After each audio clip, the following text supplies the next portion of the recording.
Tagalog Thursday. I'm so happy you're here with me on YouTube. Let me go ahead and just make sure our other friends are joining us as well. We have a really fun class tonight. Hello, everybody. Welcome to Tagalog Thursday. I have missed you. I've missed you a lot.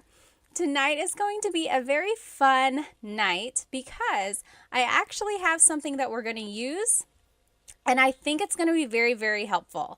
So if you looked at my Instagram story, you'll notice that I put a link up there for some flashcards that I made for us. So I have been working really hard. I made some Tagalog verb flashcards for you.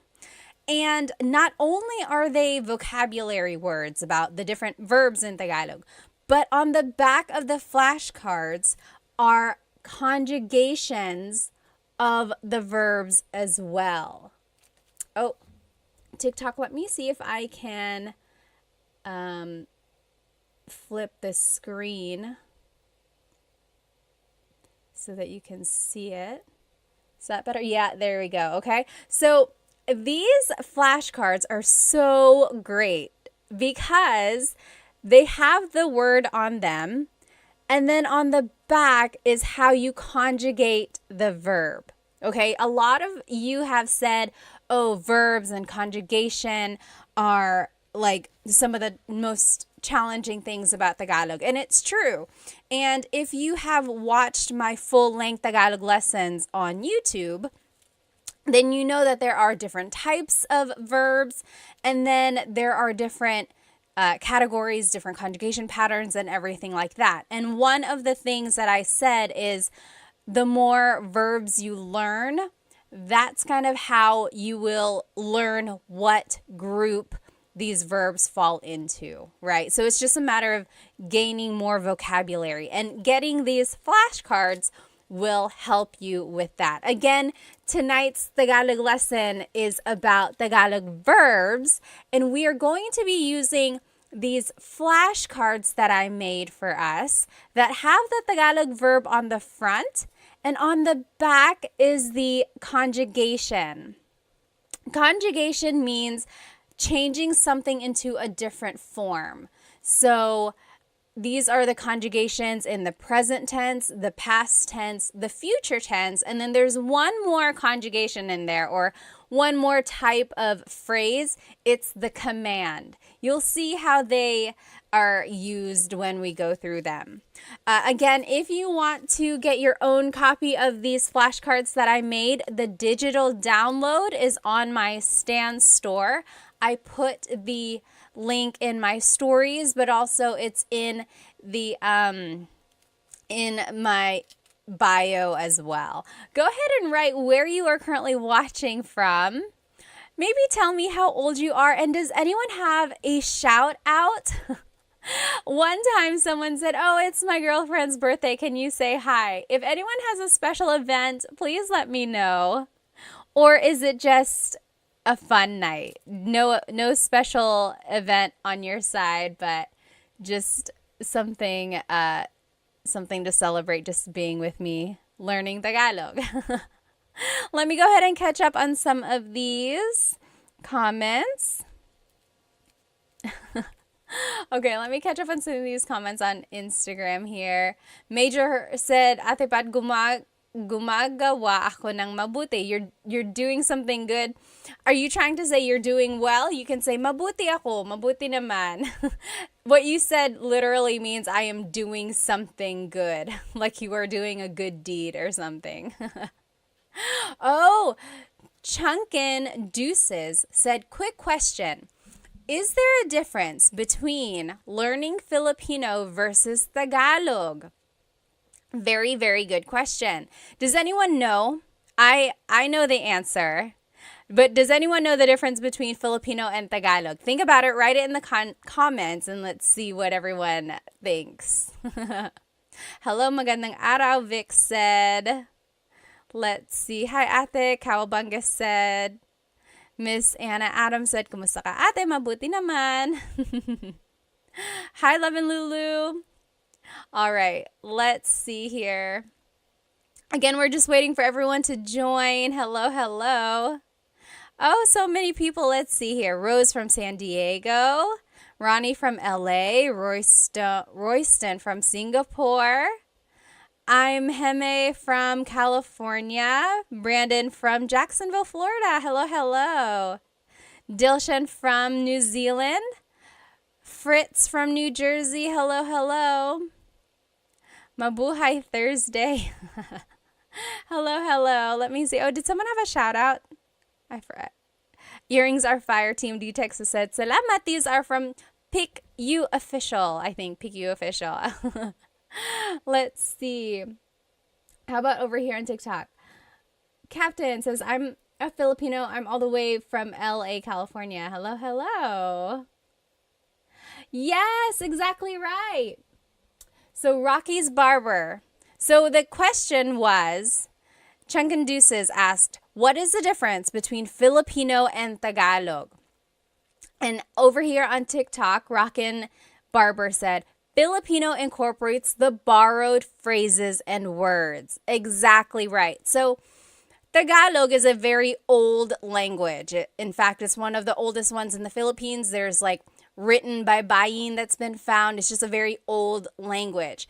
And of course, the Philippines itself has had a lot of influence from so many countries, like Spain, of course, when they occupied it for 300 years. Then there was America and even Japan for a little while.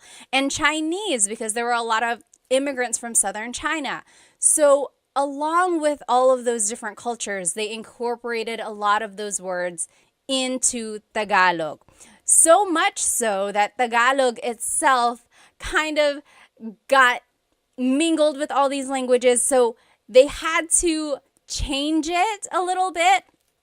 And Filipino is the language that incorporates all of those different languages. For example, hikaw, the word hikaw is earring. That is a Chinese word, or it stems from the Chinese culture. But technically, there was at one point a true deep Tagalog word that was used before hikaw. And usually I love Tagalog, like deep Tagalog, because it's very literal. When you think of the word a chair in Tagalog is upuan. There are lots of different words for chair. Upuan is a word for chair. Like the verb upo means to sit, upuan means a place to sit. But also, a deep Tagalog word for chair is salumpuet. Salumpuet. So that's like true deep Tagalog. And it means, salo means to catch. Puet is your bottom. So salumpuet is something that is catching your bottom, right? Your chair. So that's the difference between Tagalog and Filipino. So yes, Filipino kind of incorporates all of those different borrowed words, as Rockin' Barber said, whereas Tagalog really is like the pure whatever it was before all of those influences. Although nowadays, Filipino, Tagalog, Filipino, they are used interchangeably and people will understand what you mean. But technically, there is a difference. Oh, hello, Tagalog Kurt. Someone is saying hello, Tagalog Kurt. Are they here? Anyway, again, thank you. Let's go ahead and get started. Tonight's lesson is going to be all about Tagalog verbs, okay? So depending on where you are in your Tagalog learning journey, you might already know how to conjugate verbs and you just want to learn more. Or maybe you are a true beginner, you just want to gain more vocabulary. This is a good way to do it. Or maybe you are kind of a little bit more experienced and you just want to quiz yourself, or you just want to make sure you know the right words. We are going to be using these flashcards that I made for us. I'm so happy that I made these flashcards, you guys, because not only do they have the Tagalog word on the front, So this is a picture of a shower. To shower in Tagalog is maligo. And it says that on the front, okay? On the back of the card has the conjugation of the or of the verb. Okay, so it's like there are different ways you can use these cards. One way is to cover the Tagalog word and then quiz yourself. Be like, okay, what is to shower? What is to shower? Then you're like, okay, it's maligo. Now, what if I want to say, I am taking a shower? What is it again? What is it again? Then you look on the back. You're like, oh, naliligo ako. Naliligo ako. Okay, so you can purchase your own copy of these flashcards on in my Stan store. The link is in my IG stories right now, or the link to my Stan store is in my bio as well. I will note that when you purchase it, it is just a digital copy. So you're going to be purchasing the PDF form, and it's going to look like this. Okay, it's just a PDF form, a document, and you will be responsible for cutting them out and putting it back to back if you want. And then I even went farther and put a lamination on them just to make it have that flashcard feel. Okay, but if you don't want to do all that, you could just print it out, maybe like put holes in it and put it in a 3-ring binder, or even just put a staple in it and call it a day. You know, this is just a really good way to review, I think. Let me check over here on YouTube. Okay. Oh, Saul said, nakakatawa ka. I learned that yesterday from your Insta. Salamat, salamat. Nakakatawa ka rin. You're funny. All right. So let's just go over some basics about Tagalog verbs, okay? In Tagalog, there are 5 different types of verbs in Tagalog. Okay, let me find these cards here. I had organized them and now I'm just gonna find, here we go. So in Tagalog, there are mag verbs, mag, meaning they start with mag. Mag is their prefix. There's mag verbs, then there's ma verbs, ma. They also start with ma, like matulog. Then there's verbs, Then there's in verbs, in. And then verbs, verbs. John Legacy on YouTube said, are you going to post those flashcards anywhere for us to download or purchase? Yes, they are already up on my Stan store. The link should be in my bio, and you will see it. It says new 100 Tagalog flashcards, so you should be able to purchase them there. Again, there are 5 different types of verbs in Tagalog. Mag, ma, in, and e verbs. Why is that important? Well, it's all going to determine the patterns that we use when we conjugate them, okay? And if you need a review of how to conjugate these different types of verbs, you can watch the full-length Tagalog lesson on my YouTube channel. There's like present tense conjugation, past and future tense conjugation videos there. It will go step by step with lots and lots of practice. But we can also just learn them tonight, okay? I don't want you to get too bogged down about the patterns themselves, but I do want you to recognize that there is a pattern. Okay, you'll see. There's repeated syllables. There's certain affixes or prefixes or infixes. Okay, so I want you to just listen and see what we get. Okay, so let's just go through some of these verbs here. If you know the answer, write it in the comments. What is to clap in Tagalog?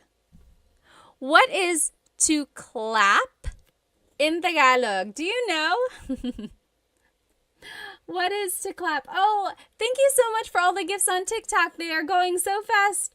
FJMLV, thank you so much. And I think someone else up there, thank you. What is to clap in Tagalog? To clap, yes, Mr. Mark Tricks. So, palakpak or pumalakpak? Very good. Yes. Oh, Solman, thank you so much for the roses on TikTok. Maraming salamat. Thank you. So, pumalakpak or palakpak. So, technically, the root word here is palakpak. Palakpak. All verbs in Tagalog have a root, and then something is added to them to change the tense. For verbs, sometimes they are referred to as just the root, palakpak. Sometimes they are referred to with the already in it. So if you said palakpak, that is correct. If you said pumalakpak, that is also correct. JB on YouTube said magclap. Yes and no. So I love mag verbs because you can always use mag as a way to turn an English word into a Tagalog verb. If you don't know a verb in Tagalog, turn it into a mag verb and conjugate it that way. So JB said magclap because they couldn't remember what to clap is. So, but technically it's palakpak or pumalakpak. Now let's take a look at how it's conjugated. Oh, Jess, thank you so much for the gift on TikTok. Maraming salamat. So if you want to say I am clapping, it would be pumapalakpak ako. Pumapalakpak ako. So that's just right here. Again, these flashcards are on my Stan store. You can purchase the digital copy and then you can cut them out and laminate it yourself. On the front of it is the verb. On the back are the conjugations. Okay, so in the present tense, it would be pumapalakpak ako. Pumapalakpak ako. Oh, Saul, thank you so much for the badge on Instagram. Thank you. In the past tense, it's pumalakpak ako. Pumalakpak ako. Future tense, it's papalakpak ako. So, it's very interesting. Again, all of these patterns are very specific and don't get too bogged down. I just want you to be able to recognize mostly the root and then see if you can recognize that there is a repeated syllable and then certain affixes and prefixes. Now, if you want to say it as a command, it would be pumalakpak ka. Pumalakpak ka. Clap your hands. Okay? So pumalakpak means to clap or palakpak. Interestingly, the noun form of clap, like applause, is palakpak. So sometimes it can be confusing if you don't use the People can be like, are you talking about the verb or the noun? And of course, you would just use context clues from there. All right, let's keep going. What is to yell in Tagalog? To yell. Do you know what to yell in Tagalog is? To yell in Tagalog is sumigaw. Sumigaw. So in the present tense, sumisigaw ako or sumisigaw siya. Yes, very good. Warhawk got it right on TikTok. Sumisigaw siya. She is yelling. Or sumigaw siya. She yelled. Sisigaw siya. She will yell. Okay, so sigaw or sumigaw means to yell. Sumigaw. Okay, what is our next verb here? What is to dance in Tagalog? What is to dance in Tagalog? To dance in Tagalog is... Oh, Christina, thank you so much for the rose on TikTok. Thank you, thank you. To dance is, sumayaw. Yes, very good. Leonardo on TikTok got it right. Jasmine, very close. Jasmine on Instagram said, masayaw. So that's another tricky thing there. It's like you might know the root, sayaw, but then you have to figure out, is it a ma verb, a mag verb, or an verb? Sayaw is an verb. So sumayaw means to dance. Again, on the back is the conjugation for your review if you do want to learn them. Sumasayaw ako, I am dancing. Sumasayaw ako. Sumayaw ako, I danced.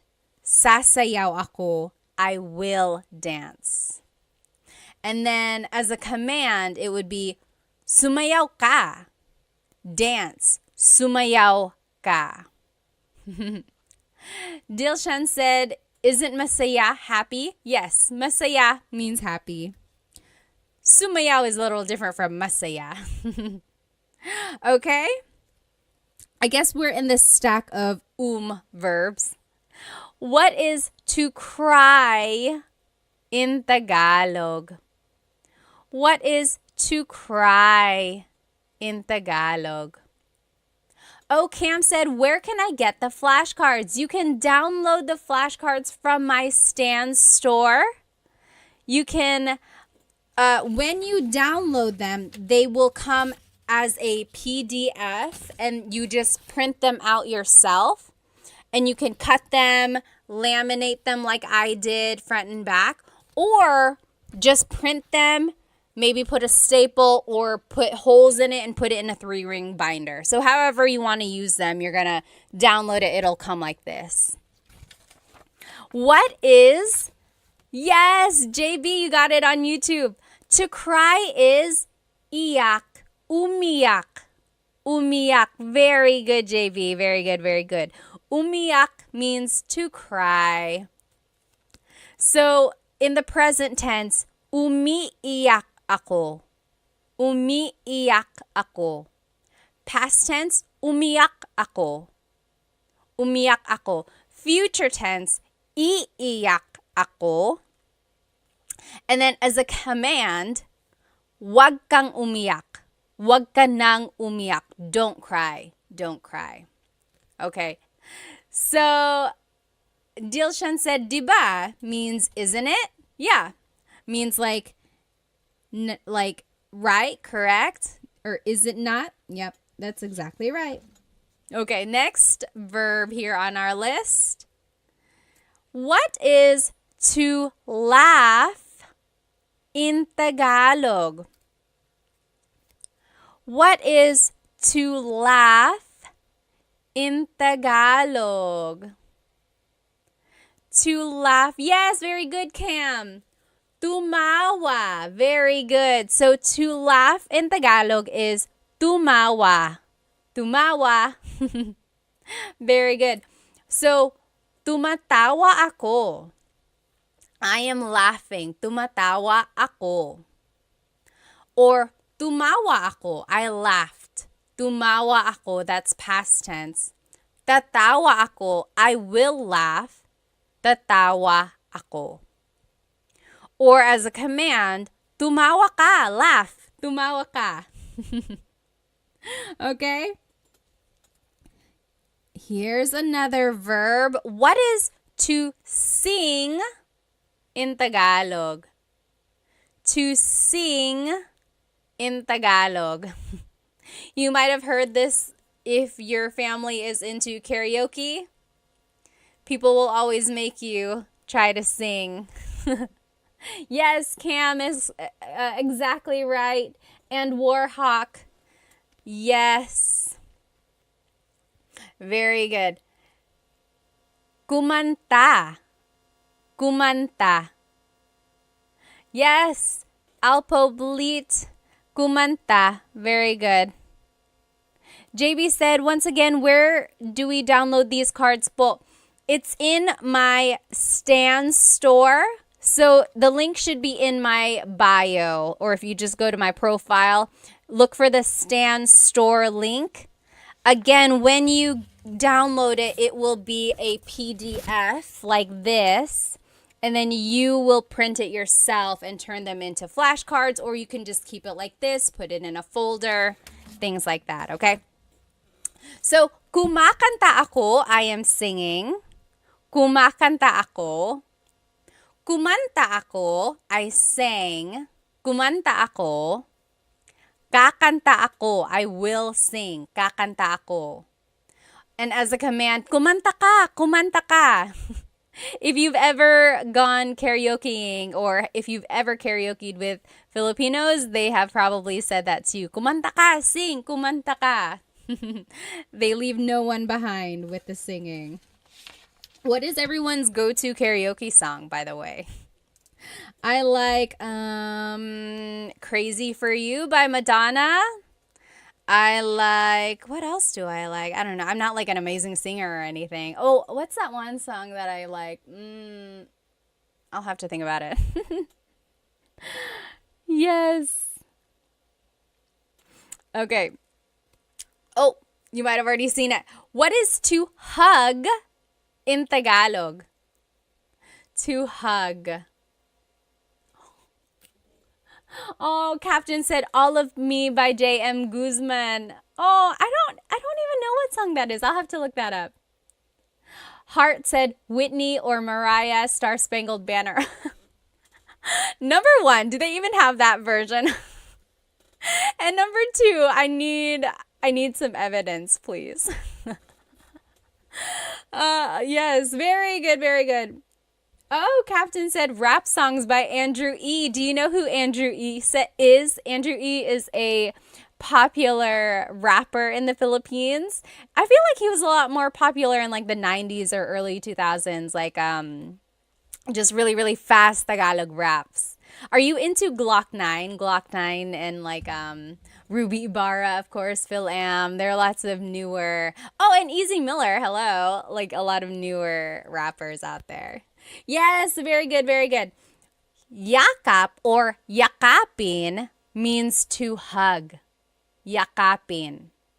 So, yakap is the noun, a hug, yakap.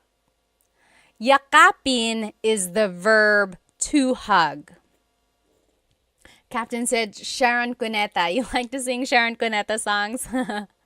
Oh, Chris McCollin said, I met Andrew E. Really? How? Jez said Dilaw by Maki. I don't think I've heard that one. I'll have to look that up. So yes, yakapin. Now we're in the in. Where am I? In verbs. In. So the first set of verbs we looked at were verbs. These are in verbs. The difference there is that verbs can be object or actor focused. In verbs are usually object focused. Again, all of that is nitty gritty. If you do want to get into all that, be sure to watch my full length Tagalog lesson videos about present tense conjugation and future and past tense. Oh, Serrano said maybe this time. I love that song. I love that song. Ozzy Mandia said, hi, I just wanted to thank you for the lessons. I plan to visit the Philippines later this year. I'm pretty good at the language. Oh, at language, so I'm absorbing everything. Good, good. JB said, my way. Do you know what happens when you sing My Way in the Philippines? It doesn't always happen, but for a while, there was like really bad things happening whenever you sang My Way in the Philippines. It used to be like maybe like 10 years ago, for a while, when people sang My Way, they would like, they would get unalived. They wouldn't, I don't know what would happen. Like, it would be so violent. And then, yeah, so for a while, there was just that thing where it was like, don't sing My Way, or it became a joke where it was like, oh, you're going to sing My Way. So be careful with that song. Okay, yeah, so yakap or yakapin means to hug. In the future tense, it's,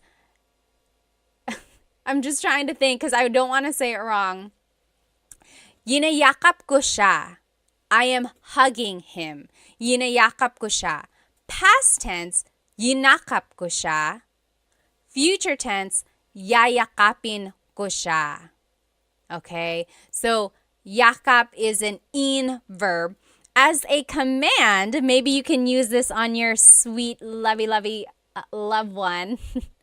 Yakapin mo ako. Yakapin mo ako. That means hug me. Yakapin mo ako. I'll put it up here so you can see it. That's the command. Hug me. Yakapin mo ako. Try saying that to your honey tonight. I'm sure it'll make them super kilig. Yakapin mo ako. Okay? Someone put it or wrote a question up here. Someone asked why. Why is it that when you sang My Way, you would get like unalived? I don't know. It was just like, maybe it just happened to be that when people were singing that, there were like violent people around them. I don't know. But for a while, you should look it up. It was like singing My Way at karaoke was kind of dangerous.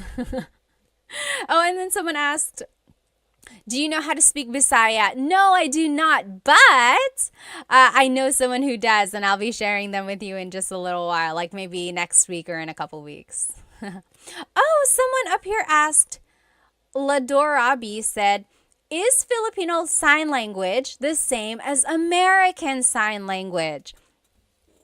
So I feel like either last year or the year before, I posted a video of Filipino Sign Language. And then people commented, oh, it's the same as American Sign Language because American Sign Language actually is universal. So people said it's the same, but I'm sure there might be some nuances. But that is a great question. If anyone knows, like, is there a difference between Filipino Sign Language and American Sign Language?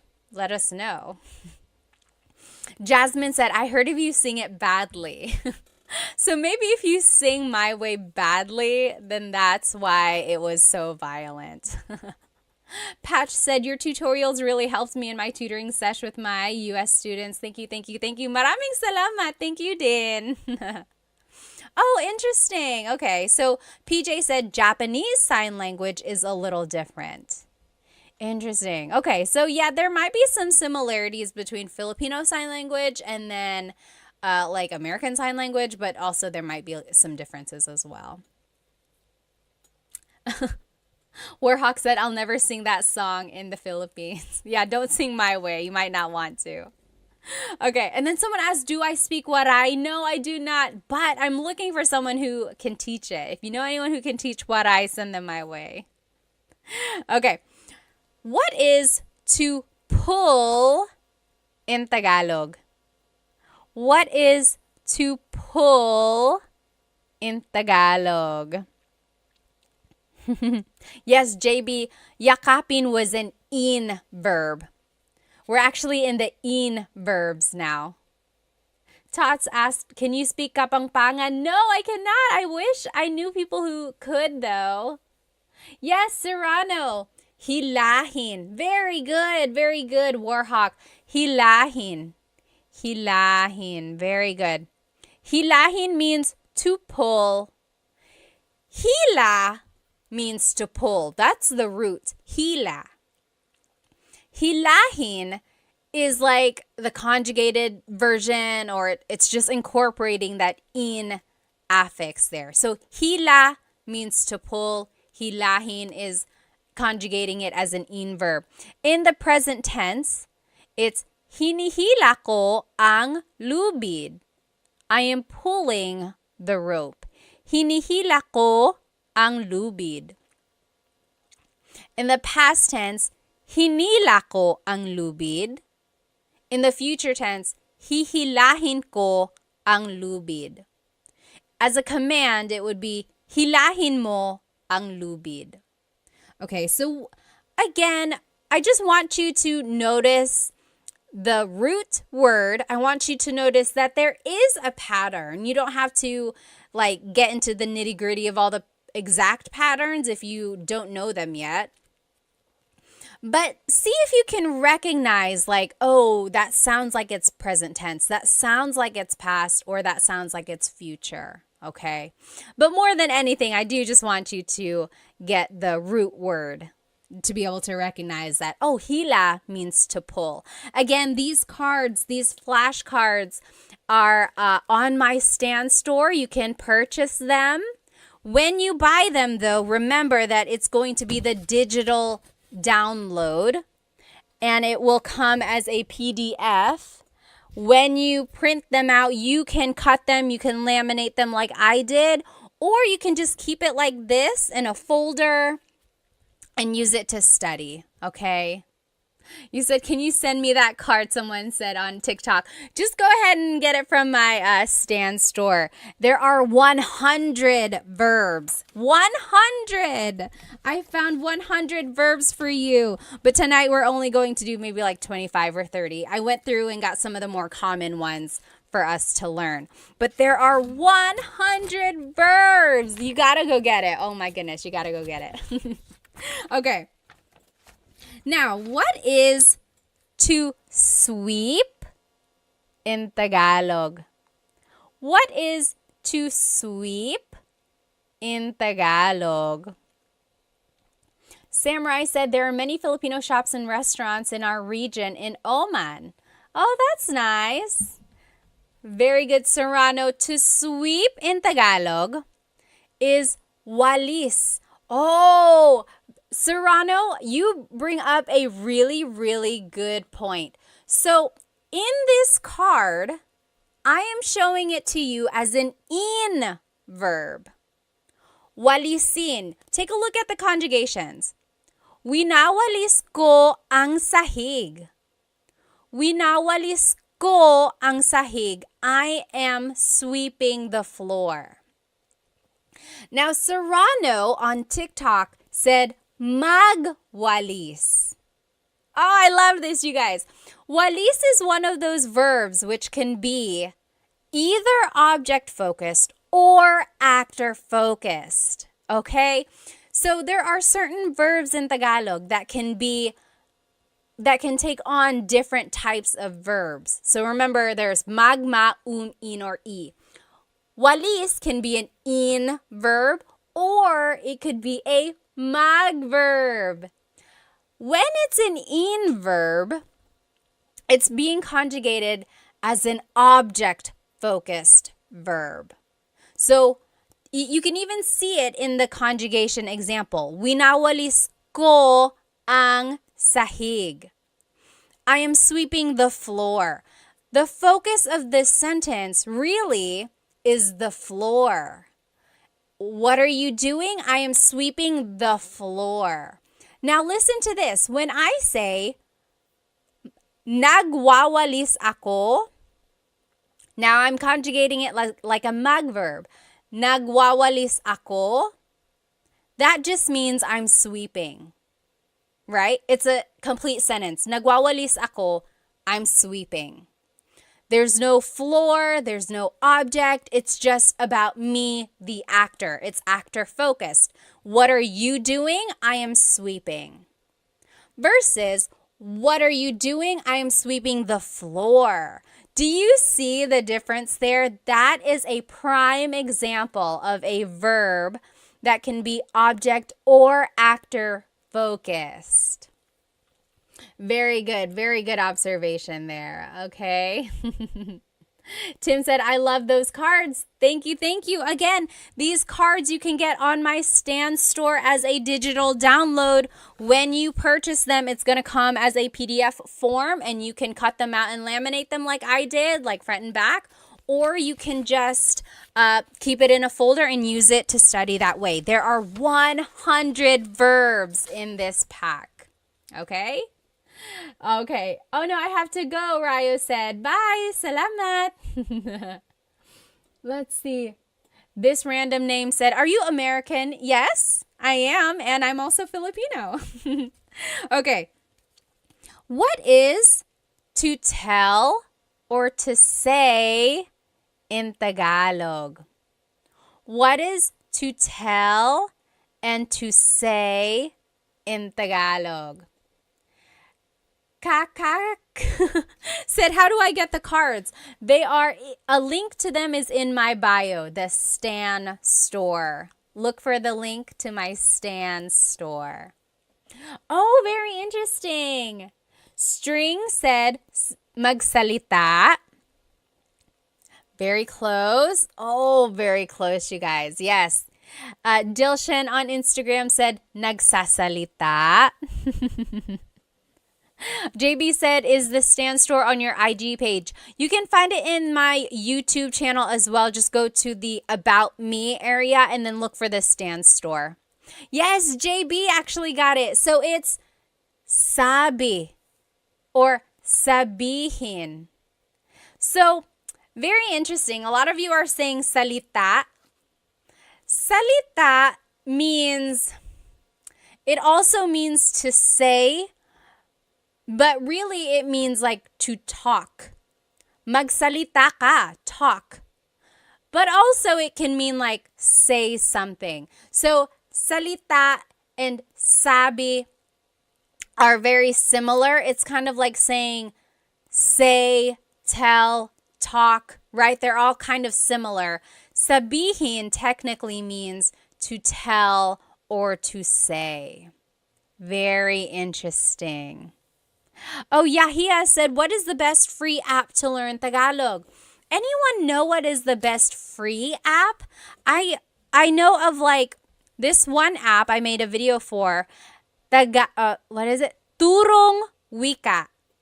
Turong Wika. That means teaching a language. They teach Tagalog. I know other languages or other apps teach Tagalog as well. I just don't think they're free. Oh, Diego said, how do you say I don't know? How do you say I don't know in Tagalog? What do you think? Write it in the comments. That one is easy. There are a couple ways to say it actually. Oh, Mr. Crank said, is there an app that you would recommend to help learn Tagalog? Let's see. So the one I recommended earlier, Turong Wika, that one is a good one. Does Rosetta Stone have an app? I made a video for them. I know they have like an online profile, but I don't know if they have like exactly an app. Does anyone know? And then Ling is an app. I think they have Tagalog as well. Does Duolingo have Tagalog? Does anyone know? Oh, yes, very good. To answer Diego's question, how do you say I don't know? A lot of people on Instagram and TikTok are saying hindi ko alam. Hindi ko alam literally means I do not know. Hindi ko alam. Or an easy way to just say it is ewan, ewan, or ewan ko. Very good, okay? Yes, someone had some questions up here. Oh, Diego said, hi Pat, ako si Diego. Currently started your first video on Tagalog and I can't wait to learn more. Very good, very good. Okay. Let's keep going. So yes, sabi means to say or to tell. So take a look at the conjugations. Maybe that'll help you kind of determine or help you understand the difference between sabi and salita. So, sinasabi ko sa kanya. Sinasabi ko sa kanya. I am telling him. I am saying it to him. You see the difference there?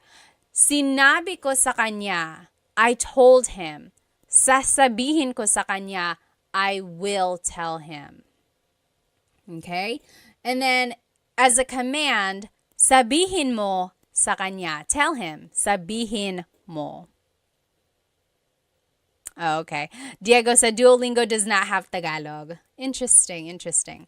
What is to find in Tagalog?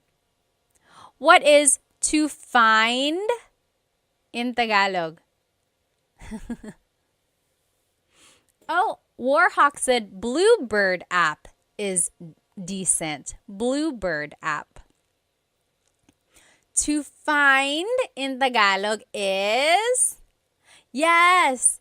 So, hanap is the root word. Hanapin is the verb. Hanapin, to find something. Hanapin. Like, oh, hanapin mo. Find it. Hanapin. So here's the conjugation. Hinahanap ko ang susi. Hinahanap ko ang susi. I am looking for the key. Hinahanap. That's the present tense. Past tense, hinanap ko ang susi. Hinanap. I looked for the key. Hahanapin ko ang susi. Hahanapin ko. I will find the key. Okay? So again, hanap means to find. Hanap. Oh, Jcast said, where do you buy these flashcards? You can buy them from my Stan store. Link is in the bio. Look for my Stan store. You will get the digital download. You will get the PDF form, and it looks like this.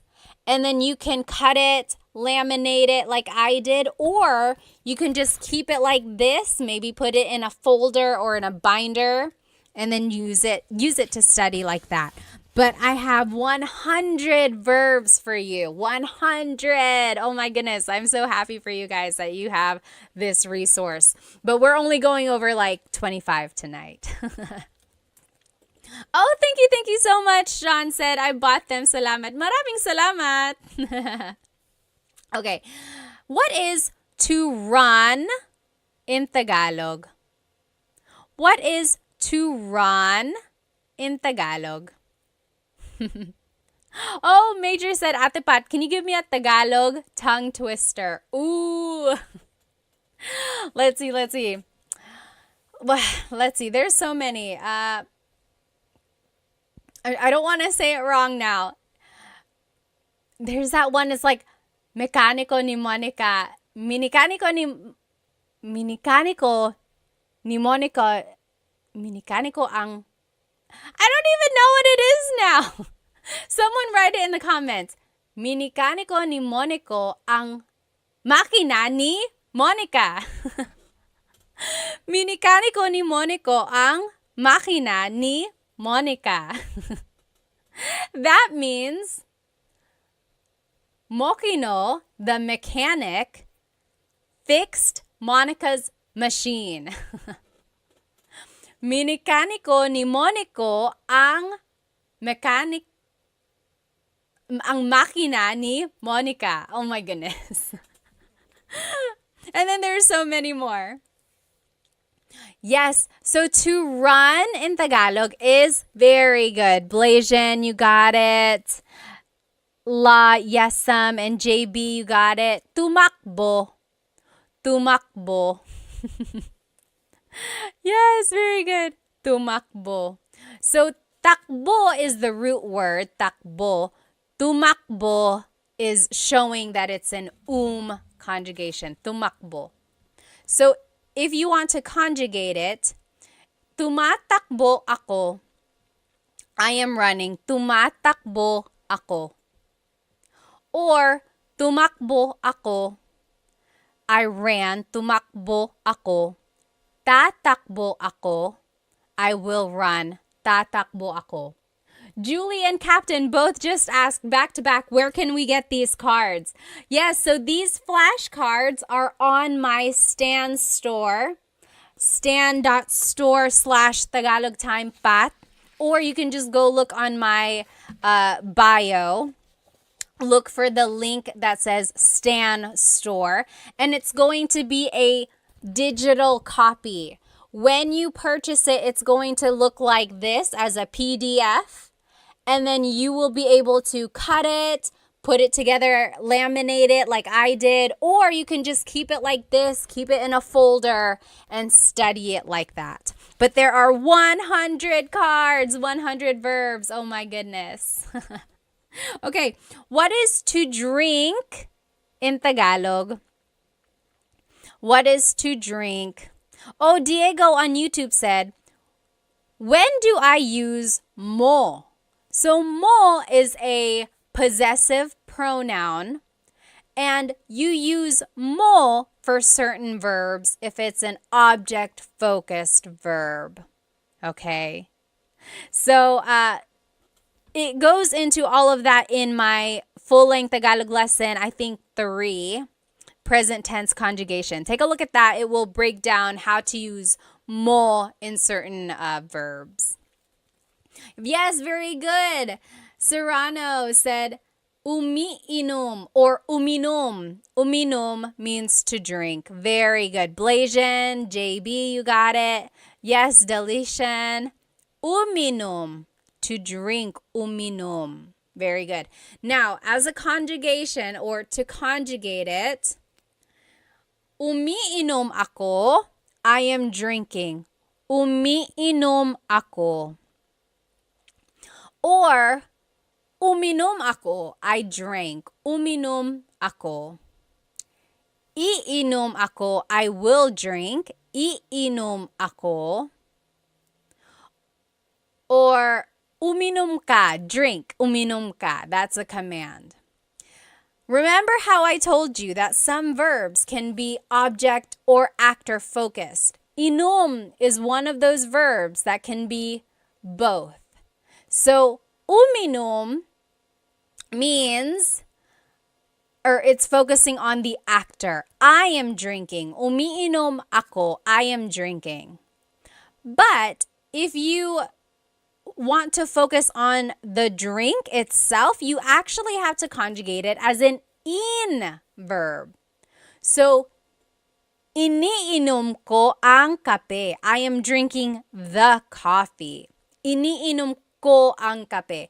So, as an in verb, it's focusing on the object. As an verb, it's focusing on the actor.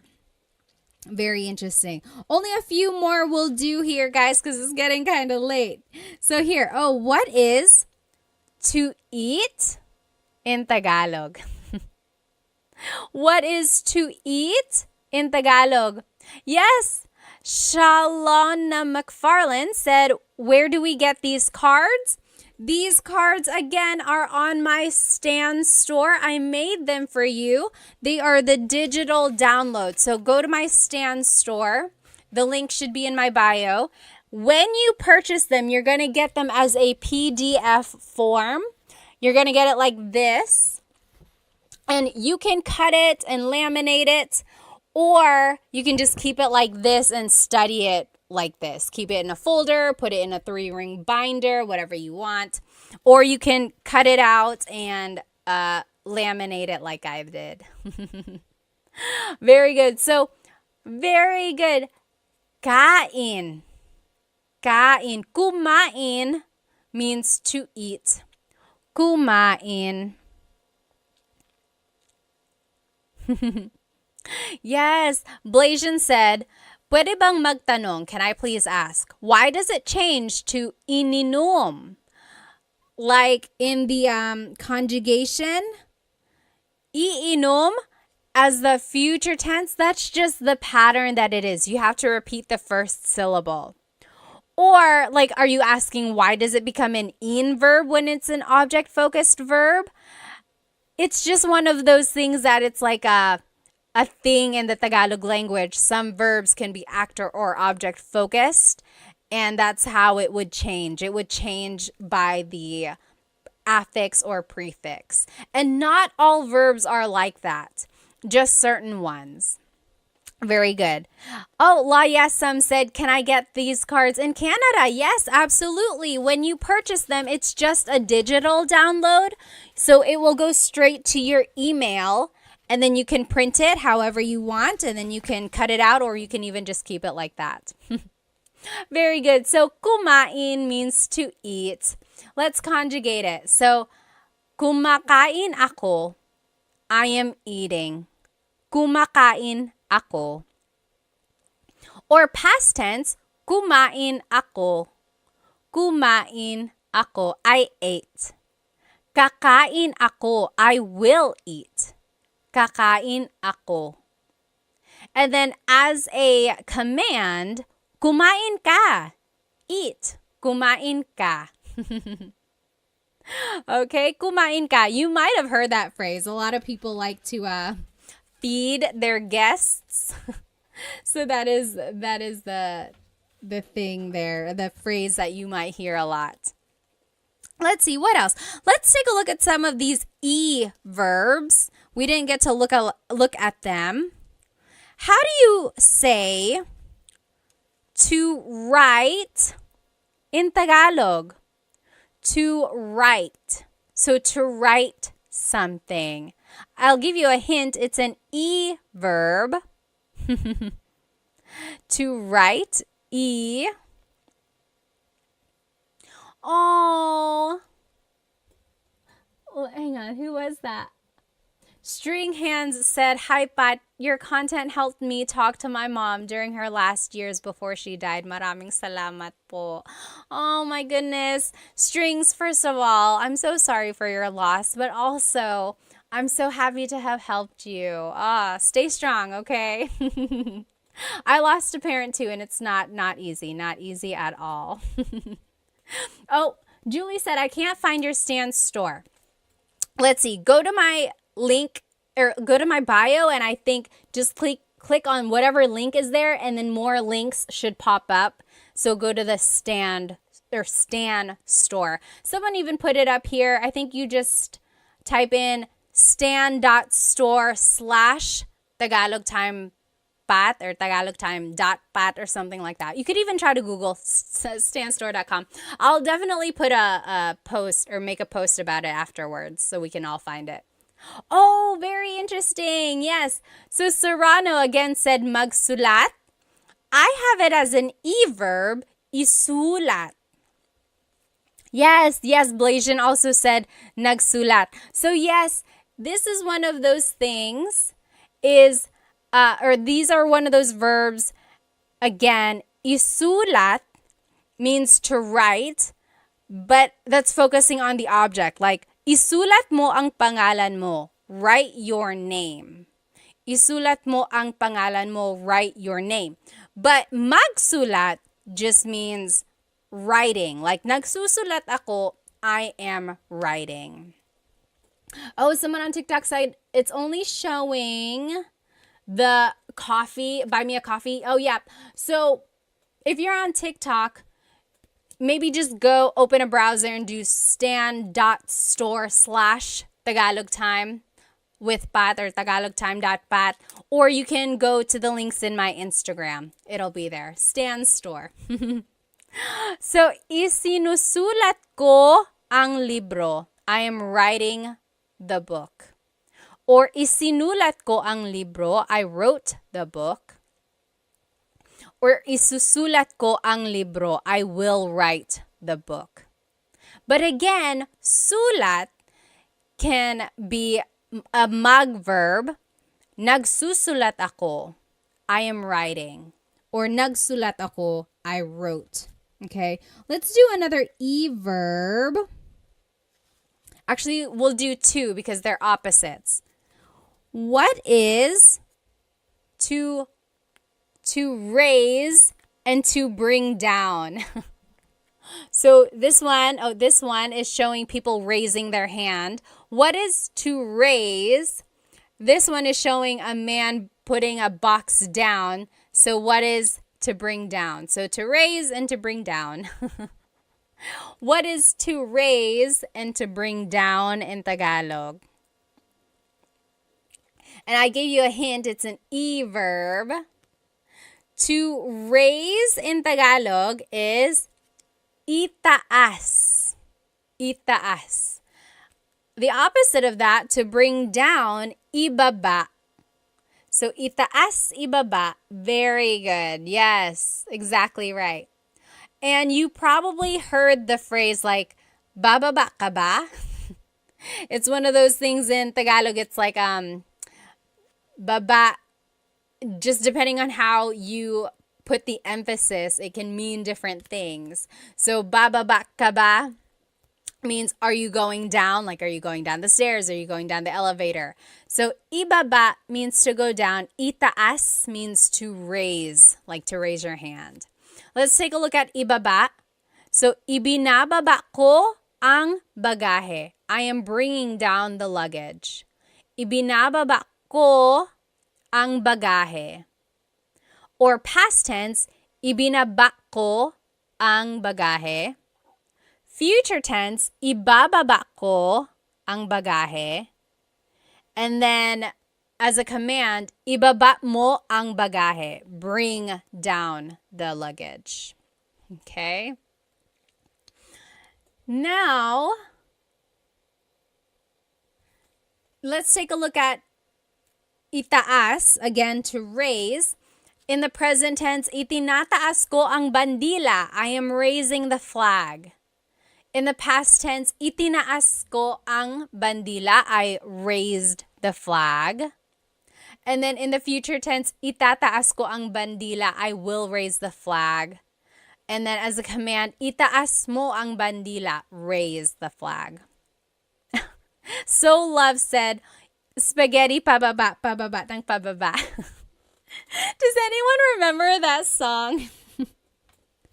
So baba means to go down, and there was this song back in the day, maybe like, was it early 2000s, I think? Spaghetti pababa, pababa ng pababa, Iser said. And then spaghetti pataas, pataas ng pataas. And it was just this silly, silly dance, and you heard it on every variety show on the Filipino channel. You heard it on the radio all the time. People still dance it. I don't know why it's like that. It's like, why is the spaghetti going down? Why is it going up? Oh my gosh. You can't like not dance when you hear that song. Yes, Blasian said, is there another word for flag? Yes, so I said bandila. Bandila means flag. But watawat also means flag. There's another one, bandila, watawat, and does anyone remember what the other word for flag is? Wumagayway. Watawat, wumagayway. Wumagayway means to wave, or like to wave around, correct? I'm pretty sure. So watawat is like waving the flag, exactly.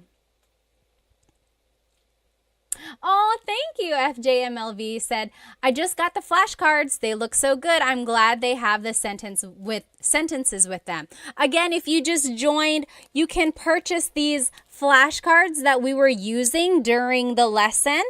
On the front is the Tagalog verb, and then on the back are the conjugation patterns in the present tense, past, future, and a command. It's like an example. So I think it'll really help you learn more verbs.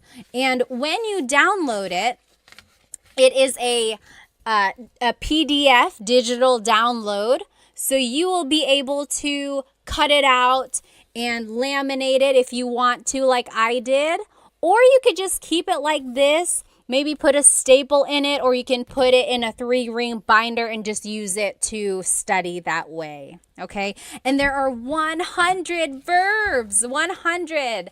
I looked up all of the different verbs for you, so I think this will really help if you're trying to learn more Tagalog verbs. Again, you can get it from my Stan store. Stan store. The link should be in my Instagram bio. I think on TikTok we're having a hard time finding it there. So just go to my Instagram or YouTube. The link is in there. Bandera. Yes, I think that's another word for flag as well. Well, you guys, I had so much fun with you tonight. I hope to see you again soon. There are so many more verbs. Again, there are 100 in this pack. This is only like 25 or 30. So maybe next time we will go through more. Oh, FJN said, what are on your YouTube slides? I'm trying to learn more for my fiance. The YouTube slides, if you decide to buy those are just the whatever slides you see in the video. So back up. I make full-length Tagalog lesson videos on YouTube, so those slides are what go with the full-length Tagalog lesson videos. Okay. Budak Baru said, where can I get the flashcards? I'm not from the Philippines. You can get them on my Stan store. Go to my Instagram, click on the link in my bio, and look for Stan store. And it will be a PDF download, and you can download them, you can cut them out, you can laminate it, or you can just keep it like this and study it, okay? Yes, let's see. Yes, Benny, did you get that? Benny also asked, where can I get them? Again, on my Stan store. You just get the digital download, and then you can make the cards or you can keep it like this, okay? Well, I will see you guys next time. I hope you have a great rest of your night. Maraming salamat po. See you next time.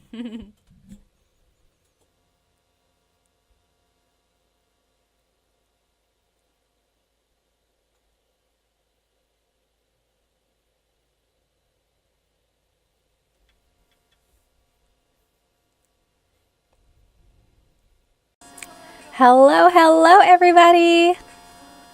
Welcome, welcome. Let me just go ahead and invite our friends. If you can hear me, let me know. Of course, write it in the comments where you are currently watching. And also write maybe how old you are, because I like to see how old everyone is. Also, let me know on YouTube if my mic sounds okay. I was watching the replay last week, and I heard a lot of it didn't sound very good. So if it's too close, I can always scoot back. I just want to make sure it sounds okay for everyone. Let me go ahead and invite our other friends, of course. Hello, everybody. Welcome. You know what day it is. Happy Thursday. Happy Tagalog Thursday, in fact. Let me know if you can hear me okay, especially on TikTok. I'm trying out this new microphone. And actually, it would help if the mics were up here. Okay, again, let me know if you can hear me okay. If I am too close, I will simply push it back. If you can't hear me, let me know. I'll try to make some changes. Let me know if you can hear me by writing where you are currently watching and maybe how old you are. And as always, this Tagalog lesson is up on my YouTube channel. I am live on YouTube, TikTok, and Instagram. Hop onto my YouTube channel, Tagalog Time with Pat, and you will be able to follow along with this lesson. And this is a good lesson. I think you're going to enjoy it. You're going to find it pretty useful. Awesome. Okay, so I see, let's see, Soul to Weeze is from California. John on the Move is from New York. Hello. Hi, Planet Jamie. Hello. Watching from the Philippines, and I'm 15. Oh my goodness. Who is that? What does it say? Hello. Where in the Philippines are you watching from? That's so awesome. Jack DeHoog is from Alberta. Hello. Jean is from East Strickland. East Tennessee. His name is Jean. All right. Let me know if it sounds okay. And if not, we'll make some changes, okay? Otherwise, again, go ahead and jump onto my YouTube channel. And that is where you can follow along with this lesson.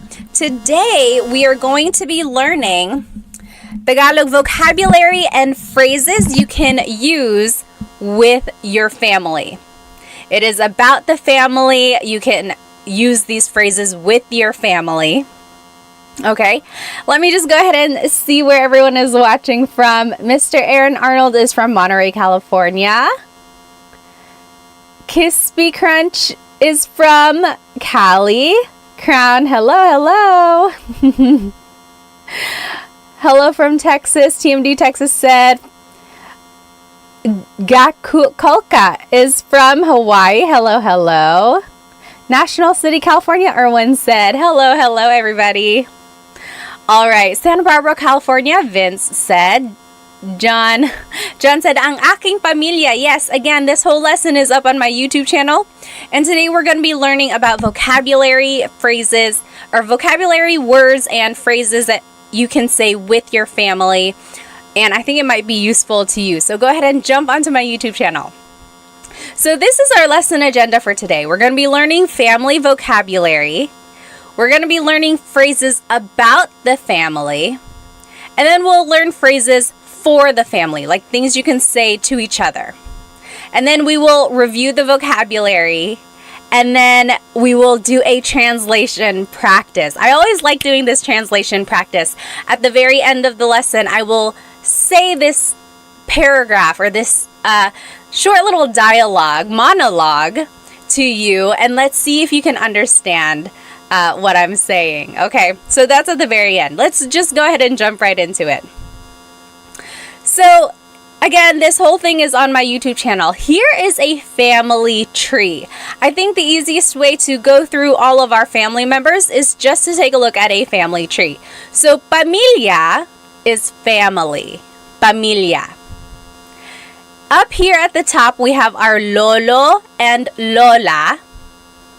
So lolo and lola, your grandfather and grandmother. Hang on one moment. Let me fix this for YouTube. Let me cover my face so you can see. There we go, YouTube. Okay, so here is the family tree. Again, lolo is your grandfather. Lola is your grandmother. Okay, and usually a lot of families distinguish their lolo and lola on one side from the other by giving them a nickname. Like I always called my grandmother Mama Lola. And my other grandmother, she passed away before I was old enough to really get to know her, but she was Lola as well. So some people call their Lolas something else, and their Lolos something else. Kind of like in English, we might call our grandparents like Nana, Papa, or something like that. What do you call your grandparents? Just wondering. Go ahead and write it in the comments. Hello. Oh, Yaz says, hi, I like all your videos. Maraming salamat. Music says, magandang umaga. Hello, hello. Oh, thank you so much for the gift. Maraming salamat.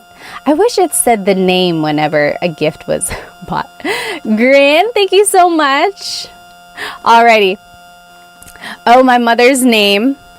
My mother's name was Lola. Like Lola? Awesome. Yes. Mary Loves says Nanay. That's a very common name to call a Lola. Like even I call other people's Lolas and Lolo Nanay. I'm like, oh, kamusta si Nanay? How is your grandmother or grandfather? All right. So Lolo is grandfather. Lola is grandmother. Now, if we go down the family tree, now these are the mga magulang. Mga magulang, those are parents. Okay, magulang is parents. Mga makes it plural. So, anytime you want to make something plural, you have to add the word mga. Mga. It's not like in English where you would just add the letter S at the end. You have to add that word mga to make it plural. So, mga magulang is parents. Okay, now the vocabulary word for father in Tagalog is tatay. Tatay. The vocab word for mother in Tagalog is nanay. So tatay and nanay. Those are mga magulang, so parents. Now, some people call their dad tatay. Some people call, excuse me, I could feel that coming. Anyway, some people call their mother nanay. Oftentimes they call their mom and dad something else. Mama, papa, mommy, daddy, whatever you prefer. Thank you. Dominique said, bless you. Maraming salamat. Yes, yes. Francis said, nay. Sometimes you can just call your nanay, nay. Right? So, nanay, tatay, that is mother and father in Tagalog. And those are mga magulang, parents. Okay? Then, when they have a child in Tagalog is anak. Anak. That is a child. That is their anak. So, the nanay and tatay are the magulang. They have an anak. Anak. Sometimes moms and dads will call their child anak. Like, oh, anak, kain na tayo. Anak, kain na tayo. It's almost like saying, son, it's time to eat. Or daughter, it's time to eat. It's just anak. But very interesting is there is no word for like son or daughter. Anak by itself is a gender neutral word. In order to distinguish whether or not someone is talking about their son or daughter, what do you think you would have to do? We touched on this last week when we played Filipino Jeopardy. We had a question about like gender neutral words. Do you remember what you have to do in order to kind of distinguish what like gender it would be, whatever gender they're talking about? Well, so if you wanted to say son, it would have to be anak na lalaki. Yes! Richard V on YouTube, you got it. Anak na babae is daughter. Anak na lalaki is son. Drake on Instagram, exactly right. You got it. So again, anak is a gender neutral word. There are a lot of words actually in the family vocabulary that are gender neutral, which I find very interesting. Like anthropologically, why is that? It's just like one family unit, and it's like it doesn't really matter if they're talking about a boy or a girl. It's like, yeah, that's just my son. I think it's so interesting. Like a language will tell you a lot about the values of a culture. Anyway, that's a side note. So again, anak is a gender neutral word. So in order to say son, you would have to say anak na lalaki. So if someone was like, this is my son, it would be ito ang aking anak na lalaki. That was a very formal way to say it, but you get what I mean. They would have to distinguish anak na lalaki. Or if they wanted to say like, I am buying this for my son, it would be binibili ko to para sa anak kong lalaki. Anak kong lalaki. I'm trying to figure out where you add the nang. Anak kong lalaki. I think that's right. Anak kong lalaki. Anak na lalaki ko. No, you don't ever add ko at the end like that. But yes, you get what I mean. Yes, exactly right. A Douglas, babae or lalaki. Babae is woman. Lalaki is man. And then Ricardo said, like, ma'am, sir. Ma'am, sir is a little, it's an interesting thing. Like, whenever someone is shopping in the Philippines, they're like, hi, ma'am, sir. I think just over time, people got used to saying it together. And so it became one thing. Okay, so that's anak. Anak is child. Now, if a person gets married, that would be their asawa. Asawa. So again, if you're following along on YouTube, here is our family tree. Asawa is their spouse. Spouse. Again, another gender neutral word. It's not husband, it's not wife, it's asawa. Like, I call my husband asawa, not literally, but like he is my asawa, and he calls me, I am his asawa. You know, it's not like husband or wife, it's just spouse. Very interesting, right? So asawa is spouse. It encompasses like the wife and husband gender there. Let me go ahead and just read some of these comments. I don't want to miss any questions. Let's see. Okay. Yes, someone said, I'm sorry. Did someone ask, how do you say I'm sorry in Tagalog? I'm sorry is pasensya na. Forgive me is patawad na. Or patawad po. Please forgive me. Let's see. All right. Let's see. And then over here on Instagram, yes, asawa is husband or wife. All right. And then over here on YouTube, yeah, you guys got it. Ricardo said, I don't use asawa. It's too close to aswang. Aswang is a little different. Aswang is the supernatural being in the Philippines, like a vampire shape-shifting type of thing. But it's different. Asawa and aswang, they're different. Okay, so a person and another person get married. They are mag-asawa. Mag-asawa. That means they are husband and wife. Mag-asawa. When they have kids, here are the vocabulary terms for the order of kids, or just like family vocabulary words. Again, here on YouTube. So, ate is the older sister. Ate. Kuya is the older brother. Kuya. Then there's bunso. Bunso is the youngest child in the family. Ate is the oldest daughter, or not even oldest, it's just an older daughter, older sister. Kuya is an older brother. Bunso is the youngest child in the family. It could be a boy, it could be a girl, just the youngest child. They are the bunso. And then together, they are mga kapatid. Mga kapatid. Kapatid means siblings. Or sibling. Mga kapatid means siblings. Okay? This was the question in our Jeopardy game last week. The question was, how do you say brother or sister? A lot of you said ate and kuya. But remember, we had to distinguish gender if we were talking about younger brother and sister. So remember, ate and kuya are the older brother, older sister, or older sister, older brother. But if you wanted to talk about your younger brother, younger sister, that would be kapatid na lalaki, kapatid na babae. Exactly right, Francis. You got it right.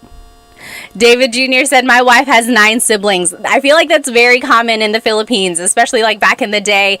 They just had very, very big families. How many aunts or uncles do you have? Like, you write it in the comments. My mom's side of the family has, I think there's 5 of them. And then my dad's side, I think there's 6. So yeah, it's just very common to have big families.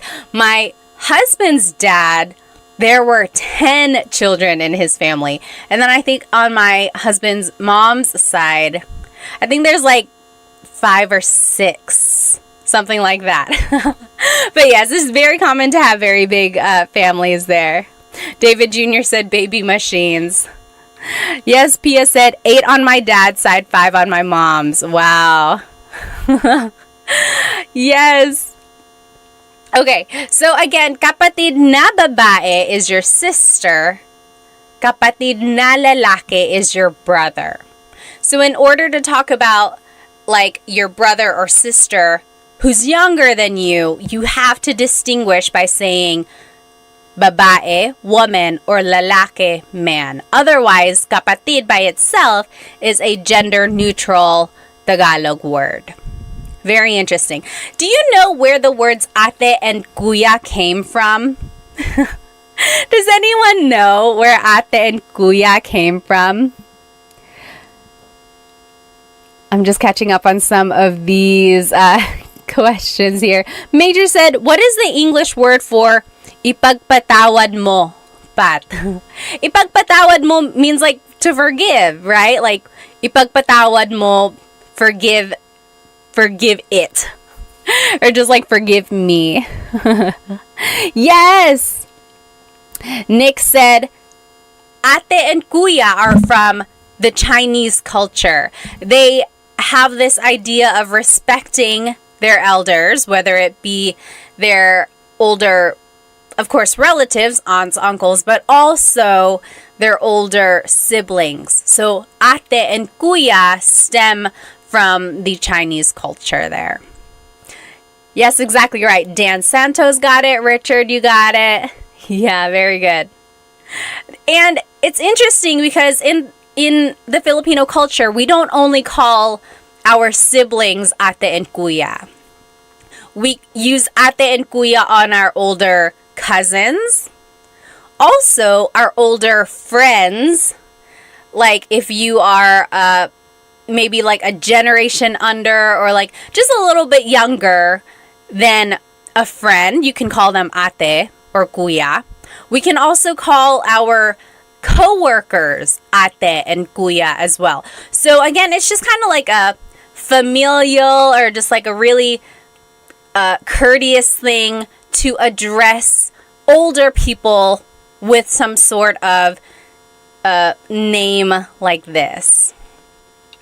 But it's not like a hard rule. There are plenty of Filipino families who don't use ate and kuya either.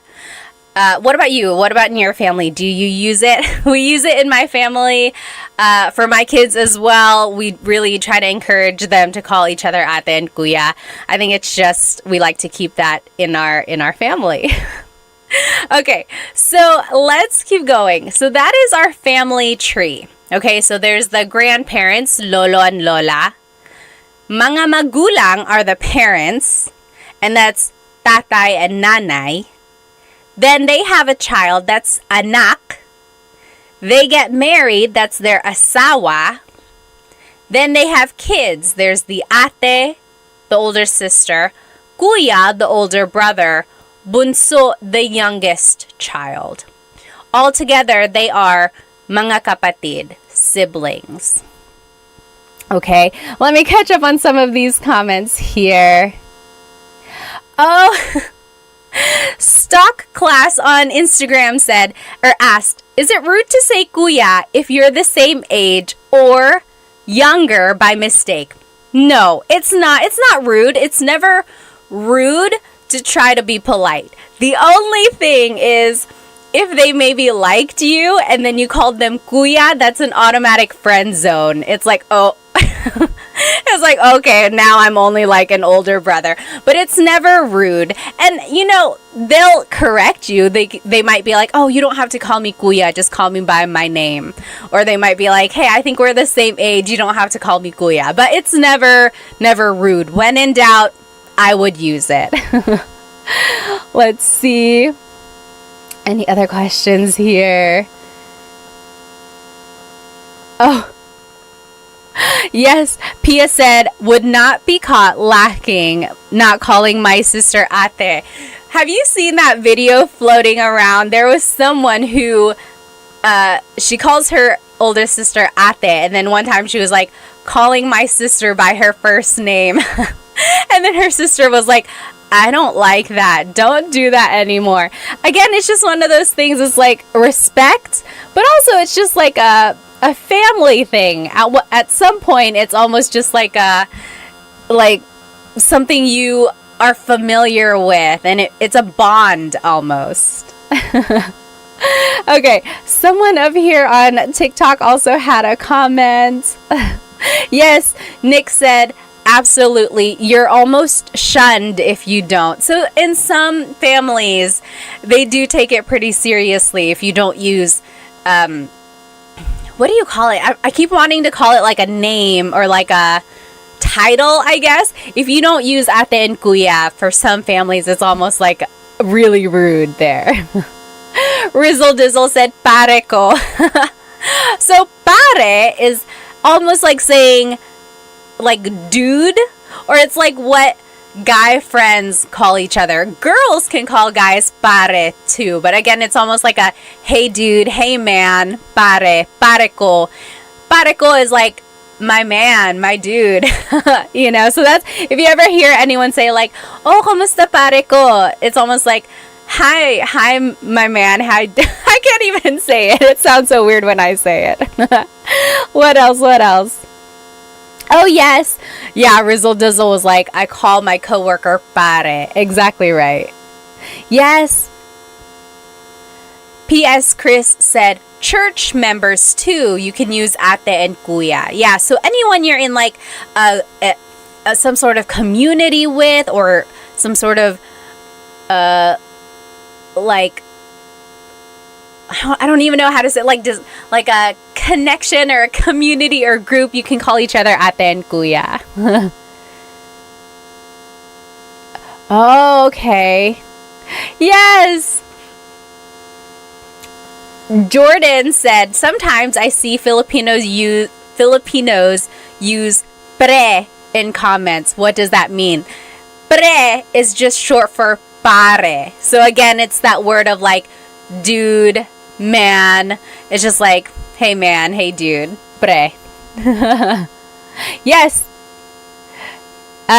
Jay from the Bay said, I thought pinsan is cousin. It is. We will go through that in just a second. Okay. Let's keep going here. Yes, Timothy said, I noticed that many Filipinos call their relatives cousin even if they aren't, even if they are technically not. That's a very common thing. Almost like we call our parents, friends, tito and tita, even though they are not literally our aunt and uncle.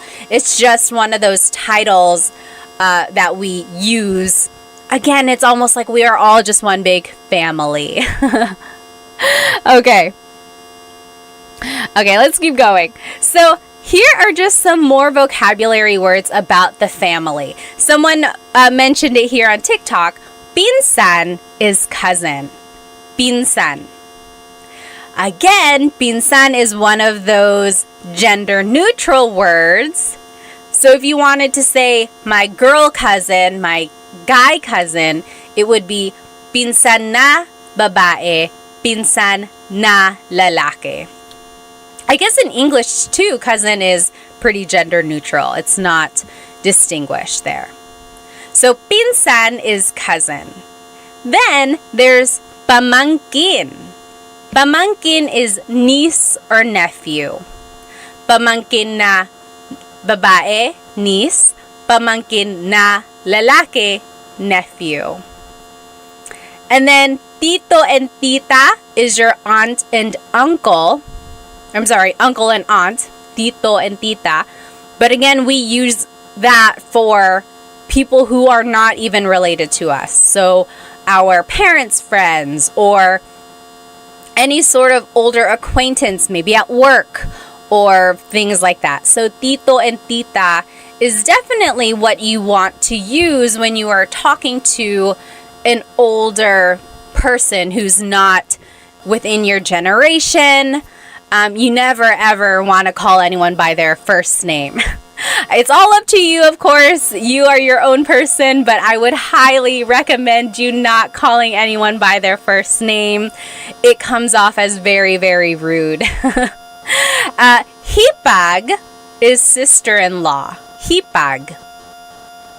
Bayaw is brother-in-law. Bianan is parent-in-law. And then there's ninong and ninang. Ninong and ninang are godparents. So when a kid gets baptized, usually there are a few ninong and ninangs, and that's just kind of what they would be called from then on. Oh, Mining Life, thank you so much for the badge on TikTok. Thank you. Let me look at some of these comments here. Yes. CV said, I also heard that kaibigan has two meanings. So kaibigan means friend, kaibigan. But if you put the stress somewhere else, like kaibigan, that means lover. So kaibigan is friend, kaibigan is lover because the word ibig means love. Very interesting. It's a homonym there. All right. Let me look here on Instagram. Major Horn said, "Saan ka sa Pilipinas, Ate Pat?" Actually, dito ako sa Amerika. Dito ako sa North Carolina. Pero pinanganak ako sa Maynila. Lumipat kami dito sa States nung 1.5 ako. Dito ako nag 2 years old. Tapos dito na ako lumaki. Dito ako nag-elementary, middle, high school, college. Pero bumabalik kami sa Pilipinas mga every 2 years. Kaya palagi kami nandoon. Sila mama taga Sorsogon, sila papa taga Catanduanes. Kayo, taga saan kayo? Alright. Let me catch up on some of these questions on YouTube. Yes. Let's see. So Civil War guy said, would native speakers ever use kapatid na lalaki or babae for an older brother or sister, or would they always use kuya or ate? I want to say they will usually use ate and kuya, especially if it's an older sibling.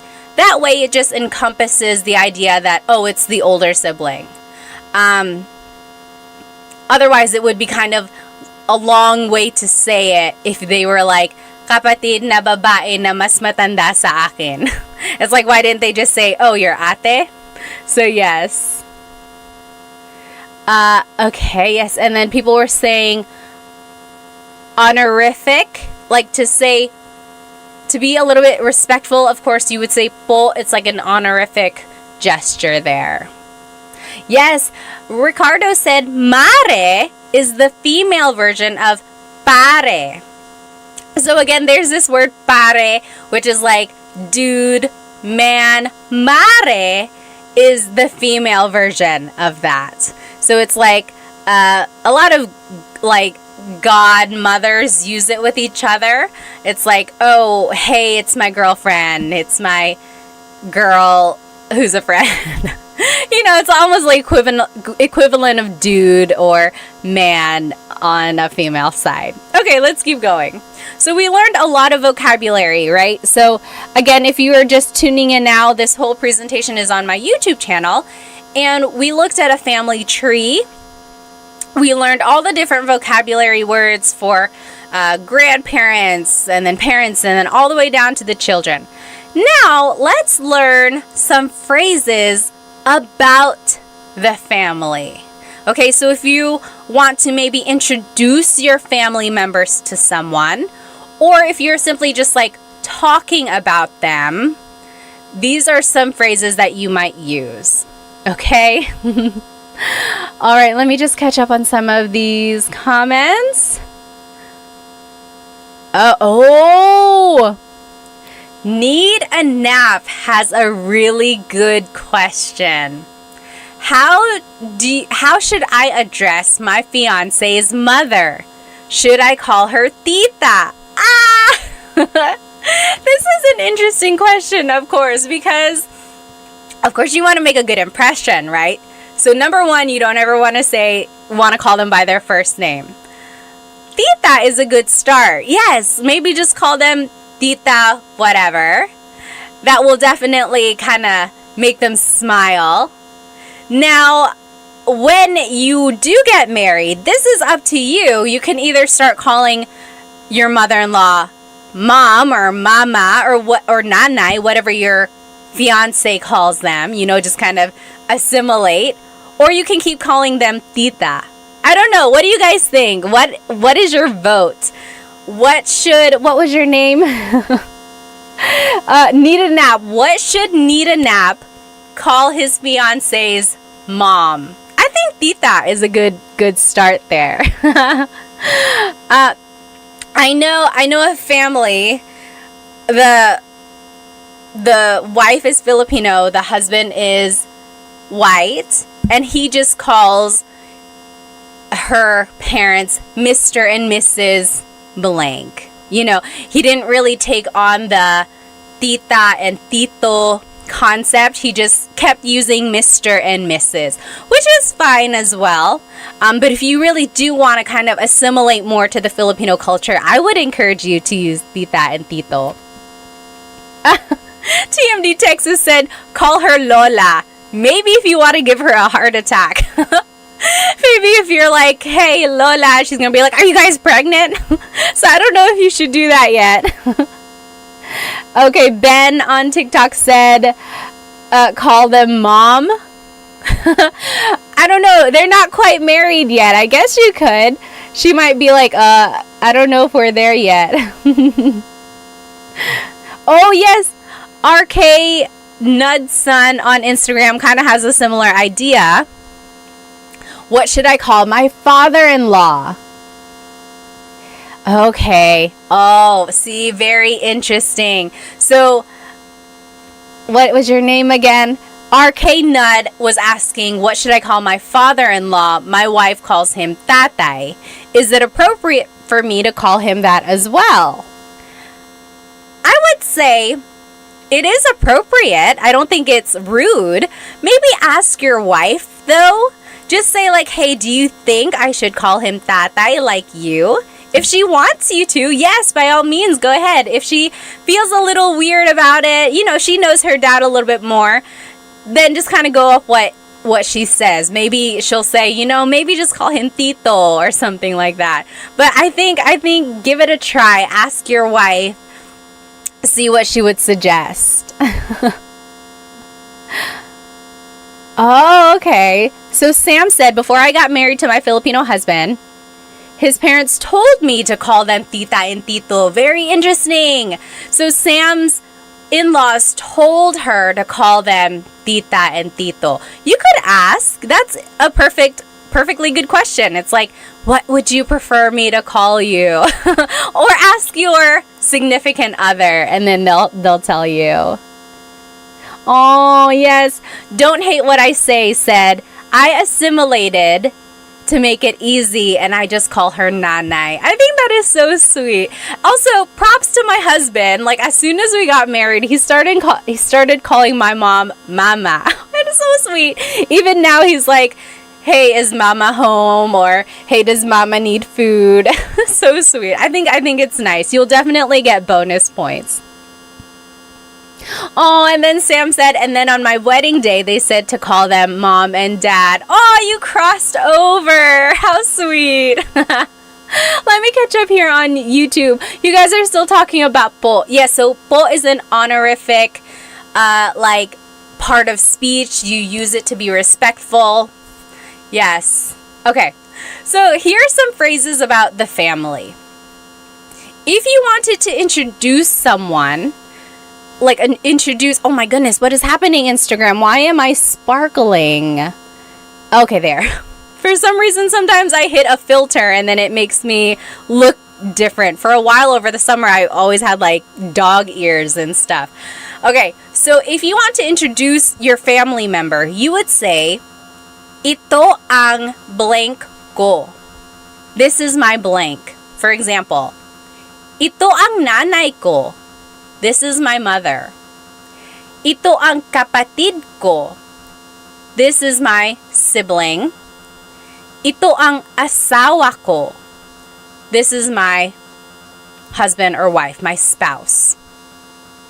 Okay, so if you want to introduce a family member, it would be ito ang blank ko. Ito means this. Ang is a part of speech that can take on many different things, but in this phrase, it kind of translates to is. Ko is my. So, ito ang nanay ko, this is my mother. Ito ang kapatid ko, this is my sibling. And you can use that for anything. Like if you're like, oh, ito ang ballpen ko, this is my ball pen, this is my pen. Ito ang cell phone ko, this is my phone. So this is my blank. That's just the sentence structure there. If you want to be specific and you want to add someone's name, you would add this word si. Si. Si is a part of speech in Tagalog which is used to introduce a person. So, ito ang nanay ko, si Samantha. This is my mother, Samantha. Ito ang kapatid ko, si AJ. This is my sibling, AJ. Ito ang asawa ko, si Chris. This is my husband, Chris. Okay, so I wanted to show you two different things on this slide. Again, this whole presentation is up on my YouTube channel. First, just get to know, become familiar with this phrase, ito ang blank ko. This is my blank. Ito ang nanay ko. Then, if you want to be specific, you can use this word, si. So, ito ang nanay ko, si Samantha. This is my mother, Samantha. Okay, let me catch up on some of these comments. I don't want to miss any questions. Let's see. Oh, Guardian Angel said, besides using all of your videos, how is the best way to learn Tagalog? This is going to be a little biased, but I think the best way to learn Tagalog is having one-on-one tutoring, which, by the way, I have Filipino Tutors LLC. If you go to myfilipinotutors.com, that is my very new tutoring company, and I have some really good tutors for you. I have 3 Tagalog tutors, 1 Bisaya tutor, and then 1 tutor who is really good with math, college prep, and SAT prep. And then 2 of my Tagalog tutors can do grade school subjects like reading, writing, grade school math. So check out myfilipinotutors.com for one-on-one tutoring. Okay, let's see. Okay. Oh, Nita Knapp said, my mom will get jealous if I call my in-law mom. Yeah, that can happen sometimes. Again, just kind of ask your significant other, maybe get a feel for what you think they would feel like. Okay, let's see. Manglia said, ito ang aso ko. Oh my gosh, what is this filter? Okay, yes. So Manglia said, ito ang aso ko. This is my dog. Exactly right. So if you want to just talk about something that is yours, you can use this phrase, ito ang blank ko. Okay? Civil War Guy on YouTube said, is it incorrect to say itong? Very good question. In Tagalog, it's very common to put words together, especially when the word is ang. But in this case, you keep them separate. Not a lot of people say, itong nanay ko. You can if you're speaking really fast. But usually, it would be, ito ang nanay ko.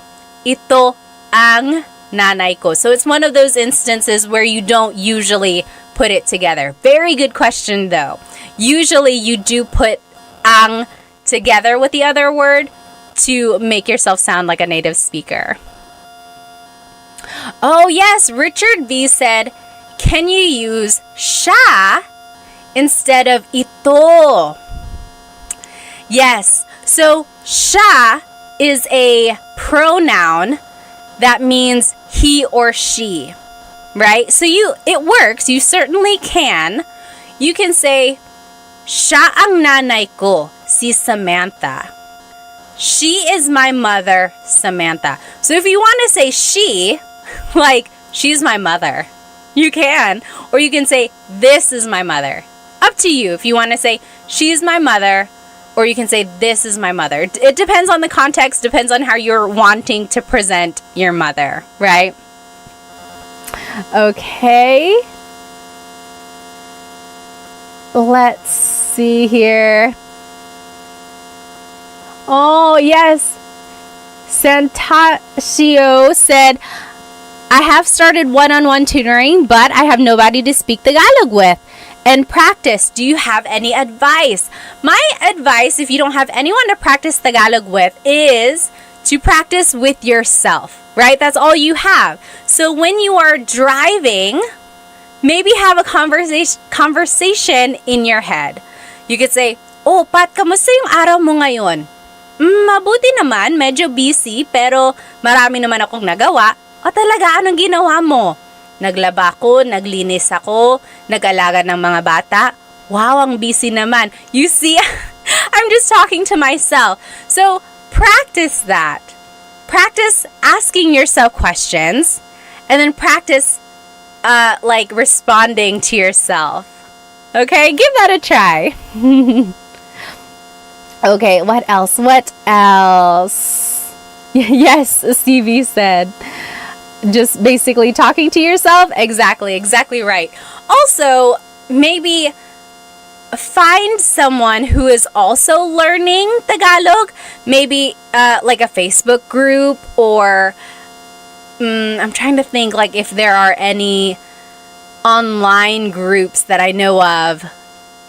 But like, try to find other people who are also learning Tagalog. That's a good way to practice. Okay.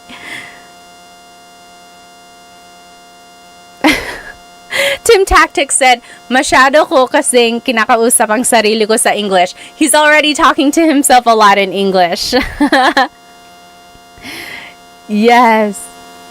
Let's see. Nita Nap said, my friend says uy a lot. So uy is just an expression that means like, oh. Let's see.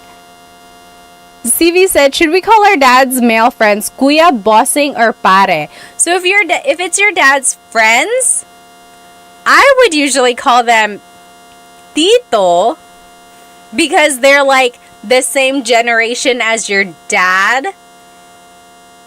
I guess depending on your relationship with them, they could also be kuya, but like usually it would be tito to me. Yeah, like uncle, exactly right. Tim Tactics said. Okay, let's keep going here. Oh, Jumpin' My Mercedes said, I know the basics of Tagalog, but do you have any apps or websites you would recommend? As for apps, I think was anyone using Ling? I think someone had mentioned Ling. I'm not sure how good that is. I've never used it myself. What are some apps that people use? I don't think there's Tagalog on Duolingo. I don't think so. And then I know Rosetta Stone has Tagalog. Do they have an app? I made a video for them, but I can't remember if they have an app. I think they just gave me a login for their actual program. But, and then websites. What are some good websites? I know, like, I think there's Filipino Pod on YouTube. Of course, there's Tagalog Time as well.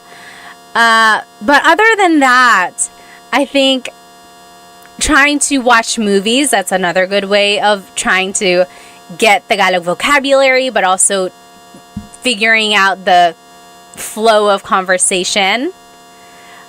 Oh, yes. Nita Nap said, I've been waiting for Tagalog in Duolingo for years. I don't know why they haven't made one yet. Okay. What is that? Pinsler is a subscription, but it's worth it. Interesting. Okay, so let's keep going. So again, that is how you say, this is my blank. Ito ang blank ko. Ito ang asawa ko. This is my husband or wife. Now, another way to say it, this is the same idea, just a different way to say it, is blank ko siya. Blank ko siya. So, Richard, this kind of goes off of your question. You could say, anak ko siya. He or she is my child. Tatay ko siya. He is my father. Or asawa ko siya. He is my husband. She is my wife. So, instead of saying, ito ang asawa ko, this is my husband, I could say, asawa ko siya. He is my husband. So do you see, Richard, this is exactly like the question you had asked there. Could you use siya? Yes.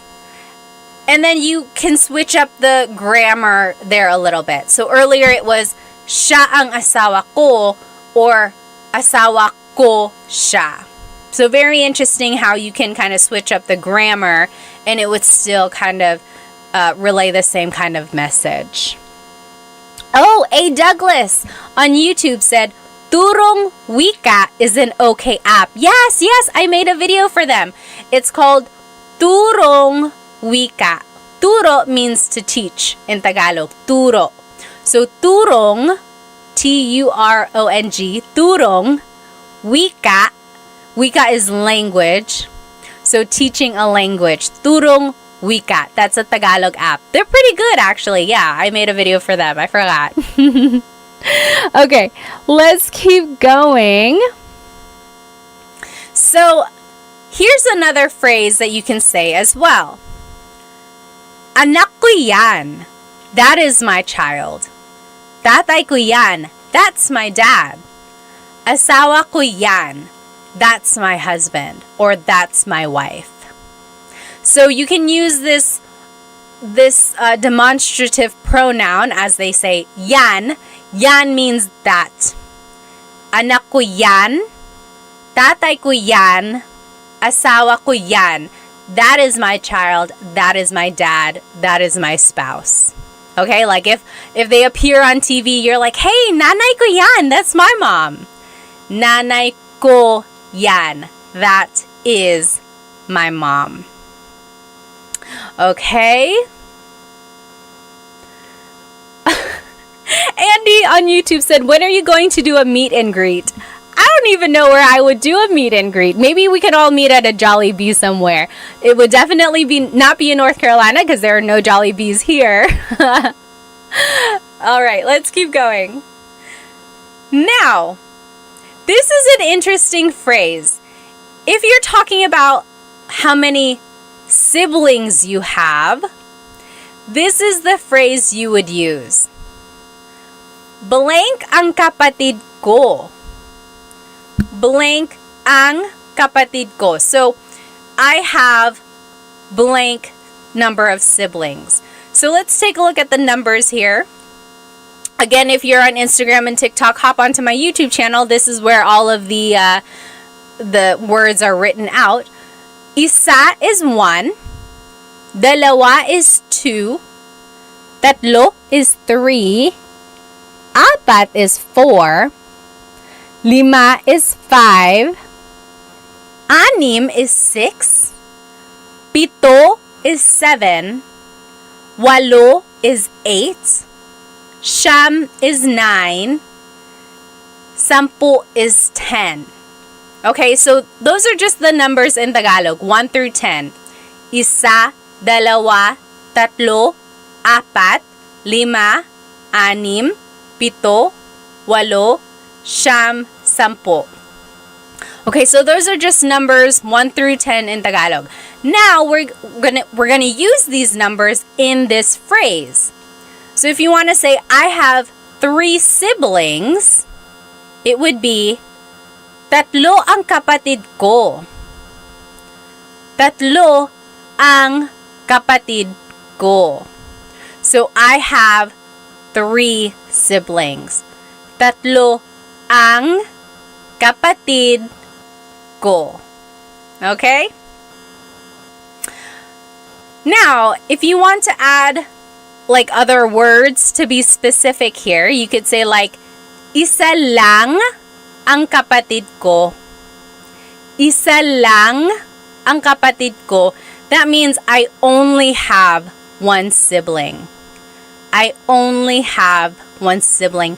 Lang means only. So, isa lang ang kapatid ko. Or if you don't have any siblings, you would say, wala akong kapatid. Wala akong kapatid. I forgot who it was who asked about putting the 2 words together. This is the case where you can. So, wala ako ng kapatid. You could just say, wala akong kapatid. Right? We're putting the words ako and nang together. Wala akong kapatid. I don't have any siblings. Okay? Yes, Aiden said, akong. So it's just one of those contractions. When you're talking really fast in Tagalog, native speakers will just put it together. Wala akong kapatid. Wala akong kapatid. I don't have any siblings. Let's see. Oh, yes! Melanie, you got it exactly right. Could you say, tatlo ang kapatid ko at babae silang lahat? Tatlo ang kapatid ko at babae silang lahat. The only thing I would change is I think I might add the word mga. Tatlo ang kapatid ko at mga babae silang lahat. You don't even have to really add lahat. You could say, tatlo ang kapatid ko at mga babae sila. Babae silang lahat. But that also works as well. Exactly right. Let's see. Okay. Yeah asked, how do I use siya? So again, kind of like in the last example, siya means he or she. So, siya ang kapatid ko or kapatid ko siya.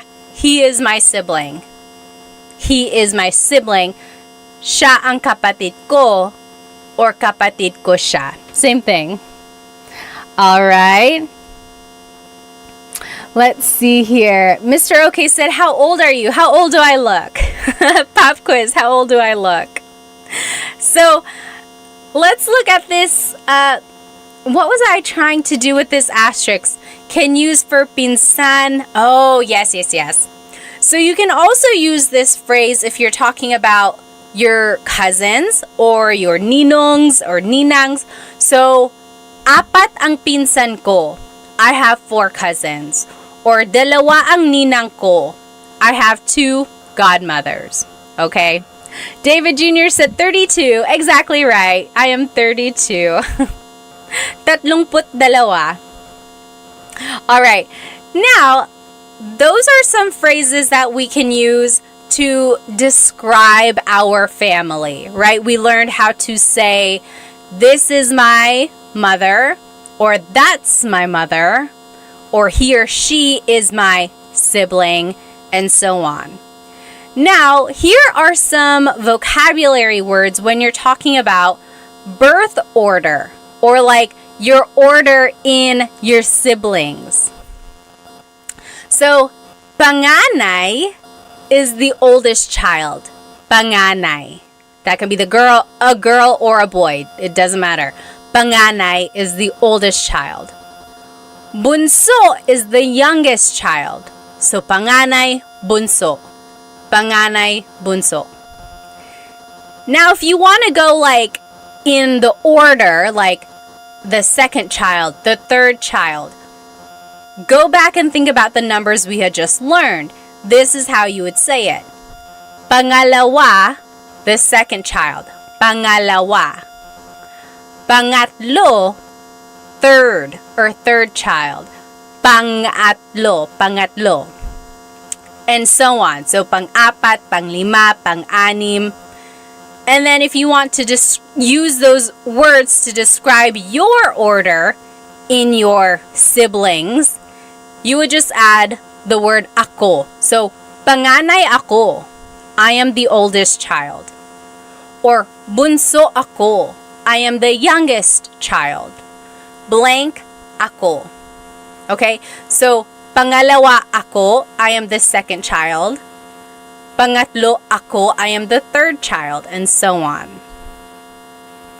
Another way to say it, you could say, instead of saying, bunso ako, I am the youngest child, you could say, ako ang bunso. Literally, that means, I am the youngest child. Ako ang bunso. So you could say, bunso ako, or ako ang bunso. Same thing. I am the youngest child.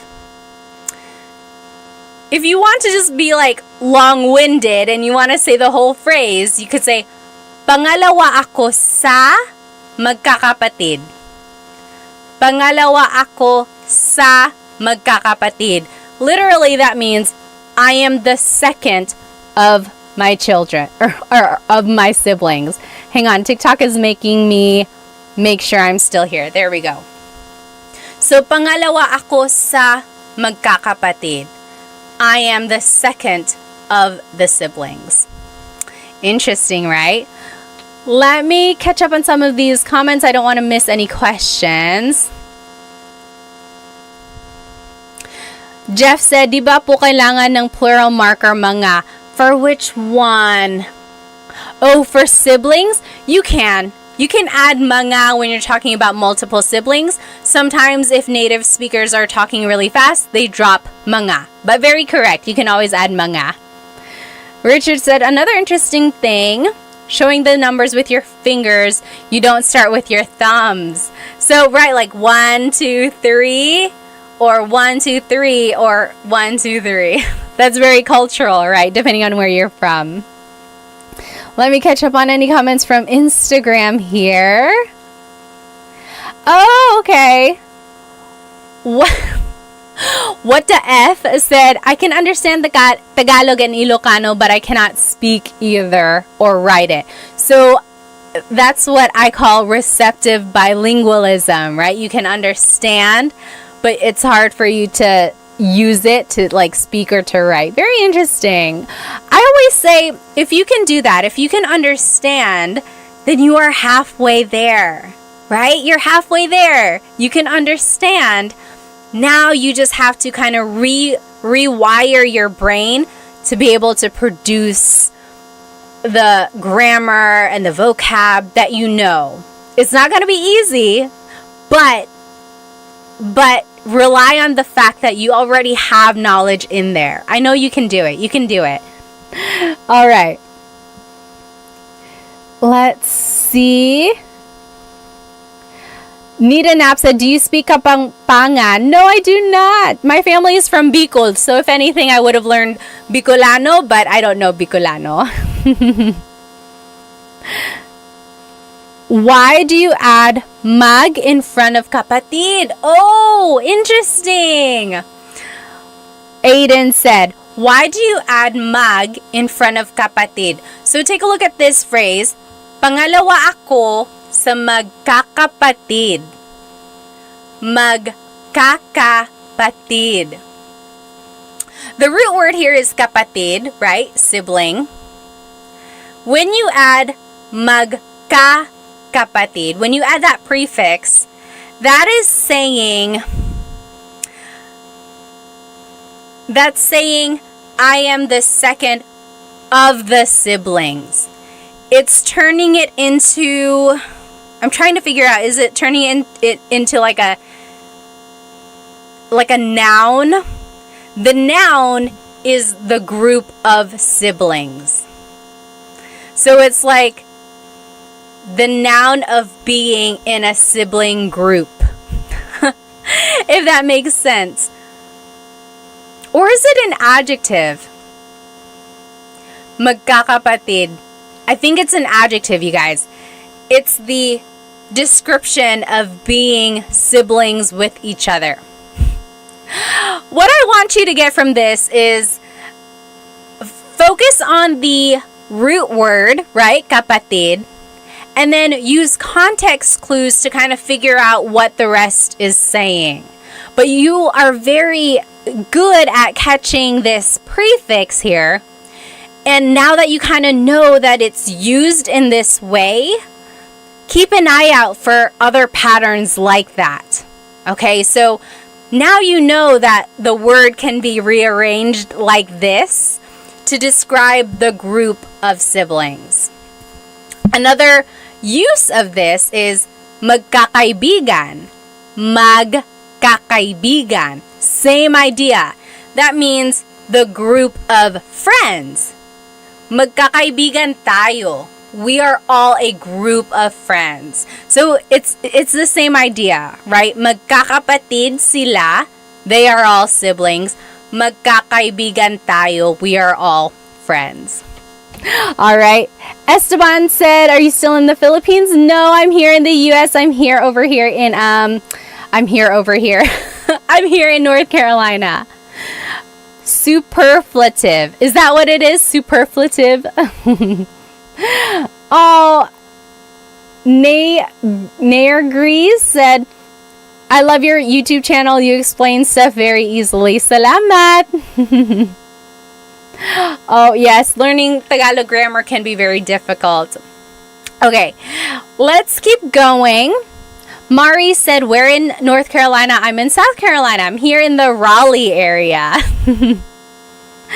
All right. Now, just a couple more phrases. These are phrases that you can use with your family. So we learned phrases that you can use about your family, right? If you're describing them. Now, here are phrases you can use with your family. For example, nasaan si blank? Where is blank? Nasaan si nanay? Where is mother? Nasaan si ate? Where is older sister?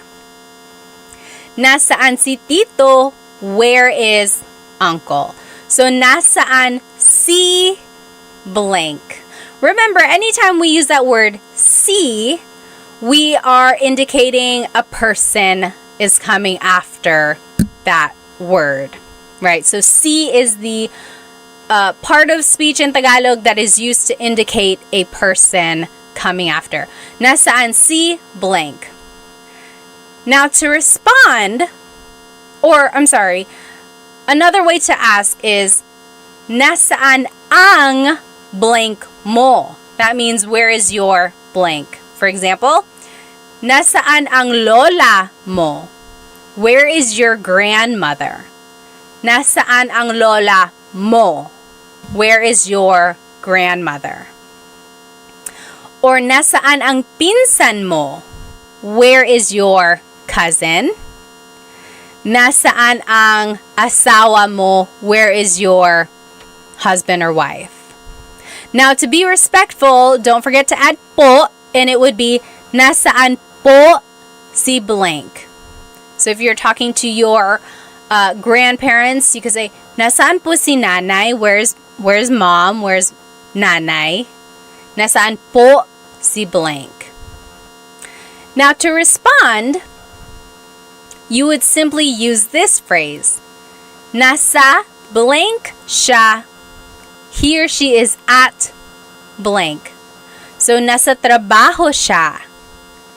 He or she is at work. Nasa tindahan siya. He or she is at the store. Nasa blank siya. Or to be specific, again, you can use that word si. It would be, nasa trabaho si ate. Ate is at work. Nasa trabaho si ate. Okay? And then, to be respectful, add po. So, nasa trabaho po siya. Nasa trabaho po siya. So, again, to ask where someone is, it was, nasaan si blank. And then to respond, nasa blank siya. Okay? Very interesting there. And if you want to ask what someone is doing, it would be, anong ginagawa ng blank mo? What is your blank doing? So, anong ginagawa ng tatay mo? What is your father doing? Anong ginagawa ng kuya mo? What is your older brother doing? And then, if you want to kind of be specific, anong ginagawa ni tatay? What is father doing? So you're dropping the your, right? So anong ginagawa ng tatay mo versus anong ginagawa ni tatay? Both asking what is father doing versus what is your father doing. And then don't forget to add po to be respectful. Ano po ang ginagawa ni tatay? Ano po ang ginagawa ni tatay? So I always get asked, like, where does po go in a phrase? Usually, po is the second word. So, ano po ang ginagawa ni tatay? Saan po si nanay? When in doubt, you can always add po to the end and it will work. It's not always common, like that's not where it naturally goes, but it will never be incorrect if you add it at the end. I do have a full-length Tagalog lesson video on my YouTube channel, how to use po. I think it's lesson number 2. On my YouTube channel, how to use po. There's lots of practice in there, and it goes through all of the different placements. You can check that out if you'd like. Now, you can ask someone, saan ka pupunta? Where are you going? Saan ka pupunta? Or, pupunta ako sa blank. Pupunta ka or pupunta ako sa blank. That means I'm going to somewhere. So, pupunta ako sa tindahan. I'm going to the store. Or, pupunta ako sa banyo. I'm going to the bathroom. Pupunta ako sa bahay ni Kuya JR. So, I want you to get used to this phrase here. Pupunta ako sa blank. I am going to blank, and then you can fill in the blank there. Let me just catch up with some of these comments. Okay. Let's just keep going here. Oh, CV said, I'm confused with past, present, and future tense in Tagalog. It can be very confusing. The main differences between the tenses in Tagalog is the prefix that is used. And there's a lot of different patterns depending on the type of verb you're using. Again, I have another full-length Tagalog lesson on present tense conjugation, and then another full-length Tagalog lesson on my YouTube channel for past and future tense. And it breaks down how to conjugate the verbs in different tenses depending on their verb types. It can get tricky. But with some practice, I think you can kind of see the differences.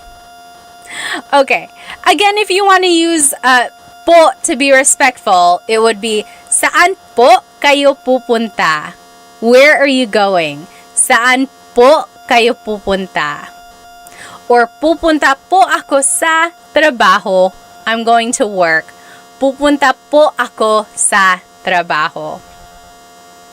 The opposite of where are you going is where are you coming from?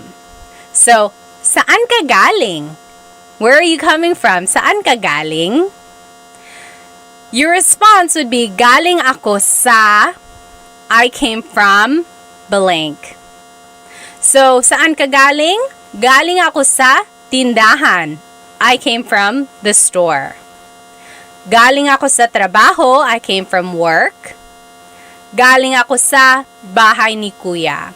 I came from Kuya JR's house. And then to be respectful, saan po kayo galing? Galing po ako sa blank. Oh, DJ Marsky, thank you so much for the gift on TikTok. Maraming salamat. Okay, so those were just some phrases that we can say to our family members. Again, this whole lesson is on my YouTube channel. If you want to review those, the live recording will be up on there as well, and everything will be written out. I'm actually going to go ahead and just go through this review really quickly because I want us to have enough time to do the listening comprehension at the end. So just follow along with me here. Oh, YouTube, let me go ahead and turn off my camera so you can see this. There we go. So let's just go through these vocab words. Remember, godparents in Tagalog, pamilya is family. Godparents is lolo and lola. Lolo and lola. And then, tatay is father. Nanay is mother. Those are the mga magulang, parents. Mga magulang. They have a child, that is their anak. They get married with someone, that's their asawa. Then they have kids. Ate is the oldest sister or older sister. Kuya is the older brother. Bunso is the youngest child. Altogether, those are mga kapatid, so siblings. And then if you want to be specific, again, remember kapatid is one of those gender neutral words. Kapatid na babae is your sister. Kapatid na lalaki is your brother. Okay, here's a translation. I'm gonna say this chunk of dialogue in Tagalog. See if you can understand what I'm saying, okay? Uy, kamusta? Ako si Pat at asawa ko si Chris. 3 ang anak namin. 2 babae at 1 lalaki. 4 ang kapatid ko. Ako ang panganay. Si JP ang pangalawa. Si Marie ang pangatlo. At si Mark ang bunso. Nasa Pilipinas pa ang mga tito ko. Nasa Pilipinas pa ang mga tito, tita, at ang mga pinsan namin. Ikaw, may kapatid ka pa ba? Or may kapatid ka ba? May mga anak ka ba? Did you get it? I'll say it one more time, okay? I'll go slower. David said, "What?" And this is not accurate. A lot of this was just made up so I could use the vocabulary words. Someone was like, "You lost me at 3 siblings." I'll say it one more time, okay? Kamusta? Ako si Pat at asawa ko si Chris. 3 ang anak namin. 2 babae at 1 lalaki. 4 ang kapatid ko. Ako ang panganay. Si JP ang pangalawa. Si Marie ang pangatlo. At si Mark ang bunso. Nasa Pilipinas pa ang mga tito, tita, at ang mga pinsan namin. Ikaw, may kapatid ka ba? May mga anak ka ba? How was that? Oh, yes. Aiden said, "I understand, but it's still hard."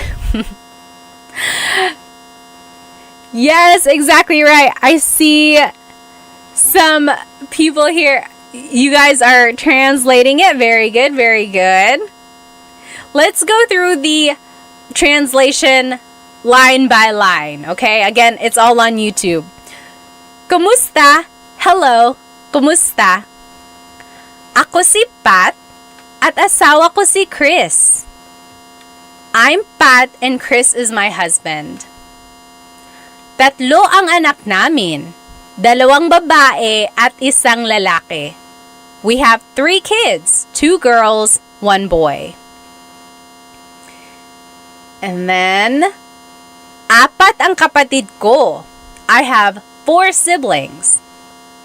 Ako ang panganay. Si JP ang pangalawa. Si Marie ang pangatlo. At si Mark ang bunso. I'm the oldest. JP is the second. Marie is third. And Mark is the youngest. Do you see how I used all of those vocabulary words that we learned? Let's keep going. Nasa Pilipinas pa ang mga tito, tita, at ang mga pinsan namin. Our aunts, uncles, and cousins are still in the Philippines. Ikaw, may kapatid ka ba? Do you have siblings? May mga anak ka ba? Do you have any kids? What do you think? Oh, yes, Liana said, more please, I speak Bisaya, trying to improve my Tagalog. Oh, good for you, good for you. Unknown says, good morning from Kuwait. Very good. So, I want you, whenever someone is speaking Tagalog to you, don't get tripped up over every word. Okay? One trick to learning a language, I know this because I took 5 years of French in high school and college, so I know how to kind of learn a language, right? I know the challenges that come with it.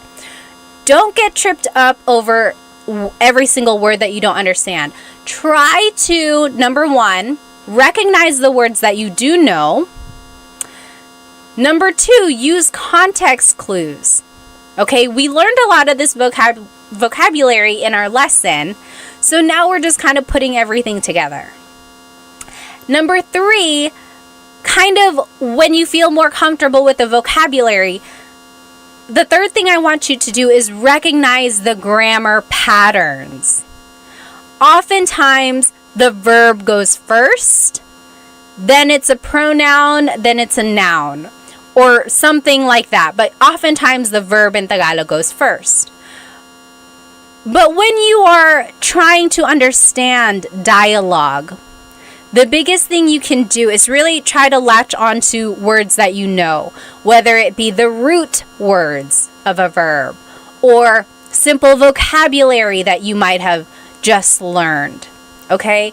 And then use context clues to kind of go from there, okay?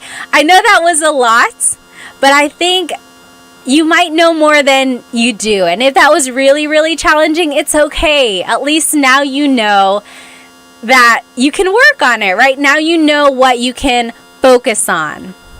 So I hope you enjoyed our lesson tonight. This is everything we learned. We learned some family vocabulary. We learned phrases about our families. We learned phrases that we can use with our family members, like, where are you going? Where did you come from? We also reviewed a little bit and we did some translation practice. Okay? I hope you were able to get some vocabulary that you didn't know yet. I hope you learned some phrases that you can start using with your families. And I hope to see you next week in our Tagalog Thursday. So, I hope you have a good rest of your night. I don't want to keep you any longer. Maraming salamat. Thank you so much for joining me. Have a good night.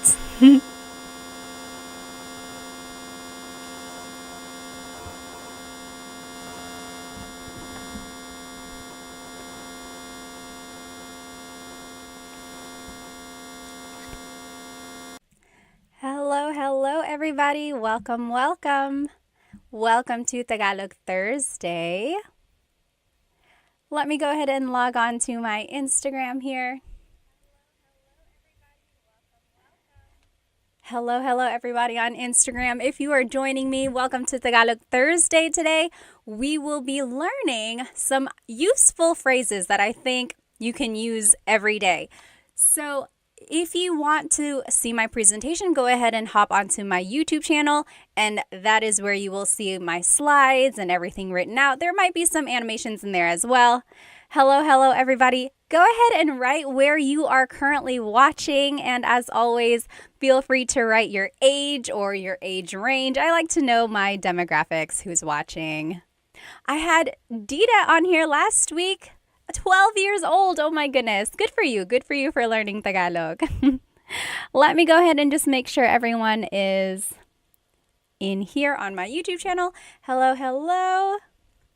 Oh, aloha from Maui, Caleb said. And Ola from Seth. Hi. Hello. Love and Lulu. Hi. Hello. Good to see you. K-Day GC is from California. Food Fascination is from Seattle. Hello. Stefan is from Toronto. And then Del Caballero is from Long Beach, California. Hi, Deborah. Hi, Emily from Alaska. Oh my goodness. What time is it in Alaska? Over here in North Carolina, it is 9:13 p.m. Also, just checking, is my audio okay for both Instagram and YouTube? Let me know if it's not. Oh, Drew, thank you so much for the badge. We haven't even started.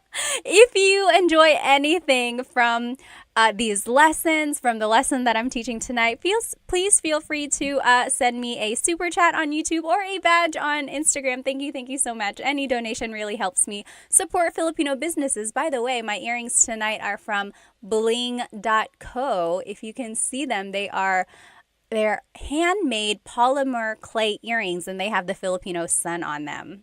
Hello, everybody. Oh, Kelly said, just married the love of my life. That is so great. Congrats. All right, let's go ahead and get started here. So again, this whole lesson is on my YouTube channel, and the recording will be on YouTube as well. So if you happen to not catch it, or if you want to rewatch it later, it will be here on my YouTube channel. Kelly is from Louisiana. Oh, Emily said audio is good. Good. All right.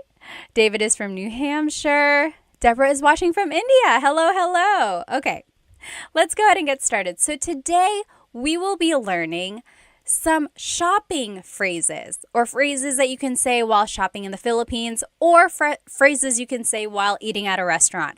However, a lot of these phrases will also work in different contexts. So I want you to take a note of them, even if you're not shopping in the Philippines or eating at a restaurant in the Philippines anytime soon. You'll see that a lot of them can be used in other contexts. So let's take a look at these.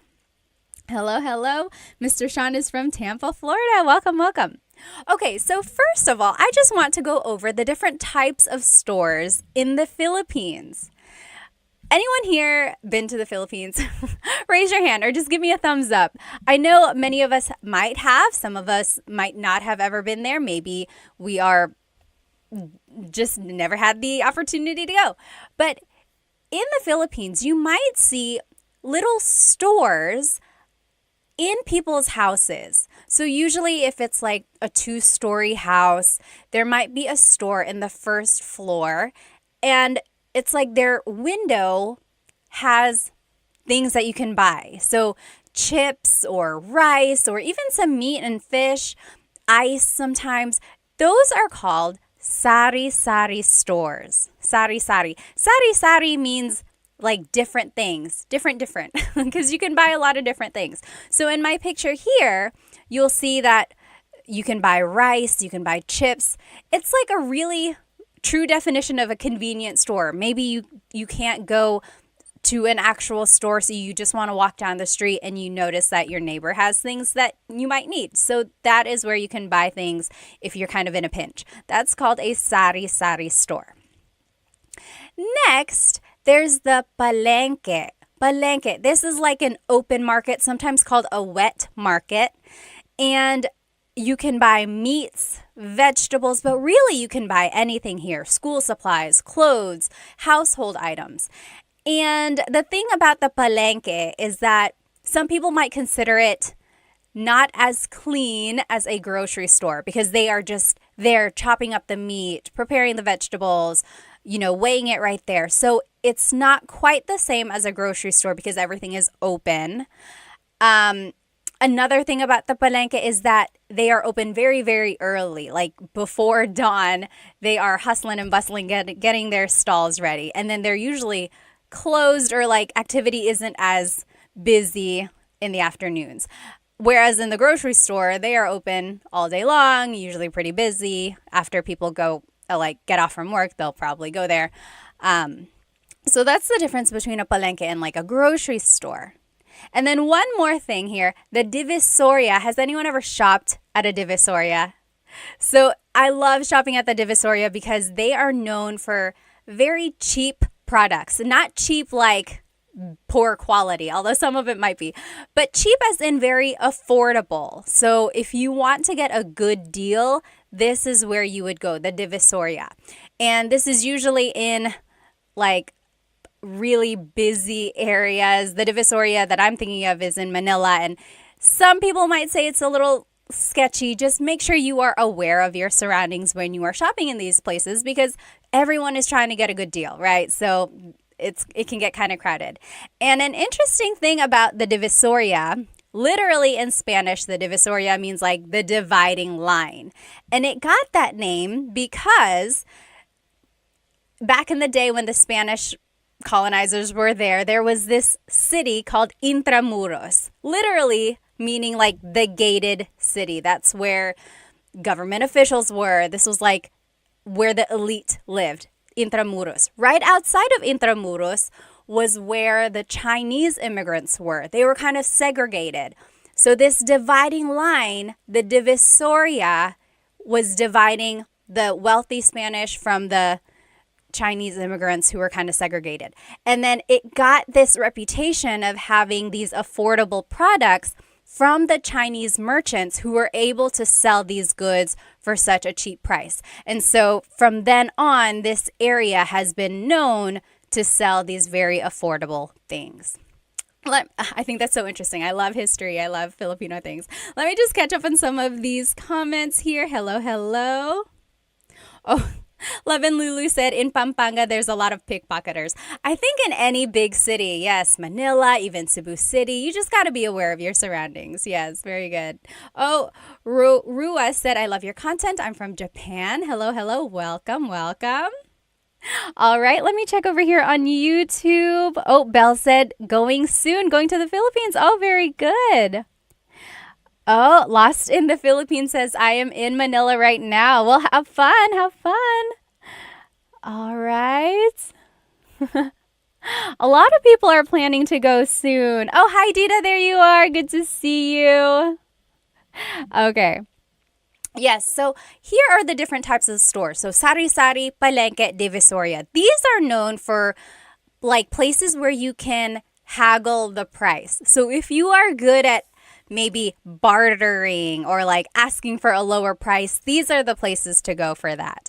However, if you go to like a mall, those prices are pretty set in stone, right? You can't really haggle a price tag at the mall. And the picture here on my YouTube channel, if you are looking with me, this is the Mall of Asia. Raise your hand if you've been to the Mall of Asia before. At one point, it was the biggest mall in Asia, but I think last I saw, there are bigger malls now, I think in other countries, but it's still the biggest mall in the Philippines. There's a skating rink, there's like places to watch shows and things like that, and there are lots and lots of floors up there. If you have been there, what is your favorite part of the Mall of Asia? I haven't been there in a very long time. I think one of my favorite things about the Mall of Asia is the surrounding. Like, it's surrounded by water, and you can get a lot of good pictures over there. All right, so that's the mall. That is another place you can go shopping. And then lastly, nowadays, people can go shopping online. So online selling, I don't know if you've ever seen them. It's much like here in America, or if you're just scrolling through your TikTok, a lot of people will sell things online. They'll just hold up the product, and then whoever says mine in the comments, that will go to them. So those are just some different stores in the Philippines. Okay, awesome.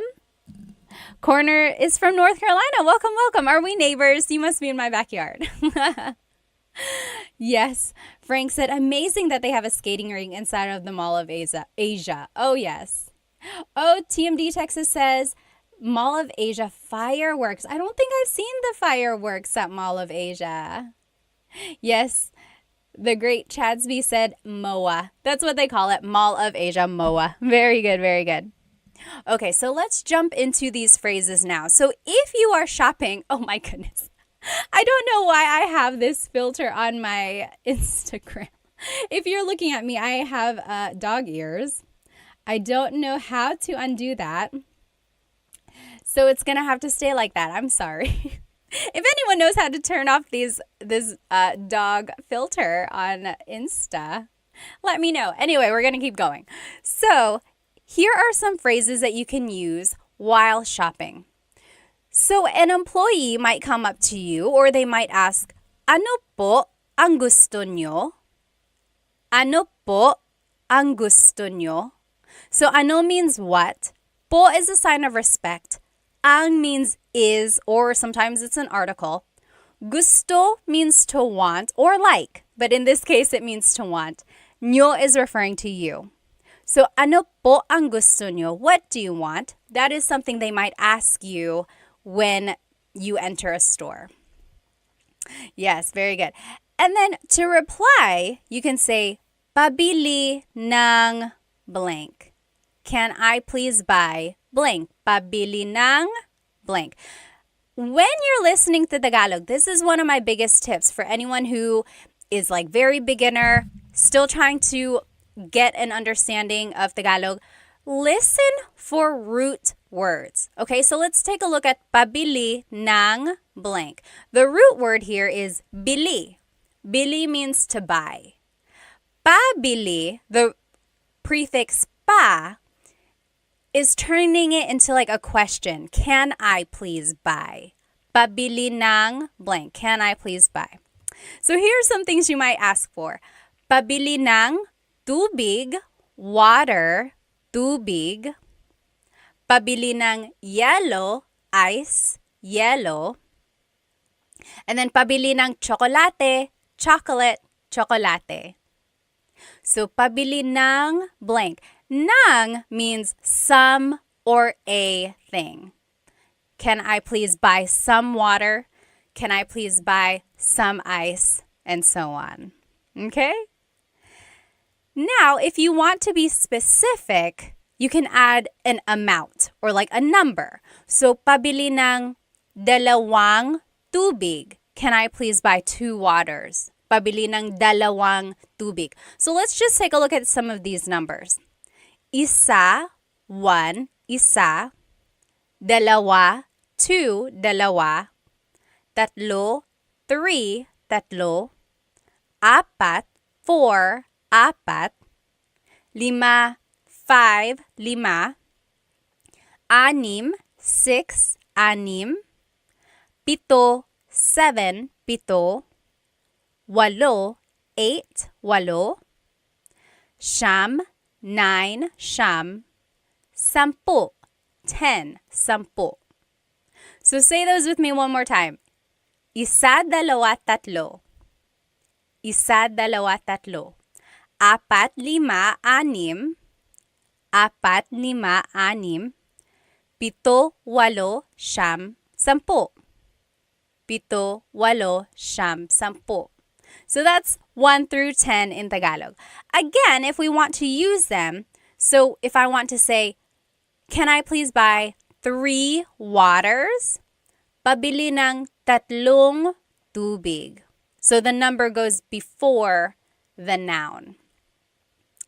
Now, I want you to listen carefully, okay? So I am saying tatlong, tatlong. There's an NG at the end of the number.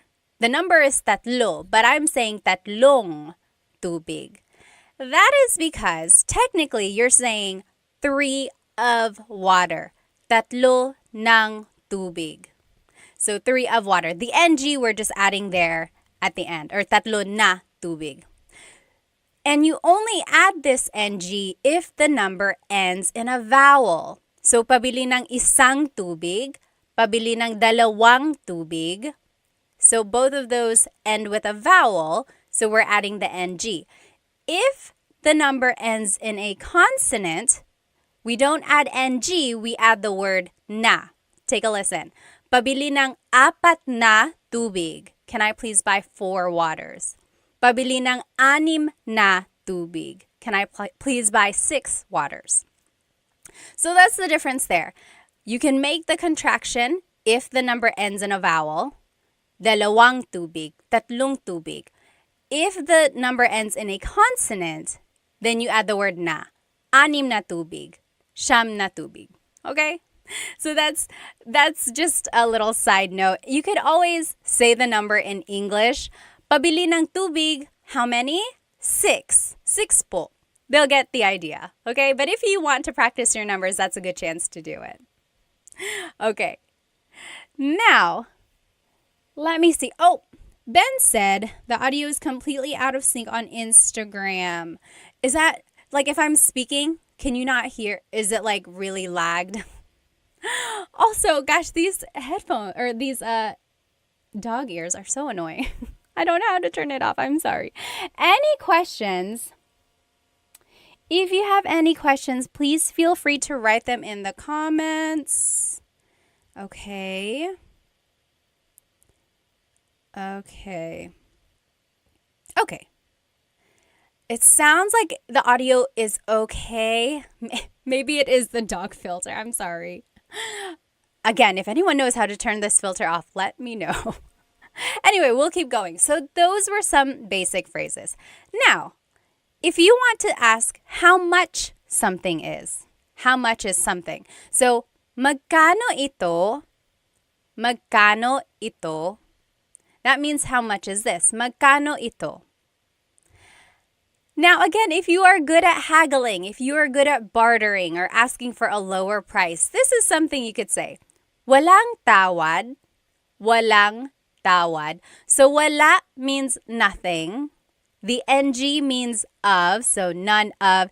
Tawad literally means forgiveness. So, no forgiveness, walang tawad.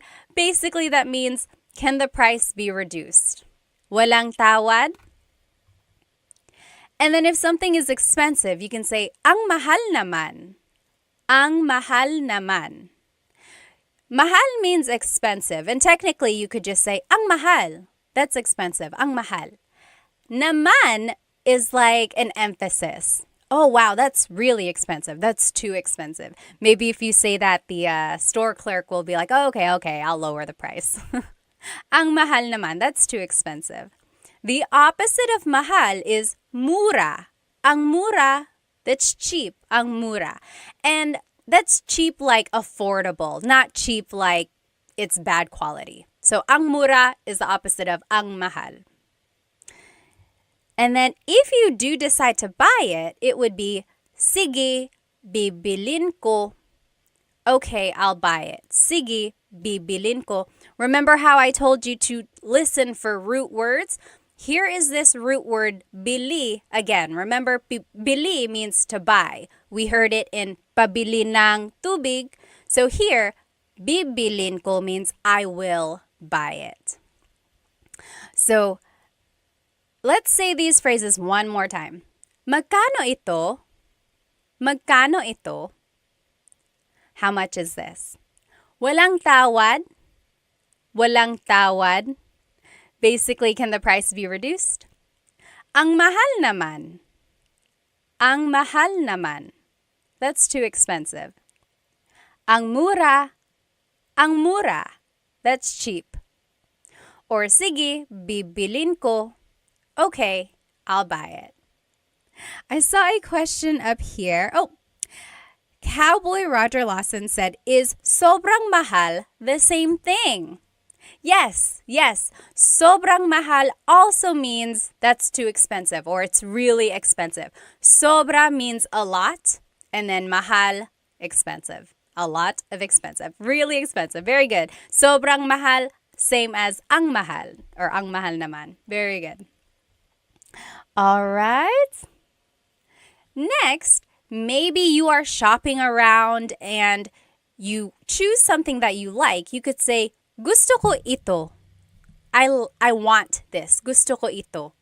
So gusto can mean I want or I like.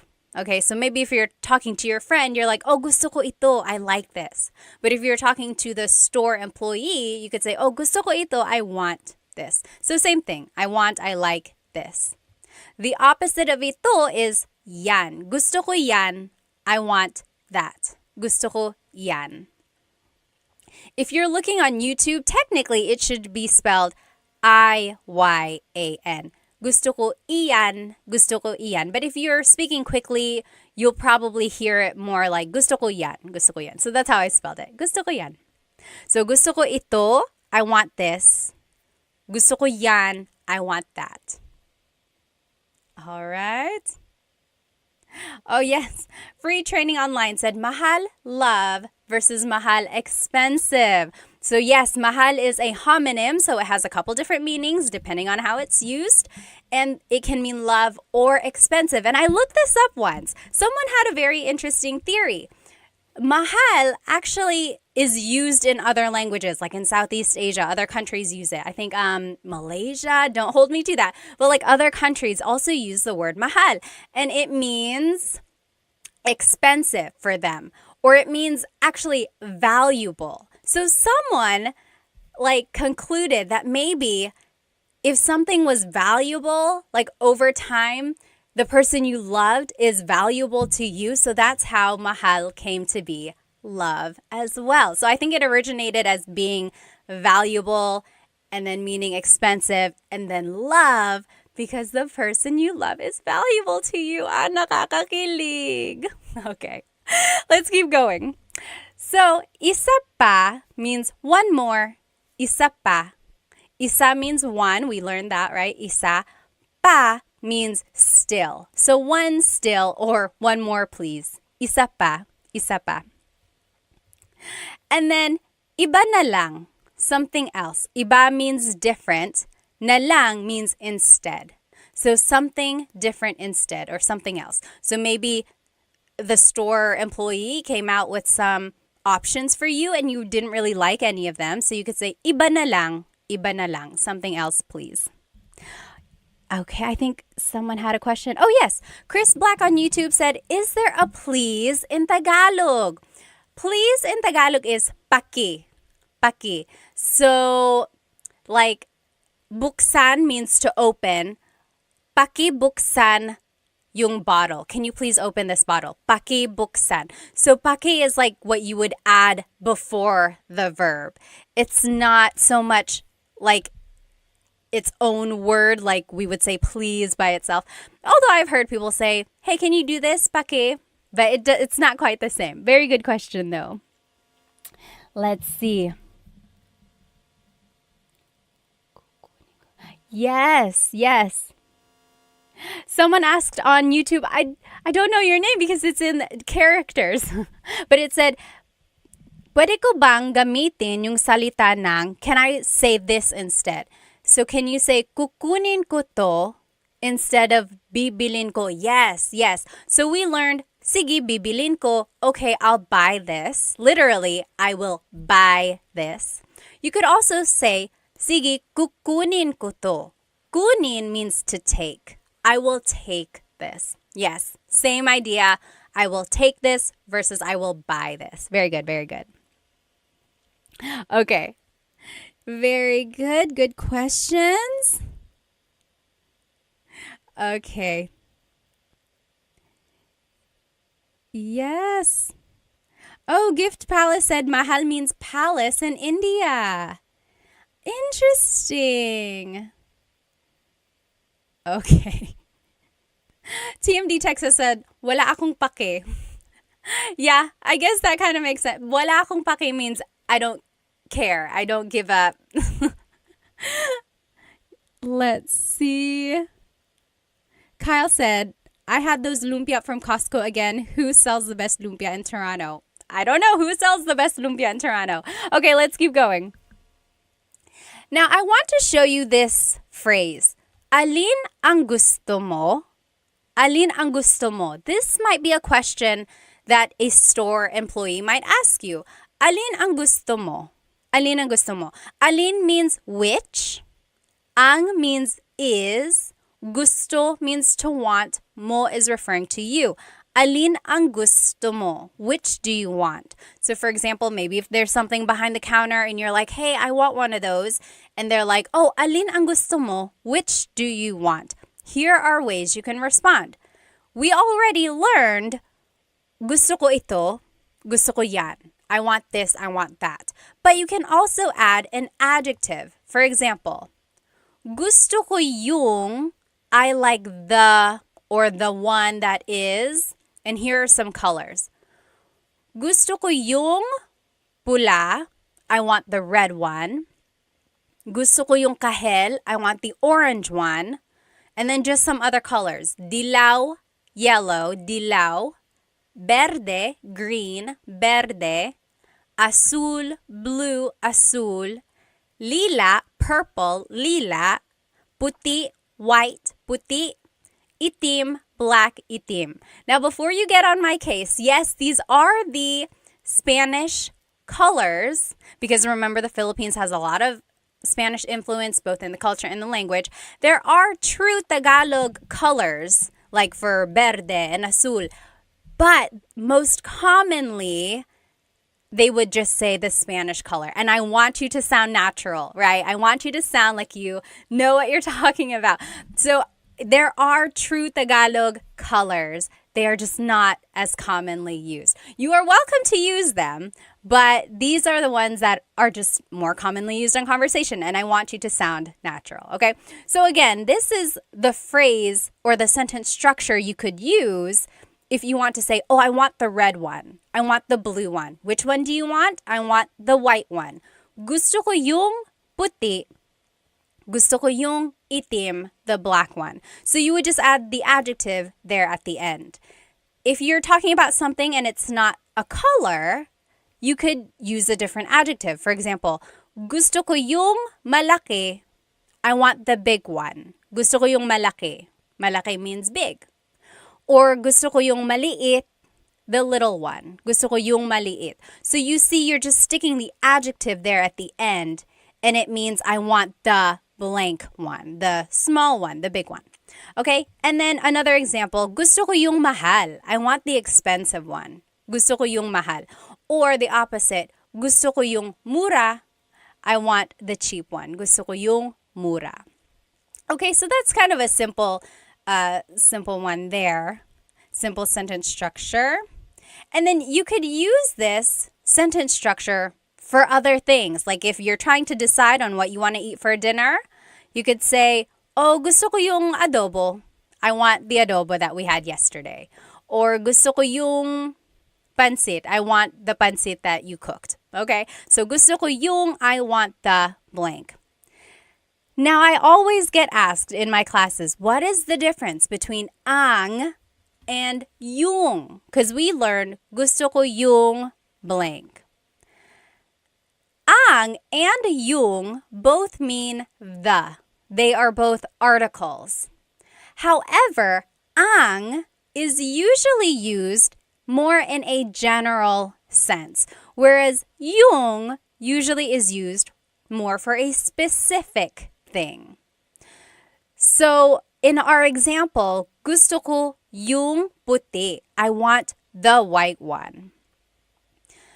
If someone said, gusto ko ang puti, it's like, I like the white one. Like, it's not as committal. I don't know. It's hard to explain. Here's one way to take a look at it. So, it's the dress versus the dress. There's the dress, that's ang. Then there's the dress. That's yung. So it's kind of like a different way to think about something. Okay. All right. Let's keep going here. Oh, Chandra said, are you taking online classes? We are just wrapping up class 4 now. So I did 1, 2, 3, and 4. So my class sets are just about done. Hopefully I can start another set in the fall. Okay, but I will still try to do these Tagalog Thursdays. This is like my 4th or 5th week. These have been fun. So join me every Thursday. Okay, now, if you want to be respectful while you are shopping, you can add po to any of the phrases we just learned. So remember, in the Philippines, we say po to be respectful to our elders, but also to people in authority. So, like priests, doctors, police officers, but also, even if they're not in authority, if you just want to be respectful, like to someone who is working at a store, feel free to add po. Here are the common placements of po. Usually it's the second word in the phrase. Most commonly, it's the second word. Or it goes after the words ko or na if either of those appear in the phrase. Ko means I or my. Na means already. So if either of those two words appear in a phrase, po usually goes after that. Or po just goes after a set phrase. So when in doubt, always add po to the end of anything you say, and it will be respectful. Okay, that is key there. When you are learning po and you want to be respectful, just add it to the end and it will always work. But let's take a look at the phrases we just learned and see where the po usually goes.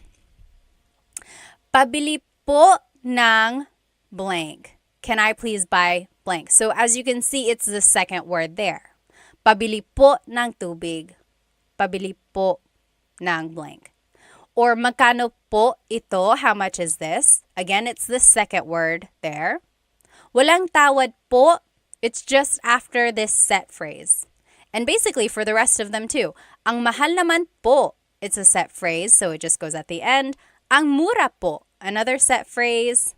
And then, sige po, bibilin ko po. It's just another set phrase. Okay. Let's see. And then just to finish up, here are the other phrases we learned and where po would go.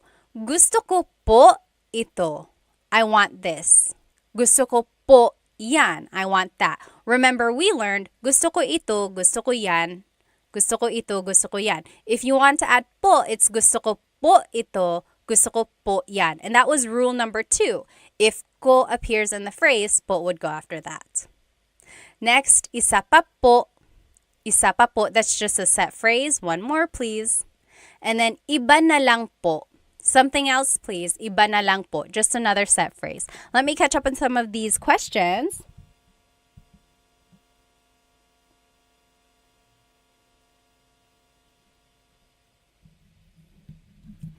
Yes. Let's see. Chris the Rhino said, isa pa din po. Gusto ko yung malaki po. Is this right? It depends on what you're trying to say. Yes, the gusto ko yung malaki po. I want the big one. That one is correct. I'm not quite sure about the first part of your statement. Okay, all right. Yes, let's keep going. So those were just some phrases that you can say while shopping. Anyone have any questions about these shopping phrases before we move on to the restaurant phrases? So a lot of these you can use in other contexts. So like gusto ko ito, gusto ko yan. It doesn't only have to be about shopping, right? You could be talking about a book, or you could be talking about anything really, the show that you're watching or a song that you're listening to. Gusto ko ito, gusto ko yan. Okay, now let's keep going. Here are some phrases you can use while eating at a restaurant. When you enter a restaurant, the host or hostess will probably ask you, ilan po sila? Ilan po sila? So ilan means how many. Po is referring to you, or I'm sorry, po is a sign of respect. Sila means they. So how many of you are there? How many are they? So how many are in your party? And then this is where you can just use your numbers in Tagalog. So isa, dalawa. You could say like dalawa kami. There are 2 of us. Dalawa kami. Or tatlo kami. There are 3 of us. Or you could say, isa lang, just one. Isa lang. Okay? Now, if you want to ask for a menu, maybe you sat down and they haven't given you a menu yet, this is how you would do it. Pahingi ng menu. Pahingi ng menu. May I please have a menu? Let's take a look at the root word here. Hingi. Hingi means to ask for something. Hingi, hingi. Pahingi means, can I please ask for a menu? So the pa is like asking to do that action. Can I please ask for a menu? Pahingi ng menu. And then if you're looking on YouTube with me here, these asterisks mean that you can switch out this word. So pahingi ng napkin. The thing about napkin, though, in the Philippines, if you ask for a napkin, they call a napkin the feminine, like sanitary pad. So if that's not what you're asking for, don't ask for it. A napkin that you use to wipe your face, they call that a tissue. So pahingi ng tissue, can I please have a tissue? Okay, so that's just one thing. I made a video once of like restaurant phrases and I said pahingi ng napkin, and a lot of native Filipinos were like, why napkin? Napkin is sanitary pad. Haha, yes, I understand. So don't ask for a napkin if you're at a restaurant. Ask for a tissue. Okay, so pahingi ng blank. And again, you can use this phrase for other contexts. Maybe you are at a friend's house and you're cold. You could say, pahingi ng blanket. Can I please have a blanket? Or can I ask for a blanket? Pahingi ng blank. Can I please have something? Let's see. Deborah asked, what's the difference between kami and it's being covered up here. Let me see. Deborah, I'll answer your question as soon as it like moves up. There's like a heart icon that's covering up part of your question. But kami is the subject pronoun meaning us. And there are other pronouns that mean us or we, but they're probably a different type. There's possessive pronouns, there's subject pronouns. Kami is us in the subject pronoun. Oh, I see. Deborah asked, what's the difference between lang and kami? So I said, isa lang, only one. Lang means only. Kami means us. So dalawa kami, there are two of us. So that's the difference, lang and kami. Oh, Tony asked, why did they say ilan po sila instead of ilan po nyo? Nyo is the possessive pronoun meaning your.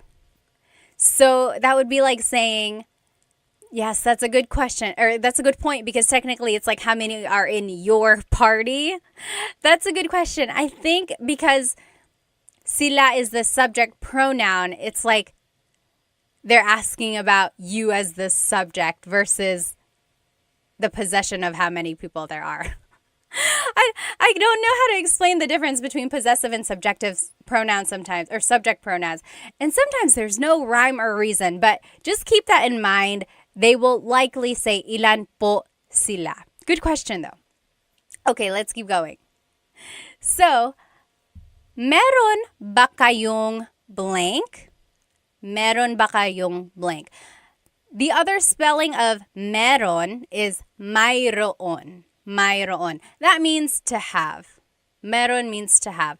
Ba is a question word. Kayong means you all, you plural. And then adobo, do you have adobo? Maybe you are looking at the menu and you just want to ask or double check. Meron ba kayong adobo? Do you have adobo?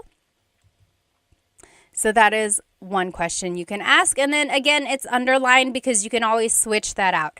Meron ba kayong pansit? Meron ba kayong blank? Meron ba kayong sinigang? Do you have pansit? Do you have sinigang? And then you can use this phrase in other contexts. Meron ba kayong aso? Do you have a dog? I'm scared of dogs. Meron ba kayong aso? Do you have blank? Okay. Next, if you want to ask about the food, you can say, maanghang ba ito? Is this spicy? Maanghang is spicy. Ba is a question word. Ito means this. Maanghang ba ito? Is this spicy? And then they would say, oo or hindi, yes or no. This is a good phrase to know if you are allergic to something. So, allergic ako sa blank. Allergic ako sa blank. I am allergic to, and here are some things you might be allergic to. Allergic ako sa mani, peanuts.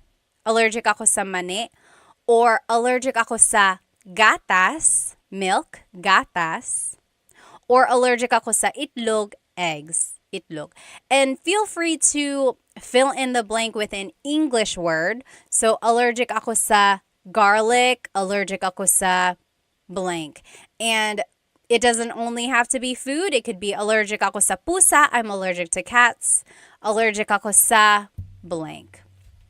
I am allergic to something. Next, maybe you are done reading the menu and the waiter comes over and says, "Ano po ang order nyo?" Ano po ang order nyo? Ano means what? Po is a sign of respect. Ang means is or are. Order is order. Nyo is referring to you. So what is your order, or what would you like to order? Ano po ang order nyo? Ano po ang order nyo? Your response would just be, gusto ko ng blank. Gusto ko ng blank. I want blank. And if you want to add a couple different things, the word and in Tagalog is at. So let's take a look at these. Here are some things that you might order. So kanin is rice, kanin. Kape, coffee, kape. Tubig, water, tubig. Tsaa, tea, tsaa. Gulay, vegetables, gulay. And prutas, fruits, prutas. So if I were to ask you, ano po ang order nyo? What is your order? You could say, gusto ko ng kanin at gulay. I want some rice and vegetables. Or, gusto ko ng tsaa at kape. I want tea and coffee. Okay, so that's how you would kind of respond there. Let me just catch up here. All right. The great Chadsby said, allergic ako sa isda. He is allergic to fish. Yes, that's one way you can use that. Oh, thank you, Spooky. I'm glad you've enjoyed my videos. Thank you, thank you. Yes, Dave asked, nag-stream ba kayo sa YouTube? Yes, this is on YouTube right now, so you can follow along. Okay, any questions about any of these phrases that we have learned so far? So we know how to say how many are in our party. We've learned how to order something. We've learned how to say things we're allergic to. Now, maybe the food is finally here. You can say, ayan na. There it is, ayan na. Ayan na, that's just an expression. And you can use that in other contexts, not just at a restaurant. Maybe you are at a concert and the opening number was taking a long, long time. You're like, where is the people I actually want to see?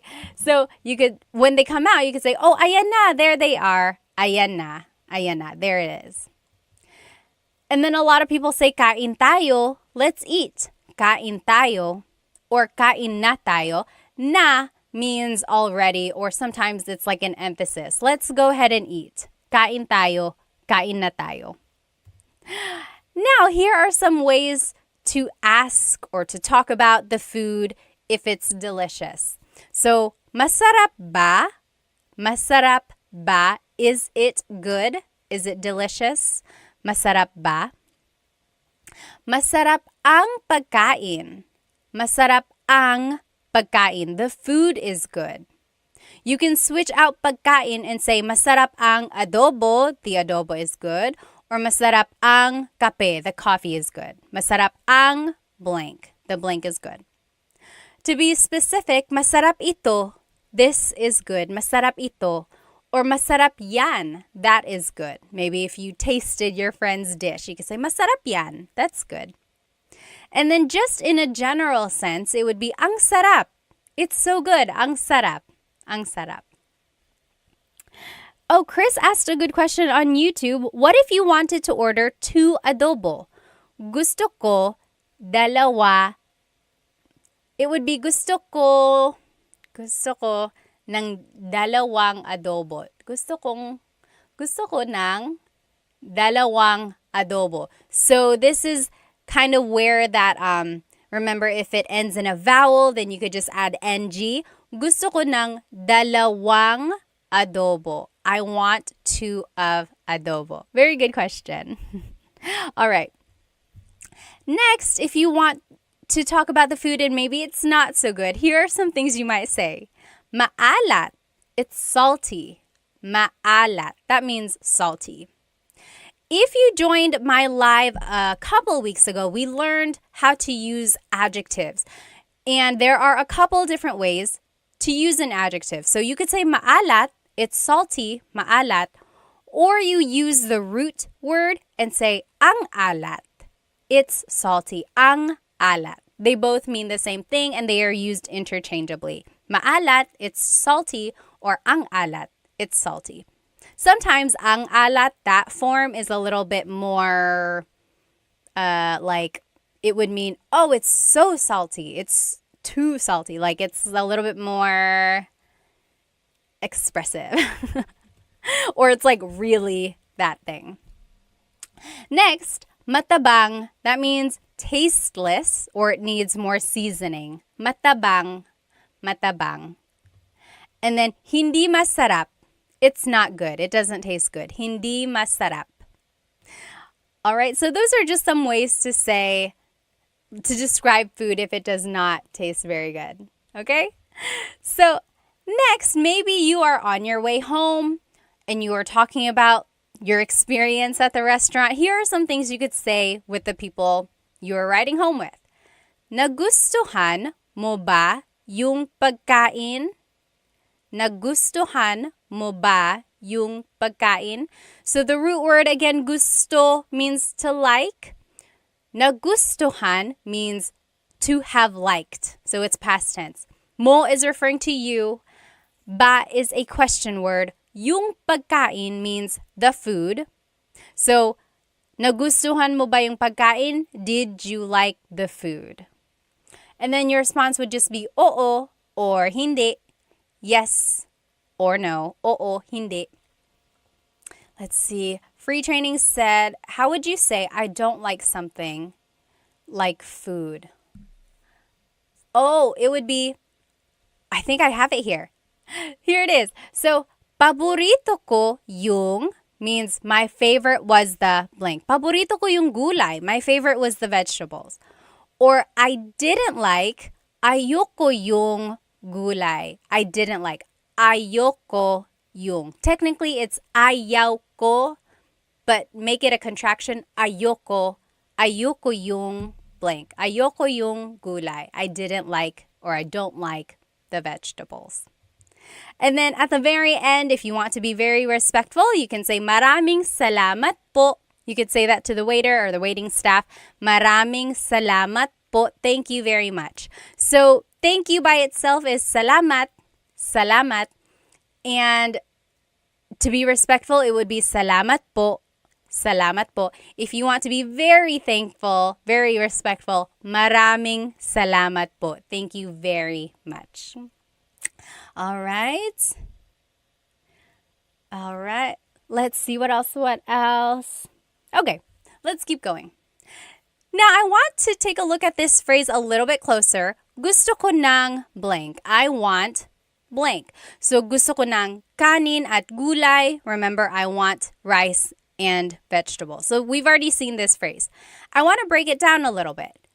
There's a difference between gusto ko ng, which is what we learned, versus gusto ko yung. So, gusto ko ng means I want some or a thing. Gusto ko ng kanin, I want some rice. Gusto ko ng saging, I want a banana. Gusto ko ng tubig, I want some water. So, as you can see, ng can be some or a thing, depending on what you're trying to say. So, gusto ko ng blank means I want some or a thing. I want. However, if you say gusto ko yung, that means I like something. So, gusto ko ng means I want. Gusto ko yung means I like. So, let's take a look at these. Gusto ko yung tinapay. I like the bread. Gusto ko yung tsaa. I like the tea. Gusto ko yung server natin. I like our waiter. Okay, so that's the difference there. The ng means you want it. Yung means I like it. It's a very minor difference. If you happen to mix it up, it's not that big of a deal. However, there is a difference when it's a question. So let's take a look at this. Gusto mo ba ng tinapay? Gusto mo ba ng tinapay? The ng means, do you want some bread? Do you want some bread? Gusto mo ba ng tinapay? However, if you say, gusto mo ba yung tinapay? Gusto mo ba yung tinapay? That means, do you like the bread? The bread that we are eating right now, do you like it? So that's just the difference there. It really pops out when it's a question. Gusto mo ba ng tinapay? Do you want some bread? Versus gusto mo ba yung tinapay? Do you like the bread? Okay, so very minor difference there. If you happen to mix it up, it's not that big of a deal. It's just one of those things that is just like a nuance of Tagalog. Mr. Urban World said, gusto ko ng McDonald's. Ako din. You pay. Yes, McDonald's tayo. Okay. Nanay, tatay, gusto ko ng tinapay. That's a nursery rhyme. Yes, Dennis said, gusto ko ng Jollibee. I want some Jollibee. You get it. So I want versus I like. Okay? Now, we are wrapping it up here. I will finish this lesson by asking you, ano ang paborito mong restaurant? Ano ang paborito mong restaurant? Can you figure out what I'm asking you? And then type it in the comments. Ano ang paborito mong restaurant? Or another way to ask it is, ano ang paborito mong kainan? Like, kainan literally means like the place to eat. So it's like technically restaurant. So yeah, that's the way you could say it. Ano ang paborito mong kainan? Yes, very good. Filipino 25, got it right. What is your favorite restaurant? Love and Lulu said, my favorite restaurant is Korean. Lucky said chicken adobo, barbecue. Very good. Yes, SF180, you got it. Very good. Yes, Tony said, how would you say I want that bread? So I want that bread would be gusto ko yung tinapay. Now, that bread, like this specific one, would be like, gusto ko yung tinapay na yun. Gusto ko yung tinapay na yun. I like that specific bread. Very good. Very good. Yes, you guys all got it. Now, if you want to reply in Tagalog, this is how you would do it. Paborito ko ang blank kasi blank. So, ano ang paborito mong restaurant? Paborito ko ang, here are some examples. Paborito ko ang Jollibee kasi masarap ang pagkain. So, kasi means because, kasi. And then, masarap ang pagkain means the food is delicious. Very good. Paborito ko ang blank kasi blank. I want you to write that in the comments. Ano ang paborito mong restaurant? And then formulate your answer. Paborito ko ang blank kasi blank. Here's another example. Paborito ko ang McDo kasi mura lang. So my favorite is McDonald's because it's cheap. So that's just to show you the sentence structure here. Paborito ko ang blank kasi blank. My favorite is blank because blank. I'm just reading some comments here. So Free Training said, there's that word ba, and if you continue saying it, it becomes many different words. Oh, the ba. Are you talking about like ba. A lot of comedians make jokes about that, right? Like ba. So depending on how you're saying it, it could be ba, chin, ba. Emphasis is on the first syllable, ba. Then there's baba, Baba. Emphasis is on the second syllable. That means to go down. Baba. Like going down an elevator. Baba.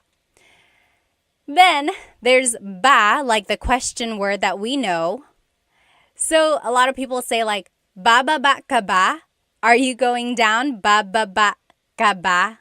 Are you gonna go down the elevator or going down the stairs? Yeah. Funny. All right. Let's see what people's answers were. Oh, Tony said, paborito kong restaurant, ang Red Lobster. Or, paborito ko ang Red Lobster kasi, because, why? Very good. Paborito ko ang ... So, those are just some phrases that you can use when you're shopping or when you're eating at a restaurant. Parker said, paborito ko ang mesa kasi masarap ang sisig. I've never eaten there before. Saan yan? Where is mesa? Filipino25 said, love your earrings. Thank you. They are from bling.co. Make sure you find them on Instagram. Okay. So again, just to review, this is what we learned today. We learned the different types of stores. Remember, there are some stores in people's houses. Those are called sari-sari stores. Sari-sari means a variety, like a variety of things, because they sell a variety of things at their stores. So the stores in people's homes, those are sari-sari stores. Then there's the palengke, or the wet market. You can buy produce, you can buy meats, you can buy household items there. Then there's divisoria. That's like an outdoor, it's not even outdoor. It's just like a bazaar, or like a place where you can buy really affordable things, usually clothes or even household items as well. And then there's the mall. Of course, you can't really haggle the price at the mall. Those price tags are pretty set in stone. And then there's online selling, of course. And then we also learned some shopping phrases. So, can I please buy something? Or asking for more or something. Then we learned how to incorporate numbers and colors. And then we learned that you can use a lot of these phrases in other contexts, right? Not only in shopping, you can ask for something, maybe if you're at a friend's house, or you can say these phrases maybe when you're just hanging out, like watching a movie. And then lastly, we finished off by learning some restaurant phrases as well. We learned how to describe food, if food is delicious or something like that. Let me just catch up here. Oh, Hoff Basse said, shout out from Tagaytay, Vesh. When my kid gets old enough, I want him taught by you. Sige, kaya mo yan. You can do it. G-Max said, hi from Canada. Hello from Victoria, BC. Hello, everyone. Oh, Deborah said, what's pasalubong? Anyone know what pasalubong is? Pasalubong is, so salubong, the root word salubong means to like meet someone where they are. Salubong. Pasalubong is a souvenir usually brought by someone who has been away. So usually Filipinos who go back to the Philippines have a lot of pasalubong for their families. So chocolates, t-shirts, toys for kids, a lot of the things that they can't afford on their own, or things, just a way to show that you've been thinking of them. Or like if you just happen to go on a business trip, you might bring a pasalubong back for your family because you thought of them while you were away. That's a pasalubong. All right. Jackie said, hey from the Bay Area. Hello. Alrighty. Yes, you meet them and give them a gift, Love and Lulu said. Well, I will see you next Tagalog Thursday. If you joined our lesson midway, I will be redoing this lesson sometime during the week. I like to do my lives twice, just in case anyone wasn't able to join. The recording will be on my YouTube, but I know people like to be in the chat and like ask their own questions. I wasn't able to do a repeat of last Thursday's, so I will do a repeat of that one too. So there will be 2 repeat lessons. Anyway, if you have any questions, please feel free to write them in the comments and then I will try to answer. Have a good rest of your night, everybody. Salamat!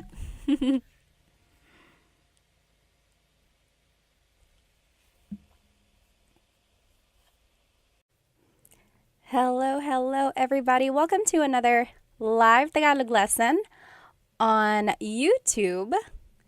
I am starting my TikTok now as well. So hello. If you are joining me tonight, we are going to be doing a live Tagalog lesson on YouTube. And I would suggest you go ahead and hop onto my YouTube channel so that you can see the presentation that I made.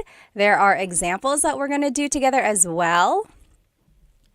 So go ahead and grab a piece of paper or something to write with so that we can all do these practice examples together, okay? So welcome. If you're just joining, go ahead and write where you are from and give me an idea of your age. You don't have to tell me your exact age, although if you want to, go ahead and do that.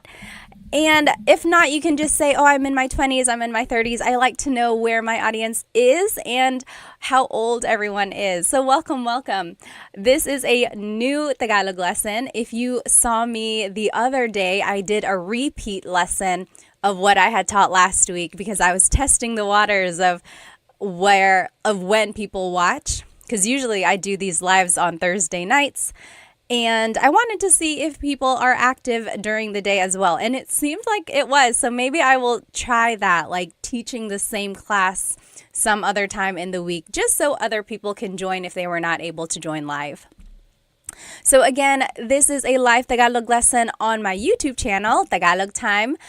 And if you want to see the presentation that I made, there are practice examples, go ahead and jump onto my YouTube channel. Otherwise, you're welcome to stay on my TikTok.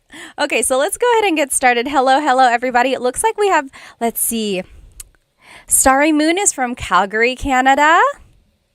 Killionaire is from Oahu. Hello. Thank you for joining us. David is 64. Taho 0000 is from California. Hello.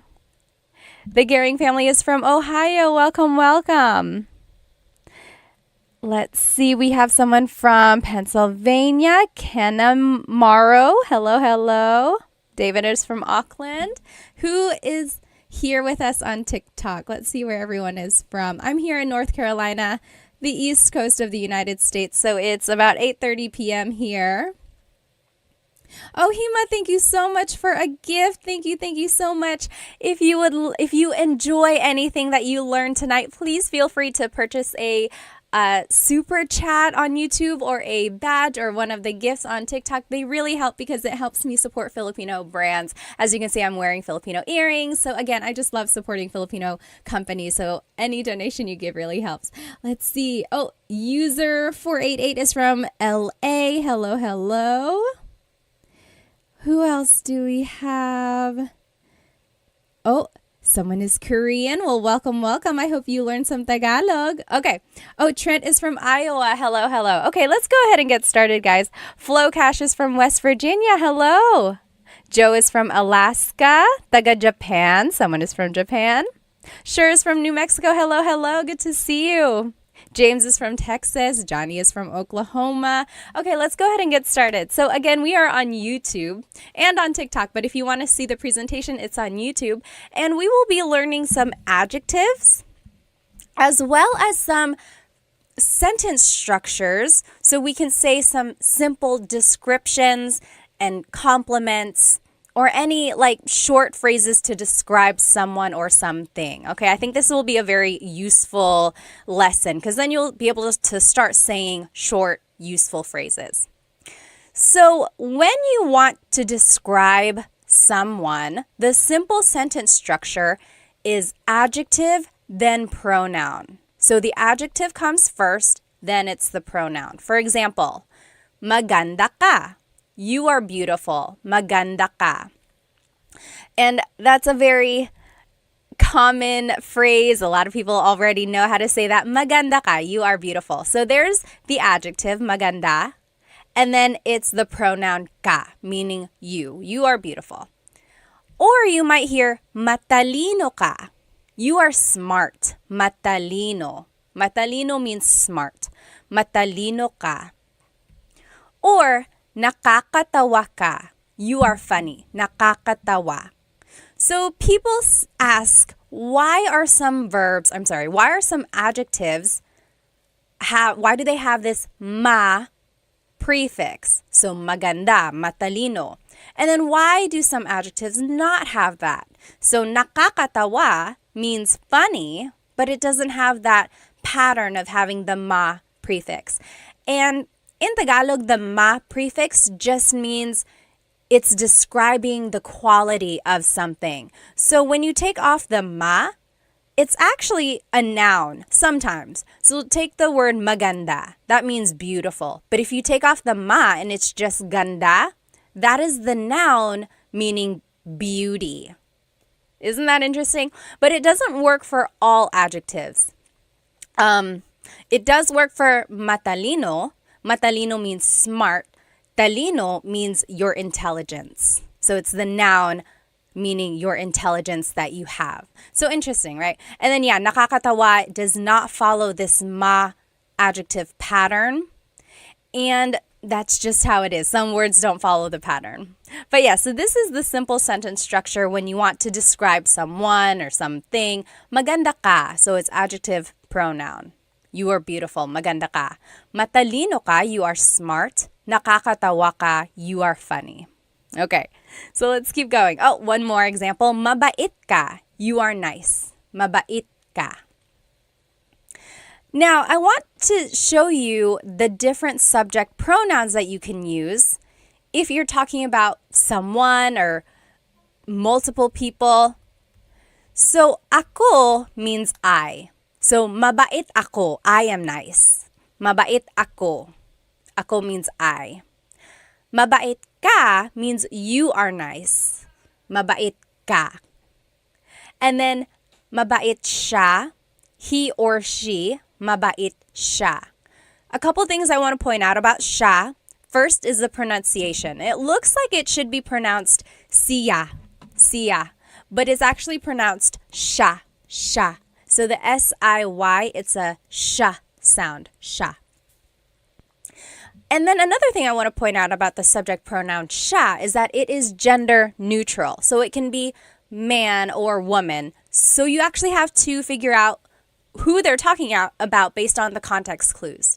So mabait siya, he or she is nice. And then sila is they, mabait sila. Mabait sila, they are nice. And then tayo is we inclusive. Kami is we exclusive. So in Tagalog, there are two different types of we. And I don't know why. It's very interesting.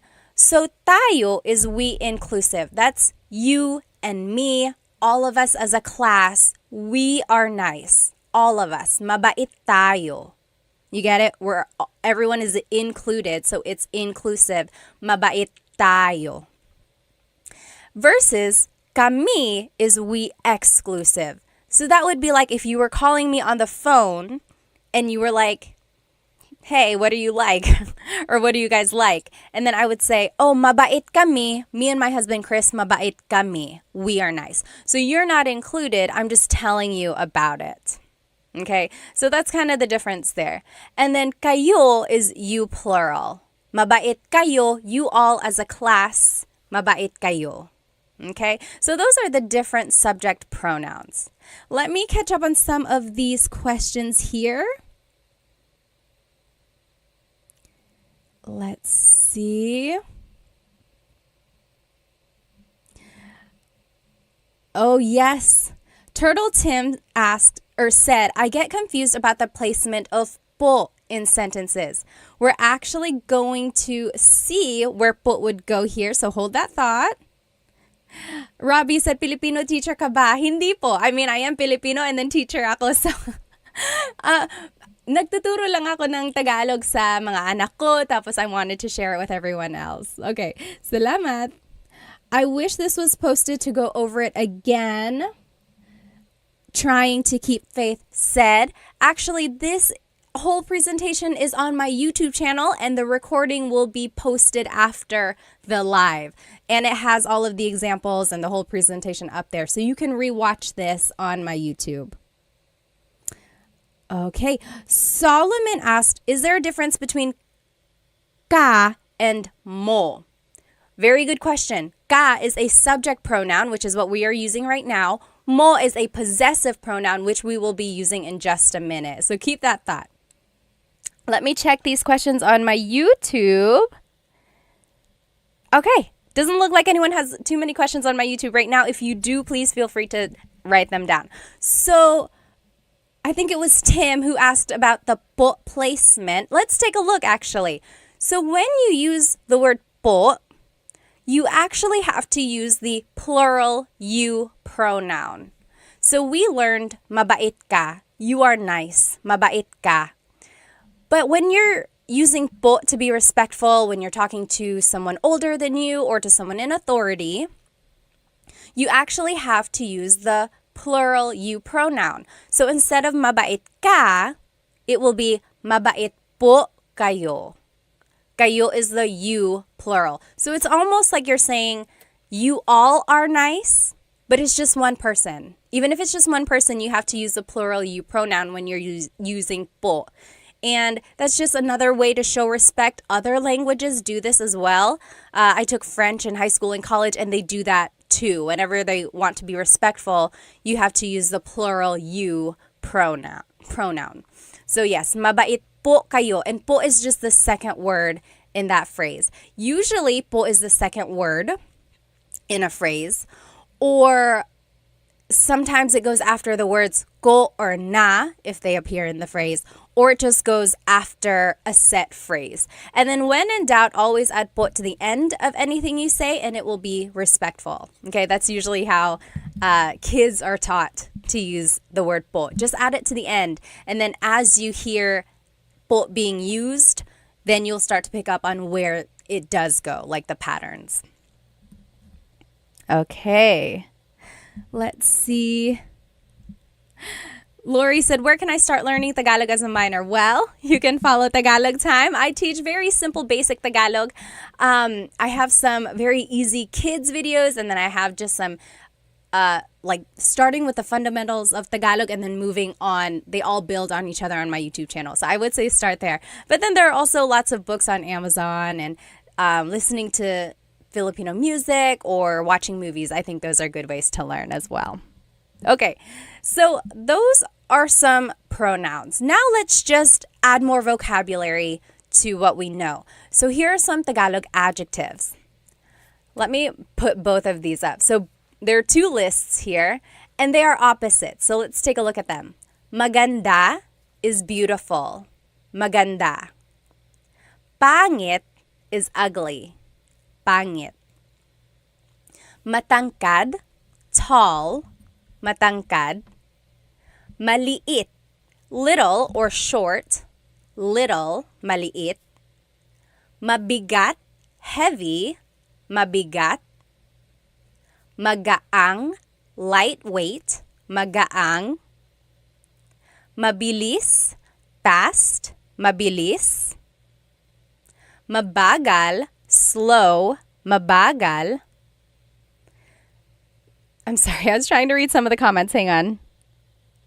Yes. Sure said, I made the mistake of trying to skip the basics when I started learning. I know it's sometimes you want to just go fast, but sometimes people can do that. But yeah, if you want to start from the beginning, I have fundamentals of Tagalog on my YouTube channel. Okay, so we did mabilis, fast, mabagal, slow. Malakas, strong, malakas. Mahina, weak, mahina. Tahimik, quiet, tahimik. Maingay, noisy, maingay. Malinis, clean, malinis. Madumi, dirty, madumi. Mahal, expensive, mahal. Mura, cheap, mura. Matalino, smart, matalino. Bobo, stupid, bobo. Bago, new, bago.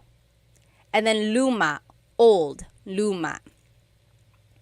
So those are just some different adjectives. Fidel, thank you so much for the gift on TikTok. Thank you. It really, really helps. Thank you. So those are the different adjectives that we can use. And again, as I mentioned, usually Tagalog adjectives have the prefix ma. As you can see, a lot of these adjectives have the prefix ma. Maganda, matangkad, mabigat.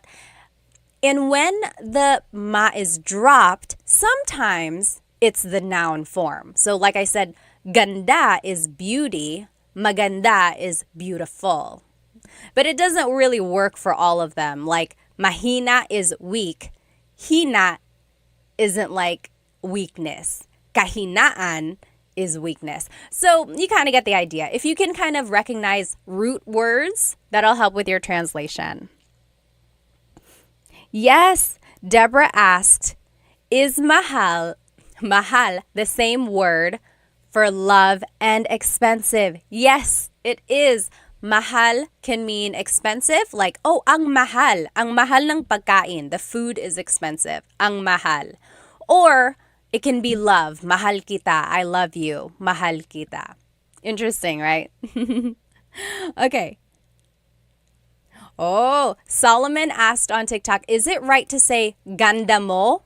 Hold that thought. We're going to see that. Okay. So I want us to do some practice. So here on the top left corner are the is the sentence structure. Adjective plus pronoun. And the example is maganda ka, you are beautiful. Maganda ka. There's the adjective, there's the pronoun. Under that is the subject pronouns. So ako is I, ka is you, siya is he or she, sila is they, tayo, we inclusive. Remember, that's all of us, tayo. Kami is we exclusive. So me and someone else. That's kami, we. And then kayo is you all. So those are the different subject pronouns. Now on the right side of your screen, you will see the practice questions. I gave you the English statement, and I want you to translate to Tagalog. And I even gave you a hint. In the parentheses is a vocab word that you might need in the phrase. So for example, they are happy. They are happy. How would you say that in Tagalog? Let's do number 1 together. They are happy. So remember, we're just following this sentence structure. Oh goodness, my face on YouTube is covering up the part of the screen. I'm just going to turn off my face over here on YouTube. Okay, there we go. So sorry about that.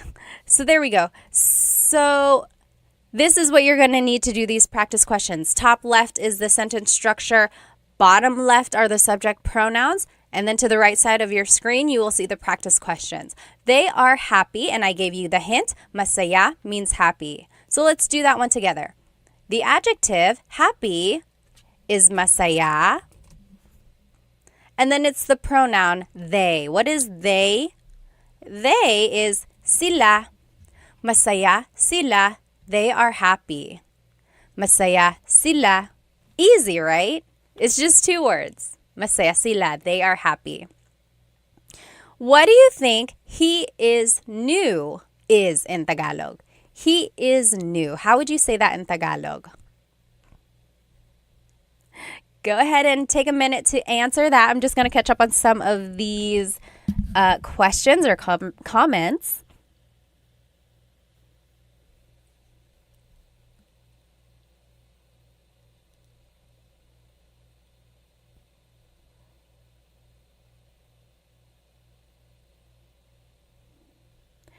Okay, what do you think he is new is? Yes, Sure got it right. Cassidy got it right. Rebe got it right on YouTube. Very close over here on TikTok. Very close. Yes, I'm seeing some very close answers. So in Tagalog, if you want to say he is new, it would be, the adjective goes first. New in Tagalog is bago. And then he is siya. Bago siya. Bago siya. He is right. Yes, bago siya. Yes, Tony got it right. You did. Very good. Eileen got it right. Very good, everybody. So, bago siya. That means he is new. Again, that could also mean she is new because siya is gender neutral. So you would just have to listen to the context clues there. Next, we inclusive are angry. Angry in Tagalog is galit. Galit. How would you say we inclusive are angry? That means all of us as a class. That's inclusive. Everyone, all of us, we are angry. How would you say that? We are angry. Yes, Carl. Oh, Carl is very close. Your pronoun that you are using, Carl, that's not quite the one we're using, but we'll actually see that in just a minute. Sorry, my nose gets so stuffed up.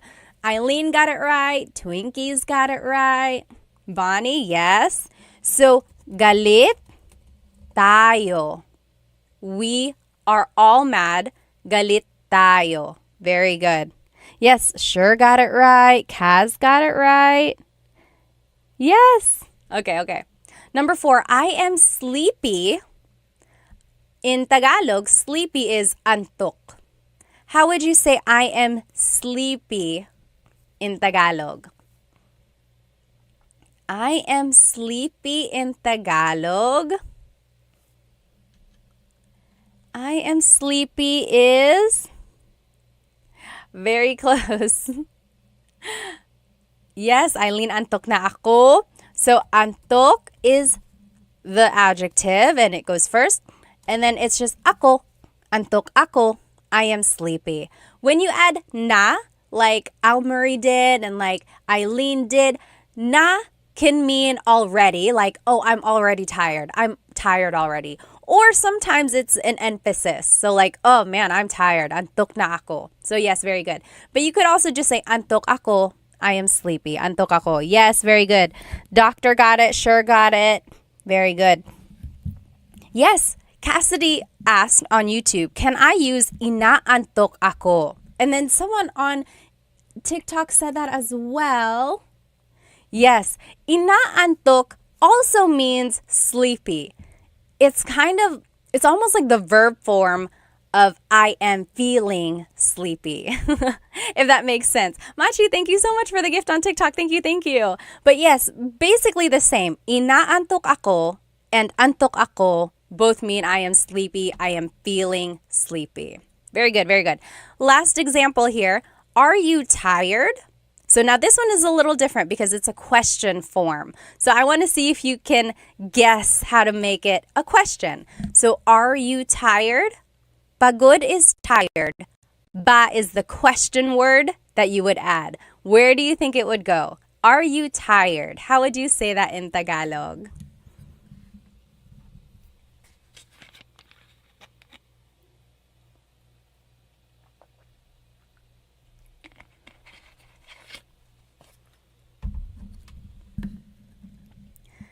Yes. Let's see. Eileen got it. Someone said, I think Eileen already knows how to speak Tagalog. It's okay. Everyone is welcome. Yes, very good. I'm seeing it. I'm seeing the correct answer. Kaz got it. Doctor got it on YouTube. It's These got it on YouTube. Kevin, you got it also. Almarie, yes, Jay, Siswo, you guys are all getting it. So, are you tired in Tagalog? Pagod is the adjective. Remember the adjective goes first. Pagod. Then it's the pronoun you, ka. And then ba is at the end. Pagod ka ba? Are you tired? Pagod ka ba? You should say this to anyone you know. Maybe it's your husband or wife later tonight. You just say, pagod ka ba? They're going to be like, yes, I am. First of all, where did you learn that? Pagod ka ba? So, if it's just the phrase, pagod ka, you are tired, pagod ka. But when you add the ba, it turns it into a question. Pagod ka ba? Are you tired? Okay? Carl said, do you do live daily? No, usually I've been trying to do Thursdays, so Tagalog Thursdays. And then there was one other time this week when I went live and I did the same lesson that I had already done just to get an idea of who would be watching. So I might do that. I might do the same lesson another time just so people can see it if they weren't able to join live. Although the recording does pop up on my YouTube, but I know people want to be in the live so they can ask questions as well. Hang on, let me catch up on some of these questions. Okay, someone asked, how do you use nang? N-G. So this is not really related to adjectives, but I want to answer this question. So let's look at the word nang, N-G. Nang is actually a preposition. Sometimes it's an article. Sometimes it takes the place of like something else. Sometimes it's just a sentence marker, meaning it doesn't have a direct translation. Here's an example of when nang is used. So let's say, kumakain ako. I am eating. Kumakain ako. Kumakain ako. I could say, kumakain ako ng saging. I am eating a banana. Kumakain ako ng saging. So in this case, it's translating as I'm eating some or a banana. So it's like an article. Does that make sense? So kumakain ako ng saging. Or nanonood ako ng TV. I'm watching some TV. So nang is just an article. Again, sometimes it's a sentence marker. It's usually the word that comes before a noun. Good question, though. Okay, let's move on with our lesson here. So that is one way to use adjectives. It's just the adjective and pronoun. Masaya sila, bago siya. Easy, right? Just 2 words and you already have a complete sentence. Next, I forgot who it was. Someone on my TikTok said, what is ganda mo? Or could you say ganda mo? Yes, and here it is. So let me make my screen bigger again. There are different ways to say the adjective. So we learned maganda ka, so adjective then the pronoun. But there's this other way to say a compliment or to say a description. It is ang, then the adjective root, and then it's the pronoun. For example, we learned mabait ka, you are nice, mabait ka. But you could also say ang bait mo, that also means you're nice. Ang bait mo. So do you see they are very similar? Mabait ka, ang bait mo. They both mean you are nice. There are some differences here.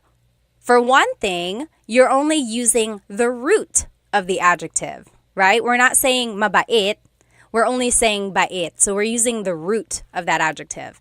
Another difference is that we are using a different pronoun.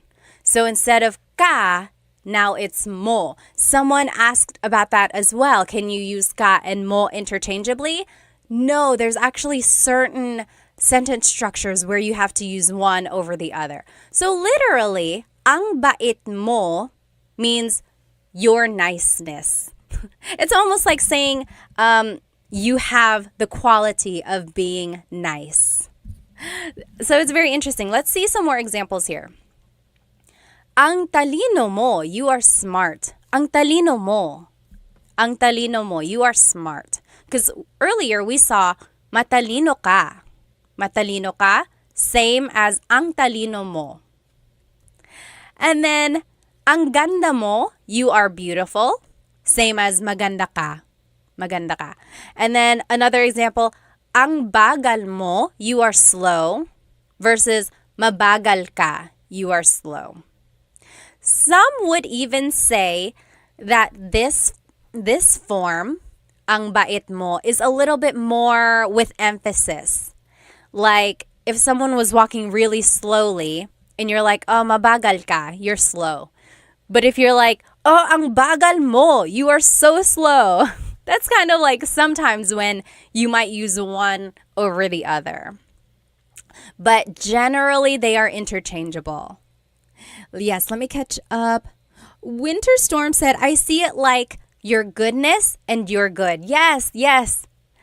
That's kind of the idea. It's like it's almost like the noun form of the adjective versus the adjective describing someone. Yes, yes. Wonderful Day said, ang galing mo. Yes, yes, that's another example. Like, magaling ka, you are good. Magaling ka, you are good at doing whatever you're doing. Or ang galing mo, you are good. Yes, very good, very good. So you're just using the root of the adjective.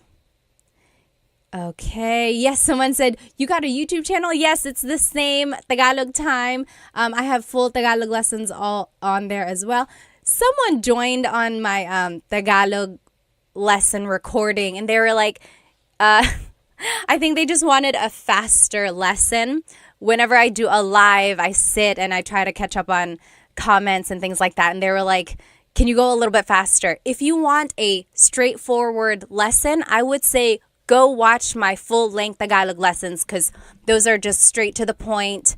There's not a lot of fluff. And then, of course, on my YouTube, I like doing polls, like challenges, which we'll do later. So that takes up some time, too. Let me see these comments on YouTube.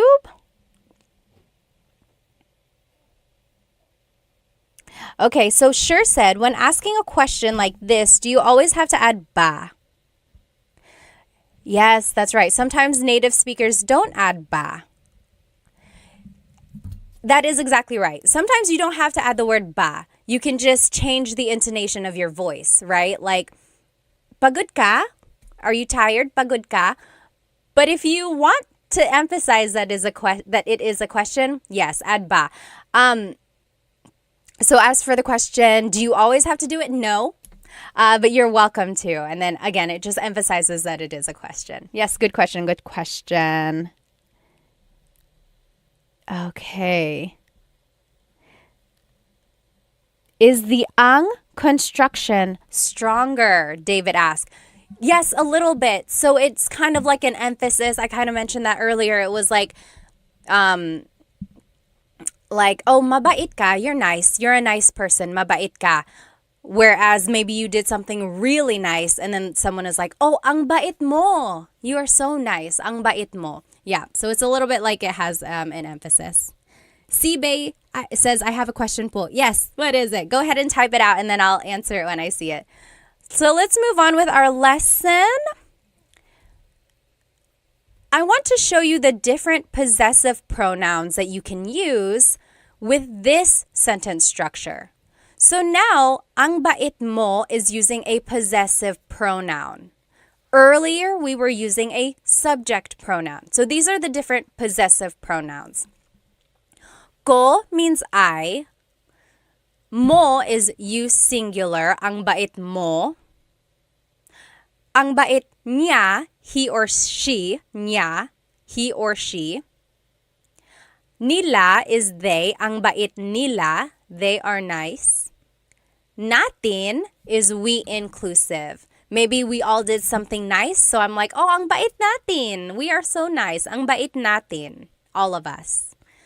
Versus, ang bait namin, we or me and someone else, we are nice. Ang bait namin. You're not included. I'm just telling you about it. And then, ang bait ninyo, you all as a class.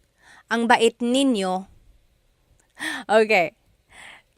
So those are the different possessive pronouns. So whenever you're using the ang sentence structure, you have to use a possessive pronoun.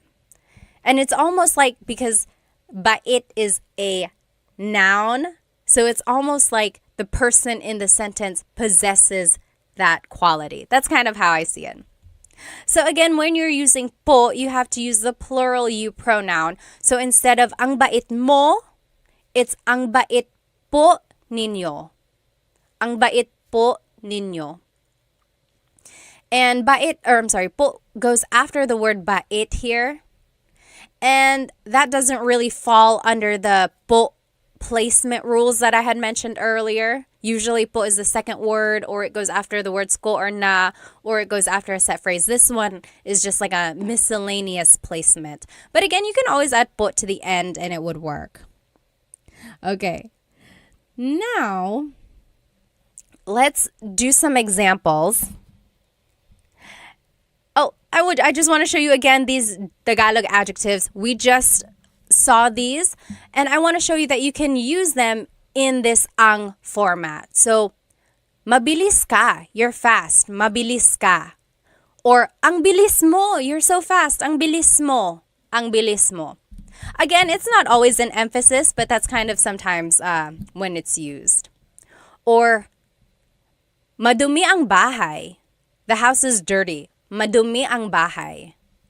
Or, ang dumi ng bahay. Ang dumi ng bahay. So again, same translation there, just kind of a different way to say it. But they are interchangeable. Feel free to use whichever you would like. So let's do some practice questions with this ang sentence structure. So it's the word ang, which technically means the, but sometimes it translates to it is. So ang, and then it's the adjective root, and then it's the pronoun. And then beneath that are the possessive pronouns that we talked about. So over here on the right side are the examples that I want us to do. You are nice. Mabait is nice. But I want us to use the ang sentence structure. So we actually wouldn't use the whole word mabait. It would be ang, and then the root bait, and then you, pronoun is mo. Ang bait mo. You are nice. Ang bait mo. Okay, let me just catch up. You try number 2. I am beautiful using this ang sentence structure.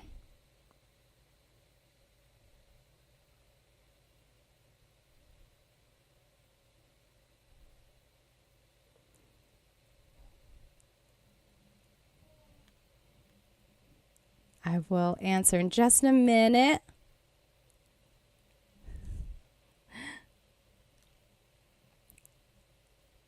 Oh, thank you. Thank you, Solomon, for the rose on TikTok. Oh, thank you. Thank you. AJ asked, when was the last time you went back to the homeland, tita? First of all, you don't have to call me tita. And then I went back to the Philippines last July.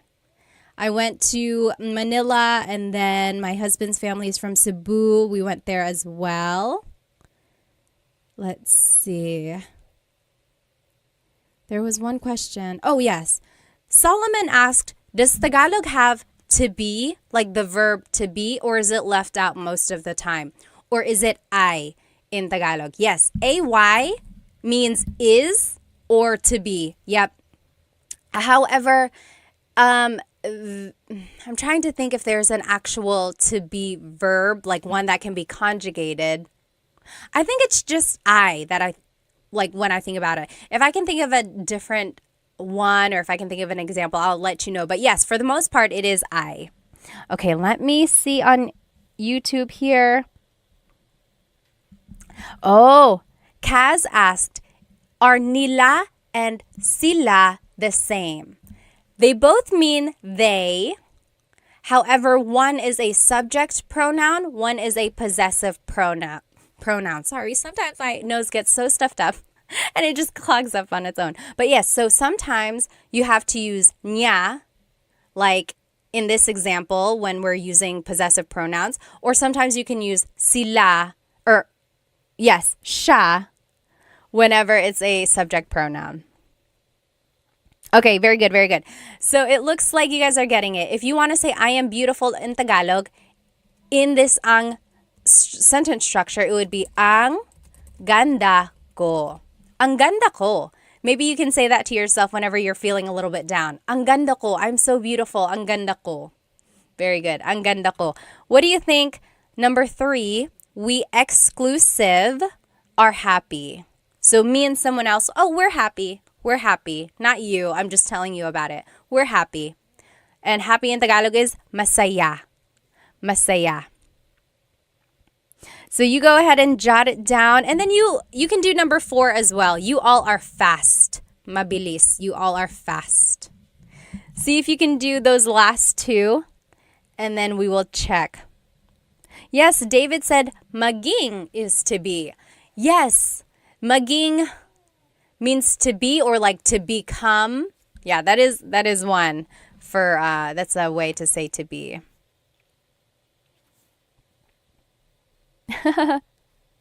Nez said, mapalad ako kasi guro mo ko po.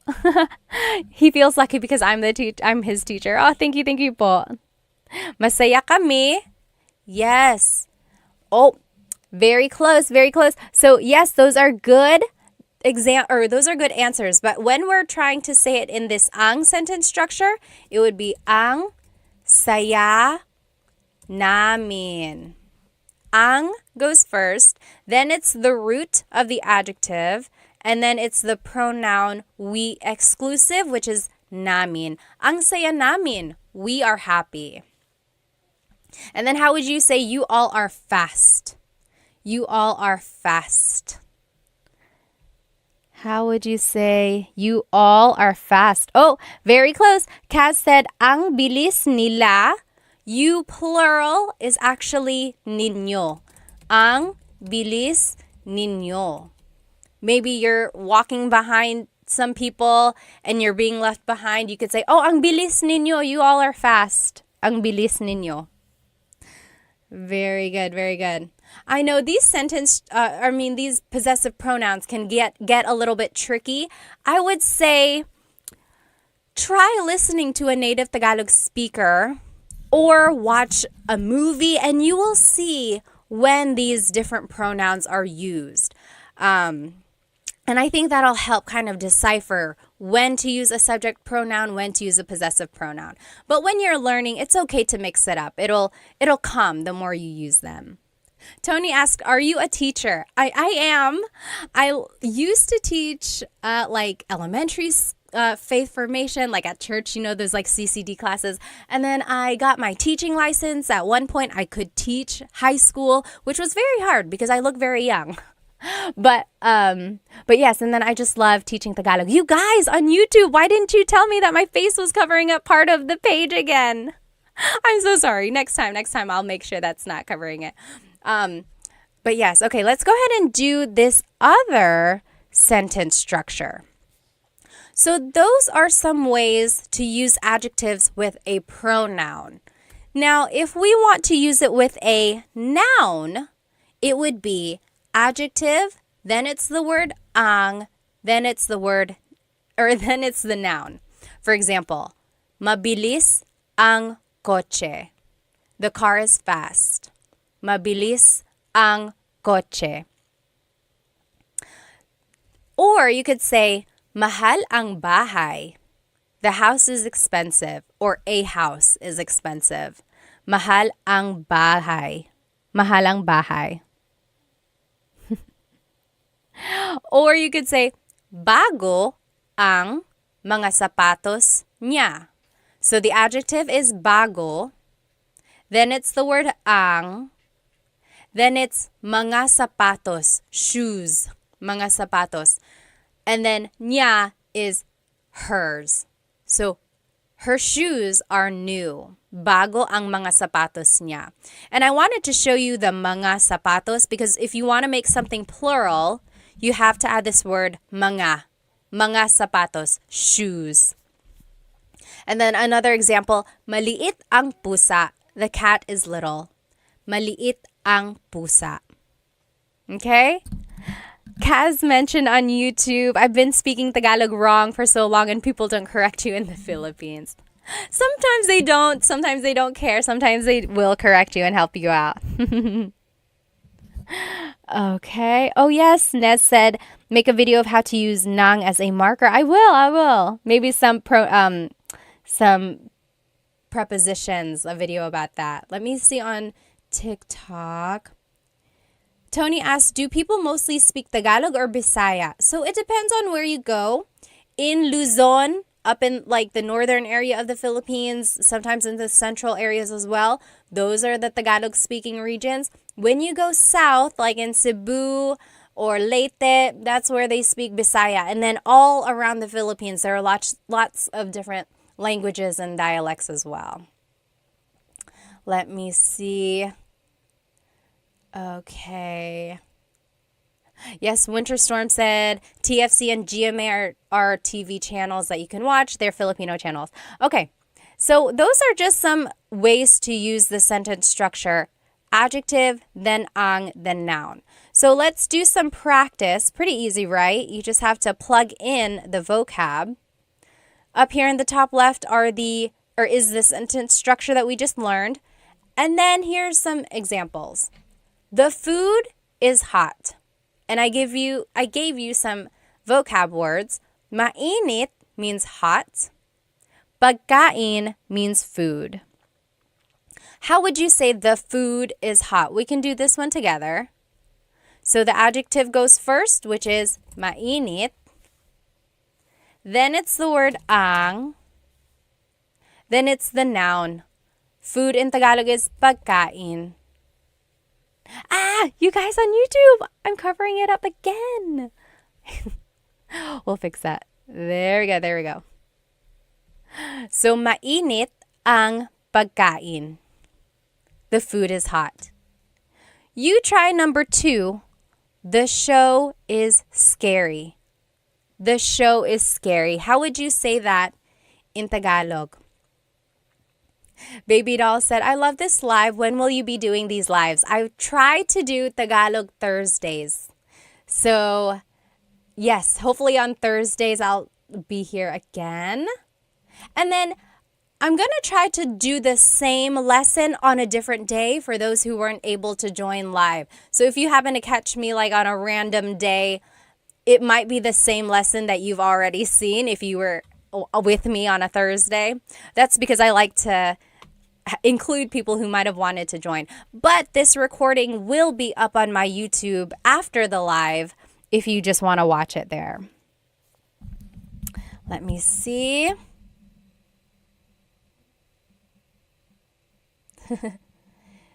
Yes.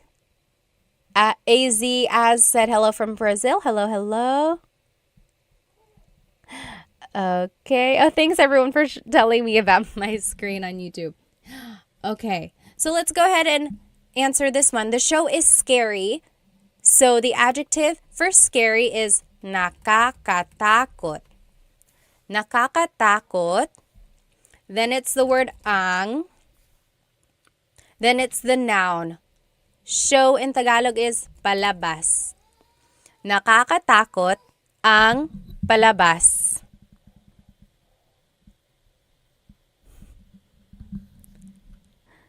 Yes, you're right. Very good. Everyone is getting it. Nakakatakot ang palabas. Okay, next. The house is messy. The house is messy. Magulo means messy. Bahay means house. David asked, is ang takot ng palabas okay? So this is an example of when you cannot use the ang sentence structure. So you cannot use ang takot ng palabas. That doesn't really work. It's almost like you're saying the show is scared or something like that. So it doesn't really work like that. There are certain adjectives where you can't use them in another sentence structure. Okay, very good. Solomon got it right. Ang gulo ng bahay, you can say ang gulo ng bahay, or you can say magulo ang bahay.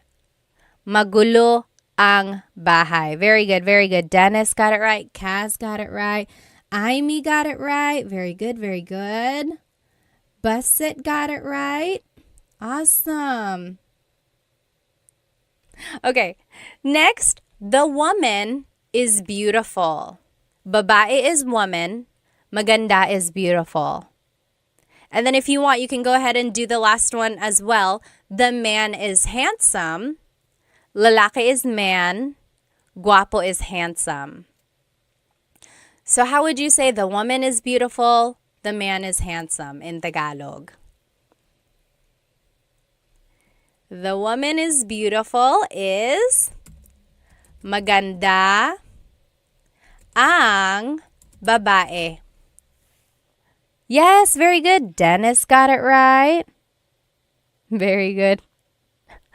And Dennis and Cass both said, magulo ang buhay ko. So instead of bahay, they said buhay. Buhay is life. Yes, my life is crazy. My life is a mess. So if you want to say the woman is beautiful, it would be maganda ang babae. Maganda ang babae. If you want to say the man is handsome, it would be guwapo ang lalaki. Guwapo ang lalaki. So that's just the simple sentence structure. Adjective, then the word ang, and then it's the noun. Very good, very good. Amy got it right. Base got it right. Pilipino kasi ako, ate. Mabuti naman. Okay. So that's another sentence structure. And this is the last sentence structure that we will see here. So now, if you want to be specific about a person and you want to say their name, this is how you would do it. So it's the adjective first, like we've been seeing the whole time. And then it's this word, si or sina. And then the person. So you'll see what I mean. Tahimik si Tita Baby. Tahimik si Tita Baby. That means Tita Baby is quiet. Tahimik si Tita Baby. Versus malakas sina Paul at Sam. Malakas sina Paul at Sam. Paul and Sam are strong. Paul and Sam are strong. You'll see the difference here. When it's just one person, it's si. Tahimik si Tita Baby. Versus when it's more than one person, you use the word sina. Malakas sina Paul at Sam. So that's the difference there. When it's one person, you use the word si. When it's more than one person, you use the word sina.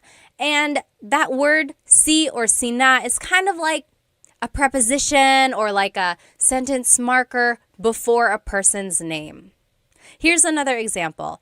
Matangkad si Tito June. Matangkad si Tito June. Tito June is tall. Tito June is tall.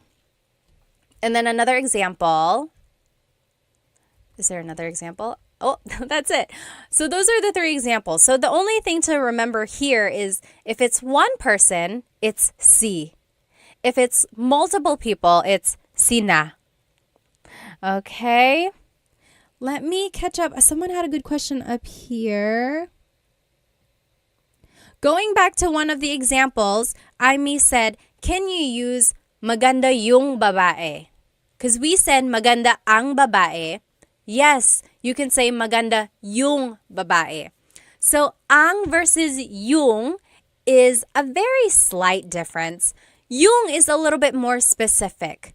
It's like the woman is beautiful. The woman, that one, the one I'm looking at, that woman is beautiful.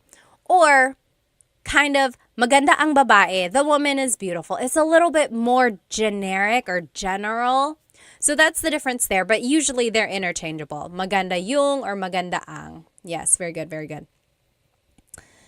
Solomon asks, when do you attach the ng or ang to the adjective? So yes, in Tagalog, we like to make a contraction or put words together when we can. Usually if the adjective ends with a vowel, then you can add the ng at the end. Yes, very good, very good. Okay, thank you again for another Rose Solomon. Thank you so much. Let's see. Pogi is another word for handsome. So in our example, we used guapo. But yes, pogi is another one as well. Let me check here on YouTube. Oh, Manny said, I really enjoy these lessons. Does anyone know of a good translator app for Tagalog?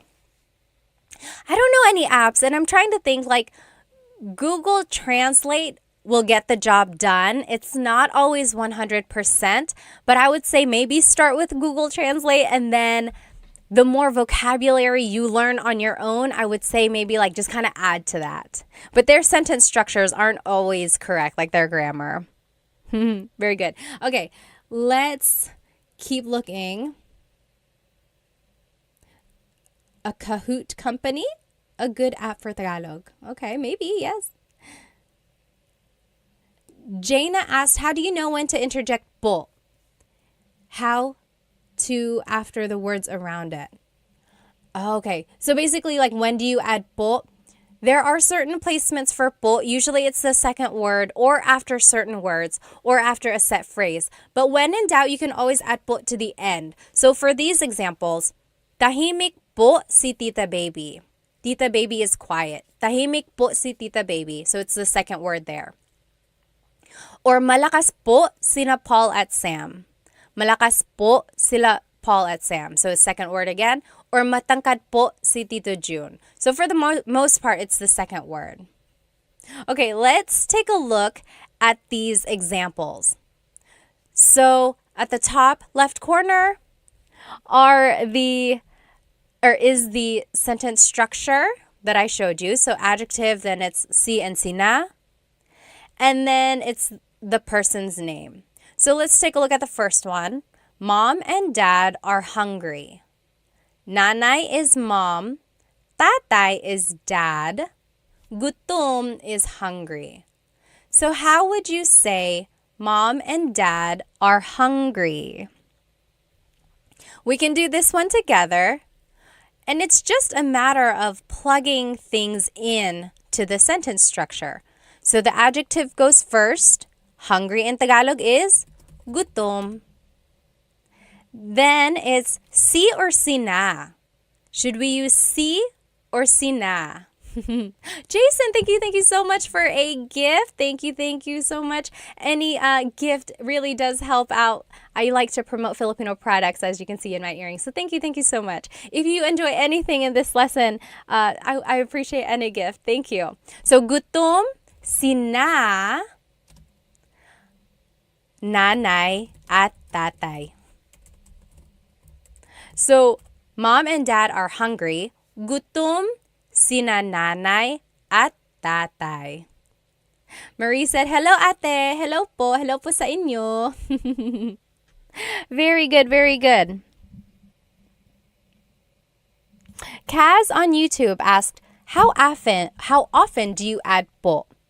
I hear some people use it sometimes when they're talking to someone, then sometimes it seems like respect, and they use po a lot in sentences. Yes, there are times when you can add po multiple times in a sentence. Like, hey, do you want to come with me? Sige po, sasama po ako. So I used po twice there. Sige po, sasama po ako. But you don't have to add po after the sige. You could say, sige, sasama ako po. You could say it once.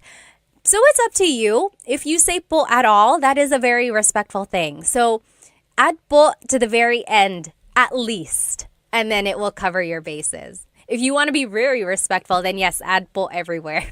But you don't have to overkill. You don't have to do it so much. Very good, very good.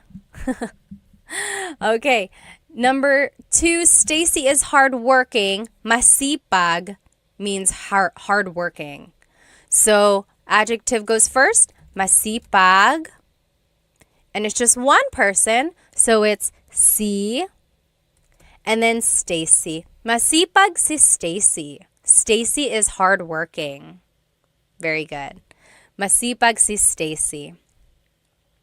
How would you say John and Amy are lazy? John and Amy are lazy. Oh, Nick, thank you so much for the gift on TikTok. Thank you so much. I'm so glad you like these lessons. Thank you. Yes. Sean said, so po is out of respect for elders. Yes. So whenever you're talking to someone older than you, definitely your grandparents, even if it's someone else's grandparents, always add po. But you can also use po when you're talking to authority figures. So priests, teachers, police, doctors, anyone you want to show respect to, yes, definitely say po. And also, I would say to anyone in customer service, like if someone is helping you at a hotel or if someone is cleaning your room, I would say salamat po, maraming salamat po. always add po. I don't think you can go wrong. Okay, there was one more thing I wanted to add here. Oh, Elena asked, what is excuse me in Tagalog? Honestly, it's just excuse me po. Excuse me po. It's very Taglish, and that is a lot more common than the actual Tagalog phrase. Excuse me po is almost like pasensya po. That's kind of like I'm sorry. Does anyone know what excuse me po in Tagalog is? Honestly, because everyone just says excuse me po. Let's go back to the example here. Yes, you guys are getting it. OP colon, got it right? Sure, got it right on YouTube. Tamad, sina John at Amy. John and Amy are lazy. Tamad, sina John at Amy. Oh, yes, Ashley got it. Pasintabi po. See, no one says that. I guess you could. Pakidaan po. Yes, Eileen said pakidaan. I guess it depends on what kind of excuse me. Pakidaan means like, excuse me, I need to get by. Or, yes, Hallie said pakiraan po. Same thing. Pakidaan, pakiraan po. The R and the D sound are interchangeable because they were represented by the same symbol in the baybayin alphabet. Very interesting. Very good, very good. Yes, Bayani on YouTube said, excuse me po could also be mawalang galang po. Mawalang galang na po. Yes, lots of different ways to say excuse me. And then last example, Ate Jane is sad. Malungkot is sad. How would you say Ate Jane is sad? Very good. Let's see. Ate Jane is sad. So malungkot is the adjective. Then it's just one person. So si. Yes, Millennial Aviation got it right. Malungkot si Ate Jane. Malungkot si Ate Jane. Yes. Crying Hashira got it right. Eileen got it right. Very good, very good. Awesome. Okay, now here is just a quick review of what we learned today. So we learned some adjectives. We learned a lot of vocabulary words. Hopefully you can start using. Take a look at that list of vocabulary words that I had shown you kind of in the beginning so that you can add these adjectives to your everyday conversation. We also learned the different sentence structures when you're using a pronoun or a noun or when you're adding people's names, right? Sometimes you have to add si or sina. Sometimes you have to add the word nang. And sometimes you can change up the whole sentence structure and it would be ang blank mo or something. So take a look at those different sentence structures. And then we talked about the po placement and then a little bit of question formation as well, right? So those are the different ways to use adjectives. Does anyone have any questions about this lesson before we move on to the poll? Can I do a poll on TikTok? There is a quick poll. Oh, that'll be fun. Does anyone have any questions about this lesson? If you do, go ahead and write it down. And then I am going to share my screen here. Let's do a quick challenge. If you don't want to do this contest or challenge, feel free to leave. Someone was like, you're doing too many games. You don't have to stay, but thank you for joining us. So here we go. Today's bracket challenge is our favorite Filipino American, not even Filipino American, our favorite Filipino athlete. So our very first bracket challenge was our favorite Filipino food.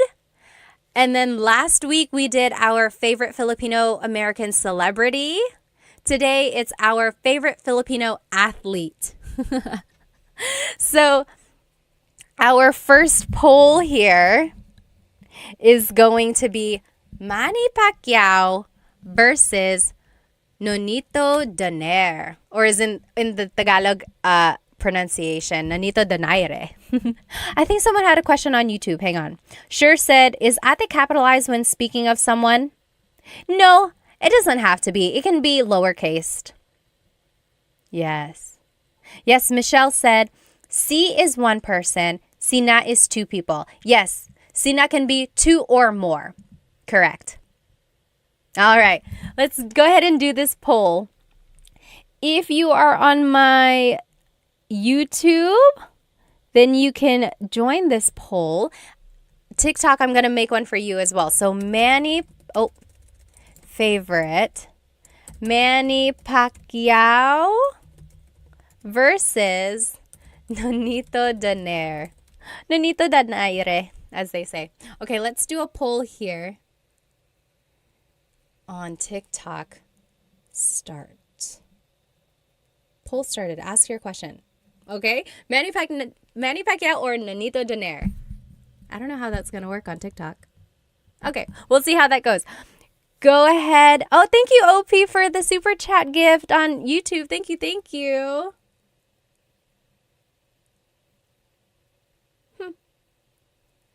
Okay. There we go. So take about 30 more seconds. Who is your favorite Filipino athlete, Manny Pacquiao or Nonito Donaire? And then we'll move on to the next part of the bracket. Oh, I see. I see how it's working now. Okay. Yeah, so it looks like Manny Pacquiao is the winner by a landslide. Okay, so Manny Pacquiao is going to move forward in our bracket. You can follow along on YouTube if you're over here on my TikTok. So now it's Jalen Green versus Jordan Clarkson. So these are both Filipino-American basketball players in the NBA. Let's see, favorite. Jalen Green versus Jordan Clarkson. Jalen Green is on the Rockets, and then Jordan Clarkson is Utah Jazz. Oh, Kaz said, do a Jollibee and McDonald's poll. Oh my gosh, maybe we should. Favorite Filipino fast food restaurants. That will be next week's. Very good, very good. Michelle said, when do you do these lives? I just found you today. I'm trying to do Tagalog Thursdays, so catch me next Thursday. But I'm also going to try to do the live on a different day, but the same exact lesson, because I know people want to be in it when it's actually live. Very good. Oh, okay, Bayani said, informal writing, yes, ate should be capitalized because it's like a title. Yes, that's true. It's like Mr. or Mrs. Ate and Kuya. Yes. I guess I never thought of it like that. Oh, okay. Millennial said, is there a neither option? Just don't vote. That's okay. Sure said, Clarkson used to be on the Lakers. Okay, okay. Let's see. Okay. It looks like it's Jordan Clarkson over here on my YouTube. He is the winner. He's going to be moving forward. So Jordan Clarkson. And then, do you guys know about Bianca Bustamante? On Insta, she goes as Bia, Racer Bia. She is an F1 racer, and she's so cool. I wish I could be like her when I grow up. She's an F1 racer. I think she's like working with Sephora. She's in Miami practicing. But yeah, she's a really cool racer. So Bianca Bustamante. And then Heidelin Diaz. Anyone know who Heidelin Diaz is? She was the weightlifting gold medalist in the Olympics. What was that? Was that 2020? I can't remember now. Yeah, she was the gold medalist in one of the Olympics. Alrighty, so, very nice. Okay. Kaz said, Cebuano Saturdays. Do you know a Cebuano teacher? Because I want to learn. If you know, please tell me who they are. Solomon asked, is it night or day where you are? It is night for me. I'm over here in North Carolina, so the East Coast, same as like New York and Florida. It's 8:38 p.m. Or no, I'm sorry. It's 9:40 p.m. here. Okay. Yes, the only gold medalist ng Pilipinas, Buzzet said. Yeah. Okay. Bianca Bustamante is winning. Bianca will move forward. She is an F1 racer, like I mentioned. Oh, my screen is getting so crowded here. Oh my gosh, YouTube. Why are we not sharing the screen? I am so sorry. I'm the worst. I am the worst host. Here we go. Here we go. Ah, there we go. You guys are so nice. No one is like, hey, we don't see anything. Okay. Next, it's going to be Efren Reyes. Anyone remember him?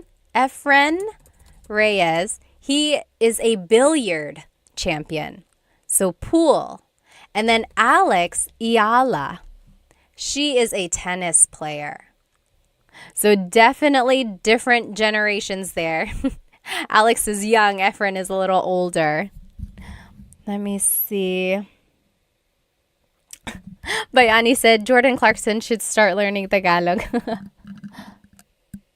Yes. Sure said Pinay F1 racer. That's so cool. Yeah, she is really cool. Very good. Very good. Let's see. Maya said, did you grow up on the East Coast? Yes. So my family immigrated to North Carolina and we've been here ever since. I moved here when I was 2. 2 taon. Oh, Efren Reyes is winning. We have some old folks in here. Old at heart. Okay. So Efren is moving forward. Oh, as Bayani said, he is the GOAT. We can't mess with the GOAT. Okay, next. Okay, now we're moving on. It's going to be Manny Pacquiao versus Jordan Clarkson. Manny Pacquiao versus Jordan Clarkson. Do you guys remember when he got knocked out? Or are we not talking about that? I remember exactly where I was. I remember how I felt. 2008. I guess we won't talk about that. Oh, yes. Gabriel said, I have a friend who is what I wish she can join you and have what I Thursdays. And then John said, what I always sounds mad. There are some languages and dialects that just sound so angry, but they're not. That's just how they are. They're like very strong in their pronunciation.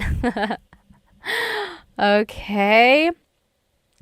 Oh, Manny Pacquiao is beating Jordan Clarkson. Oh, John said not sweet like Ilongga. Do they have a sweet tone? Veronica said, my fam is from Catanduanes too. Talaga? Taga saan sa Catanduanes? My family is from Bato. We usually fly into Virac. Very nice, very nice. Okay. Manny Pacquiao is winning. Manny Pacquiao is going to move on. No surprise. I am not surprised. Okay. Next, it's Bianca Bustamante versus Efren Reyes. I think I know what's going to end up happening here. Is it going to be Manny Pacquiao versus Efren Reyes? Battle of the GOATs. So right now it's going to be Bianca Bustamante. Again, she is an F1 racer. Super young, super hip.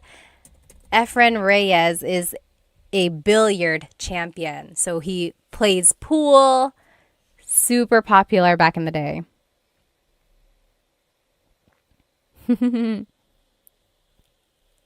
Kaz said, Ilocano is the Angry Bird dialect. On a scale of 1 to 100, how would you rate your Tagalog in terms of speaking? I would say 95%. I'm pretty confident in my Tagalog speaking skills. There are times when I get nervous So when I'm speaking to my mom, for some reason, whenever I'm speaking to my mom, I speak to her a lot in English because I don't know, I feel like I get nervous in front of her. But she was the one who really pushed me to speak Tagalog when I was growing up. I remember when I was a kid and I would be speaking a lot of English, or she would tell me, hindi ka na nagtatagalog. You're not speaking Tagalog anymore. Hindi ka na nagtatagalog. So then that would like push me back into speaking more Tagalog. So yeah, I get nervous around her. I get nervous around my family in the Philippines sometimes. Like I just get kind of self-conscious about my accent and then I stumble over my words. But that happens to everyone. So if it happens to me, I mean, don't worry about it if it happens to you, right? Let's see. Maayong buntag po. Hello po. That's Cebuano, right? Tagalog is easier, but I'm still at nosebleed level. So nosebleed is what people say whenever they're having a hard time speaking. Usually Filipinos will say, oh, nosebleed ako, or I'm having a nosebleed because they're having a hard time speaking English. Let's see, who's the winner? What?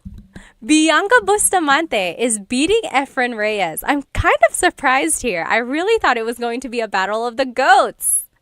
Like a battle of the older male athletes. Wow. Well, go Bianca. Racer B on Instagram, by the way. Let's see. Now it's going to be Manny Pacquiao versus Bianca Bustamante. Let's see here. It's the final one. It's the championship. Favorite. So Manny Pacquiao versus Bianca Bustamante. Who is our favorite Filipino athlete? Someone had a good question up here. Okay. Oh, someone asked, born and raised ka sa US? Hindi po, pinanganak po ako sa Maynila, tapos lumipat kami dito ng 2 taon po ako. Tapos every other year, umuwi kami sa Pilipinas. So umuwi ako nung 5 years old yata ako kasi nabantay yung mama ng papa ko. Tapos after that, mga every other year na kami umuwi. Tapos mayroon kaming TFC, tapos nagtatagalog yung mga magulang ko sa akin. So that's how I kept my Tagalog. Yes, Maya said, me and a lot of my friends that grew up in the US understand Tagalog but can't speak it. Why does this happen? You know, I have very young kids and I am trying to teach them Tagalog. And of course, we're teaching them English because of school. And I know why it happens. I completely understand parents. It's hard. Like, you want your kids to succeed in school. And it's natural for them to kind of get confused or like mix things up. So parents just kind of default to only teaching English because it will help the kids. And I completely understand that. But I think if you push through and just kind of keep teaching it, it will all work out in the end. So I know a lot of people where they can understand Tagalog, but they can't speak it and they really, really want to. If you can understand it, you are halfway there. I think that's a good way to think about it, right? You can understand it. Now all you have to do is formulate sentences and then go from there. So don't feel bad if you can only understand. Think of it as, oh, I only have to make sentences now. Let's see.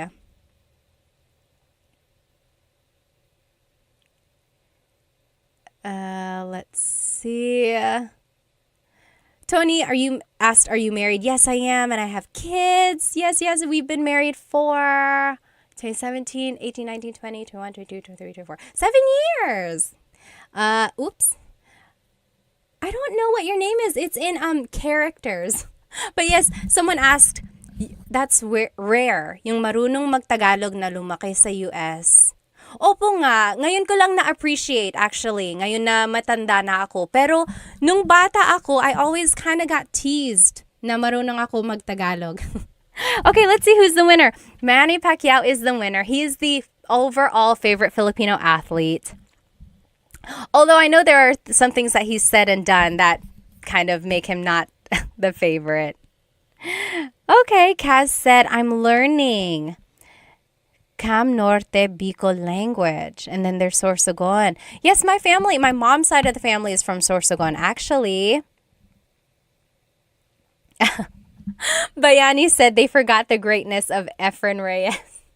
I know, I was so surprised about that, actually. Let's see, does anyone have any questions about anything we learned today? Anything? Hello, hello. Now that we are done with the lesson, I'll just turn on my camera here. Anyone have any questions about adjectives or about sentence structures? Or if there's anything you want to learn for next week, please write it in the comments because I love tailoring my lessons to what you want to learn. Otherwise, thank you so much for joining me, and I will see you next week. If you weren't able to join this live, I will try to teach this same exact lesson another day, or you can watch the recording of this later on, right after this live, actually. Okay? Thank you so much, everybody. Maraming salamat. Thank you for spending some time with me.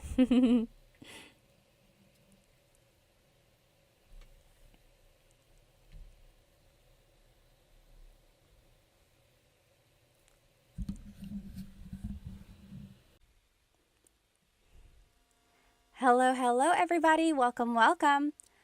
I am live right now on Instagram, on TikTok, and on YouTube. Hello, hello. I hope you have had a great week. My week has been very busy. We finished a playground at my house, and I've just been busy. I've been doing lots of different things around my house.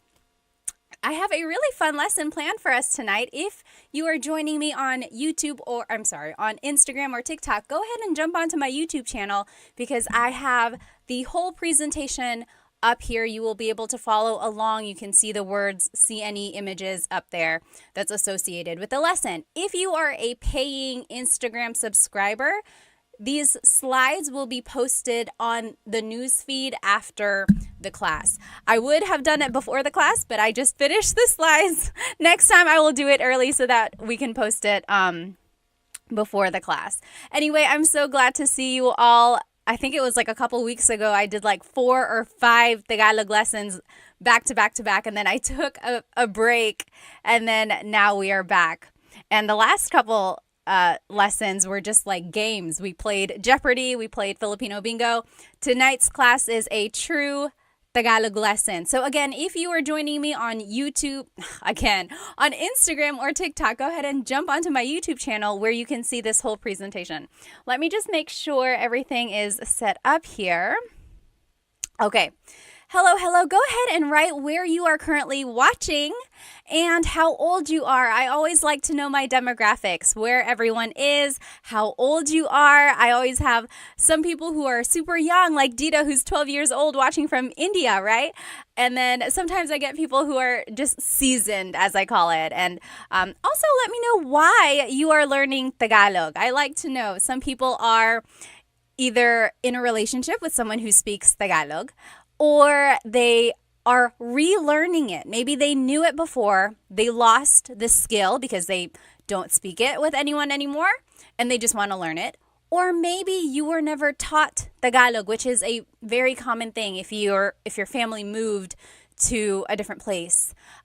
Or maybe you are just someone who loves the Philippines, who loves the Filipino culture. Maybe you are traveling there for work. Tell me in the comments why you are learning Tagalog and where you are and how old you are. Basically, tell me your whole life story, okay? Well, my name is Pat. I am 32 years old. I'm over here in North Carolina. I know a lot of people are so surprised that I'm over here on the East Coast. And I know Tagalog because my family spoke Tagalog as I was growing up. People always ask, how am I so fluent in Tagalog, but I still have like an American accent? Well, I grew up here in the States. I turned 2 years old here in the States. And then I just went to school here, elementary, middle, high school, college. All my schooling was here. And we just always visited the Philippines, and I got the Filipino channel. And again, my parents just always spoke Tagalog to me, and that's how I know Tagalog. Let me just catch up on some of these comments. I like to know who is with me tonight. Let's see, over here on TikTok, Jasmine said, I love your earrings. Thank you, thank you. These are from Sun-Kissed Pinay. Sun-Kissed Pinay. They are known for their sun earrings. Sometimes they're hoops, sometimes they're large statement earrings like these. Be sure to check out Sun-Kissed Pinay. I love, love, love them. How long is your hair?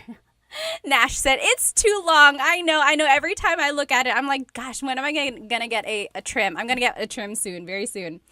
Oh, thank you so much, Floyd, for the badge. Thank you. If you are watching on YouTube, feel free to purchase a super chat sticker or whatever it's called. Or if you're on Instagram, you can purchase a badge. And then on TikTok, you can purchase a badge or a gift as well. Anything that I earn from these things, I always give back to Filipino businesses. You'll see it in whatever earrings I'm wearing or props that I have or anything like that. Okay, let's keep going. Who else?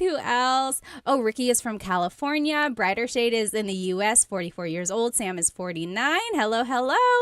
Let's see over here on Instagram. Simply Kenny said, what's up? What's up to you? Kamusta ka?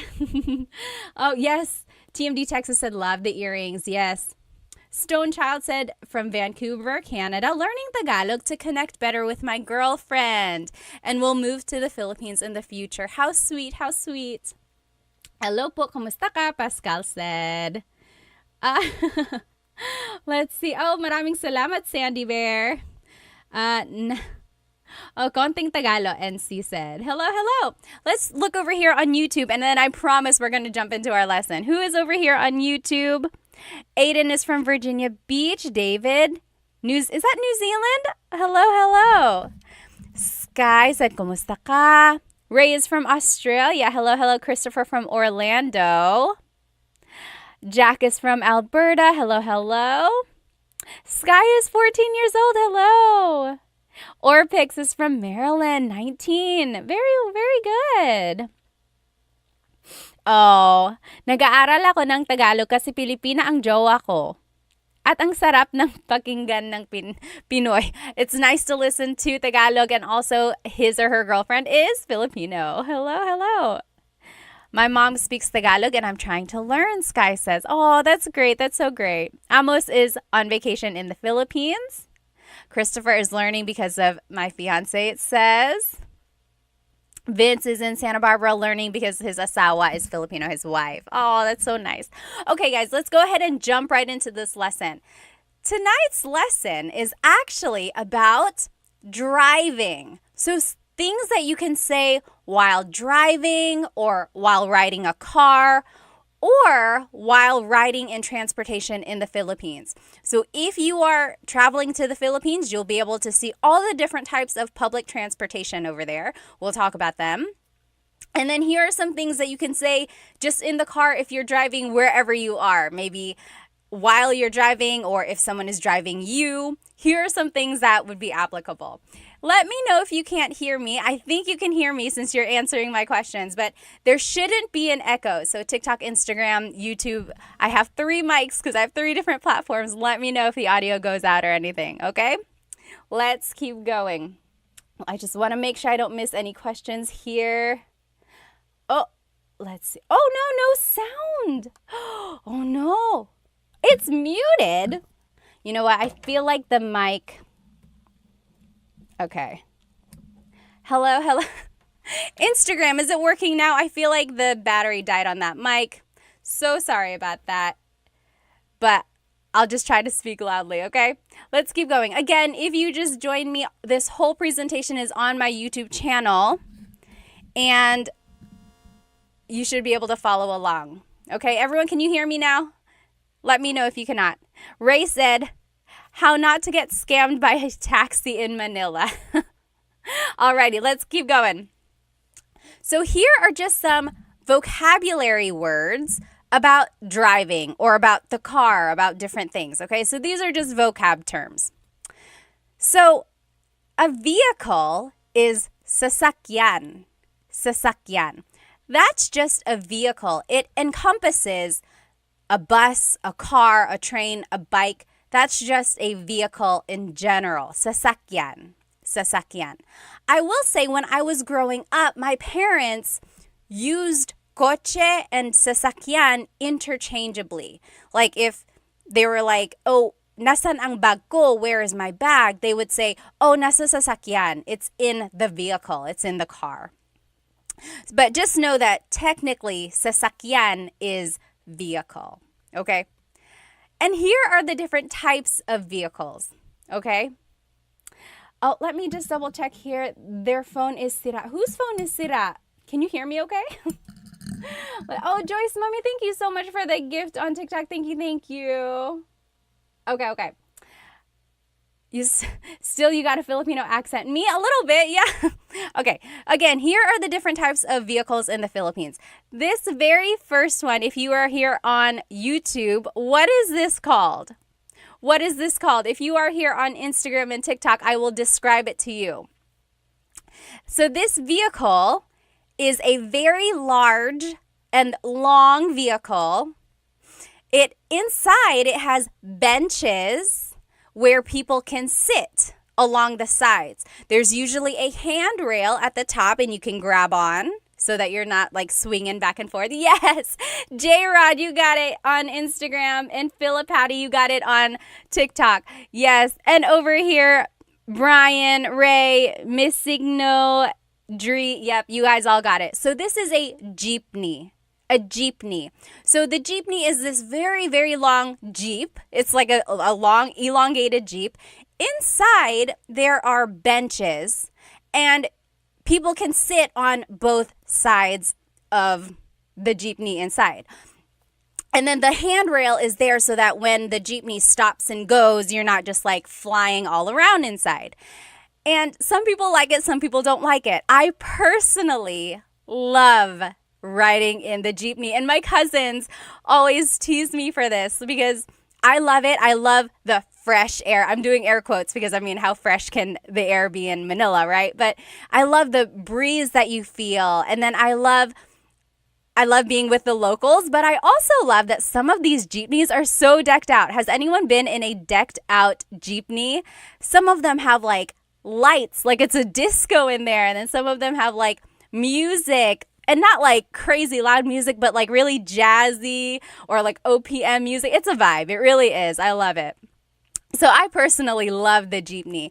When it rains, if you're looking at the picture here on YouTube, the windows are just open. There's just a big opening on the sides here. When it rains, there's like a plastic tarp that you put down over the windows so that you don't get wet. And I love it because everyone knows that. Everyone knows that when it starts to drizzle, you go ahead, you untie this plastic, and you just pull it down. It's like a known thing. You don't have to wait for the driver to be like, hey, can you pull down the tarps? You just do it so you don't get wet, right? I love it. So again, this is called the jeepney. If you have ridden in a jeepney before, leave me a jeep emoji or like a car, whatever emoji looks like a jeep over there. I love the jeepney. Another thing, if you're traveling to the Philippines, this is how you ride a jeepney, okay? So jeepney riding 101. First, you have to find the correct jeepney stop. There are certain stops where jeepneys will go, and you have to look at the sign that's on the front of the jeepney. Sometimes they're small, so if you don't know what you're looking for, make sure you have someone there who knows how to ride a jeepney. You got to look for the sign, and it'll say like, oh, Cubao or Rosas. So it'll say the location it's going to, because not all jeepneys go to the same spots, right? It's like a bus. It has a route. So you got to find the right jeepney. Once you get in, they're going to slow down. You hop in, try to hop in as fast as you can. Number one, because there might be someone behind you. Number two, because the jeepney has places to go, okay? Everyone has a place to be. So just kind of run in there. And then when you sit down, that is when you pull out your money, okay? Pull out however much it is. At one point, at one point it was like 8 pesos a person, but it might be different. If you are in the Philippines or if you've traveled to the Philippines recently, how much is it to ride a jeepney? It could depend on like the distance, but just like generally, how much is a jeepney nowadays? Write it in the comments. Anyway, you pull out your money and then you got to pass your money person to person until it gets to the driver, okay? And you don't have to worry about like people stealing your money or taking your money. Usually it's just like a few coins, right? Now, if you do have a big bill and then they have to give you like a big change back, that might be a little iffy. But the general idea is that you pass the money from person to person. You say, bayad po, bayad po. So bayad is payment. Po is, oh my gosh, is it 20 pesos already? JP Hustle said, wow, okay. So yes, you say bayad po, which means payment, please. Okay, so that lets the driver know money is going to come their way. And they're usually facing forward, so they're going to reach back to get the money. Or someone might be beside them, like their assistant or something, grabbing the money. They will usually have like bills in their fingers, or they have a little container of coins and they'll just grab however much they need. Then they will send the change back to you. And again, it will go from person to person to person until it gets back to you. Okay, so that's how you pay. That's how you get your change. Now, if you are getting close to your stop, you really got to pay attention because they might just keep going. And your stop doesn't have to be at a designated stop. You can stop anywhere as long as it's on the route, right? Usually. There might be exceptions. When you get to the place you want to go, you have to say, para. That means stop. Or like that's letting the driver know someone has to get off. Para po. Okay, para. So then they will stop. They will go to the side of the road. They'll stop. You just get out the way you came in, okay? Again, try to be fast, grab all your things, make sure you didn't leave anything behind, and then get off because, again, they have places to go. Also, be careful because someone might be trying to come in, okay? So just be aware of your surroundings, definitely. Be careful if you have like expensive things, really hold your bags close to you and things like that. Just be aware of your surroundings. And then that is how you ride the jeepney, okay? Another thing about the jeepney, goodness, I love the Filipino culture. I love jeepneys and everything like that. But it's really cool because on the top, on the front of the jeepney is usually a name. So like if a family has a jeepney, they might name their jeepney after one of the children, like Sabrina. It's like, oh, I'm going to take the Sabrina today. Or it's like this one in this picture says, what does it say? I think it says like, God is with us. So sometimes it might just have like a saying, or usually there's a name, like a family member's name, just to kind of like how you name a boat or something like that, you know? Okay, so that is a jeepney. Now here's another type of vehicle in the Philippines. If you're looking here on YouTube, what is this type of vehicle in the Philippines? Again, if you're just joining me here, someone said, is this a Tagalog lesson? It is, I promise. We are learning vocabulary and phrases about driving. So right now we're just talking about the different types of sasakyan. Sasakyan is vehicle. So we're just talking about the different types of sasakyan in the Philippines. So we talked about the jeepney. Over here, this is a motorcycle with a pedicab on the side. What is that called? Yes, almost polyglot got it. Steve got it on YouTube. So it is a Mista said a sidecar motorbike. Yes, literally. Yes, Roach Clip said tricycle. Yes, and it's Richard on Instagram. It's called a tricycle. So a tricycle is a motorcycle with a pedicab attached to the side. Sometimes it's not a motorcycle, in which case it's a bicycle. Sometimes in like the province, or if you're just going a really short distance, it might just be a bicycle. It's a little bit more work for the driver in that case, right? But for the tricycle, the pedicab can fit usually 2 people facing forward. In the front of that same sidecar, there might be a little seat facing the other direction. So that's another person who can fit in there. And then there might also be a little seat on the side next to the driver. So that's 4. So if there are very small people or like children, they can fit in those tiny seats. So again, there's 2 seats in the back of the pedicab. There might be a tiny seat in the front. There might be a tiny seat on the side. Okay. And then there are 2 seats behind the driver on the actual motorcycle. So that's another 2 people who can sit there. Sometimes they sit, they're usually sitting sideways so that your feet dangle off. That's just how you would fit there. Now, during busy times, like in the province or in certain places, people might latch on to the sides of a tricycle. They'll hold on to the sides, they'll hold on to the back. Some of them might even sit at the very top of a tricycle. And they do that because sometimes there aren't a lot of tricycles traveling that way. Like, for example, if kids are trying to go to school and it's going to be the last tricycle for a while, a lot of kids will try to pack onto that one tricycle just to get to school on time. From my understanding, though, there might be some places that don't allow that just because it's a little dangerous.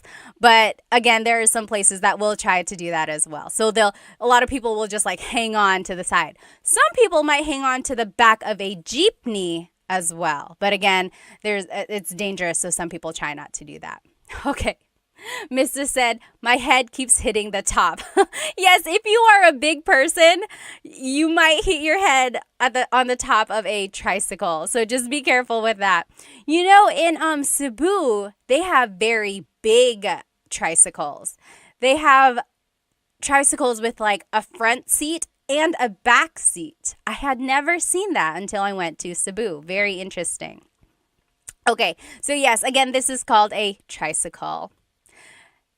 And then in the Philippines, there are also other types of vehicles. There's a bus, or in Tagalog, bus. This picture that you see on YouTube, I'm doing this whole live on YouTube and you can see the presentation there. This bus is air-conditioned. And have you ever ridden an air-conditioned bus in the Philippines? They turn the air conditioner up so high, or like very, very strong. It's just very, very cold. Like it's a freezer in there because I guess you want to get your money's worth, right? So when it's an air-conditioned bus, it is an air-conditioned bus. It feels good for like the first 30 minutes or so, but then if you're taking a really long drive, it's like a freezer. I got really cold one time. Let me know if that has ever happened to you. It was so cold. But then some buses are not air-conditioned, in which case they just leave all the windows down. And it's like a jeepney where the air just kind of flows in and out. So it's not that hot if they're like traveling. Oh, yes. Ron Uprising said they drive very fast. They do. Unfortunately, sometimes like these big, huge buses or even like cars, sometimes they drive so fast. Like if it's a highway or if it's like just a very busy street, you really, really got to be careful. There are some bad stories of like just accidents on the side of the road. And they're so big, right? It's like you don't want to get too close to it. Okay, so there's a bus or a bus. There's also taxis in the Philippines. Sometimes they are yellow, like a regular taxi. Sometimes they are white. I think I've seen other colors as well, but usually they're like white. So someone on YouTube mentioned, don't be scammed by taxi drivers. You have to be very careful, especially if you look foreign. One thing they might do is like hike up the price for you. Another thing that might happen is they might mess with the meter so that the price is not what it should be. Another thing is that they might take you to a place they're not supposed to go, or they'll take you a long way. When I was a kid, we wanted to go to Fort Santiago, but the person didn't hear us, they said, and they were taking us to Fort something else, like Fort San Pedro or something like that. Like we clearly had said Fort Santiago, but then they were taking us to a different fort because they misheard us. So they, it was just not a very nice thing. But yes, so just be very aware. They also have like grab cab or grab taxi or something like that. That kind of helps with the liability, or like just keeps someone accountable, because there's like the record of you getting that one taxi, right? So just be careful. And then there's also the MRT or the LRT. If you're looking over here on YouTube, you'll see it's like an above the ground subway. So it's like a train.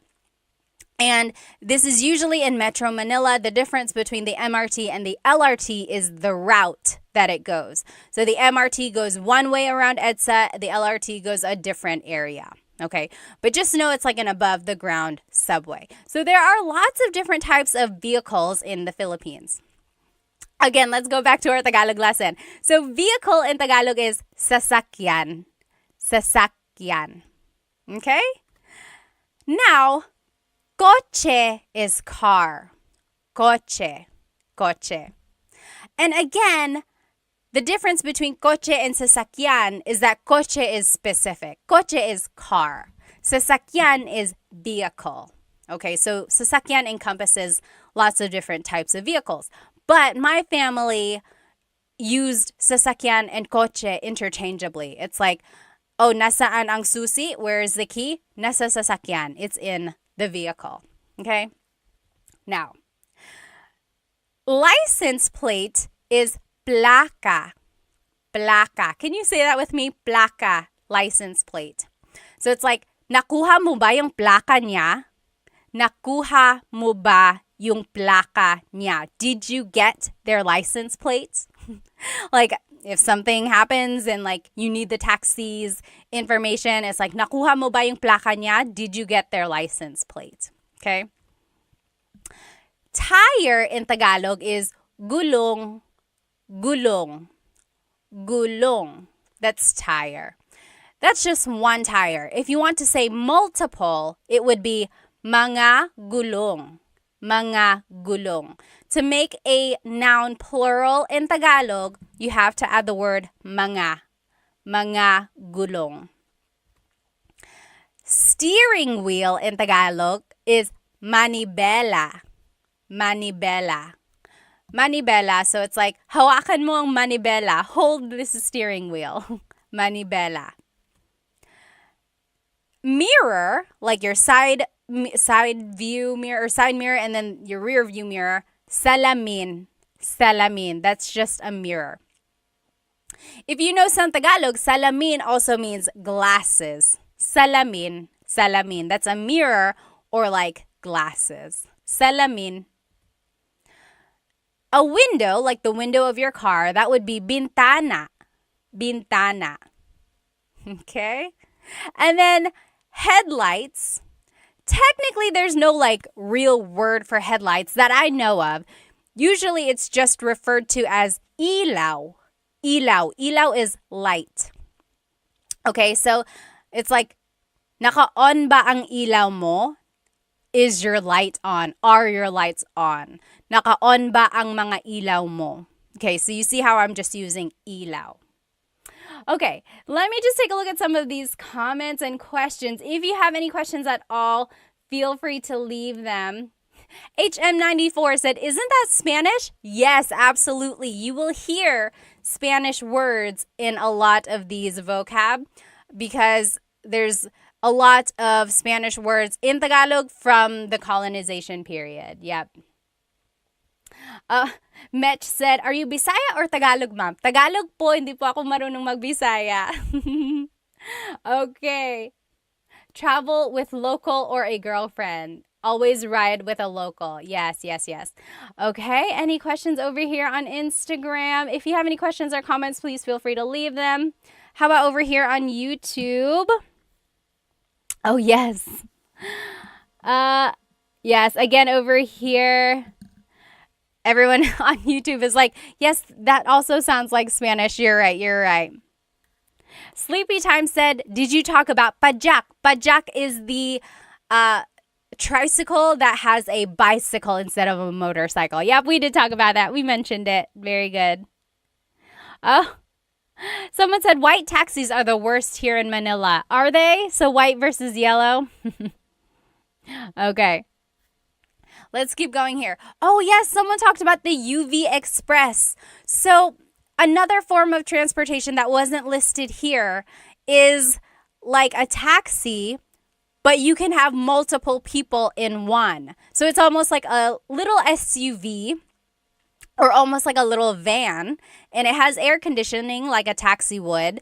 And it just picks up multiple people and makes multiple stops. Kind of like a jeepney. It's a cross between a jeepney and a taxi, right? It's like multiple people, but it still has air conditioning and it's making multiple stops like a jeepney would. Yep, that's like a UV Express.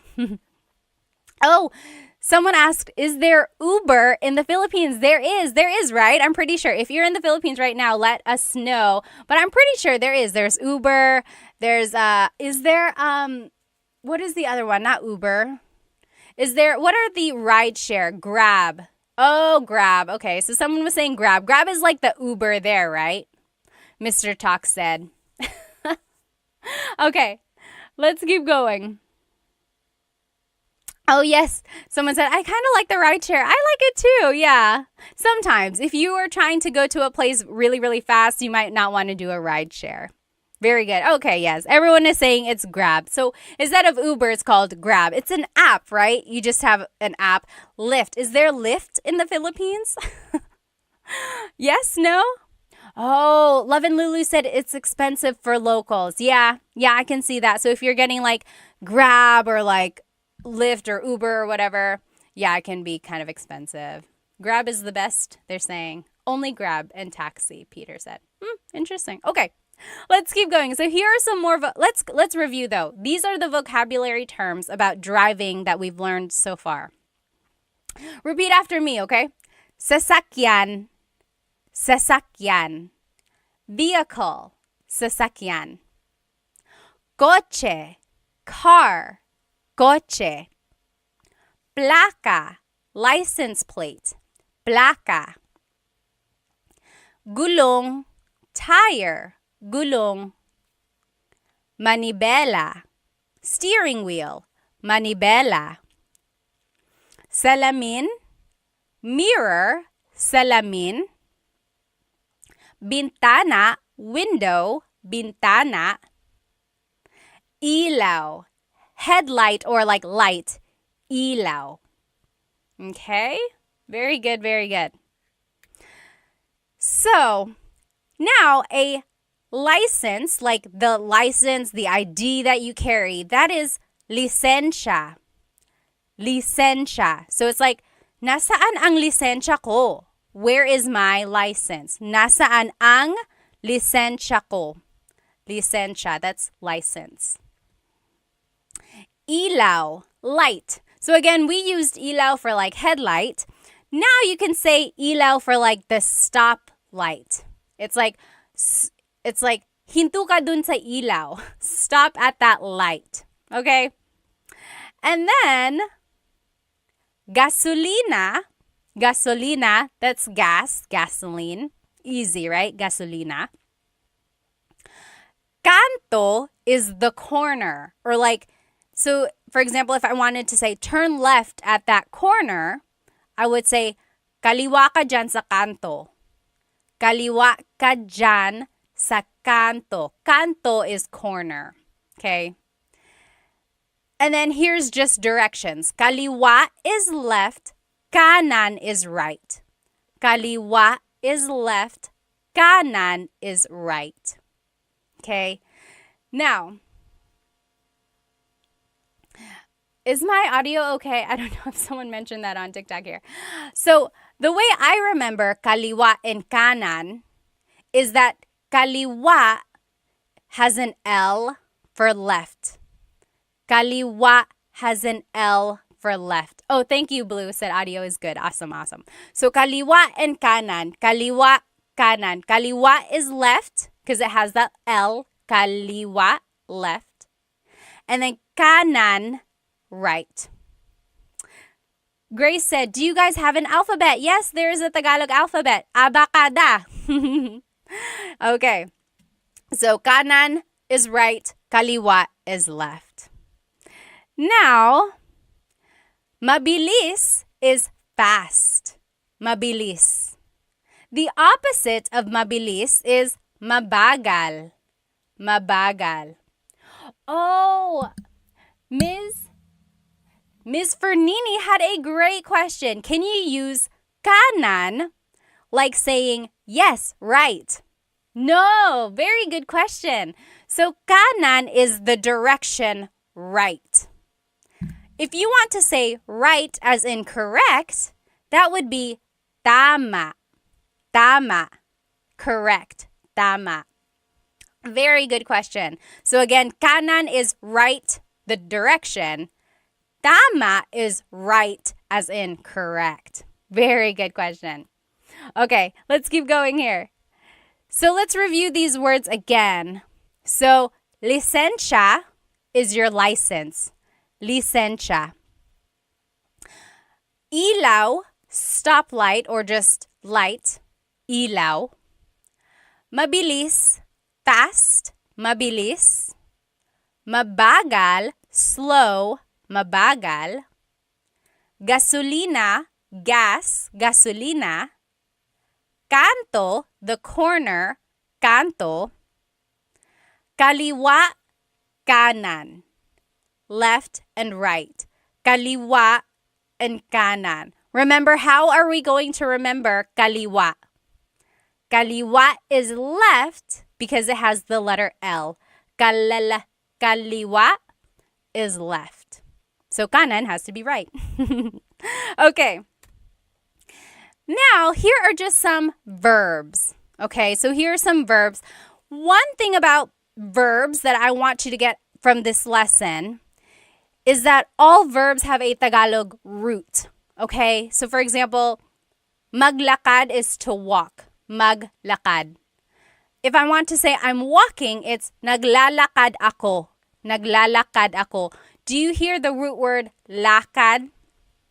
Okay, so for all of these verbs, I'm going to give you the root word. So if you can recognize the root word in a conversation, that'll kind of help you with the translation of what someone is saying. Okay, so it's okay if you don't know how to conjugate them. It's okay if you don't know how to use them in a sentence exactly yet, but just try to use this to gain vocab so that you can recognize them in a conversation. Okay. Oh, thank you. Thank you so much for the gift, Will. Thank you so much on TikTok. Thank you. Thank you. Okay. So, stop in Tagalog is hinto. Hinto. Okay, so stop in Tagalog is hinto. If I wanted to say stop here, or one way I could say it in Tagalog is huminto ka dito. Huminto ka dito. Stop here. Huminto ka dito. So do you hear the root word hinto? And then just kind of use that as a way to recognize how something is being conjugated or how the verb is being used in a phrase. Okay? Huminto ka dito. Stop here. So hinto means stop. Next. We learned this a second ago. There's another way to say stop. Stop, if you're in a jeepney, would be para. Para. Remember, if you're riding in a jeepney and you want to stop, you would say para po, para. That means stop the jeepney. But you only use that in the jeepney context. If you're riding with your friend, you wouldn't say para. I guess you could. But usually I've heard it in the jeepney setting, okay? So just know there are two different types of stop, hinto and para, okay? Tuloy means go. Actually, tuloy means continue. Like, tumuloy ka lang, keep going. Continue on. Tumuloy ka lang. Tuloy means go. Try saying these words with me. Hinto, stop. Hinto. Okay, so hinto means stop. Huminto ka dito. Stop here. Another way to say stop is para. Para. Stop the jeepney. Again, remember, para is usually used in the jeepney context. The Raffy Taffy said, this is my first live session. I love it. Salamat, salamat. That's why I said session. Do you do this regularly? I do Tagalog Thursdays. Yes, Tagalog Thursdays.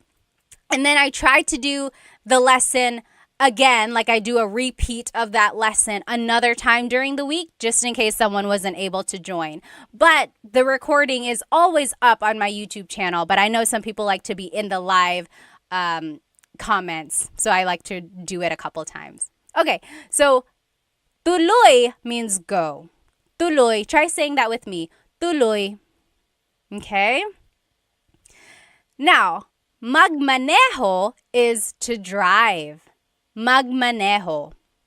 Magmaneho. So you could say like, nagmamaneho ako. I am driving. It's like, oh, I can't answer my phone right now. Nagmamaneho ako. I am driving. Magmaneho means to drive. Sakay means to ride. Sakay. Sakay na, get in, or come on for the ride. Sakay. Baba, to get down or to get out. Baba. You might have heard the joke like, bababa ka ba? Opo, bababa ako. Right? So baba is a homonym, as they call it. A homonym has a couple different meanings depending on its context. So baba is like to go down or to get out. Like if you want to get out of the jeepney, you would say, bababa ako, I'm getting out, I'm getting down. Or if you're riding in your friend's car, you could be like, oh, hinto ka dito, stop here, bababa na ako, I am getting out. Okay? Liko means to turn. Liko. Liko. So it's like, lumiko ka dito, turn here.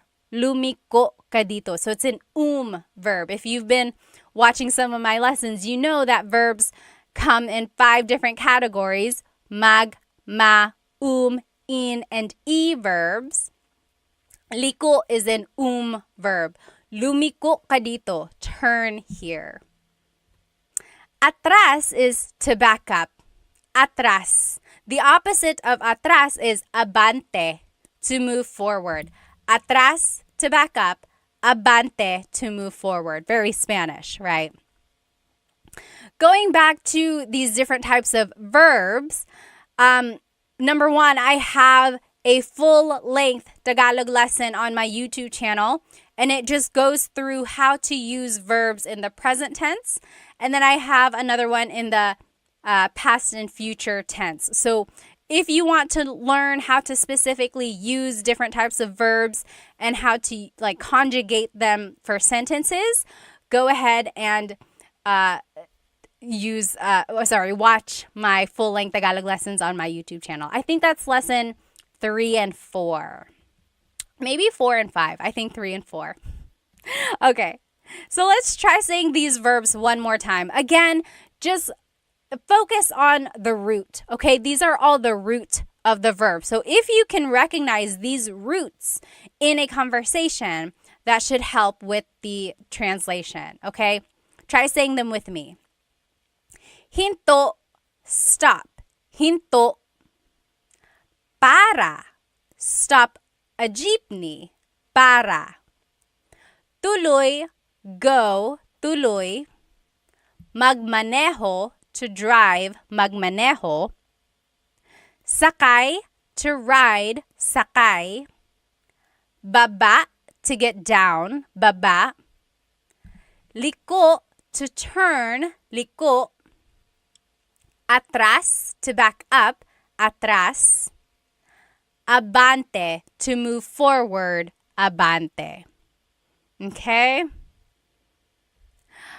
So now we're just going to finish off with some common phrases that you might hear or say while driving. Okay? We already talked about this one. Nagmamaneho ako. I'm driving. Nagmamaneho ako. Okay? Next, sakay na, get in, sakay na. So if you are picking someone up, you could be driving and you're stopping right there next to them. You could say, hey, sakay na, get in, sakay na. Or if you are trying to get your kids in the car and they are taking so long, you could say, sakay na, get in the car, sakay na. Next, if you're out of gas, you can say, ubus na ang gasolina. Ubus na ang gasolina. So it's out of gas. And then if you want to say, I'm going to get some gas, it would be, maggagasolina ako. Maggagasolina ako. I'm going to get gas. It's almost like you turned that noun, gasolina, into a verb. You are doing the noun.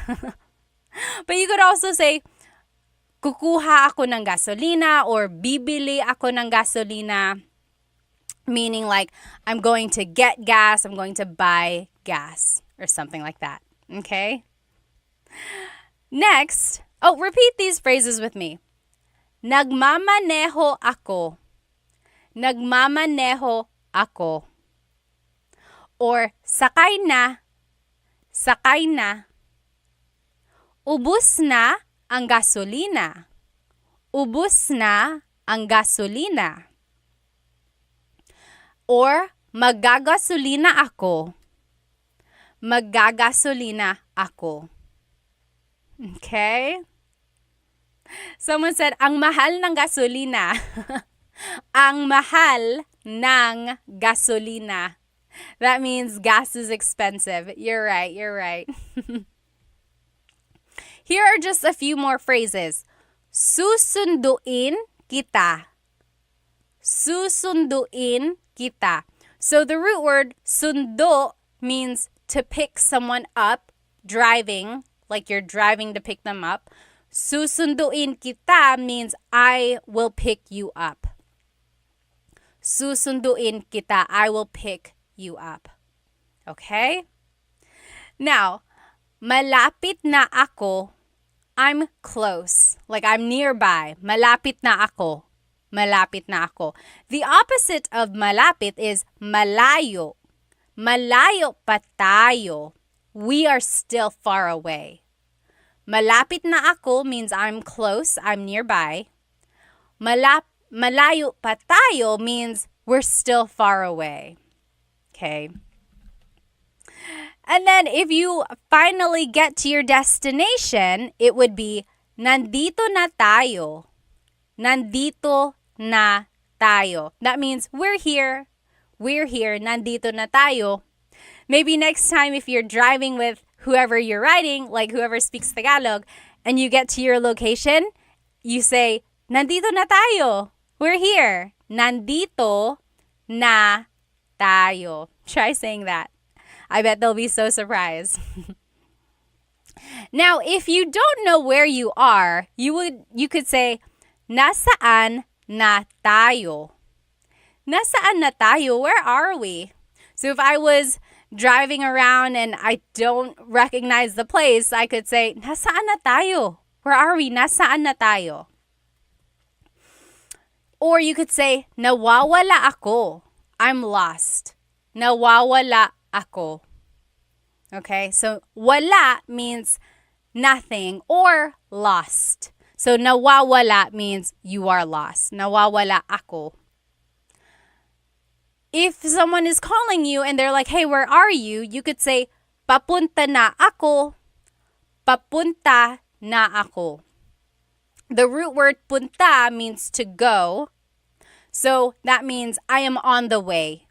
Papunta na ako. Papunta na ako. Okay? And then someone said this earlier. You could say, sama ako. Sama ako. Sama means to be with. Ako means I. So it's like, I want to come. Sama ako. So if someone is like, hey, I'm going to go to the store, you can jump up and you could say, oh, sama ako. I want to come. Sama ako. Alternatively, you could say, sama ka. Sama ka. That's a question, meaning, do you want to come? Sama ka. Okay? Try saying these phrases with me again. Nasaan na tayo? Where are we? Nasaan na tayo? Or, nawawala ako. I'm lost. Nawawala ako. Tanner Foss said, nawawala ako sa buhay. They're lost in life. Sana mahanap mo ang sarili mo. I hope you find yourself. Papunta na ako. I'm on the way. Papunta na ako. Sama ako. I want to come. Sama ako. Okay, so those are just some phrases. This next activity is kind of fun. See if you can understand what I'm saying in Tagalog, okay? So this is going to be like a little role play conversation in Tagalog. See if you can understand it, okay? Are you ready? O Pat, nasaan ka na? O Pat, nasaan ka na? O eto, papunta na ako dyan. Pero nawawala yata ako. O eto, papunta na ako dyan. Pero nawawala yata ako. Talaga? Anong nakikita mo dyan? Talaga? Anong nakikita mo dyan? Nakikita ko ang 7-Eleven at ang McDo. Malapit na ba ako? Nakikita ko ang 7-Eleven at ang McDo. Malapit na ba ako? Ay, malayo ka pa. Diretso ka lang ng 1 kilometro. Tapos kumaliwa ka sa Jollibee. Tapos kumanan ka sa gasolinahan. Pagkatapos nun, makikita mo na yung bahay ko. That was a lot, wasn't it? Did you get it? I will say the whole thing one more time, okay? O Pat, nasaan ka na? O eto, papunta na ako dyan, pero nawawala yata ako. Talaga? Anong nakikita mo dyan? Nakikita ko ang 7-Eleven at ang McDo. Malapit na ba ako? Ay, malayo ka pa. Diretso ka lang ng 1 kilometro. Tapos kumaliwa ka sa Jollibee. Tapos kumanan ka sa gasolinahan. Pagkatapos nun, makikita mo na ang bahay ko. What did I say? If you are just joining me, you're probably like, what are you talking about? So we are doing a Tagalog lesson about driving, directions, vocabulary, and just common phrases about like driving. And I wanted you to see if you could understand what I said. Brianna on YouTube said, I just joined. I'm very confused. I'm sorry. That was the worst time to join. But this whole recording will be up on the YouTube channel, okay? Let's go ahead and see. Yes, I see some of you guys got some of the phrases. Yes, you're writing it in the comments right now. Oh, Agzi said, I understood pretty much everything, but I would be so confused in a real situation. I think you can understand more than you think. Even in a real situation, just kind of focus on what you know, okay? So let's go through these phrases one more time to see what it means, okay? O Pat, nasaan ka na? O Pat, nasaan ka na? That means, Pat, where are you? O Pat, nasaan ka na? Where are you?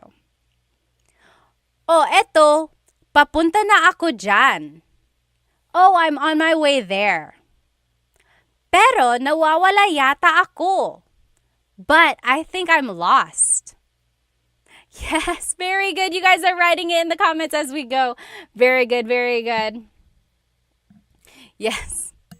J3 said, what is your YouTube channel? It's Tagalog Time. Same name, same name. Okay, very good. So I asked, or the question was, Pat, where are you? And I said, oh, I'm on my way there, but I think I'm lost. Okay, let's keep going. Talaga? Anong nakikita mo dyan? Oh, really? What do you see there? Talaga? Anong nakikita mo dyan? What do you see there? And then the response was, nakikita ko ang 7-Eleven at ang McDo. Malapit na ba ako? That means I see a 7-Eleven and a McDonald's. Am I close? Am I close by? Okay. Yes. Swingovic said, I would just say mahal kita. I don't know if you want to do that. That might give off the wrong impression. I don't know what would happen if you say that. Okay, so are you with me so far? So first, it was like, hey, Pod, where are you? And I said, oh, I'm on my way there, but I think I'm lost. Then the person asked, oh, really? What do you see? And I said, I see a 7-Eleven and I see a McDonald's. Am I close? Let's see what else I said. Okay. Ay, malayo ka pa. Oh, you're still far away. Ay, malayo ka pa. Diretso ka lang ng 1 kilometro. Keep going straight for 1 kilometer. In the Philippines, they measure everything by kilometers, not miles, like they would in America. So, diretso ka lang ng 1 kilometro. Go straight for 1 mile or 1 kilometer. Tapos, kumaliwa ka sa Jollibee.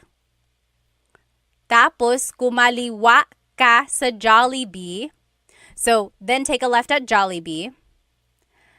Tapos, kumanan ka sa gasolinahan. Take a right at the gas station. Kumanan ka sa gasolinahan. Remember, how do we know kaliwa versus kanan? How do we know kaliwa versus kanan? What was my trick? Do you remember? Yes. Kaliwa is left because kaliwa has the letter L. Kaliwa is left. Kanan is right. Okay? So let's keep going. Pagkatapos nun, makikita mo na ang bahay ko. After that, you'll see my house. Okay? Pagkatapos nun, makikita mo na yung bahay ko. So how was that translation? I'm going to say it one more time. Now that you know the translation, pick out the words that you recognize. Also take a look if you can, or see if you can recognize any grammar patterns, okay? And then use all of that in the future, okay? It's okay if you don't understand right now, but that's why we're learning, right? Use this as an opportunity to take pieces, keep it in your pocket, and use it again in the future. Here's that conversation one more time. Oh, Pat, nasaan ka na? Oh, eto, papunta na ako dyan. Pero nawawala yata ako. Talaga? Anong nakikita mo dyan? Nakikita ko ang 7-Eleven at ang McDo. Malapit na ba ako? Ay, malayo ka pa. Diretso ka lang ng 1 kilometro. Tapos kumaliwa ka sa Jollibee.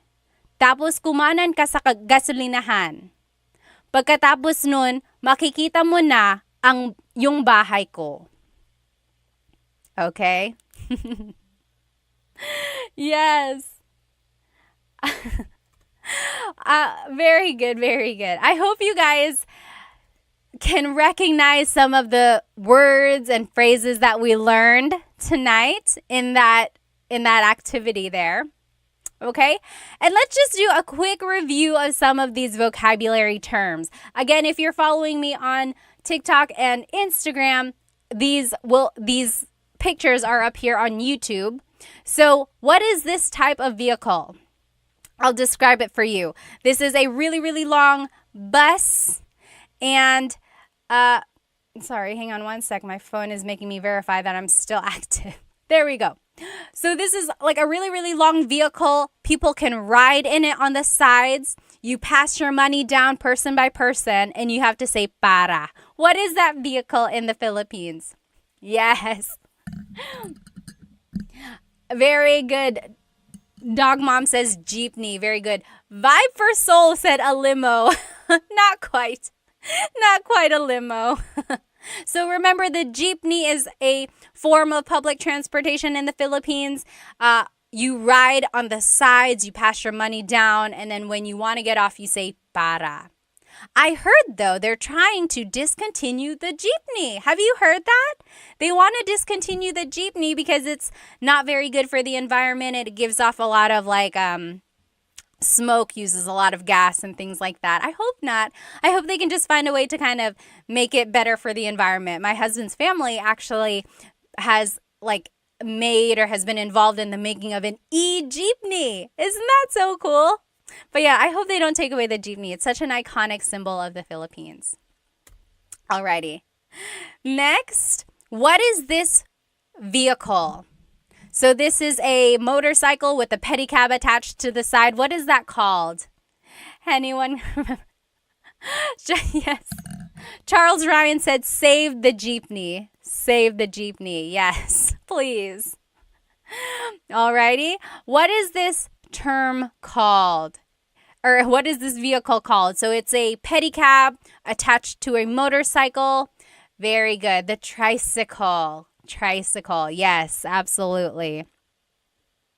Oh, JB said, why get rid of it? It's historical. You're right. Both the jeepney and the tricycle came about in World War II. Did you know that? The jeepney was a vehicle that they used in, the Americans used during wartime, or that's what they brought over to the Philippines. And then it became part of the culture as a public form of transportation. And then the tricycle was introduced to the Philippines by the Japanese when they came to the Philippines. Crazy, right? Crazy, crazy, crazy. Okay, so yes, very good. This is called a tricycle. Okay. Yes, next, what is this? So what is the Tagalog term for vehicle? Vehicle. Sorry, vehicle.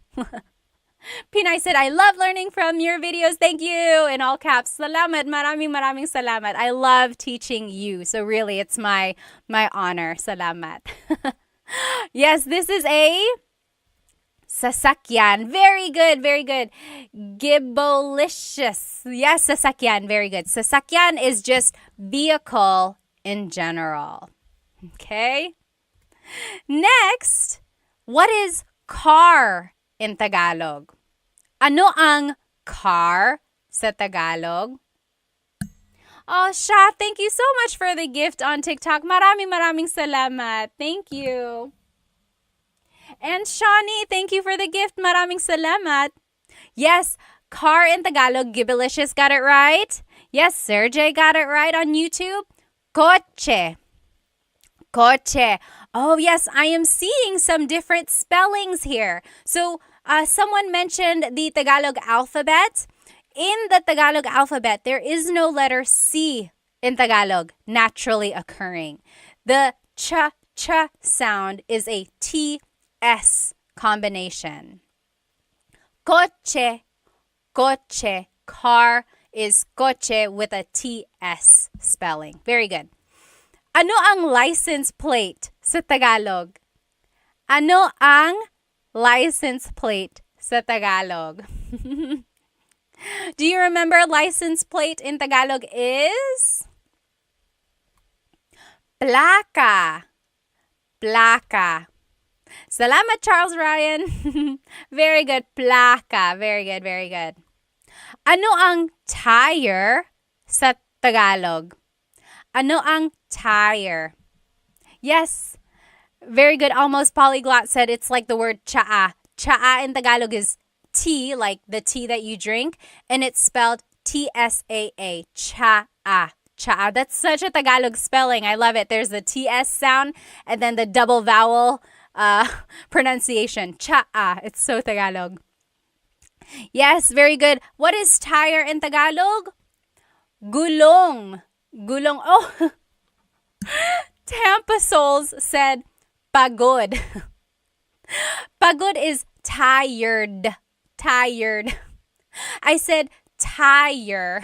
Like the tire on a car. The tire on the car is a gulong. Tired, like feeling tired, is pagod. Common mistake. Easy mistake there. Very good. What is steering wheel in Tagalog? What is steering wheel in Tagalog? Oh, Big Boss on YouTube also said pagod. Sorry for the confusion there. Steering wheel, yes, very good. Oh, I don't know your name because it's in different characters. But yes, Manibela. Manibela, very good. Jean got it on TikTok. Gibalicious, you got it. I mean on Instagram. Very good. Manibela is the steering wheel. Okay? What is the mirror? So the mirror, like to see the back or like your side, and then the rear view mirror. What is a mirror in Tagalog? It's also the Tagalog word for glasses. Mirror in Tagalog is salamin. Salamin. Salamin. Oh, very close. Very good. Driving said bintana. Bintana is actually window. So salamin is the mirror. Bintana is the window. Very good question there, or very easy mistake. If you didn't see the beginning of this lesson and you don't know the words we're talking about, this whole lesson is recorded and it will be on my YouTube channel, Tagalog Time with Pat. Okay, so don't worry there. And the whole presentation is there. Okay. And then headlight in Tagalog, or just light, is ilaw. Ilaw. So that's light, or like headlight.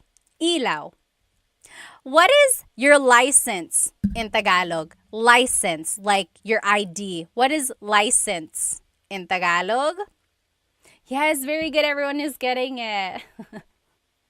What is license in Tagalog? License in Tagalog is, yes, very good. Jelly Piggies. Lisensya. Lisensya. Nasaan ang lisensya ko? Where is my license? Lisensya. Very good, everybody. Bobby Mayo said hello from Louisiana. Hello, hello. Ano ang stoplight sa Tagalog? Ano ang stoplight sa Tagalog? This one is a little tricky. I'll just give it to you. Ilaw is what I would say. So light. Ilaw. So it's like, kaliwa ka dyan sa ilaw. Take a left at the light, or something like that. Ano ang gas sa Tagalog? Ano ang gas sa Tagalog? Gas in Tagalog is, yes, V, very good, very good. Gasolina. Timothy, you got it on TikTok. Very good, very good. Jelly Piggies on Insta. Very good. So gasolina. So very similar to Spanish, right? Again, there's a lot of Tagalog or Spanish influence in Tagalog. Yes. Ano ang corner sa Tagalog? Corner in Tagalog? Like if I want to say turn at the corner, corner in Tagalog is kanto. So kanan ka sa kanto. Take a right at the corner. Tampa Soul said, stoplight, close the light. So yes, ilaw in Tagalog is light. And there's that running joke of Filipinos when they say close the light, right? When they want to say turn off the light, they say close the light. And that's because in Tagalog, if you want to say turn on the light, literally you say buksan mo ang ilaw. Buksan mo ang ilaw. That is how you would say turn on the light. However, buksan means to turn on, or open. Okay, so that's why there's a little confusion when native Tagalog speakers are learning English. They want to say close the light because they are so used to saying open the light, right? So they're like, oh, well, what's the opposite of open? It would be close. But then they have to kind of learn later on that actually it's a different type of verb in English. Okay? All right. What is left and right in Tagalog? What is left and right in Tagalog? Remember, I gave you a way to remember it. What is left and right in Tagalog? Left. Yes, very good, very good. Aubrey got it right. Y got it right. Yes, so kaliwa is left. Kanan is right. Almost polyglot. You got it right. Very good, very good. Yes, so kaliwa is left because it has the letter L, right? Kaliwa, left. Kalala, kaliwa, left. Kanan is right. Okay? JB on YouTube said, I've heard patay mo ang ilaw or patayin mo ang ilaw. Yes. So in Tagalog, if you want to say turn off the light, usually they say patayin mo ang ilaw. Patay means dead or kill the lights, literally. Kill the lights, patayin mo ang ilaw. Yeah, very good, very good. Okay, next. So kaliwa is left, kanan is right. How do you say fast in Tagalog? Ano ang fast sa Tagalog? Fast in Tagalog is, yes, V and Matt, Nick, you got it. Bilis. Bilis means fast, but if you want to use it like an adjective, like in a sentence, it's mabilis. Mabilis. Bilis is like the root word there. Mabilis, fast. What is the opposite of mabilis? Ano ang slow sa Tagalog? Ronald Smith on YouTube said, rapido. Rapido. Yes, that also means fast. That's more of the Spanish. Ano ang slow sa Tagalog? Yes, very good. Matt, you got it. Nick, you got it. Slow is mabagal. Mabagal. I am seeing some people say nakaraan. So nakaraan means in the past. Like, if you've ever watched a teleserye, you know what a teleserye is? It's like a soap opera, a Filipino soap opera, or like a Filipino drama on the Filipino channel. Usually, like, if today's episode is on, they have a short recap of what happened in yesterday's episode. At the bottom of the screen, it would say, ang nakaraan, which means in the past or what just happened. So nakaraan means past. Very good. Yes. Yes, exactly right, Nick. That means previously on. Exactly. Ano ang paborito mong teleserye, ha? What is your favorite teleserye? Very good, very good. So, mabilis is fast. Mabagal is slow. Levin Lulu said they take too long to end. You are exactly right. They will drag on a story and they will add more problems, more characters until you're like lost in this crazy whirlwind. But then you can't stop watching because you got to know how it all ends, right? Side note, I was watching Halik on TFC, or no, I Want TFC with my husband, and they had the English subtitles, but then we lost it. And then I tried to resubscribe and they didn't have the one with the English subtitles anymore. What the heck? And so now my husband can't watch it with me. He can, but it won't be the same. I need to know what happened. Okay.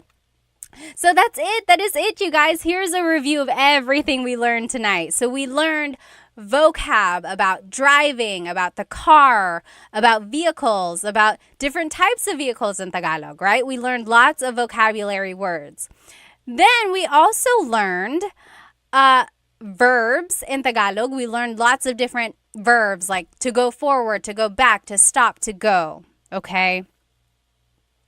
Now, and then we also learned some common phrases. Common phrases. Uh, someone said, gusto ko nang bumitaw. You want to let go? Why? I thought you said gusto ko nang bumate. Bumate means I want to give a shout out. If you do, write it in the comments. Go ahead and make your bate if you want. If you know anyone else who's watching, tell them that you're going to make a bate to them. If you would like to go, feel free to go. I'm just going to catch up on some of these comments before I head out. Oh, Andrea said on YouTube, what Filipino TV show should I watch to help learn Tagalog? Oh my goodness, that is such a good question.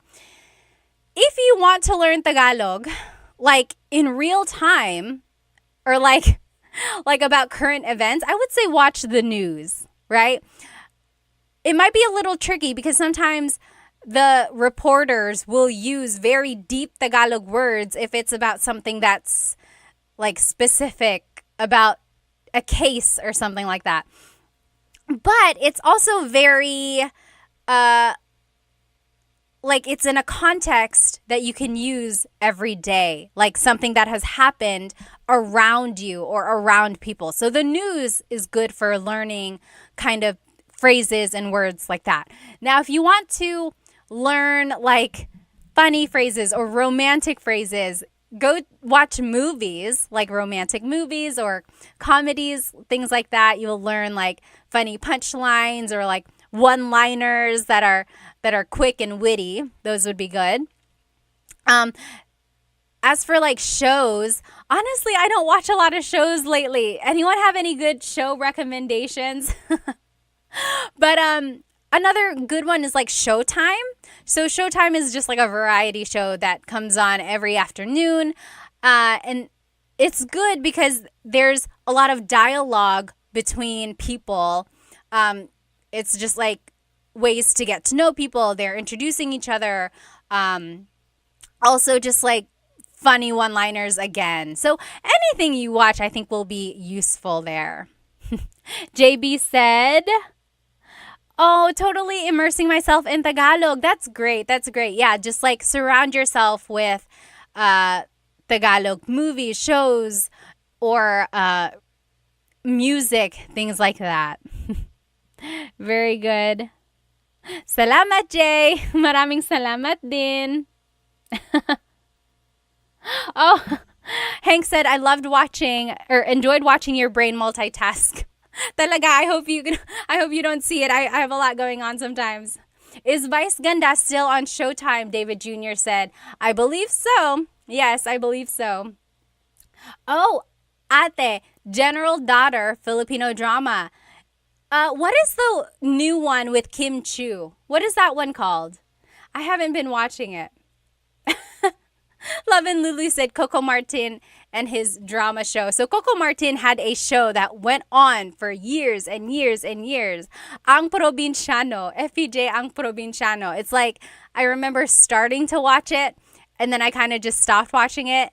And then I would check back and it was still on and then it was still on and then it was still on. But finally it ended.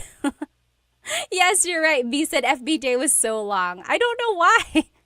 They just kept like changing the storyline. Oh, yes. What is your name? It's in different characters. But over here on TikTok, someone said OPM songs are too good for learning. They are really good. They are really good for learning. Okay, awesome, everybody. Let's see. Any more questions here? Oh, Maging Sino Ka Man. It's a pretty corny series. So the thing about Filipino shows and movies, if you're not used to them, you might find them to be corny or like the jokes are cheesy, right? And my theory for that is because Filipinos just love lighthearted things. A lot of us have things going on in our lives. Sometimes they can get really, really heavy. So what do we like to do? We like to laugh. We like to watch light-hearted things. So if things come off as corny or cheesy, it's just because Filipinos like cheesy and corny things because it's an easy laugh. Okay, so that's just my theory about why some things are really cheesy like that. I mean, when you think about it, sometimes life in the Philippines can be very hard if you don't have a lot of resources. So if you can watch something nice on TV, that's just one way. Oh, V said, what's the best way to learn to speak Tagalog if I already understand it perfectly? So you can understand, but you cannot speak. Is that correct? I would say congratulations to you because you are already halfway there. I know people always say like, "Oh, I can only understand, but I can't speak it." In that case, all you have to do is practice what you already know. I think you know more than you might think. Like a lot of us get embarrassed. We don't want to try speaking. We don't want to say anything wrong. We don't want to make a mistake. But just jump right in, start speaking it. What's the worst that can happen? Someone will laugh at you, so what? Who cares? At least you are learning, right? Really have a thick skin. Toughen up your mind. Focus on what you want and practice and practice and practice until you get better. And when people see that you are really trying, hopefully they'll stop laughing at you and they'll get on board and try to help you. If they keep laughing at you, turn your head, keep studying, go back and talk to them in Tagalog when you are better and show them what they are missing, or just show them what you have learned, okay? So you got it. Keep going, okay? Oh, again, I don't know your name because it's in terms or it's in characters. It says, on a scale from 1 to 100, how would you rate your Tagalog in terms of speaking? I would say 95%. The 5% is because sometimes, a lot of times even, I still trip over my words or I get embarrassed. I get too caught up in my head and I don't say what I want to say perfectly, right? Like if I'm speaking to my cousins or my aunts, even to my mom, I get very nervous sometimes and I revert back to Taglish or I just answer in English. But when I really push myself, I know I can speak Tagalog at a 95% level. I'll save the 5% at like, there are still some words that I can't say correctly or I have to think about it really hard or, again, just the jumbling. What's the word? Like bulol? Bulol in Tagalog is like when tongue-tied. Like if you trip over your words sometimes, and it happens to everyone. If it happens to me, I mean, it's okay if it happens to you because it happens to everybody. Okay? I have to go now. I will see you next Tagalog Thursday for a brand new lesson. And I will do a repeat of this lesson another time, okay? Maybe, I don't know when. Just one of these other nights before Thursday, I'll try to repeat this lesson in case you weren't able to join me. I hope you have a good rest of your evening. If you have any questions, feel free to leave it in the comments. Again, this whole recording will be on my YouTube channel. Maraming salamat. Thank you so much for spending some time with me. Have a good evening. Paalam.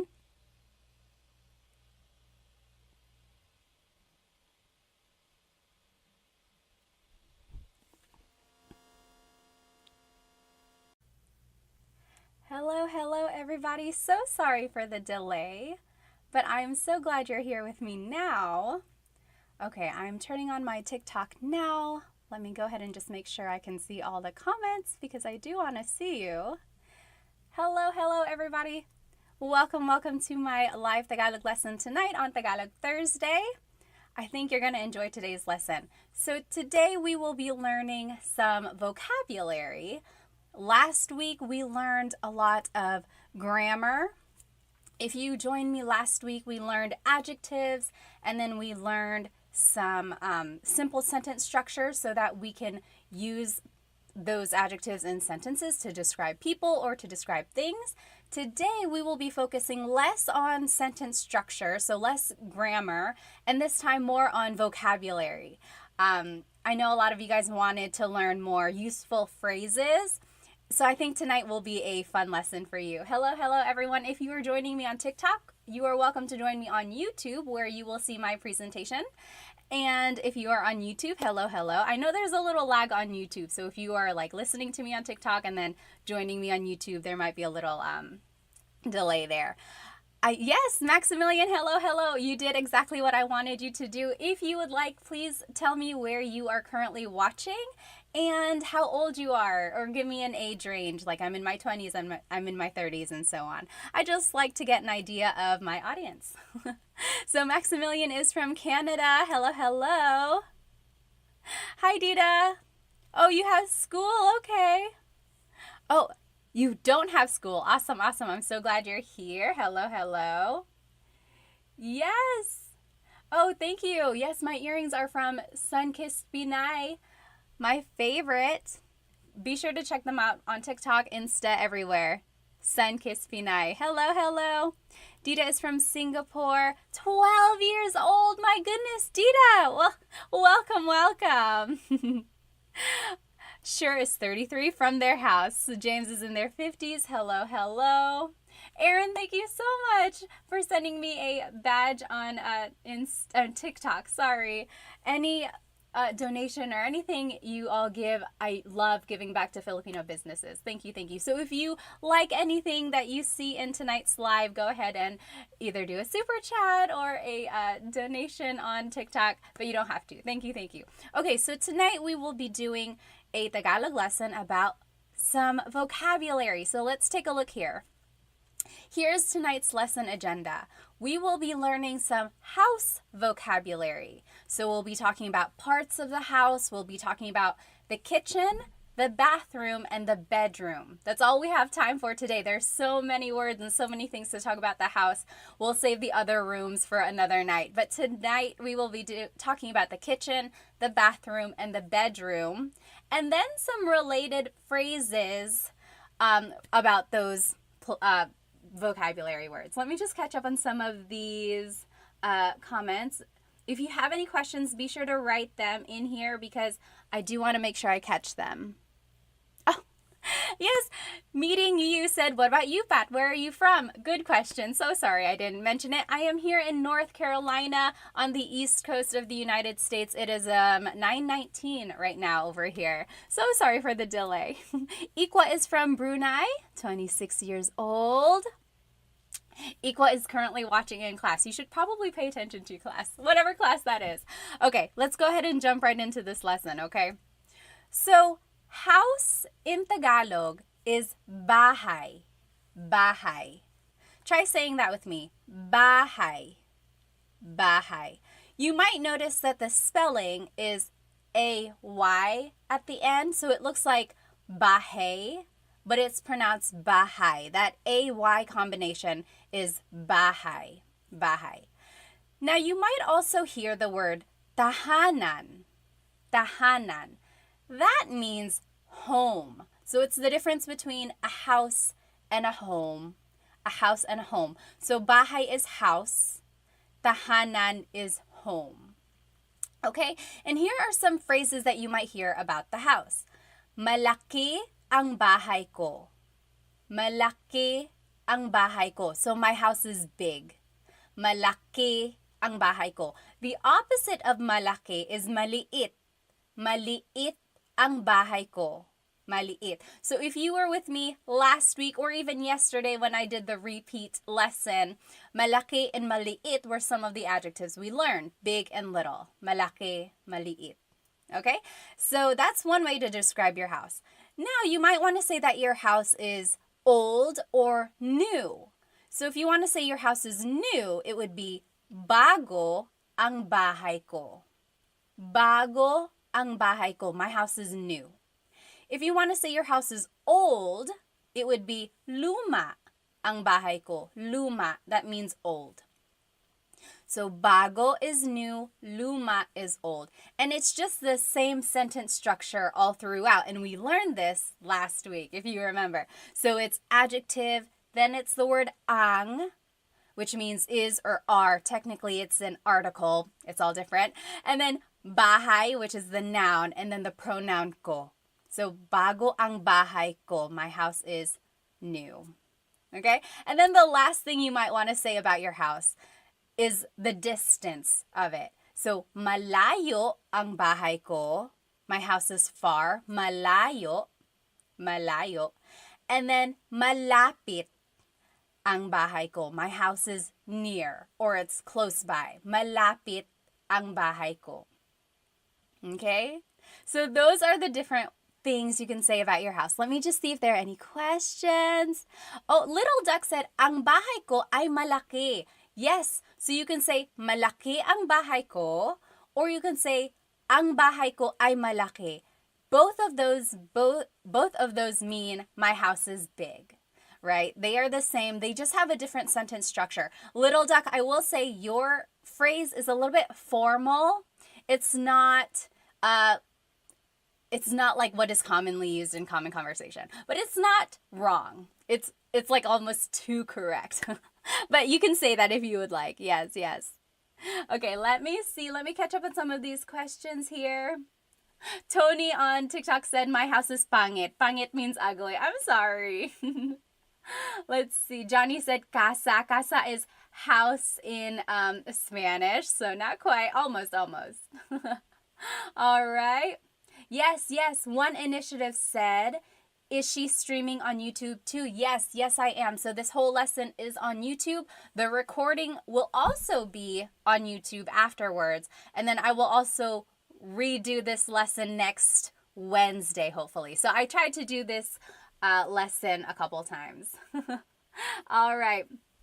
So these are just some things you can say. Try repeating it after me. Malaki ang bahay ko. Malaki, my house is big. Maliit ang bahay ko. My house is small.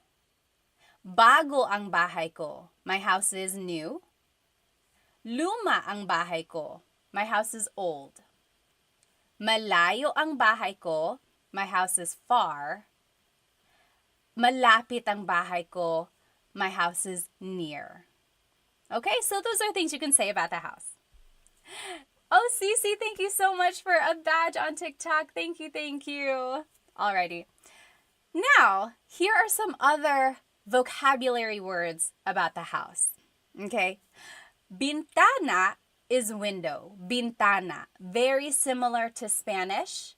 Again, remember, the Philippines was colonized by Spain for 300 years, over 300 years, starting in the 1500s. So there's a lot of influence in the Tagalog language, as well as in the Filipino culture, religion, everything. Okay, so bintana is window. Now, door is pinto. Pinto. That's door. Pinto. Do you hear the glottal stop when I say pinto? Pinto. So it's not pinto. It's not pinto beans, right? It's pinto. It's pinto. Pinto. Make sure you stop it at the end. Pinto. Okay. And then hagdan is stairs. Hagdan. You might also hear hagdanan. That is just another way to say stairs, hagdan, hagdanan, mostly interchangeable. Okay? So try saying those with me. Bintana, bintana. Pinto, pinto. And then hagdan, hagdan.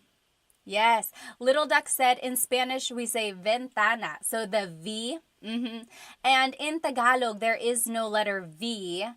They have the B sound. So they're like interchangeable there. Yes. All right. Let me just catch up here. Yes. Very good. DC Stoy said, now it all makes sense. Well, I'm good. Yes, that is true. DC said, I heard Tagalog was Latin-based. Yes, there are some similarities, I would say. Okay. Oh, Teddy Bear said it would be nice if we could see the spelling or kind of like a whiteboard. Teddy Bear, if you jump onto my YouTube, this whole presentation is there. Okay, so let's keep going. Now, here are some phrases about these objects in the house you might use them with. Bukas ang bintana.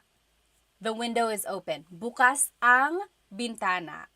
Or bukas ang pinto. bukas ang pinto. The door is open. So bukas ang blank means the blank is open. The opposite of bukas is sarado. Sarado ang bintana. The window is closed. Or sarado ang pinto. The door is closed. So bukas and sarado mean open and closed. Okay, so that's kind of the sentence structure there. Bukas ang bintana, sarado ang pinto. Now, if you want to tell someone to open the door or close the door, this is how you would do it. Buksan mo ang bintana. Buksan mo ang bintana. Open the door. You go open the door. Or the opposite of buksan is isara. Isara mo ang pinto. Close the door. Isara mo ang pinto. Okay, so do you see that again? It's all on my YouTube channel live right now too. You'll see all of these words written out. So buksan means open, like to open something. Isara means to close something. Okay? Any questions so far? Yes, very good. Oh, Lord Cortez says, you are missing po. Very good observation. I'm just imagining maybe we are talking to our younger siblings or to our friend. But yes, if you are speaking to your parents or speaking to your grandparents or to anyone you want to be respectful to, always add po. Buksan niyo po ang pinto. Isarado niyo po ang bintana. So always feel free to add po. Usually, po is the second word in the phrase. When in doubt, add po to the very end and it will always work. Yes, good observation there. Clay said, magandang umaga ate, magandang umaga. Although sa akin, gabi, magandang gabi. Yes, D, the YouTube name is the same, Tagalog Time. All right, let's keep going. Alrighty, ding ding means wall. Ding ding. So right behind me, this is the ding ding. Puti ang ding ding. The wall is white. Ding ding. Roof is bubong. Bubong, roof. Ceiling is kisame. Kisame. So repeat those after me. Ding ding. Ding ding. That's the wall. Ding ding. And then bubong is the roof. Bubong, so that's on the outside, the roof, bubong. And then kisame is the ceiling, kisame. So sorry, YouTube. Can you hear me now? My mic was all the way down here. Hopefully this is a little bit better. Okay, awesome. Any questions so far? Yes. Harmonica said, ding ding, LOL. I know, it's a funny word. I have no idea where that came from. Okay, let's keep going. So all of that was about the house, like the outside of the house, things inside the house. Now, these are vocabulary words about the kitchen. So kitchen in Tagalog is kusina. Kusina. So in Tagalog, there is no letter C. So in Spanish, if it's spelled with a C, usually in Tagalog, it's spelled with a K because there's no letter C naturally found in the Tagalog alphabet. So the cocina is the kitchen. The stove is kalan. Kalan. Oh, thank you so much for a badge on TikTok. Thank you so much. Yes, and my earrings are from San Pinay. Thank you. All of the earnings I earn go to Filipino businesses. So thank you. Okay, yes, Lucky Duck said most of these sound like Spanish words. A lot of them do. You will see that in all of these words, really. Next, knife in Tagalog is cuchillo. Cuchillo. And then fork in Tagalog is tinidor. Tinidor. And then kutsara is spoon. Kutsara is spoon. Okay, so let's say those again. Kusina, sorry, sometimes my nose gets clogged up. Kusina, kusina. That means kitchen. Kalan, stove. Kalan. Cuchillo, knife. Cuchillo. Tinidor, fork. Tinidor. Cuchara, spoon. Cuchara. Okay? So those are some objects or things you might find in the kitchen. Here are a couple more things. Plato is plate. Plato. I have also heard pinggan. I think it's regional. So my husband's family is from Cebu. They've said pinggan like the whole time I've been with them. They say, oh, kunin mo yung pinggan, or saan ang mga pinggan? Where are the plates? Growing up, I always heard plato. Plato. So you tell me, what do you use, or what did your family use growing up? Baso means a glass, like a glass of water. Baso. Baso. Another word for cup is taza. Taza. So that's like a cup or like a little mug. Taza. Whereas a glass is baso. Baso. Okay? Now, pagkain is food. Pagkain. And then ulam is specifically the entree or the dish, the meat dish. So if you're looking on YouTube right now, anyone know what this dish is? What ulam is this? Anong ulam ito?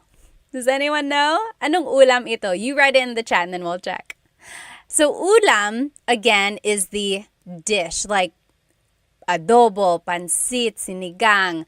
Pansit isn't really an ulam. It's like the meat dish, okay? Whereas pagkain is just food in general.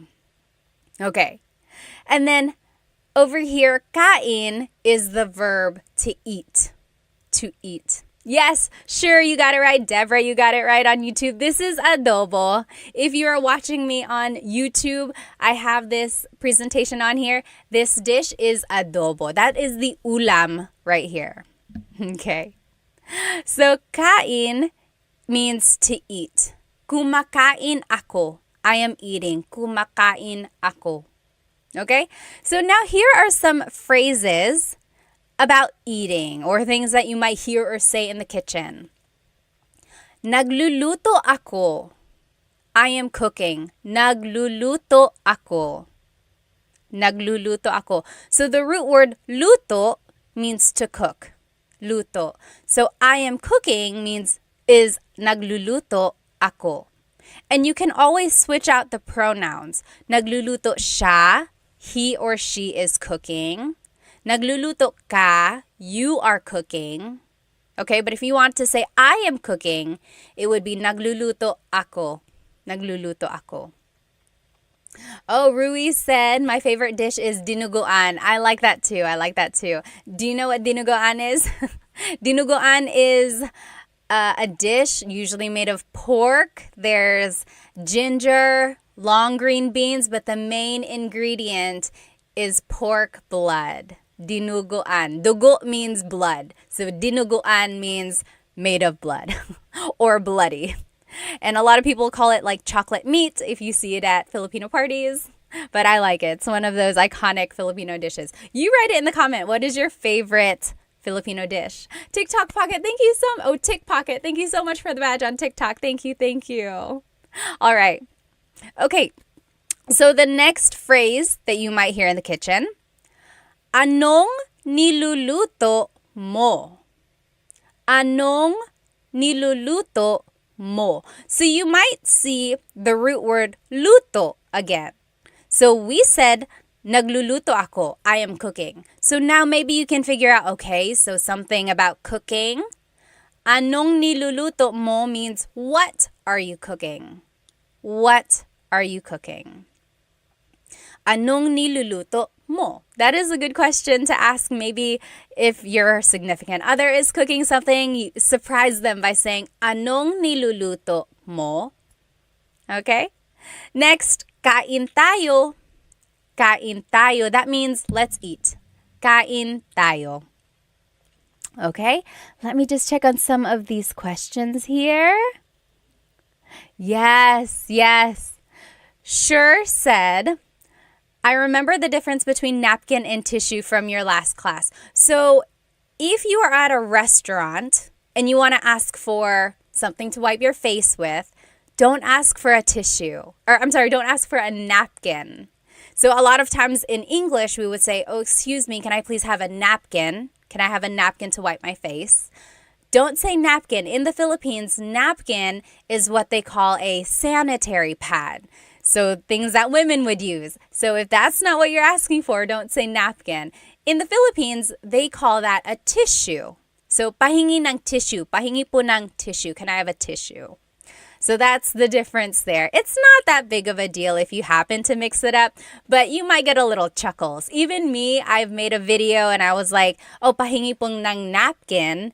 And in the comments, people were like, why napkin? That's not correct. Okay, so just know the difference there. Okay, very good, very good. Maverick said, sinigang, stand up. Sinigang. I love sinigang. Yes, yes. All right. Let me just follow up. Oh, Maylee said, how do you say, what is there to eat? What is there to eat? That is a good question. Maybe you are hungry and you're like, oh, what's there to eat? You can say, anong pwedeng kainin? Or ano ang merong kainin? What is there to eat, literally. Or anong pagkain? What is the food? Food. Ano ang pagkain? Okay, those are all ways you can ask that. All right, any other questions?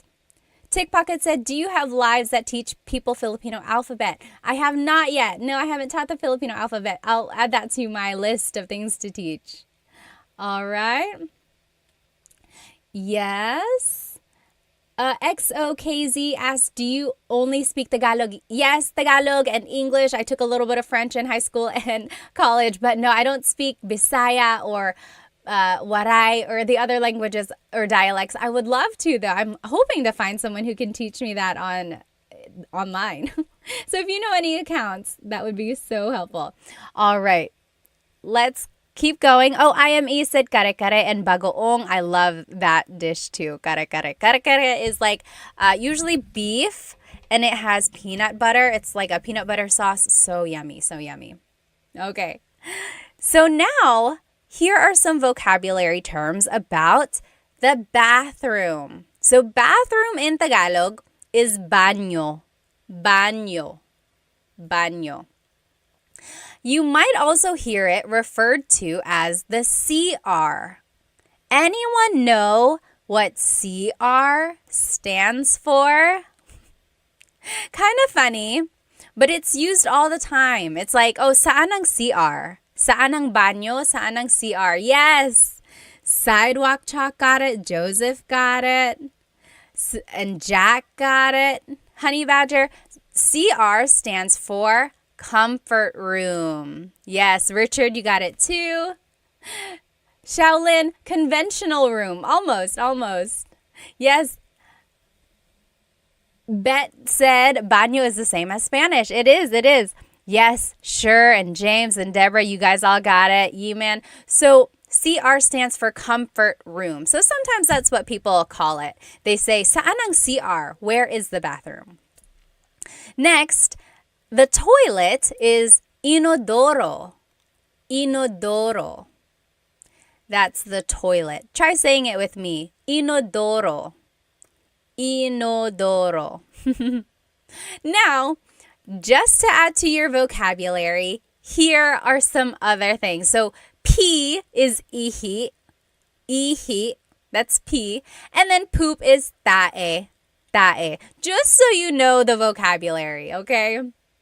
Oh yes, Bumbero said dumihan. Yes, the toilet could technically also be called dumihan. Dumi means dirt, so it's the place to make dirt or to put the dirty things. Very good, very good. Okay, then lababo is the sink. Lababo. Lababo, that's the sink.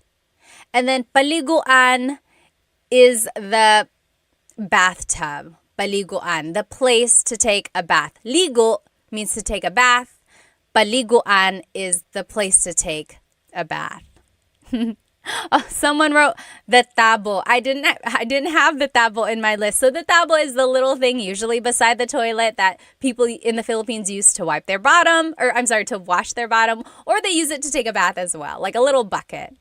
Very good. All right. Try saying these words with me again. Just repeat after me. Baño, baño. Inodoro, inodoro. Ihi, pee, ihi. Tae, poop, tae. Lababo, sink, lababo. Paliguan, the bathtub. Paliguan. Okay. All right. Coconut Dream said, tae isn't a rude word. I'm always hesitant to say that. It's one of those things like read the room or like see if it's a little bit okay to be casual about it, right? So tae is like poop. If you don't want to say poop, a lot of people say like dumi, so dirt. That's another way to say it. Yes, Sidewalk Chalk said paliguan is shower too. Yes, basically anything or anywhere you can take a bath or take a shower. Yes, yes. Okay, very good. Someone said tabo is the Filipino toilet paper. Yes, Maverick said, how to explain what a tabo is. A tabo, I would say, is like something in the Philippines or in some countries, they don't use toilet paper. Instead, they have to use water to clean themselves. And that is what the tabo is for. They use the water to wash themselves off after they've used the restroom. Or they also use it to take baths as well. Okay. So here are just some more words that you can use about the bathroom. Sabon is soap. Sabon. And then tuwalya is the towel or a towel. Tuwalya. And then maligo is the verb meaning to take a shower. To take a shower. So sabon, soap, sabon. Tuwalya, towel, tuwalya. Maligo, to take a shower, maligo. Okay. Very good. Oh, yes, good question, good question. Sure said, but is tae is not as intense as the S word? Tae is not. Correct, it's not. It's not like something that bad, right? That's correct. But again, if you don't want to use it, you could just say like dumi, poop, like something dirty. That's another way to say that. Yes. Let me see here. Pocket Full of Ramen said, I don't know how to say the words properly in the book. That is one tricky thing. So if you've ever bought like a Tagalog learning book, it's good to have all that information, but if you don't know how things are pronounced, that's kind of one tricky thing about having books. But I do know that some books come with an audio recording, either on a CD or like a downloadable thing. I would say take advantage of those. Or you can also look it up like Google and type the word in. A lot of times they will have the pronunciation available online as well. Let's see. Mo Money said, do you teach intermediate to advanced classes? Not yet. I only have the basic, really simple, from the beginning Tagalog classes right now. But hopefully I can have some though. Okay. All right, let's keep going. So now, here are some words about the bedroom. So we learned words about the house in general. We learned words about the kitchen. We learned words about the bathroom. Now we're learning words about the bedroom. Okay, so bedroom in Tagalog is cuarto. Cuarto. Repeat it after me. Cuarto means bedroom. Cuarto. And then unan, pillow. Unan. Cama, bed, cama. And then kumot, blanket, kumot. All right. So any questions about these? These are just super basic, straightforward words here. Repeat them after me. Cuarto, again, is bedroom. Unan is pillow. Cama is the bed. Kumot is the blanket. I don't know about you, but if you have ever, maybe in your family, someone speaks Tagalog and then another family member might speak another language. Like my dad spoke Bicolano, and he always called the blanket not kumot. He called it tamong, the tamong. And they were always interchangeable at my house. He would say, oh, kunin mo yung tamong, go get the blanket. But then sometimes my mom would say, kunin mo yung kumot, go get the blanket. So to me, tamong and kumot were both blanket. And then I went to the Manila. I visited my cousins. Only a couple of my cousins speak Bicolano. And I said, oh, pahingi po ng kumot. Or no, I said, pahingi po ng tamong. And my cousins looked at me like I was an alien. They were like, what are you saying? I was like, pahingi ng tamong. Can I please have a blanket? And they were like, you mean a kumot? I was like, yes, that's exactly what I mean. And they're like, why are you saying that? They had to call their aunt over, their mom, my dad's sister, and she was like, she's speaking Bicolano. She's getting that from her dad. I was like, oh, I'm sorry. I didn't know. They were two different things. But so there you go. That's just one thing about kumot. All right. Now here are some other words about the bedroom or about going to sleep. So the verb for to sleep is matulog. Matulog. So matulog means to sleep. Hilik is snore or snoring. Hilik. Humihilik ka. You are snoring. Humihilik ka. And then panaginip is a dream. Panaginip. So, oh, nananaginip ako. I am dreaming. Panaginip is the noun. Nananaginip is the verb. Panaginip, that's a dream. Let me just catch up on these comments. Hang on, you guys are blowing it up. I don't want to miss any. Hang on one moment. Oh, that's so sweet, Mia. My boyfriend is Filipino and I'm trying to master Tagalog before we have kids. Good luck. I know you can do it. Nikki, thank you so much for the gift. Thank you. Yes, Julia said very similar to Spanish. It really is. Mocha said, do you teach Waray? No, I don't.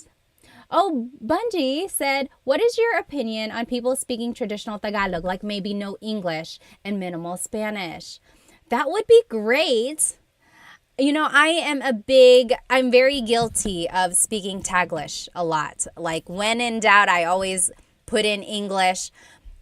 And I fully support people who want to speak Tagalog. I wish I could. Maybe I'll practice that a little bit more. I think it's great to preserve Tagalog in its traditional form. Yes, very good. Okay. Oh, happy and healthy said very similar to Portuguese. Yes, I bet it is. Okay. Oh, FJ Miv, thank you so much for the badge on TikTok. Thank you. Oh, Maverick, thank you. Miss Pat is the best. Oh, thank you. Ben, any tips on rolling the R? So it's hard to teach the R roll. It's one of those things. Try to focus the vibration in the front of your tongue. Like, what is a word with a letter R that we just learned? Oh, cuarto. I can't do it for too long. It really doesn't even have to be a long roll. Just focus the vibration in the front of your tongue. It's going to take some practice.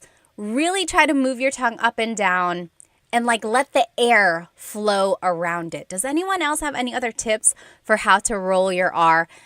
It just really takes a lot of practice. Maverick said it's like exhaling a lot of hot breath. Yes. Okay, Dita asked, what is the difference between matulog and matutulog? Let's go ahead and look at these example phrases, and I think that'll answer your question, Dita. So, antok ako means I'm sleepy. Antok ako. I am sleepy. You could switch out the pronoun. Antok siya. He or she is sleepy. Antok siya. You can turn it into a question. Antok ka ba? Antok ka ba? Are you sleepy? So, antok is sleepy. Now, Dita, here is your question. What is the difference between matulog and matutulog? So, this is matutulog ako matutulog ako, I am going to sleep. Versus matulog means to just sleep. So matutulog is the conjugated verb. Conjugated means it has been changed. So matutulog is the present tense conjugation of matulog. That's the difference there. Here's another example of that. Matutulog na tayo. Matutulog na tayo. We are going to sleep.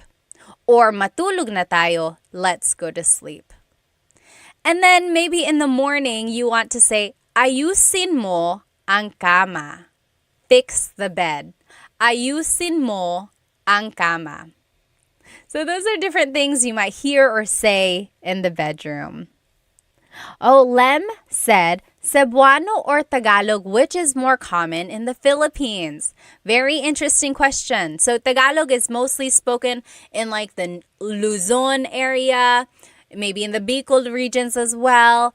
And then Cebuano or Bisaya is spoken in the southern parts of the Philippines. From what I've seen, it looks like there might be a little bit more Tagalog speaking areas, but Cebuano and Bisaya are also very, very popular in the Philippines. It's funny because my husband's family is from Cebu, so we visit there sometimes, and they don't speak Tagalog there. They know how. They are taught it in school, but they would much rather speak to you in English because that's just what they are more comfortable with. Very, very interesting. And I don't understand Cebuano. Like even when his family speaks it around me, it is a very, very different language / dialect, whatever you choose to call it. In my head, I call it a language, but I know people call it a dialect. And sometimes I've said it other ways, like, oh, I've called it a dialect, and people call it a language. You choose what you want to call it, and then stick with that. Yes, sure said, if I'm not mistaken, there are over 1,000 dialects in the Philippines. Yes, I don't know the exact number, but I know there are a lot. Yes. Oh, Coconut Dreams said, what is the difference between panaginip and pangarap? Very good question. So we learned panaginip is your dream. Pangarap is also a dream. The difference is whether or not you're awake. Panaginip is the dream you're having when you're sleeping. Pangarap is like your dreams and your goals in your life. Things you want to happen. Oh, pangarap ko yan. It's like, pangarap ko to have a Range Rover. It's my dream to have a Range Rover, right? Versus panaginip is like, oh, I woke up and I was having a good panaginip. I was having a dream. Or is like, panaginip ba to? Is this a dream? That's the difference there. Pangarap is like your dream achievements in the future. Good question. Yes. All right. Oh, Dita said, my mom is Filipino and my dad is Indian. That's why I'm learning Tagalog. Well, good for you. Good for you. Net said, thank you so much for creating these videos. My son has speech delay and I will try for him to view your videos. Yes, yes. All righty. Very good. Let's go ahead. Oh, yes. Is the third example the right translation? Yes, yes. You're right, Alu. I just read that. Matutulog na tayo means we are going to sleep. Let's go to sleep is matulog na tayo. Yes, you're right. All right. Sure said, baka pangarap ko to win the lottery. Me too, me too. Is it Cebu? Oh, southbound. How do you say Cebu? So Cebu, spelled C-E-B-U, is it Cebu or Cebu? So technically, in the Tagalog alphabet, the letter E can be pronounced E or E, like the letter I. So I say Cebu, Cebu. And I know some people say Cebu, but usually it's either Cebu or Cebu. Good question. All right, so now we are going to review. So we learned all of those vocabulary words about the house, like the structure of the house. We also learned vocabulary words about the kitchen, then the bathroom, and then the bedroom. And then we also learned different phrases about those things. Hang on one moment. Momani said, taga saan ka sa Pilipinas? Pinanganak ako sa Maynila. Yung mga magulang ko po, taga Bicol. Si Papa taga Catanduanes, si Mama taga Sorsogon. All right.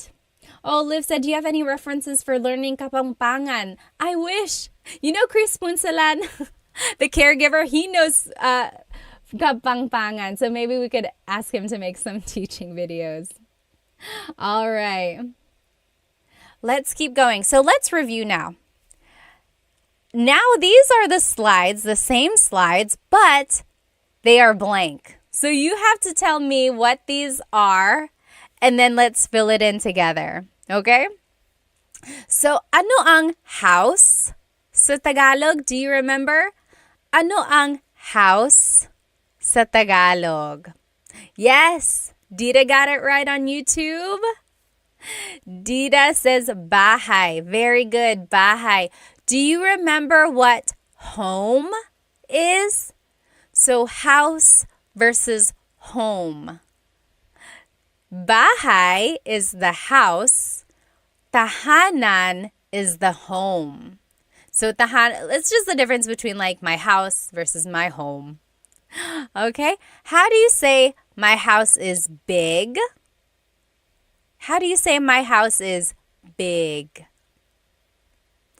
Malaki ang bahay ko. The opposite of malaki is maliit. So malaki ang bahay ko, my house is big.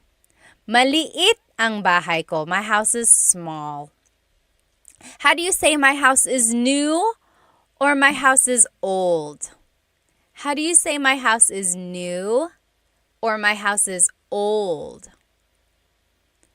It would be, yes, Dita, you got it right.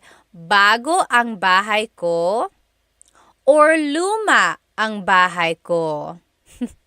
Sure said, I always make a mistake with bahay and buhay. So bahay is house, buhay is your life.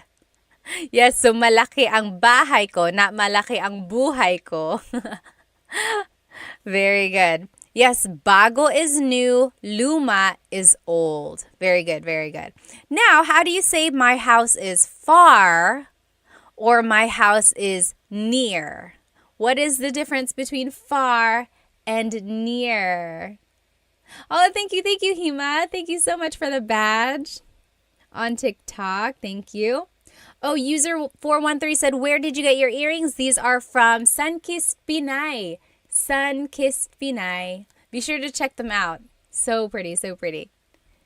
Yes. Oh, Brooks Cooper, you're welcome. You're welcome. So thank you so much for the lesson. Very good. Luma is old. Bago is new. Now we're talking about my house is far, my house is near.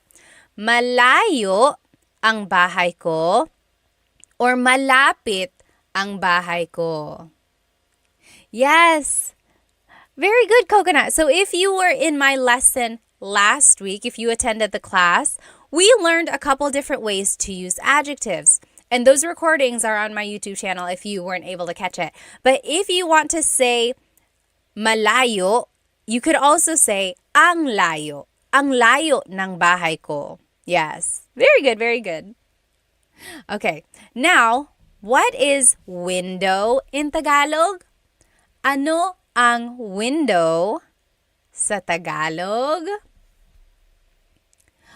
Artsy, how do we join the lesson? It's on YouTube. Jump onto YouTube right now and you'll be in it.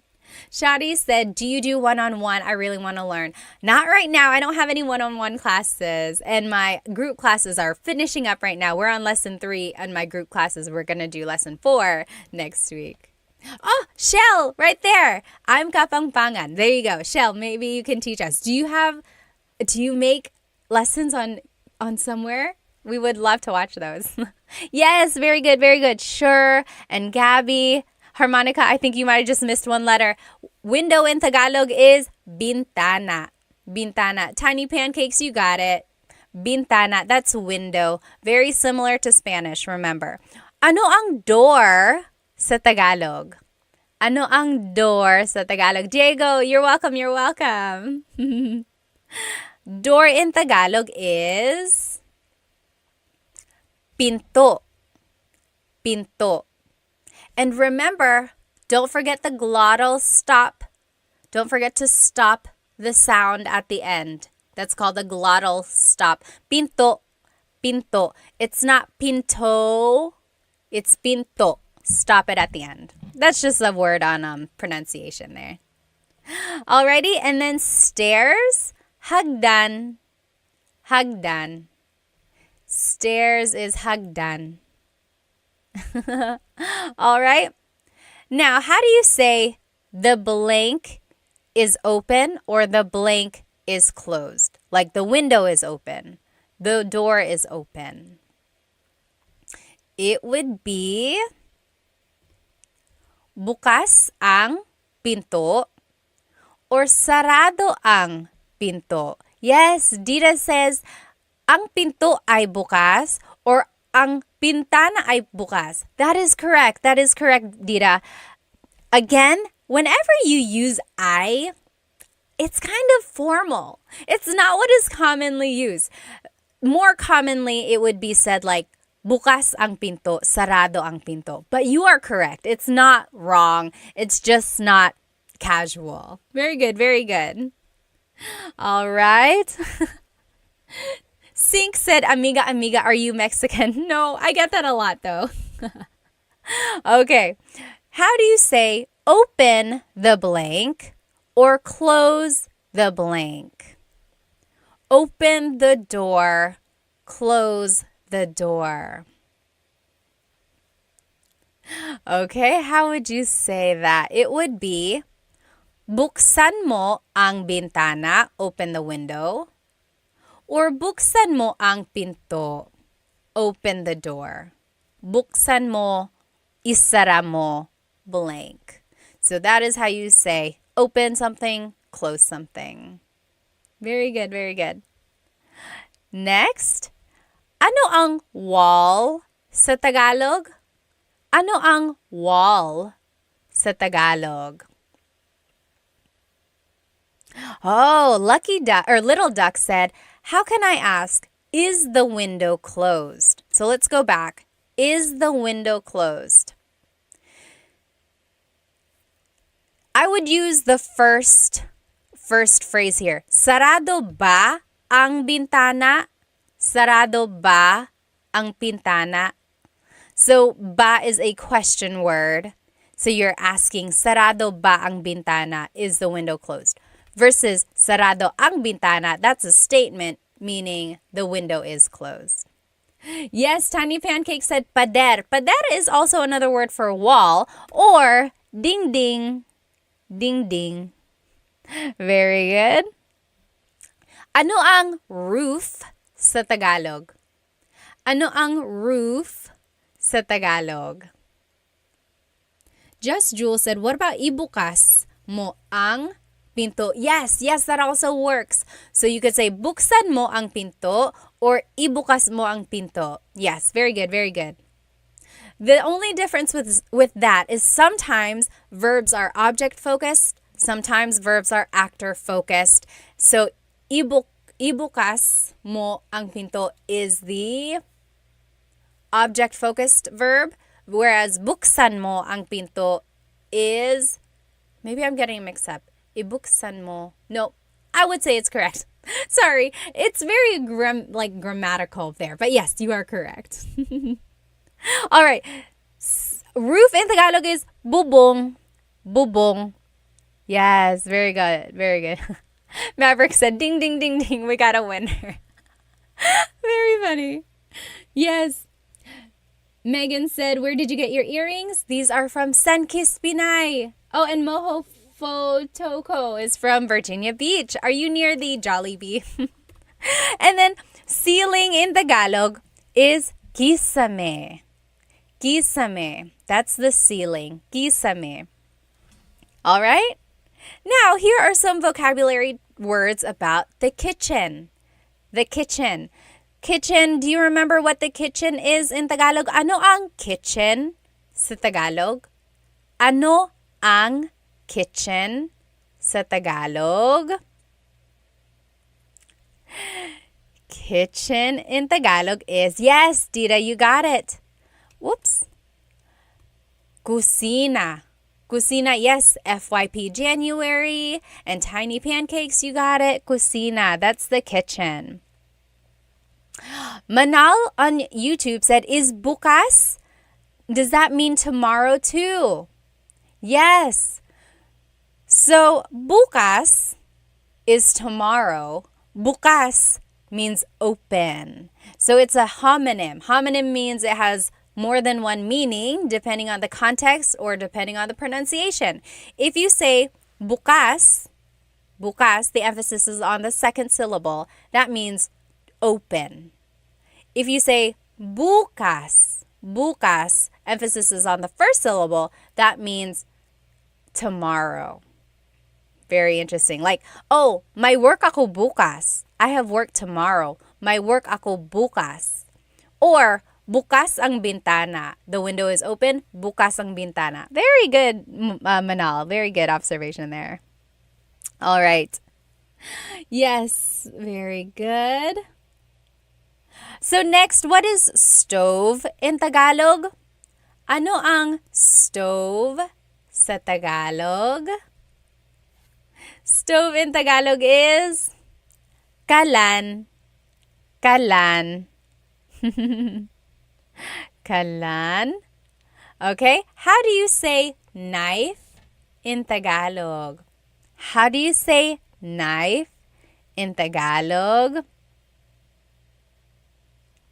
Knife in Tagalog is cuchillo. Cuchillo.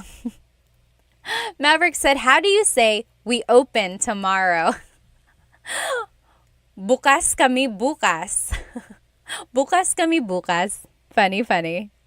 Very good, Gabby. You got it. Cuchillo. That means knife in Tagalog. How do you say fork and spoon in Tagalog? How do you say fork and spoon in Tagalog? Very similar to Spanish. Yes, Shell, you're right. How do you say fork and spoon?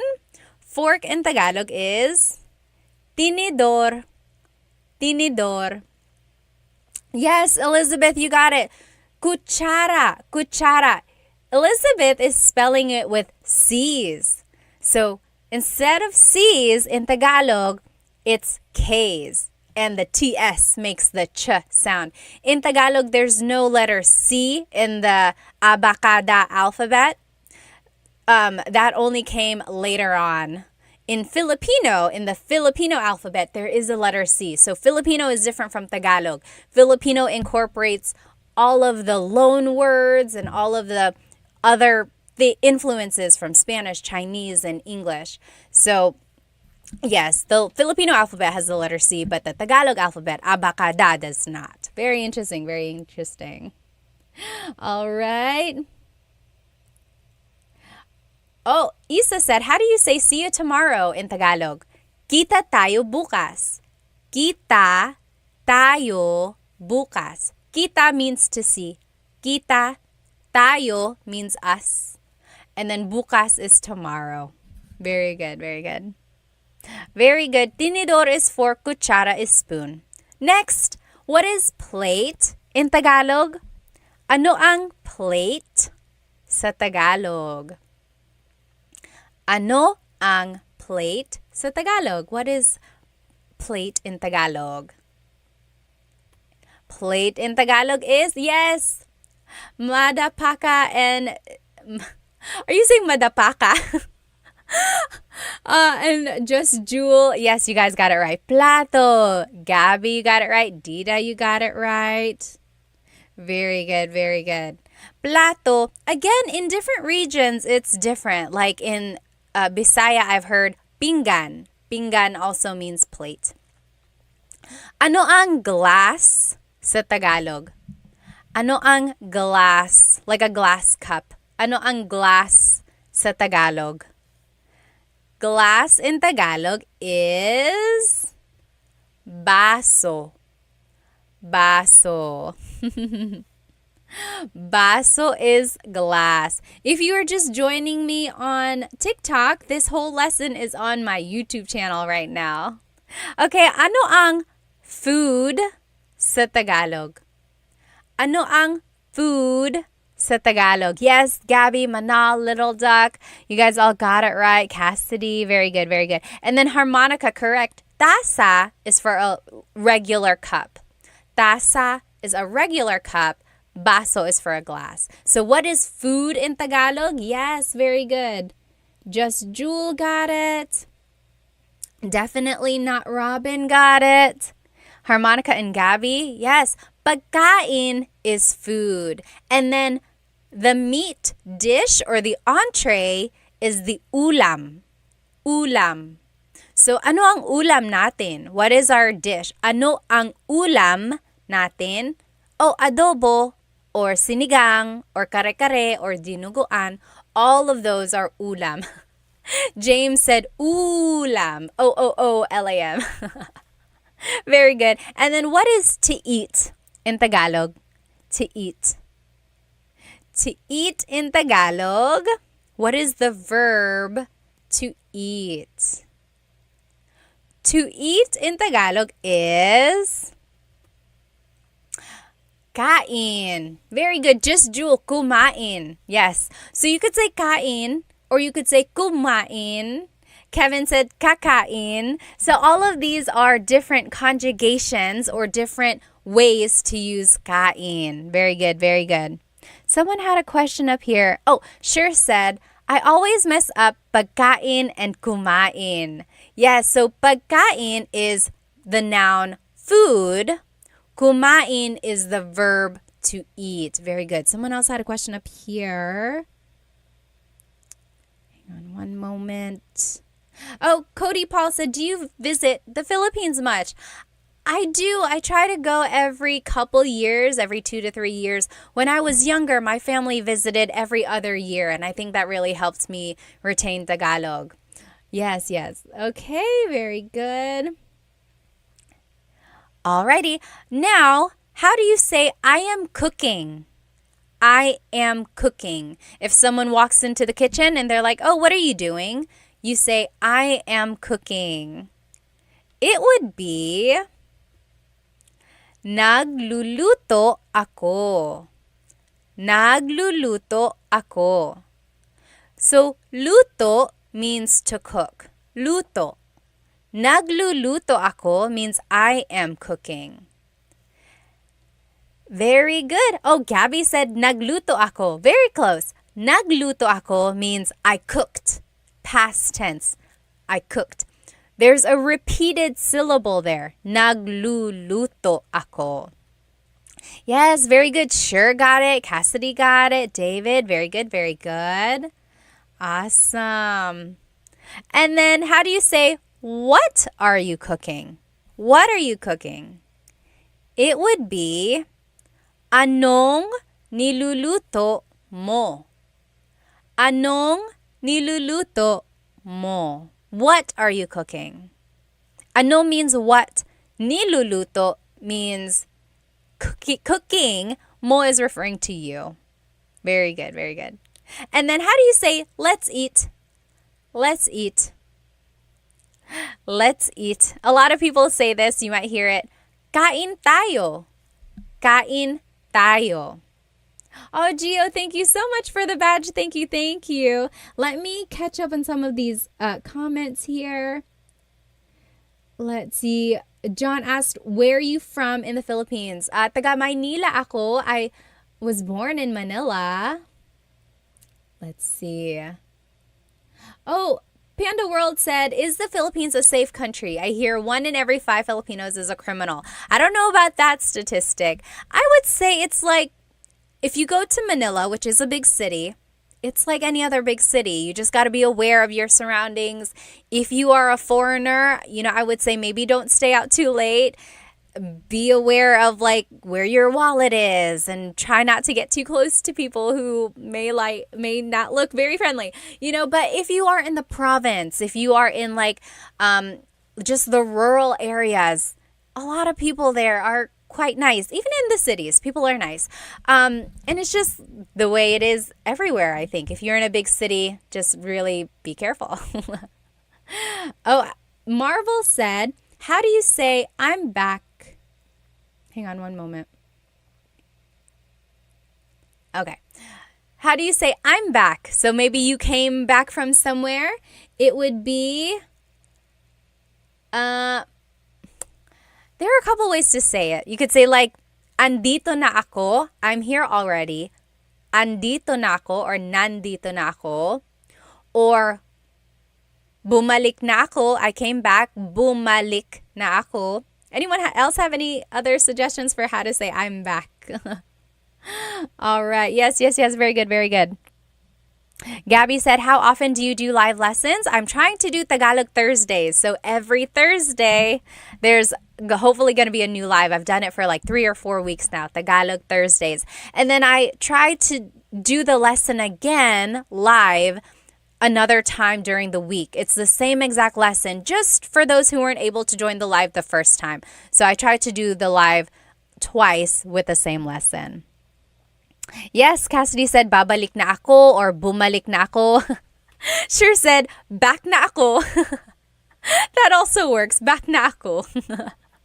All right. Blockmaster Scott said, is there a time to use kasi and dahil, or are they totally interchangeable? So this is off topic, but kasi and dahil mean because. So if someone asks you bakit means why, usually your answer is because ... So kasi is casual. You can use it with friends anytime you want to be casual. Dahil is formal. So yes, that one, you might want to stick to dahil if you are using po or if you just want to be formal. But dahil can also be used casually. But kasi, usually you don't want to use it in a formal setting. Good question. Actually, this is a great time to promote my latest YouTube lesson. On YouTube, I have full-length Tagalog lessons. And lessons 6, 7, and 8 are all about questions. I had to split it up into 3 different parts because the final video was over 2 hours long. I did not mean for that to happen. But there's just so many questions, like question words in Tagalog. So I broke it up for you so that you can watch it in like smaller chunks. Go take a look at that. And I talk about the words dahil and kasi in there. All right. Let's get back to work here. Okay. Shell said Tuesdays and Thursdays for Tagalog lessons. Usually it's Thursdays. Sometimes the repeat is on Wednesdays. Okay. Now, how do you say bathroom in Tagalog? How do you say bathroom in Tagalog? Anyone know? Bathroom in Tagalog.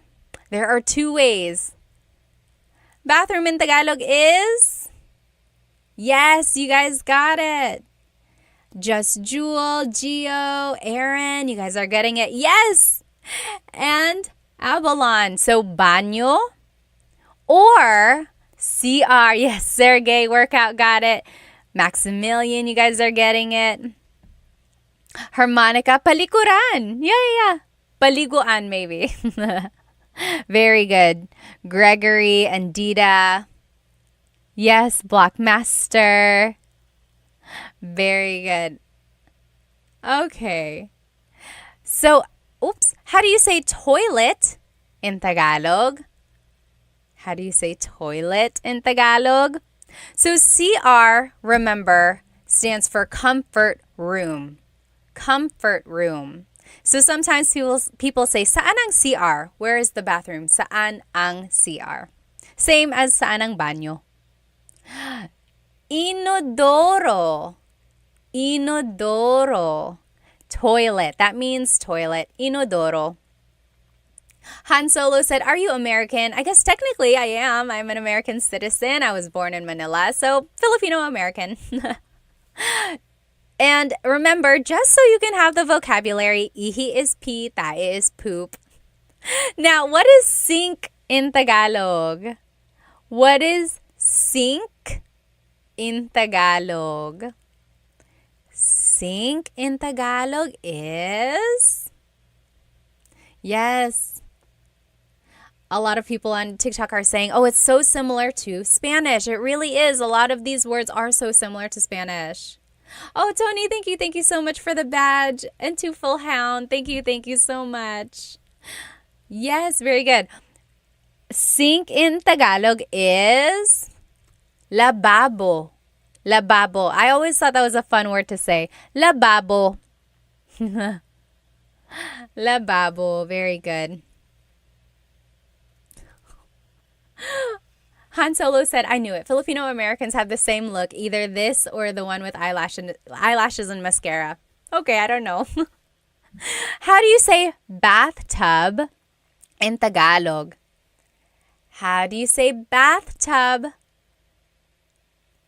Let's see. K Fantasy said, how do you say see you Saturday? See you Saturday would be kita tayo sa Sabado. Magkita tayo sa Sabado. Kita tayo sa Sabado. Yes, sure said lababo reminds me of bubbles. That's a good way to remember it. Lababo, bubbles. Yes, very good. Ano ang bathtub sa Tagalog? Paliguan. Paliguan. It could also mean shower. Ligo means to take a shower or to take a bath. Paliguan basically just means a place to take a bath, a place to take a shower. Yes, William, you got it. Very good, very good. What else? How do you say soap in Tagalog? Soap in Tagalog. Soap in Tagalog is sabon. Sabon. Habon. I think I've heard that before. Yes, yes. Sabon, also soap. How do you say towel? Do you know how to say towel in Tagalog? Towel in Tagalog is... Yes, Little Tuck, you got it, you got it. The Mantis, you got that too. Yes, toalla. Toalla, towel, toalla. Very good. And then how do you say to take a shower? The verb to take a shower. Yes, Annalise says, so similar to Spanish. It really is. To take a shower is maligo. Maligo. Very good. Very good, everyone. And let's just go through these phrases together. I am taking a shower. I am taking a shower. Naliligo ako. Naliligo ako.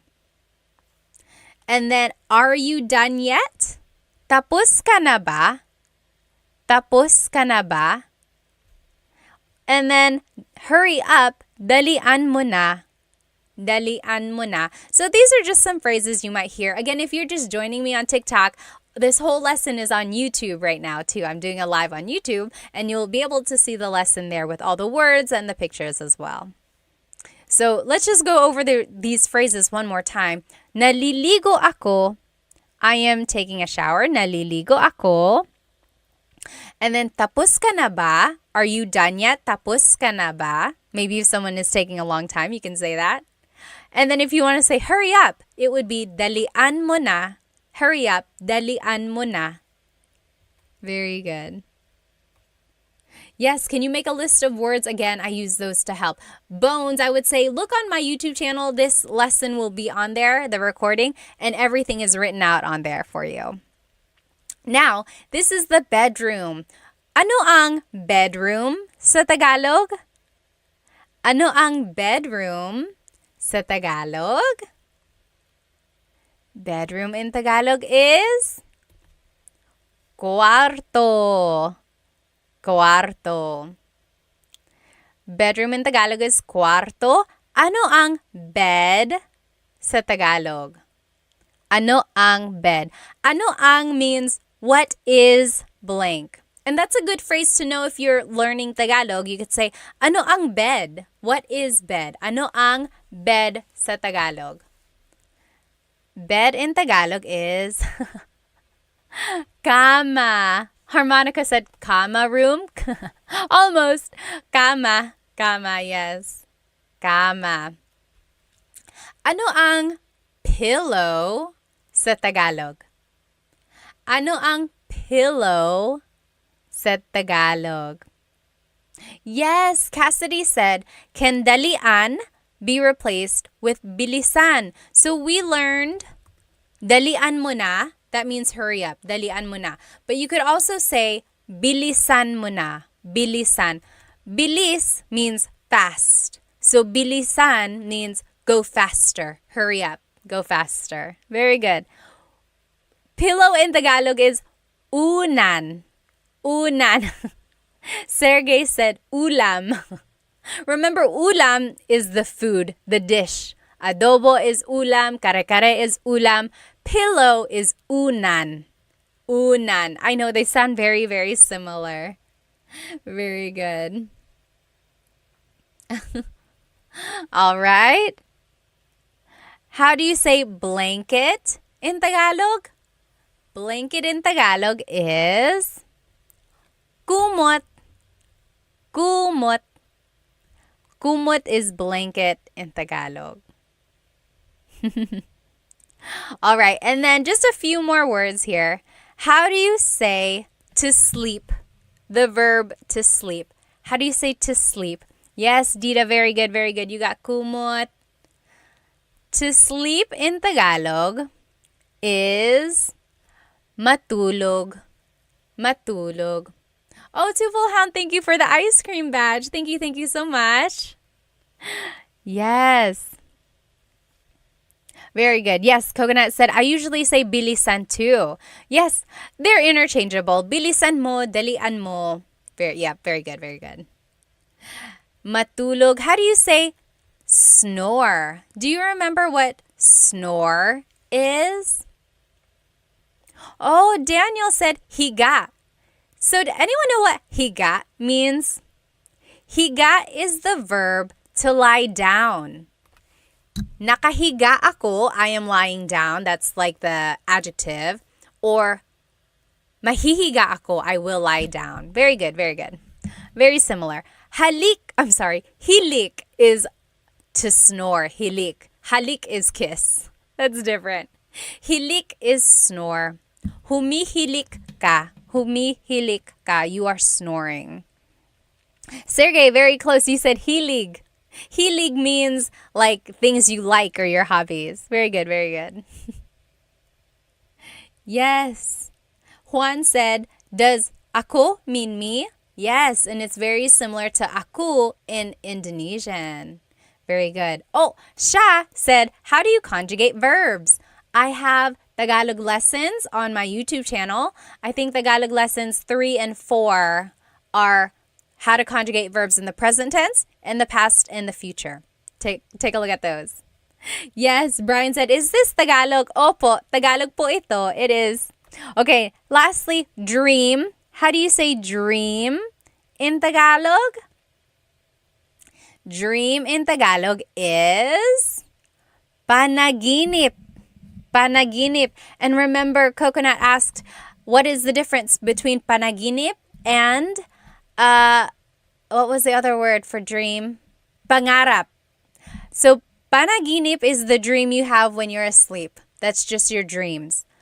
Pangarap is the dream you have when you're awake, or like your achievements that you want, your goals. That's your panaginip. Panaginip ko to win the lottery, right? As Cher said, panaginip. That is your dream thing to happen. That's the difference, yes. And then let's take a look at these phrases. I'm sleepy would be antok ako. Antok ako. Try saying that with me. Antok ako. And then I'm going to sleep. Matutulog na ako. Matutulog na ako. And then let's go to sleep. This was the wrong one. Matutulog na tayo means we are going to sleep. If you want to say let's go to sleep, it would be matulog na tayo. Matulog na tayo. And then if you want to say fix the bed, like fix the sheets, fix the pillows, it would be ayusin mo ang kama. Ayusin mo ang kama. Very good. Oh, Sha said, can you omit ako? Can it be assumed? It depends on what you're trying to say. So like, antok ako, you need the ako there. Otherwise, you're just saying antok, antok. That means sleepy, sleepy. So it's not really a phrase. Also, with matutulog na ako, you need the ako there. Again, because you're saying I am going to sleep. If you say matutulog na, you could say matutulog na if someone asks you, anong ginagawa mo? What are you doing? Oh, matutulog na. I'm going to sleep. But usually you do need ako. So I would keep ako in there. Oh, Isa Turtle said, what about pagod? Pagod means... Oh, Gabby on YouTube also asked that. Pagod means tired. Pagod ako, I'm tired. Antok ako, I'm sleepy. Very similar, but just a little bit different. All right. William said, is Tagalog a strange language? I guess it depends on what you think is strange. It is a little tricky just because the grammar is different from English. Also, the conjugations of the verbs or how the verbs are changed can be a little bit tricky. Jay said, why is my cousin teaching Tagalog? Are you my cousin? Pinsan ba kita? All right. Yes, very good, very good. And I think that's it. So now here is the lesson review, just to go over everything we learned today. Again, if you are catching me on TikTok, this whole lesson is on my YouTube channel. I'm doing a simultaneous live on my YouTube account, and you are welcome to watch the recording on my YouTube channel, and all of the writing and pictures are on there. So just to review, we learned vocabulary about the house. We learned vocabulary about like the structure and like the windows, the doors, everything like that. So just about the house in general. Then we learned vocabulary about the kitchen. And then we learned vocabulary about the bathroom, the baño. Then we learned vocabulary about the bedroom, the cuarto. And we learned about related phrases that you can start using about those places in the house, right? Oh, Sha, thank you so much for the badge. Thank you, thank you. So if you have any questions, feel free to write it in the comments of this recording or just write it wherever you would like, and I'll try to see if I can find it, okay? And if you only joined for part of this live and you want to watch it, the recording will be up on my YouTube channel right after. But I will also try to teach this lesson again live sometime next week. So just catch me. If you subscribe to my YouTube channel, you should get the notification when I go live. I think that is set. But otherwise, I hope you have a good rest of your night over here where I am, or day wherever you are. Thank you so much for joining me tonight. I hope to see you next time. Paalam.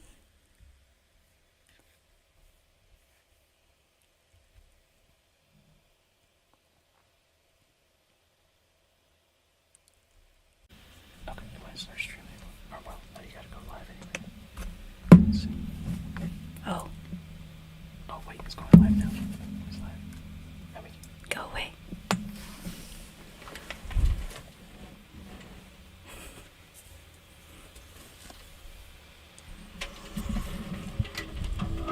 Hello, hello. Please let me know if you can hear me.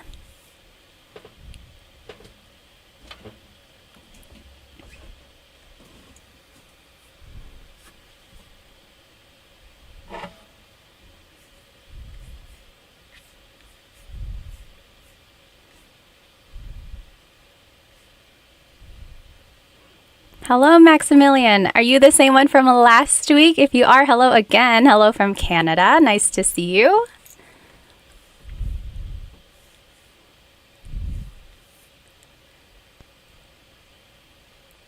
Great. Loud and clear from Australia. Hello, hello.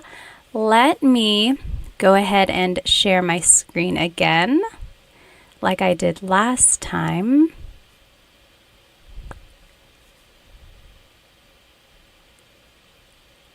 Okay, awesome.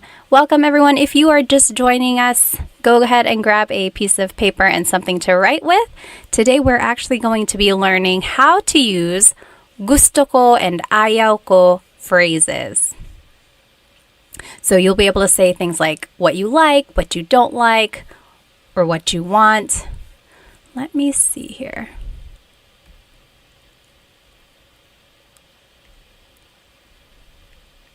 Oh, I see. There we go. Okay, hello, hello.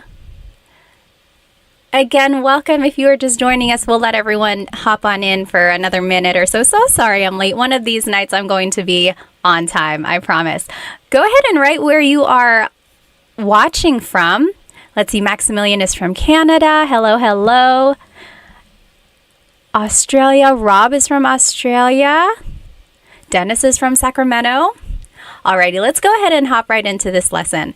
So last week, we learned some question words. We also learned how to use possessive pronouns. And we learned how to put everything into a sentence, a simple sentence, and then how to answer those questions as well. Today, we're going to be learning how to say I like or I want something, and then how to say what you don't like or you don't want something. And then we're going to learn the kasi clause. Kasi means because. So everything's going to tie into each other. Let me just read these comments here. So I see Scott is from Washington State. Hello, hello.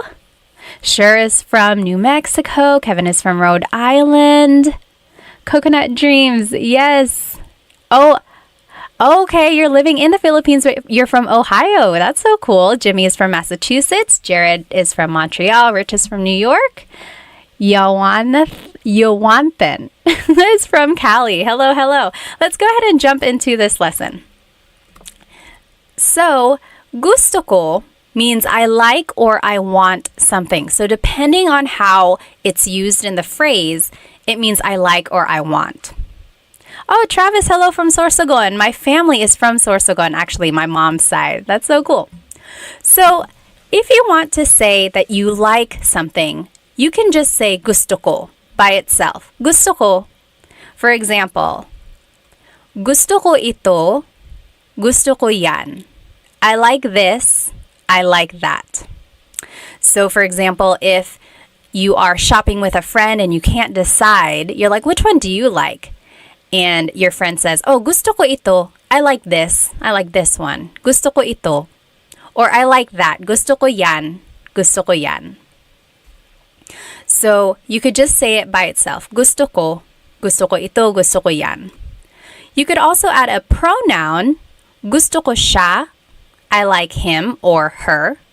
Maybe if there's a new employee at your workplace and you're like, oh, he was really nice. Gusto ko siya. I like him. Gusto ko siya. Also, romantically, you could use it like that as well. Gusto ko siya. I like him. I like her. Gusto ko siya. So that means I like him or I like her. So that's the first way you can use gusto ko. You can use it by itself or you can add a pronoun or a demonstrative pronoun as well. So gusto ko, I like it. Oh, Travis, you're from Donsol. Yeah. Have you swam with the whale sharks? I know you can do that over there. And then Stellar's from Italy. Hello, hello. Kawika from California. Welcome, welcome. Now, if you want to say that you want something, you would say gusto ko ng plus a noun. So the word ng is just a sentence marker. It's something that goes in front of a noun usually. It doesn't really have a direct sentence, a direct translation. It does mean some or a thing. So it could be either one of those, but technically it's just kind of a sentence marker is what they call it. Okay. So gusto ko ng pagkain. I want some food. Gusto ko ng pagkain. Or gusto ko ng aso. I want a dog. So gusto ko ng plus a noun is I want some or a thing. Gusto ko ng blank. All right, so that's the second way to use gusto ko. Now, if you want to say you want to do something, it would be gusto kong plus a verb. Gusto kong plus a verb. Kong, K-O-N-G, is actually ko plus ng put together. And this ng, N-A-N-G, is different from this ng, N-G. Remember up here, ng is just a sentence marker, or it means some or a thing. Kind of like an article, but sometimes it has different purposes as well. So that's ng. But nang here is actually an adverb. It always goes with a verb. So even though they sound the same, it is spelled differently and it has different purposes. So gusto kong plus a verb means I want to do something. For example, gusto kong matulog. I want to go to sleep. Gusto kong matulog. And some people say gusto ko nang matulog. So you could separate the ko and the nang. But usually people just put it together. Gusto kong matulog. I want to sleep. Or gusto niyang bumili ng kotse. She wants to buy a car. Gusto niyang bumili ng kotse. So if you know the different pronouns in Tagalog, here is a different pronoun. So in the first example, it was ko plus nang. In the second example, it's niya plus nang. Niya means he or she, versus ko means I. So whatever pronoun you are using, you are welcome to just put it together with the word nang and make this contraction. So gusto kong matulog, I want to go to sleep. Gusto niyang bumili ng kotse, she wants to buy a car.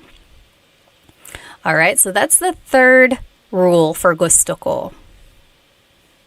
Oh, Travis, that's cool. Okay, awesome. You have swam with the whale sharks. I swam with the whale sharks in Cebu. That was a lot of fun too. Stellar, thank you.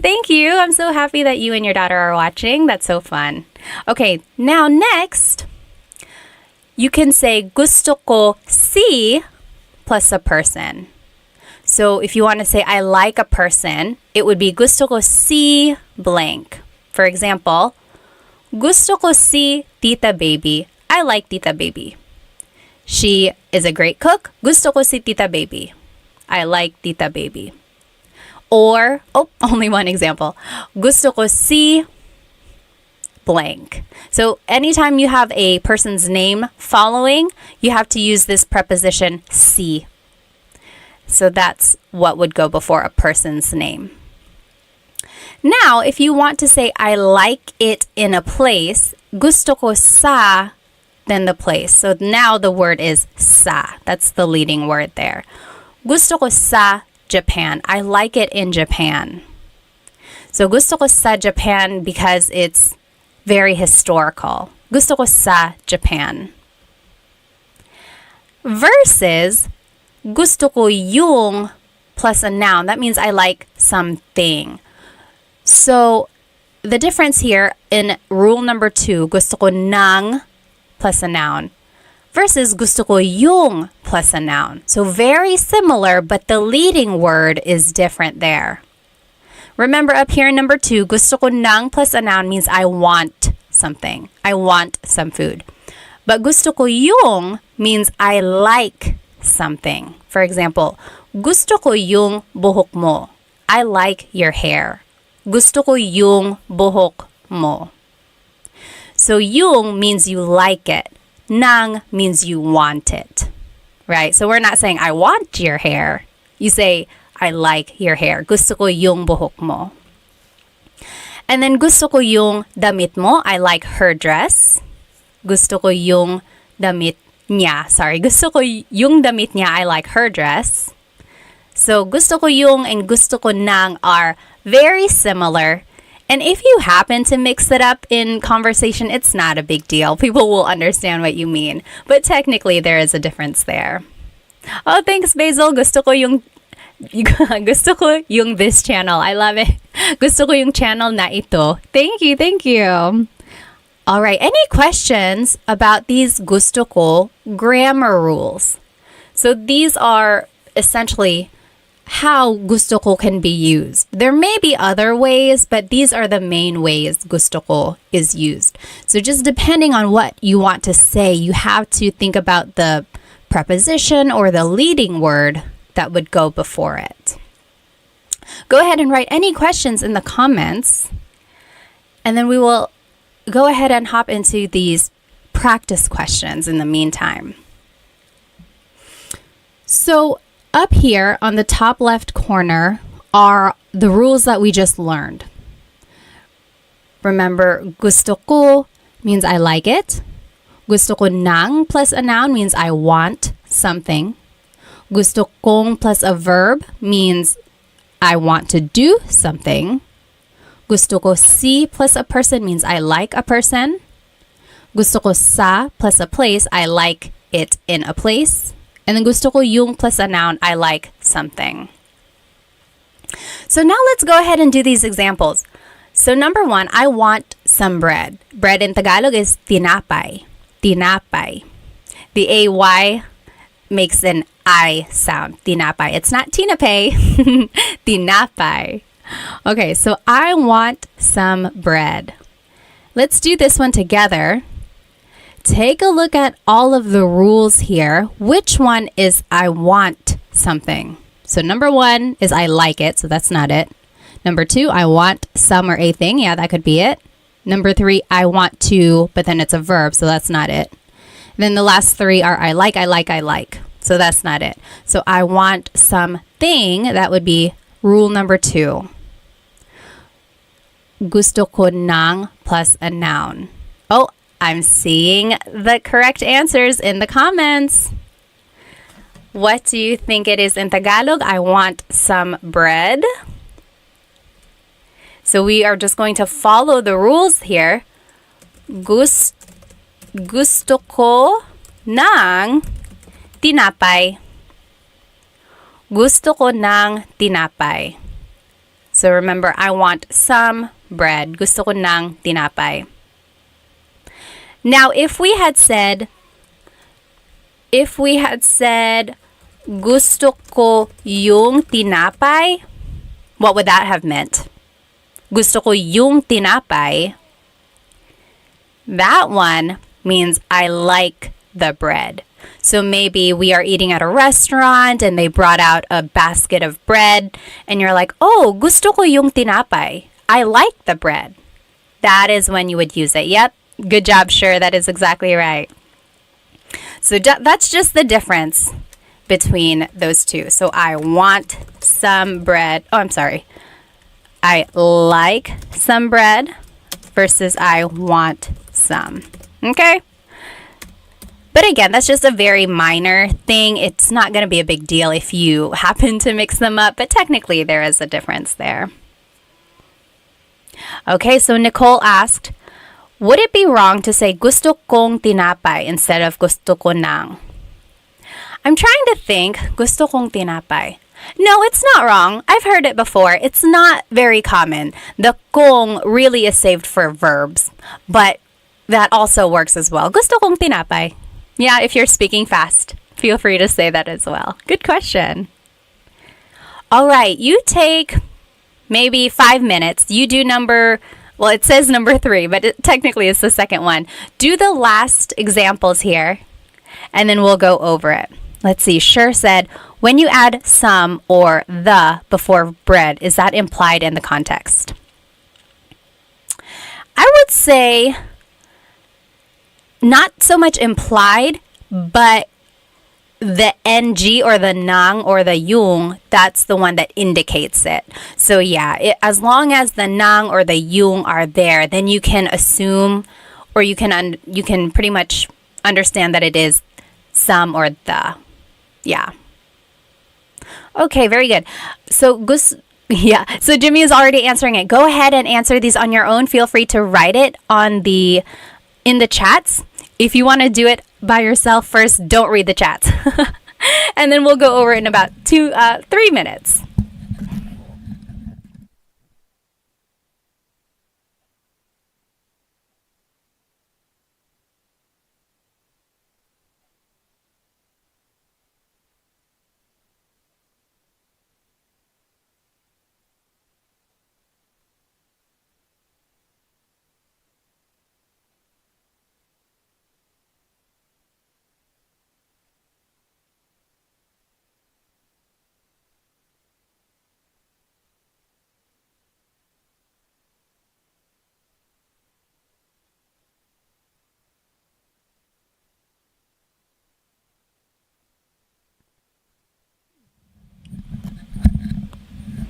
If you are just joining us, we are doing these examples. That's why it's pretty quiet.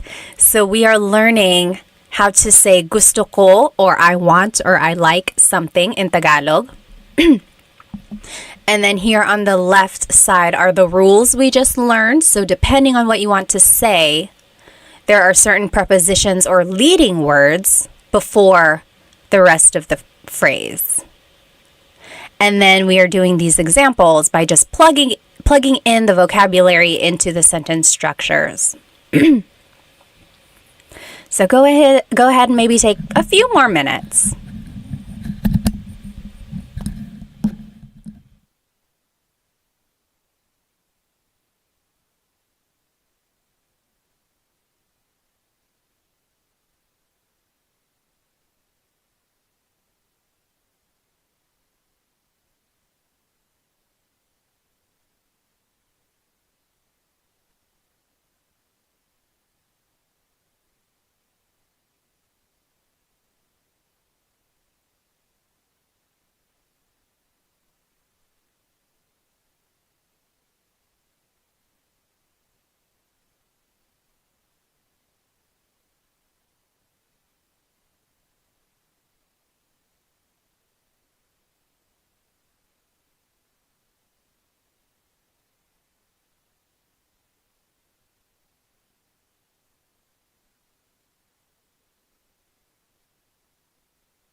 Okay, let's go ahead and do these examples.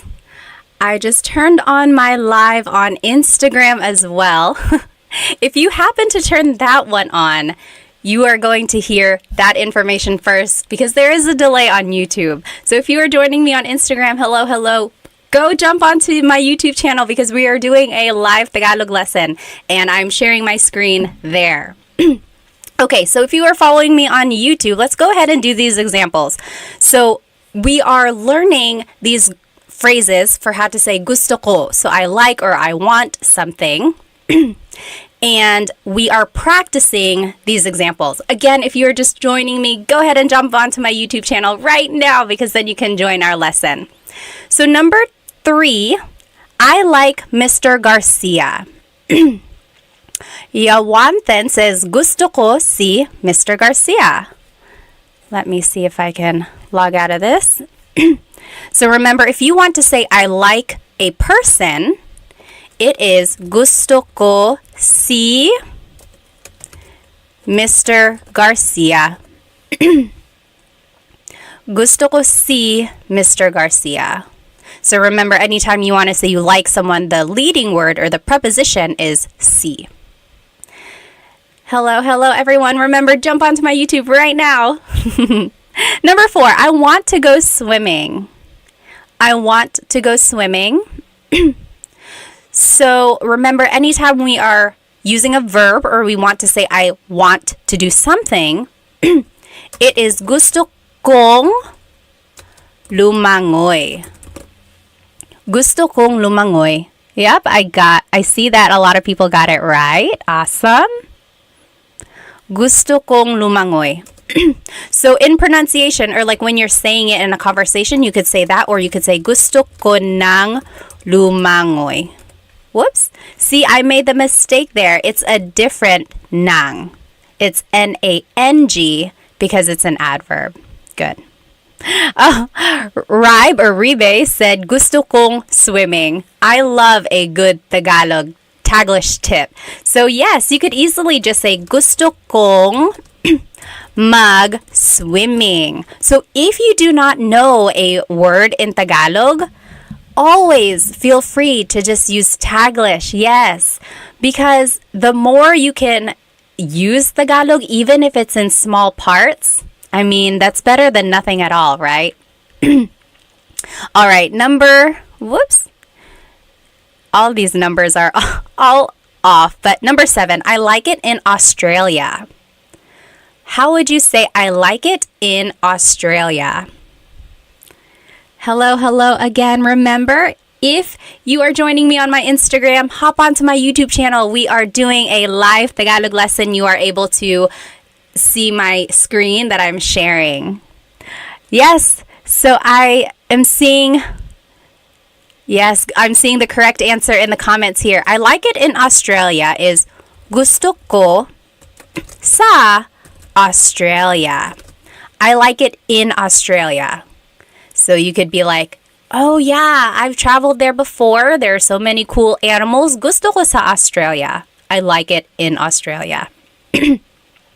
Very good. I see the correct answers in the comments. Now, number 8, I like your house. Your house is bahay mo. I like your house. So I like a place. Oh, okay. So if you see number 8 and 9, they are very similar. Which one do you think it is? It's either number 5 or number 6, right? I like your house. Yes, very close. I'm seeing some close answers. Sure, got it right. Gusto ko yung bahay mo. Gusto ko yung bahay mo. I like your house. So in this case, bahay mo is like a noun. Gusto ko yung bahay mo, it's very pretty. Gusto ko yung bahay mo. So it's acting more like as a noun. Versus number 9, I like it at your house. That would be gusto ko sa bahay mo. So maybe if your house is too loud, you could be like, oh, can I go to your house where it's quiet? Gusto ko sa bahay mo. Very good, yes. So that's the difference there between 8 and 9. I like your house as a thing versus I like your house as a place. Anyone have any questions about that? Very good. All right.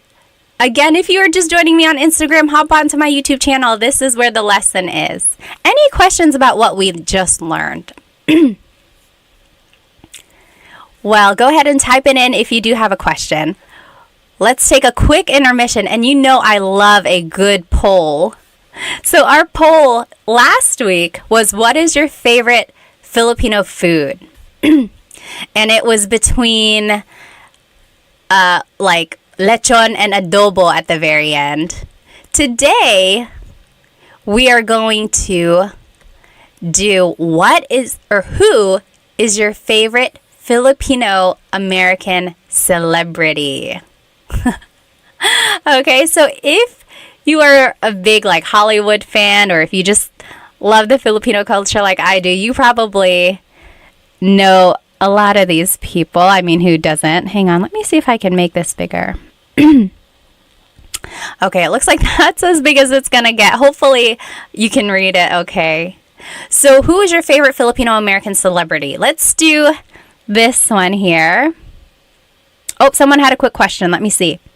David said, is gusto ko ang bahay mo wrong? Gusto ko ang bahay mo.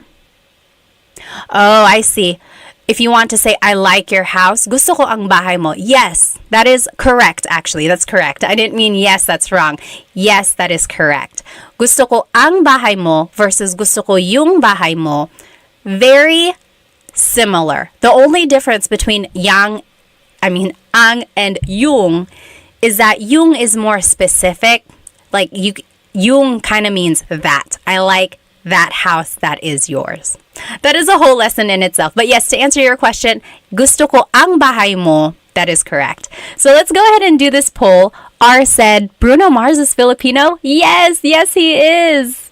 He's half. I think his mom is Filipino and his dad is Puerto Rican, I think. I should know. I'm a big Bruno Mars fan. I've seen him in concert twice.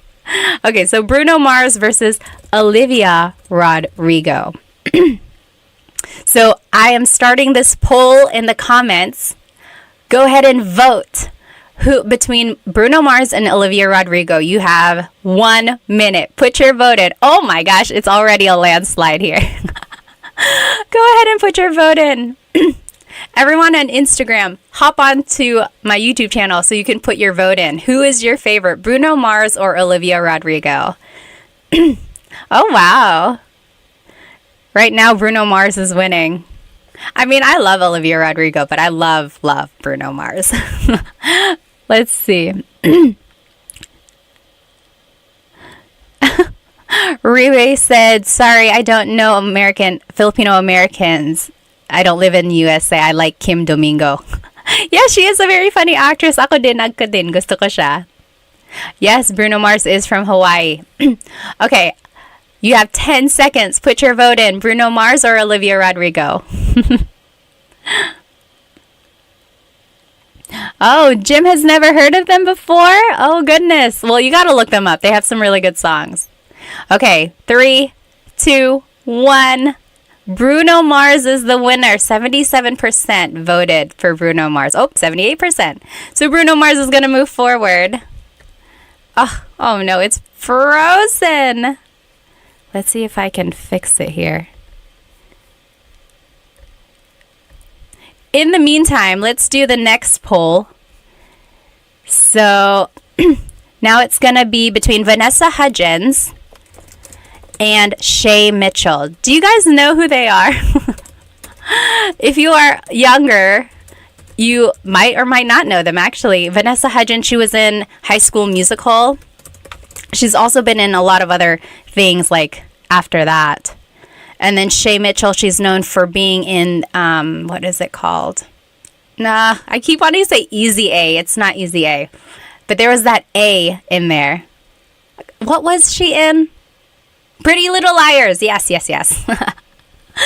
Okay. Is there an American Filipino cubing world record holder? I don't know, Kira. Cubing? What is cubing? Like the Rubik's Cube? Okay. Go ahead and put your vote in. Wow. Oh, I guess I'm not too surprised. Right now, it's Vanessa Hudgens winning. Let me see if I can fix my poll here. Or my bracket.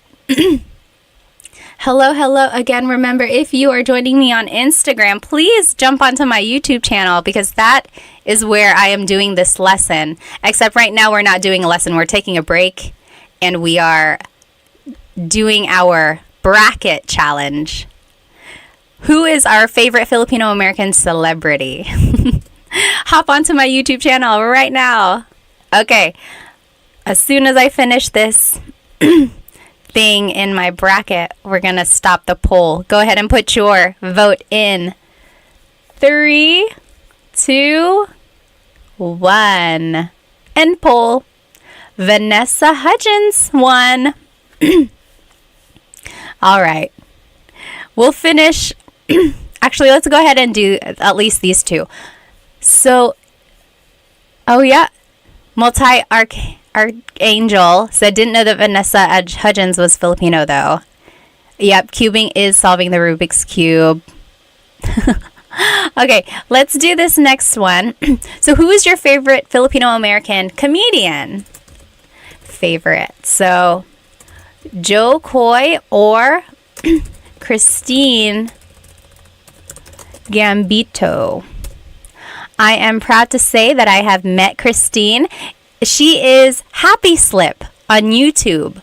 So if you were watching YouTube a long time ago, okay, not a long time ago, I don't want to say she's old or anything, but like she is an OG YouTuber, Christine Gambino. She's known as Happy Slip.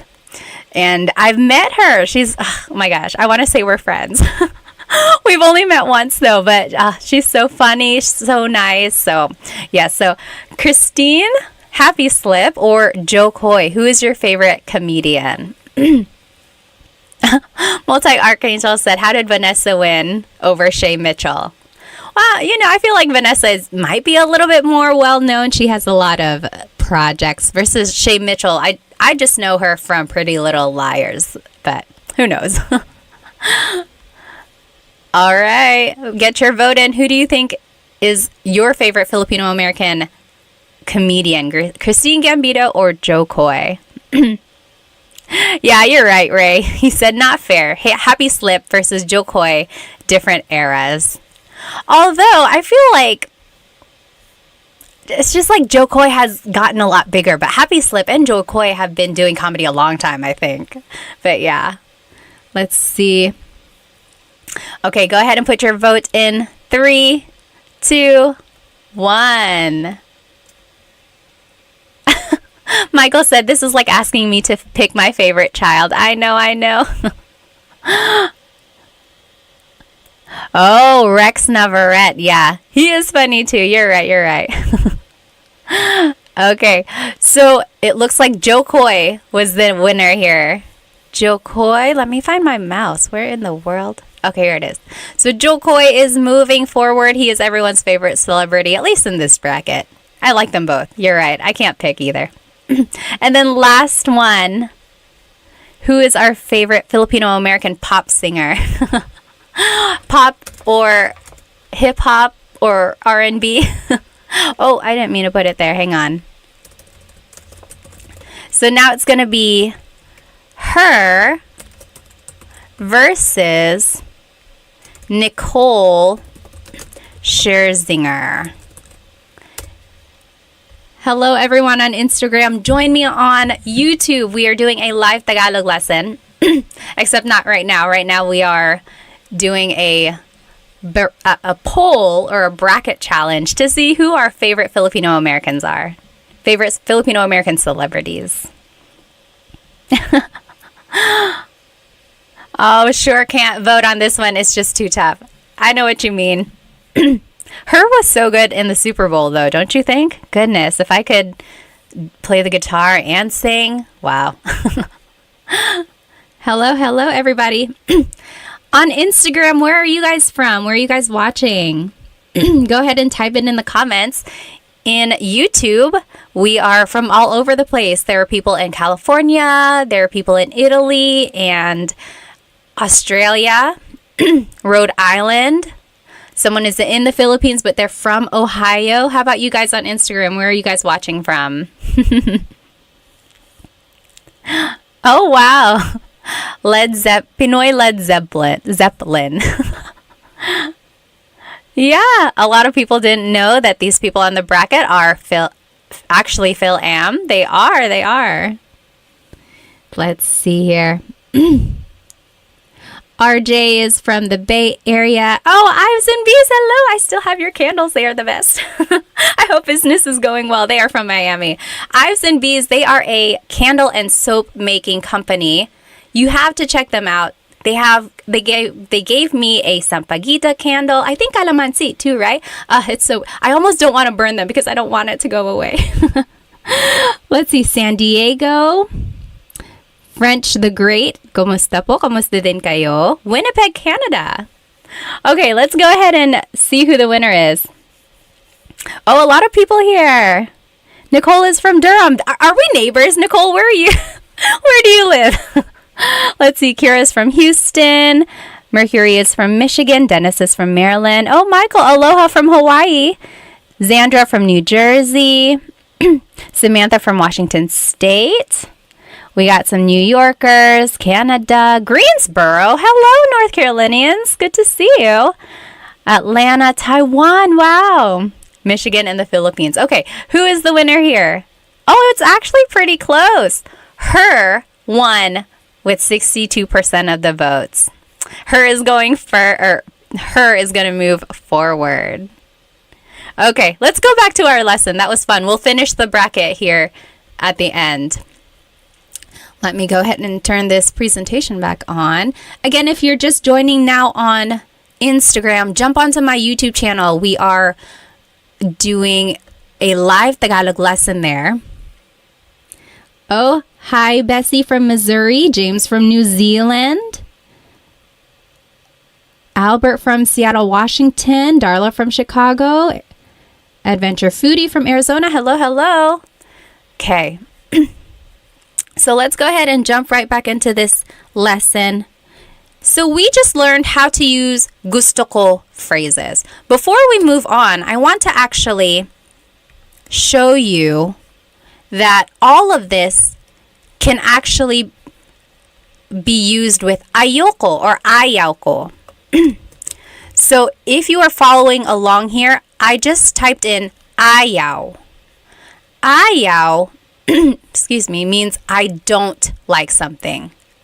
So see, for the rule number 1, now it says gusto ko or ayaw ko. I don't like it. Ayaw. Or gusto ko or ayaw ko ng a thing. So, ayaw ko ng pagkain. I don't want any food. Ayaw ko ng aso. I don't want a dog. Same with the next rule. Ayaw kong plus a verb. I don't want to do something.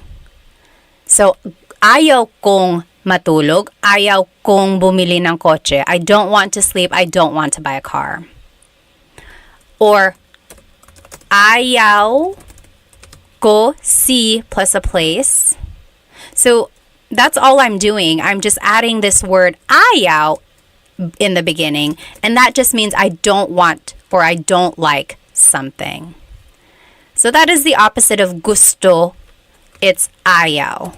Okay, so now you have it. So someone asked, where can I get a copy of these slides? I don't have them posted anywhere. Maybe I'll try to figure out a place where I can post them. But if you sign up for one of my Tagalog classes, which start this weekend actually, you will get a copy of these slides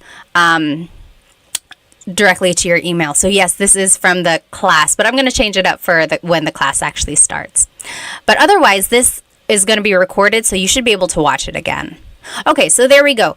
The opposite of gusto is ayaw. So there it is, all right there. Ayaw ko ng thing, ayaw kong plus a verb, and so on. All the rules apply. It just means the opposite. Any questions about ayaw? Okay. Oh, hello. Someone from Winston-Salem and Raleigh, North Carolina. Seriously, are we neighbors? Where are you guys? You must just be in my backyard. Okay. Am I going to leave this in any playlist? Usually the lives are under the live tab, I believe. At least that's where I see my last live. Okay, so any questions about gusto ko or ayaw ko? If you have a question about those, just type it into the comments. Okay, so now, can we use it on a person? Yes, so I guess that would fall under rule number 1. Gusto ko siya, I like him or her. But if you want to use it against a person, you could say, ayaw kita, I don't like you. I would say that maybe like jokingly to my husband or just to a friend if you want to tease them. Ayaw kita, I don't like you. Ayaw kita. Or ayaw ko siya, I don't like him or her. Okay, right? So if someone is mean and you're just saying like, oh, ayaw ko siya. That's another thing with pronunciation. Usually it's pronounced ayoko siya. So if you want to sound a little bit more natural, you put everything together, ayoko siya. Ayaw ko siya is ayoko siya. But no big deal if you happen to separate them. Oh, Marcus asked a very good question. What is the difference between ayaw and hindi ko gusto. So, hindi ko gusto means I don't like something. Ayaw also means I don't like something. So, I feel like there are just certain times when ayaw works better than hindi ko gusto. Like, ayaw ko ng pagkain. I don't want any food.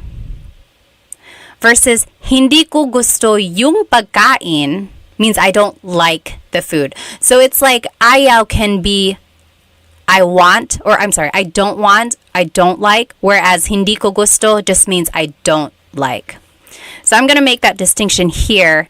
Ayaw means I don't want or like, whereas hindi ko gusto only means I don't like. Does that make sense, Marcus? That is a very good question. Let's see. Bug Bubble said, I always knew ayaw, ayoko. Is that the same thing? Yep, ayoko. That's just a pronunciation thing. Ayoko ng pagkain. I don't want any food. Yeah, but technically it's ayaw ko ng blank. Nicole said, is using hindi gusto more common? When would we use ayaw versus hindi? I would say they're actually used pretty often, like interchangeably. Although again, sometimes ayaw is more used in certain circumstances, like in the I don't want something. So yeah, good question. All right. Mercury said, ayoko durian, the durian fruit because it stings. Yeah, ayoko ng durian. Okay, awesome. What's up with ko ng versus gong? So remember that was up here in rule number 3. Does anyone want to explain? So just again, if you have already heard this, so sorry, feel free to kind of doze away if you want. But so gong is ko plus nang. N-A-N-G is an adverb, so it always goes with a verb. That's why we say gusto kong matulog. Anytime there's a verb, it's nang. Versus gusto ko ng ng.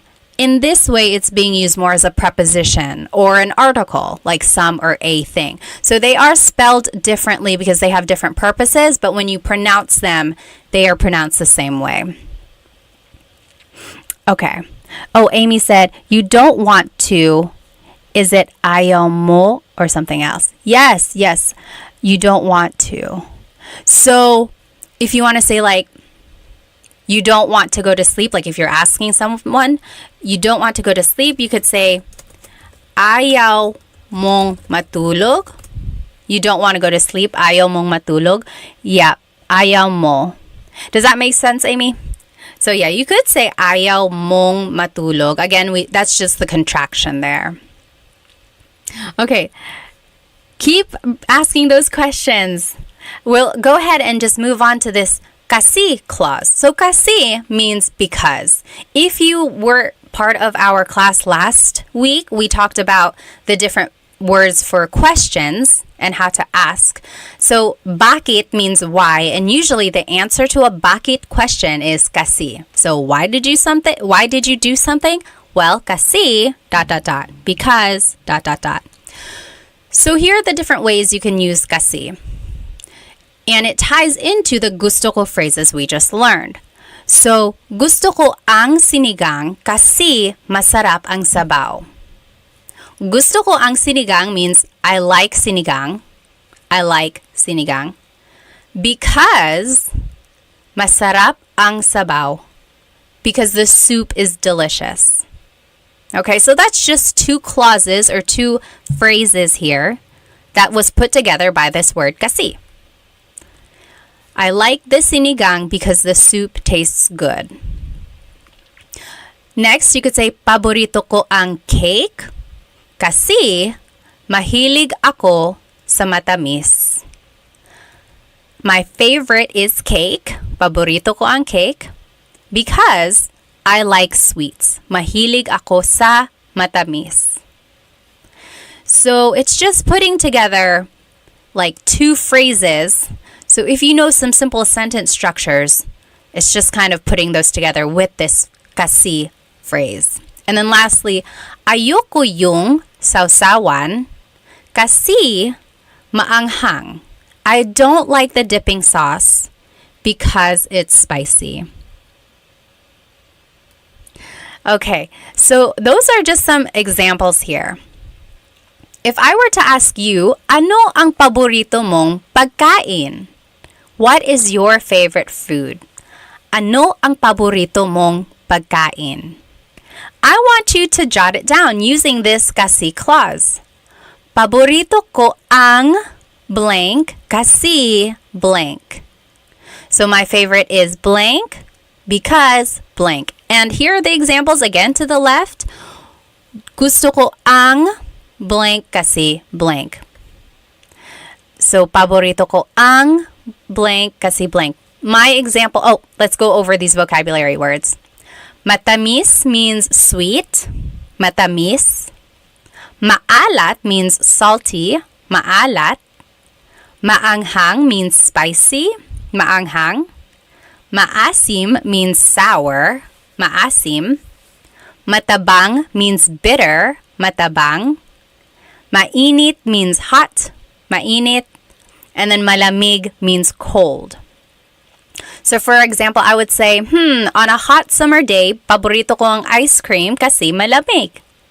My favorite is ice cream because it's cold. Paborito ko ang ice cream kasi malamig.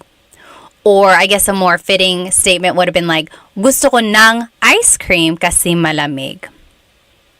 Okay, go ahead and jot it down, or you can write it in the comments here. What would be your answer to this question? Ano ang paborito mong pagkain? Hello again on Instagram. If you're just joining me, we are on YouTube. I'm doing a live Tagalog lesson. You will be able to see my presentation shared on your screen there. We are just doing an example here of how to use kasi clauses. Let me see if I can catch up on some of these comments. Go ahead and jot it down. What would be your answer? You can write it in the comments as well.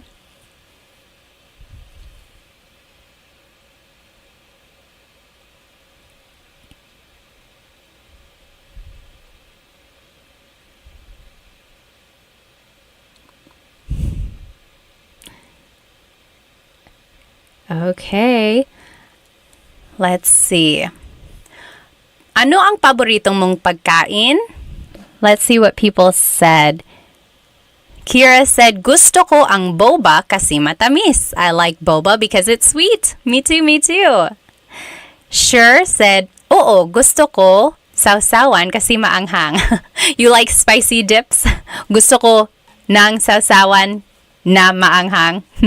David said, paborito ko ang sarsyado kasi matamis at maasim. Ano ang sarsyado? Sarsyado. Can you describe that? I'm not sure I know what that is. Elijah said, paborito ko ang sinigang kasi maasim. Ako din. Wendy said, paborito ko ang tamales kasi mainit. Do you mean maanghang, spicy, or hot? Like warm in temperature?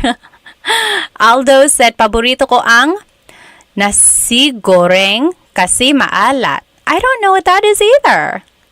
Bayani said, what's boba? So you can get like a cold, refreshing drink. Sometimes it's a smoothie. Sometimes it's a milk tea. Sometimes it's just a fruit tea. And they have little like balls or like jelly balls or like big tapioca balls. That's boba. Paborito ko ang adobo kasi maanghang. Maanghang ba ang adobo mo? My adobo is a maanghang, but I guess it could be. Paborito ko ang mango kasi matamis. Yes, the mango is the national fruit of the Philippines. Let's see. Oh, warm. Yep. Okay. And then Ilocano dish, fish with sweet and sour sauce. Oh, I see. Okay. How do we say comfort food?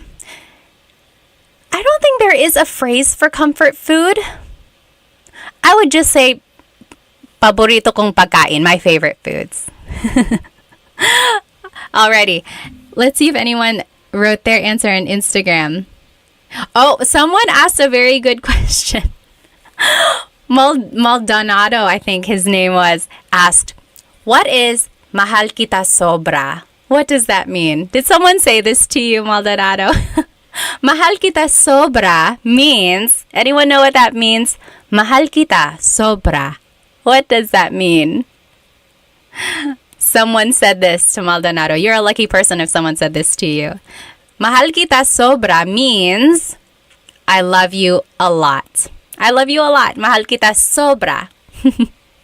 Yep, sobra means a lot.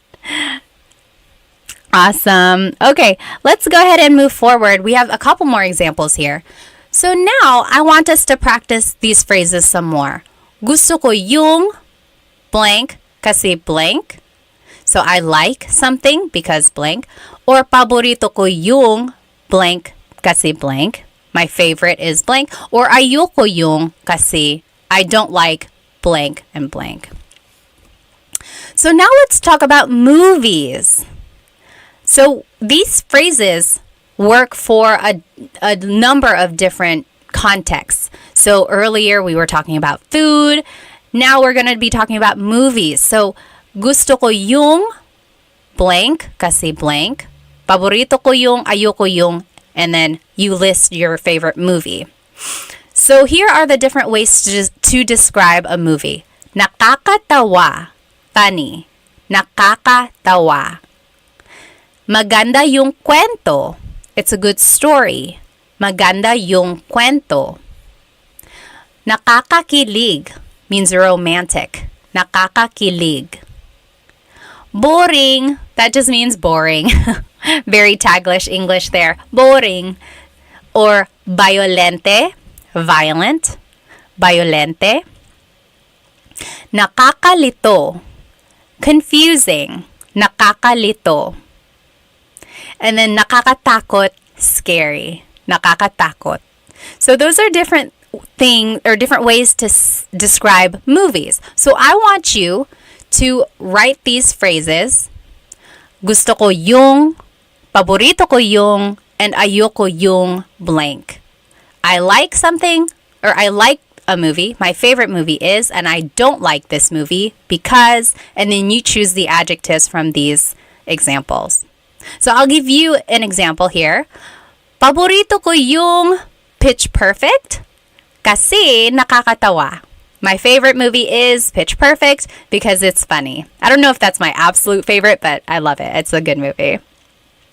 Or ayoko yung Saw movies kasi nakakatakot at violente. So I don't like the Saw movies because they're scary and they're violent. Or gusto ko yung Titanic kasi nakakakilig. I like Titanic because it's romantic. So go ahead and you give examples for each of these phrases about a movie that you like and you don't like, and you fill it in with the adjective there. I'm just going to catch up on some of these comments. So go ahead and jump onto my YouTube channel if you are here on my Instagram. Oh my goodness, please don't call me tita. I'm not a tita. I'm just kidding. Feel free. Or just ate. Ate is fine too. Hello. Kamusta po? Okay, let me catch up on my comments here.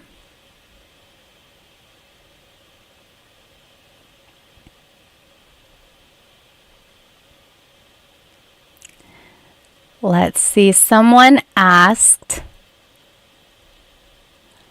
where did it go? Oh, what does mahilig mean? Mahilig means you like to do something or you like something. So, mahilig ako magbasa. I like to read. Mahilig ako magbasa. Or mahilig ako sa strawberries. I like strawberries. Mahilig ako blank. That just means I like. EJ said, saan ka sa US? Pinoy here living in Miami. Dito ako sa North Carolina. So hello sa mga North Carolinians dyan. Okay, if you want to share your example, go ahead and type it into the comments. Let's see. Sure said, ayoko yung paranormal activity kasi nakakatakot. Ako din. Ayoko sa nakakatakot na pelikula. EJ said, ayoko yung cannibal holocaust kasi nakakadiri. Yeah, I've never seen that. Nakakadiri means gross. So like oh, vomit, nakakadiri or something like that. Yeah, gross. So FF Noob said, I just joined. Can I watch this later can I watch this video on your channel? Yes, it will be recorded and it should be under the live tab. So it should be there. Mooney said, gusto ko yung Friday kasi nakakatawa. David said, ayoko ang mga action movies kasi boring. Oh, really? Some people would think it's actually not boring. But yes, sometimes it's boring too. Mooney said, paborito ko yung Hello, Love, Goodbye kasi nakakakilig.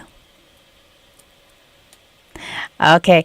Royden said, gusto ko Kung Fu Panda kasi nakakatawa.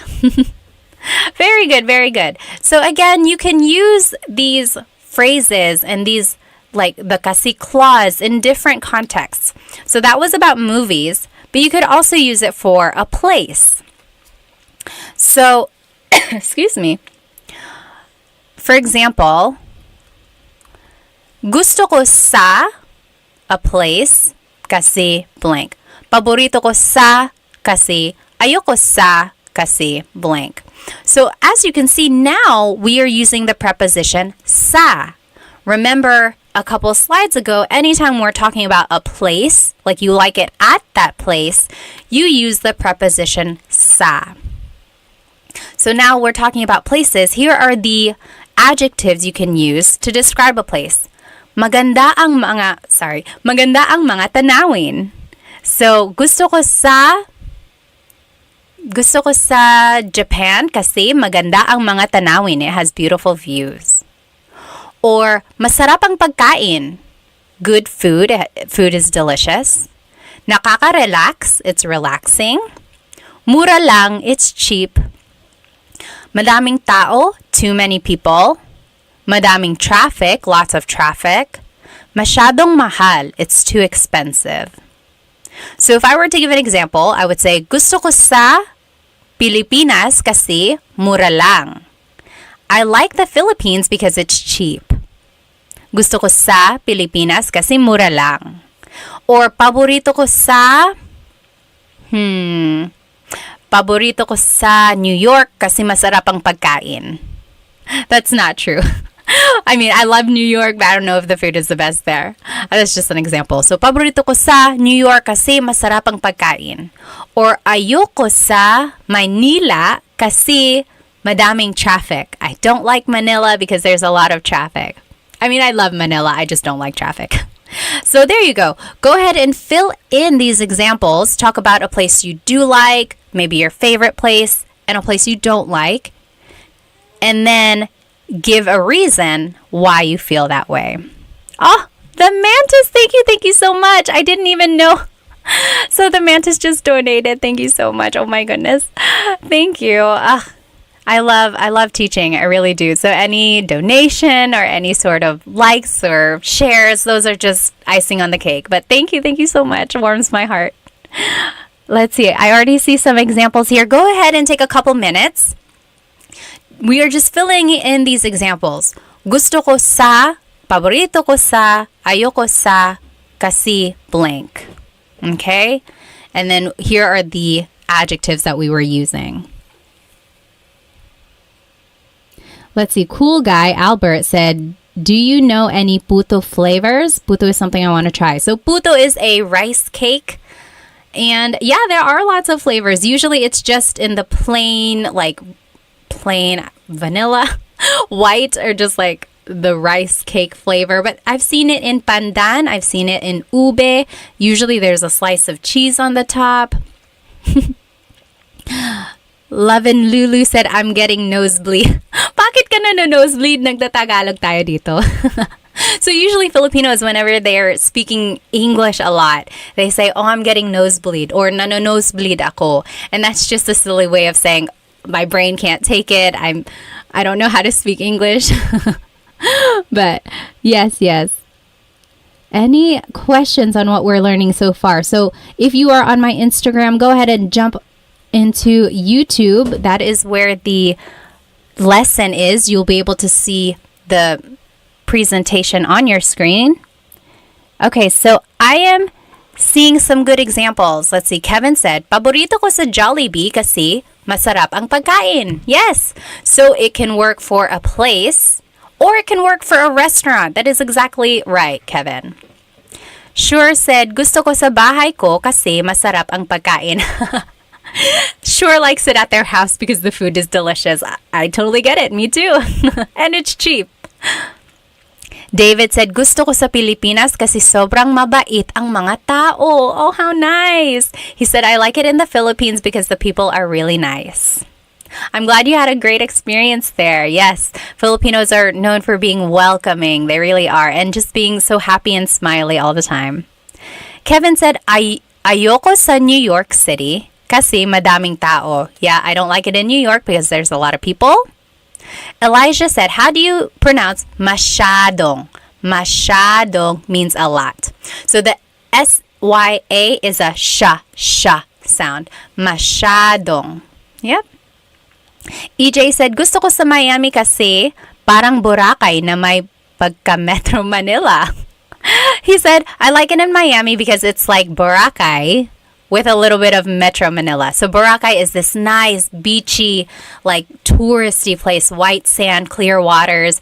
And then Metro Manila, of course, is known for being bustling and exciting, lively. So it has that city feel, but also a nice, relaxing feel. Nice. Okay. Kira said, ayoko sa England kasi hindi masarap ang pagkain. Really? I've been to England. I don't remember the food being terrible. Let's see. Royden said, ayoko sa Honolulu, Hawaii kasi madaming traffic. Talaga? Maraming traffic pala sa Honolulu. I've never been there. Let's see. Maximilian said, what is the difference between mahilig ako or mahilig ko and gusto ko yung? Let me think. When you say mahilig, it's more like you're describing that you like something in a continuous way. I don't know how else to say that. It's like you could also say it with hobbies. I would say actually they're comparable. Mahilig and gusto ko. Like, mahilig ako mag-swimming. I like to swim. Or you could say gusto ko mag-swimming. I like to swim. So yes, I would actually say they're comparable. They're almost the same. I'm sure there are times when one is more preferred over the other. Or actually gusto ko has more uses. But yes, you could use them interchangeably most of the time. Yeah. Samantha says, gusto ko sa Tagaytay kasi maganda ang mga tanawin. Yes, I like it in Tagaytay because the views are beautiful. So Tagaytay is in the Luzon area and you can see these volcanoes over there. Ah, so nice. Gusto ko sa Minnesota kasi ito ay tagsibol. What is tagsibol? Brandon said, paborito ko sa Japan kasi masarap ang pagkain. Yes, I bet. The only time I've been in Japan was for a layover. I've been there many times, but only for layovers to the Philippines. Hopefully one day I can go see the sights and stuff. Gusto ko sa Korea kasi magaganda ang mga babae. Talaga, EJ, yun talaga. He said, I like it in Korea because the women are beautiful. Wendy said, gusto ko kapag sinabi ng kaibigan ko, na babush dahil nakakatawa. Babush. Ah! Babush. So she likes it when her friend says babush kasi nakakatawa.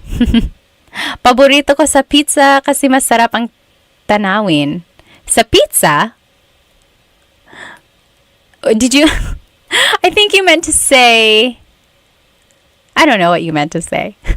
You said, I like it at pizza because the views are delicious? Let's see.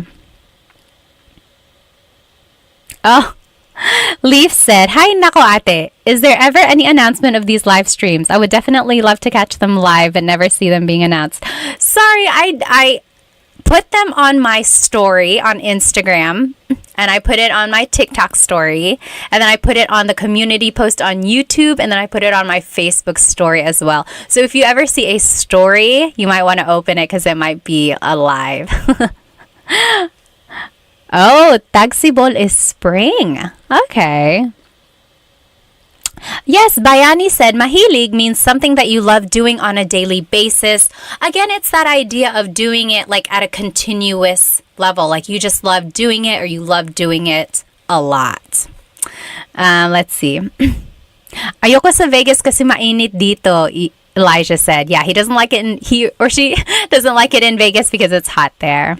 Okay, let's move on now. Let's see. Let's finish up our poll. Back up. Anyone have any questions on these kasi phrases? So, kasi just means because. So remember, if someone asks you a bakit question, so why, you can always ask kasi. Bakit ka umiiyak? Why are you crying? Kasi masakit ang ulo ko because my head hurts. Or why, bakit ka galit? Why are you mad? Kasi dot dot dot. Kasi hindi ka nakikinig because you're not listening. Okay? So that's what kasi is. And then we were able to put together the gusto and ayoko phrases that we learned. Any questions about these things? Feel free to write them in the comments. Otherwise, I'm going to go ahead and pull up our bracket challenge here. If you are joining me on Instagram, jump onto YouTube because then you can join our poll, our contest here. So we are choosing our favorite Filipino American celebrities. And let me show you what we got so far.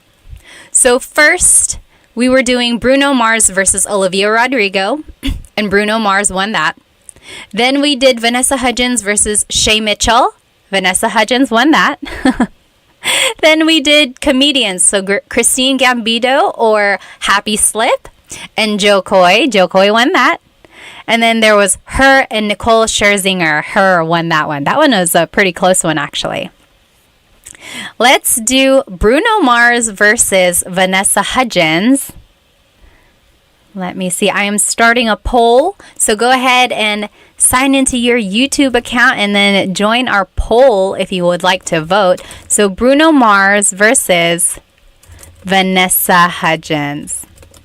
So this is where it gets a little unfair because they're all different genres now, right? Because Bruno Mars is a singer, Vanessa Hudgens is an actress. But I mean, who's your ultimate favorite Filipino American celebrity? Go ahead and vote Bruno Mars or Vanessa Hudgens. I'm just reading up on some of these comments here.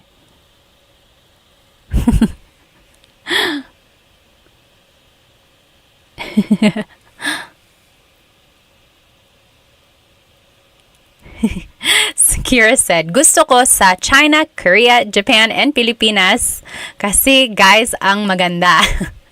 Or you could say kasi guwapo ang mga lalaki because the guys are handsome. Liza on Instagram is voting for Bruno Mars. Jump onto my YouTube so you can cast your vote in. So we are doing a live Tagalog lesson on my YouTube channel here. Actually, now we're not doing a live. We're not doing a lesson. We're actually just doing a contest to see who our favorite Filipino American celebrity is. And it's between Bruno Mars and Vanessa Hudgens right now.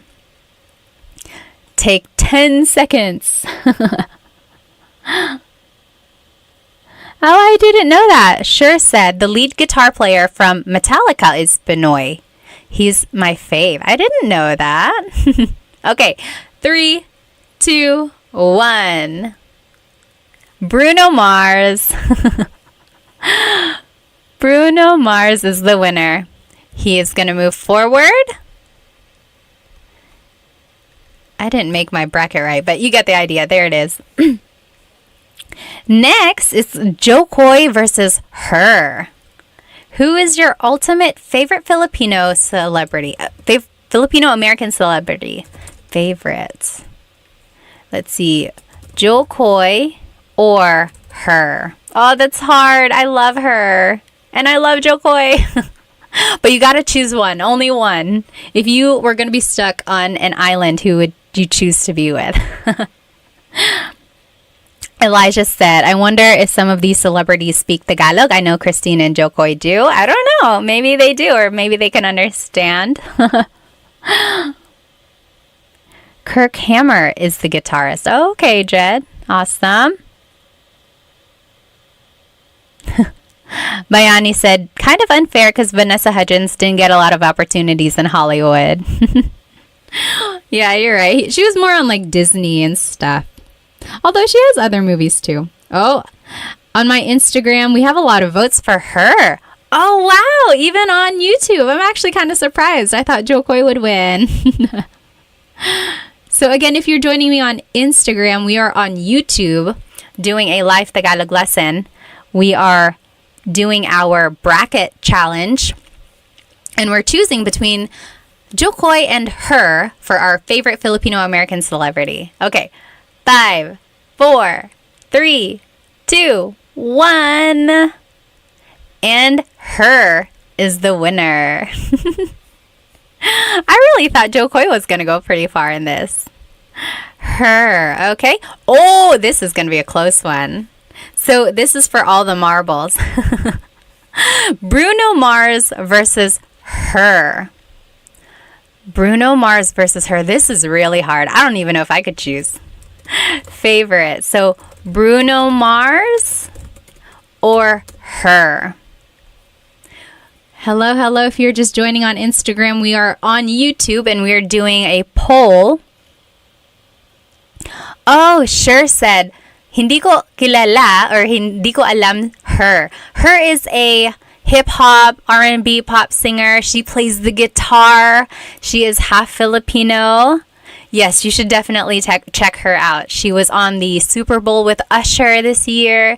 She's so talented. Oh, goodness. She's on a commercial. I think it's State Farm. Is it State Farm? No, Nationwide, I think. It's Nationwide. But she's so good. Brandon said, Tito Mars. He's just Tito now. Wow, Bruno Mars is winning. Let's see here. Take another 30 seconds to vote. In the meantime, I'm going to ask you, what are some things you want to learn in these lives?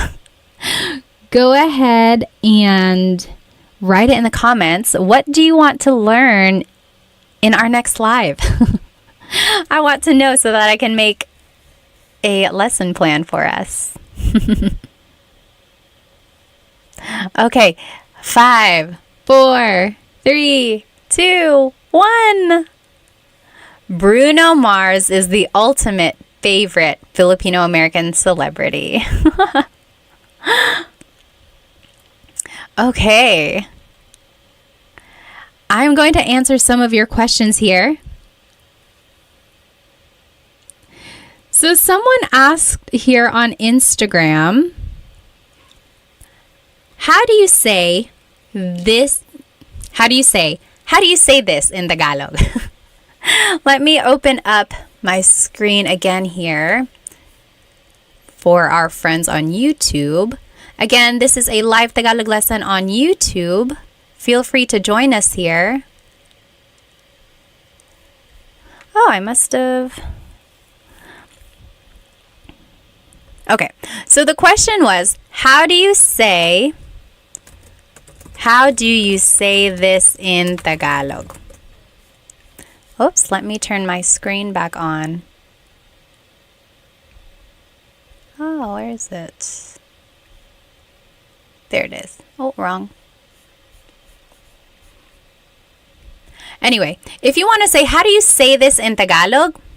It would be, ano ang blank sa Tagalog? Ano ang blank sa Tagalog? So, how do you say in Tagalog?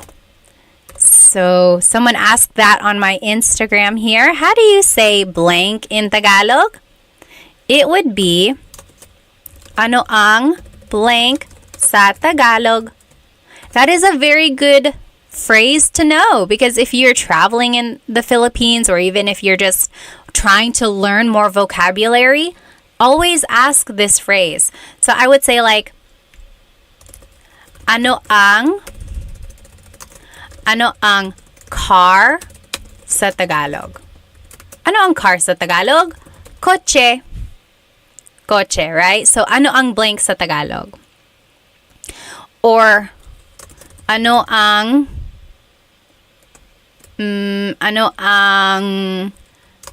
dog sa Tagalog? Oh, sa Tagalog, aso. So that is a good phrase to know if you just want to learn more vocabulary. Ano ang blank sa Tagalog? Yes. Let's see. What else? What else? Oh, someone asked, what is the difference between hindi ko alam and ewan ko? Hindi ko alam, ewan ko. Anyone know? What is the difference between hindi ko alam and ewan ko? Hindi ko alam and ewan ko both mean I don't know. That's all it means. And they're used interchangeably. Ewan is more slang. Like it's just quick and easy, whereas hindi ko alam is, I would say, the more proper or formal way to say it. Yep, Odisari said formality. Yep, pretty much. That's the only difference there. Let's see, a couple more questions before I let you go. David said ewan ko is more abrupt. Sometimes, yeah, maybe if you're like a little upset with someone, you're like ewan ko. Yeah, it could be. All right. Anyone have any other questions about anything we talked about? Sorry if I missed your question or your comment. Otherwise, I will see you next time. And let me go ahead and turn my screen back on. I will make sure that this recording is up on my YouTube channel. Hello. And it should be under the live tab. So if you weren't able to join us on YouTube, but you were here on Instagram, then you should be able to see the lesson recording there. Okay, well, I will let you guys go. I hope you have a good rest of the night, and I hope to see you next time. Paalam! Hello, everybody. Welcome to another live Tagalog lesson. Let me go ahead and start my Instagram as well. You know I like to do a couple different platforms. Hello, everybody. Welcome to another Tagalog Time live lesson. You are joining me on Instagram right now, but if you would like, you can jump onto my YouTube channel, but actually there isn't a presentation. Today, we're actually going to be doing something fun. We're going to be playing Tagalog Bingo. I'm sorry, not Bingo. Jeopardy, Tagalog Jeopardy. So I'll let everyone come in and we will get started by playing Tagalog Jeopardy. I'm so excited for this. In the meantime, go ahead and write where you are currently watching and your age and maybe a fun fact about yourself. Let me know if you need any audio changes or anything like that. My name is Pat. I'm 32. I'm currently here in North Carolina. It is 8:54 over here where I live. What time is it over there? Oh, it's backwards on the cam. Let me see if I can fix that. Hang on. I know there is a way to do it. I'm going to log off and log back on. Okay, hang on one sec. Wait, maybe I can do it from here. Oh, yes, I did it. Is that better? Can you see? Yes, that should be good, right? Okay, awesome. Okay, let me see where everyone is currently watching from. Oh, hi, Love and Lulu. Good to see you again. Oh, I like your dress too. Thank you. Let me see. Mick Buck is from Boston. Hello. Joe Markin is from Washington. It's Ash is from Texas. Hello. Callie is from South Carolina. Hello. Grace is from Canada. Subi is from Hawaii. Hello. Mr. QN is just said, ayos galing. Salamat. I'm in South Carolina, Callie said. And M. Daly is from San Diego. Hello. Fred is from Talisay, Cebu. That's so cool. Married to a lovely Filipina, Bumper says. Watching from Singapore, Aubrey says. Hello, hello. And then Gully is from Chicago. Dilshan is from New Zealand. Rombaloon is from Quebec. Hello, hello. Rob is from California. Mari is from Australia. All right, let me go ahead and just check from YouTube. Where is everyone watching tonight? Let's see. Crowfish said fun. Yes. Sure said Jeopardy. Yes. Oh, from New Mexico. Hello, hello. Amos is from Guam. Conan is from Texas. Kinamaro is from Pennsylvania. Robert from San Antonio. Vince from Santa Barbara. Hello, hello. Rolando from Vegas. Crowfish, 21 from Texas, currently 7:55. Awesome. Null is also from North Carolina. Hello, hello. Valentino from San Antonio. Yafo from Germany. Hello, hello. All right, let's go ahead and get started. So tonight there is no presentation, so you don't have to follow along on YouTube if you don't want to. We're actually going to be playing Tagalog Why do I keep saying bingo? Tagalog Jeopardy. Tagalog Jeopardy, all right? So here are the different headings or the different categories that you can choose from. So there's, where am I? Over here. Tagalog facts. Okay, Tagalog facts. Then there's nouns. It's hard to see in reverse here. Nouns. Then there's verbs. Common phrases. Questions. So just like some common questions in Tagalog. And then Philippines trivia. So it's not even really Tagalog. It's just about the Philippines in general. Okay? Who would like to go first? Just type it in the comments. Name your category and then the price. So it goes from 100 to 500. I tried to make 500 a little bit harder, but it can only get so hard, right? All right, so what do you think? Anyone want to try what? Oh, okay. Sure said phrases for 100. All right. Phrases for 100. Common phrases for 100. Okay, here we go. Ready? This is easy. How do you say, hi, how are you in Tagalog? How do you say, hi, how are you in Tagalog? Write it in the comments. Hi, how are you in Tagalog? So, phrases for 100. The clue was, hi, how are you? What is it in Tagalog? Anyone know? Team D Texas said, ¿Cómo estás? Very close because it is from Spanish. ¿Cómo Very good. ¿Cómo ka? ¿Cómo ka? And if you want to be respectful, ¿Cómo po kayo? ¿Cómo po kayo?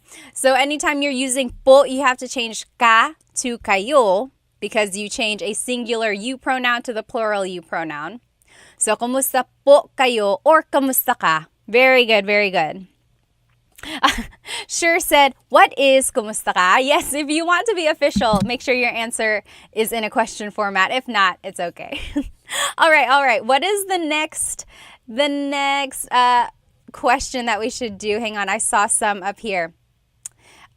Okay, TMD Texas said, trivia for 500. Okay, go big or go home, obviously. Philippines trivia for 500. Let's see what it is. Where is it? Right here. Oh, can I get it? Trivia for 500. So, see, this one's not very hard. What is the national animal of the Philippines? What is the national animal of the Philippines? So we're doing Philippines trivia for 500. What is the national animal of the Philippines?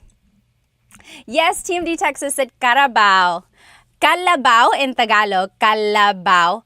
Carabao in English. Carabao, caribou, water buffalo, all of that is the same thing. Calabao. So that is the national animal. Thalamomo said pusit. Pusit is squid. Very good. Williams said the Jollibee. Almost. Oh, Amos on YouTube said the eagle. So the Philippine eagle is. I'm trying to think now because I guess it depends on who you ask. Some would say the Philippine eagle is the national animal. Some would say the kalabaw. But I can see either way. Yes, good answer, good answer. Nay Hidden said aso. Aso is dog. No, not quite. Okay, what should we choose next? So if you're just joining us, we are doing Tagalog Jeopardy. And here are our categories: Tagalog facts, nouns, verbs, common phrases, questions, and Philippines trivia. And it goes from 100 to 500. Okay, Brandon said verbs for 300. Verbs for 300. Here we go. I want you to give me a Taglish version of how you would say walking. Like, I want to go walk. I want to take a walk. How do you say it in a Taglish version? Anyone know? If you take in my class, you kind of know what I'm asking for. So I'll give you like two chances. You could either say the Tagalog phrase for to walk, or you could say the Taglish phrase. How would you say? Oh, very good. So Thalamos has the idea. He or she said, mas strolling ako. Very close, very close. David Jr. said, walk mo. Very good. Yes, sure said, magwalking. So if you've attended some of my classes or even here on these lives, I've given you the hint to use Taglish when you can. So if you don't know a verb in Tagalog, turn it into a mag verb. So magwo-walking ako. I will go walking.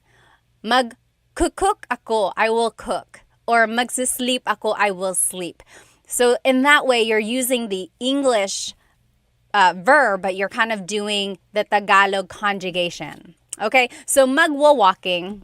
That was kind of what I was looking for. Anyone know what to walk is in Tagalog?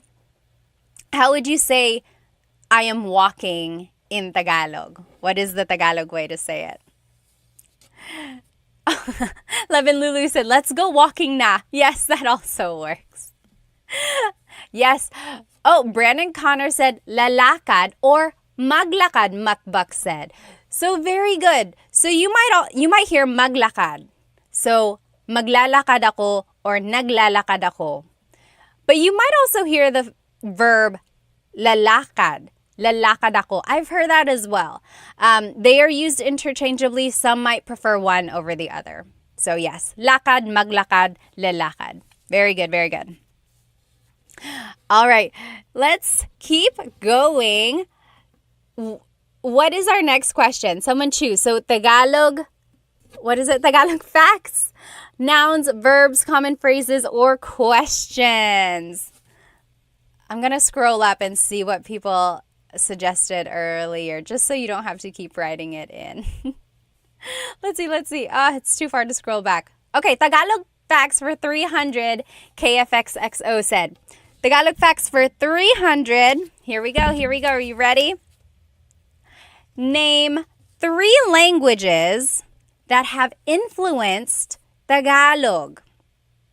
Name 3 languages that have influenced Tagalog. So there's been lots of influences in Tagalog, like not just 3. I'm sure like lots and lots, there are lots of components of Tagalog that have been, from different areas. But yes, name 3 that have had like a very major impact in the language. Very good, very good. So I'm seeing Spanish. Oh, Arabic. I didn't think of that. That wasn't one on my list. Yes, English. There's one more. Yes, there it is. So grub down Chinese. So I'm seeing Japanese in there as well. Yes, my main 3 from what I've kind of looked up is Spanish, then Chinese, actually, and then English. So those are 3 main influences in Tagalog. And of course, Tagalog itself is an Austronesian language, as they call it. So there's a lot of overlap in languages in the Southeast Asia region. So There's a lot of like similarities there. Very good, you guys. Okay, next, let's see what has everyone suggested. Question for 200. Question for 200, someone said. Here we go. How would you say, where are you from in Tagalog? So questions for 200, the question was, how would you say, where are you from in Tagalog? Where are you from? Yes, very good. Brandon Connor said, taga saan ka? Taga saan ka? So taga means from, saan means where, ka is referring to you. Taga saan ka? Taga saan ka? Now, how would you reply? Very good, very good. Almost polyglot said on YouTube, taga saan ka? Conan said, saan mo? Not quite, not quite. Yes, taga saan ka? And then how would you reply if you wanted to say, oh, I'm from Manila? Yes, Brandon Connor, you got it right. So, taga California, ako. Makpak said taga Boston. And then you could say, ako. Very good, very good. Rio Rossi, taga Tondo. Talaga, you must be tough. TMD Texas said, taga dito. I'm from here. Very good, very good. And David Jr. just said, San Diego po. You could say that. Very good. So if you want to say, where are you from? It's taga saan ka? Taga saan ka? Where are you from? If you want to reply, it would be taga blank ako. So taga Manila ako, and so on. Okay, very good, very good. Someone suggested verbs for 100. Verbs for 100. Here we go. Easy peasy. How do you say to eat in Tagalog? How do you say to eat in Tagalog? What is to eat? Anyone? Anyone? What is to eat in Tagalog? To eat in Tagalog is kain. Kain, yes. Mari said kain na. Very good. Julia Chu, kumain. KFXXO said kaon. Kaon is actually Bisaya. I hear that a lot from my in-laws. Kaon. Very good, very good. Very close. Mukbak, kumain. Yes, very good. Everyone got it right. Kumain, kain. Yes. Kain. Magkain. So, Sean said magkain. So, kain is actually not a mag verb.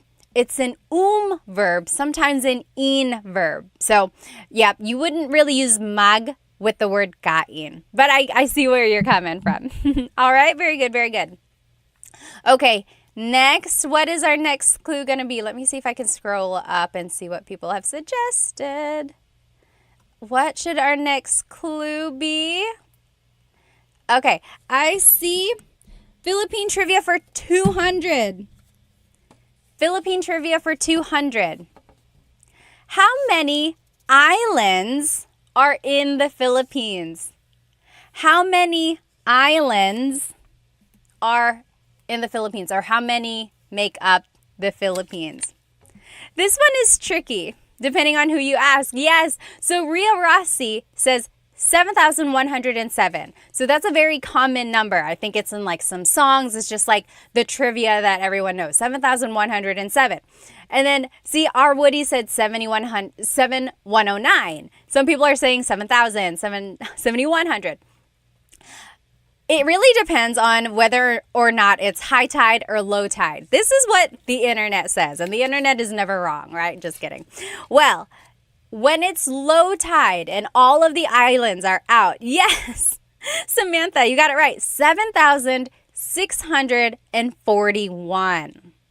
So when it's low tide and all of the possible islands are out, it's 7,641. But the common number that everyone knows is 7,101, right? So it kind of just depends. Just know that there's over 7,000. Crazy, right? Crazy, crazy. Okay. Sure said trick question. It was a trick question. If you got over 7,000, I'm going to call it right. Correct. Okay. Next, what should we... Oh no, I'm getting a phone call. We'll have to skip that one. Okay. What should our next question be? So we have Tagalog facts, we have nouns, we have verbs, we have common phrases, questions, and then trivia. I think my nouns is falling down here. Okay. Oh, Kenneth said, how many of the islands are inhabited? That is a very good question. I don't know the exact number, but I know it's not all of them. Like a very large amount are just almost like rocks in the sea, and they count that as an island. Very good question. Okay, let's see here. Tablamo Game said nouns for 100. Nouns for 100. This is going to be easy. Ano ang dog sa Tagalog?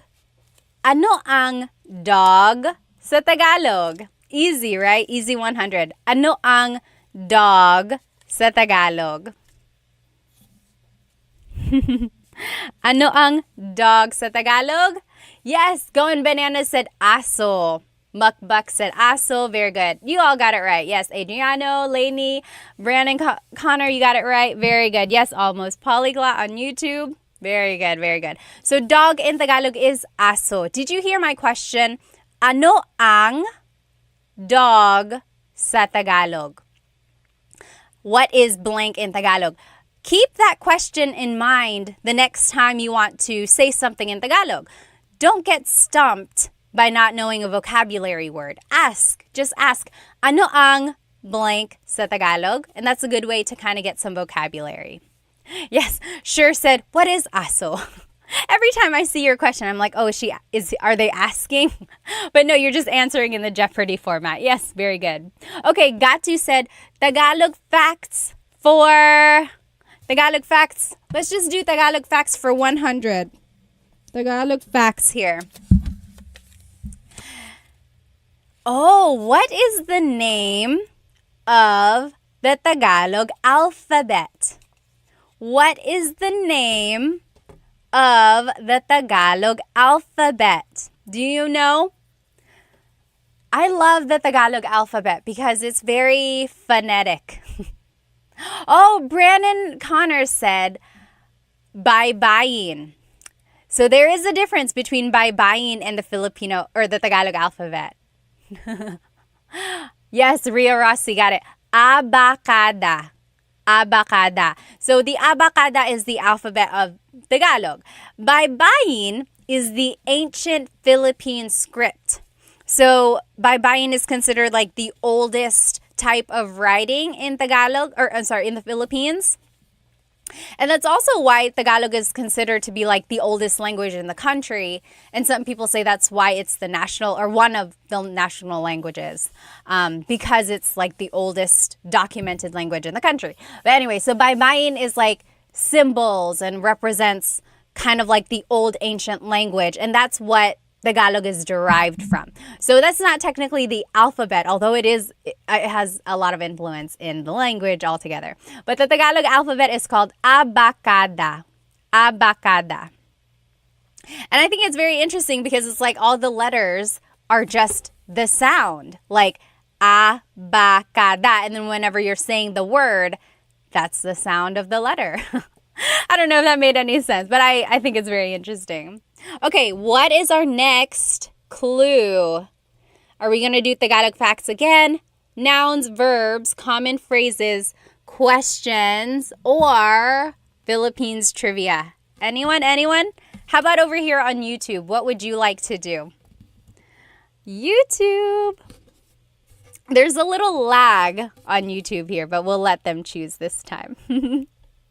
Oh, noun for 100, Amos said. Okay, nouns for 200. Oh, how do you say hands in Tagalog?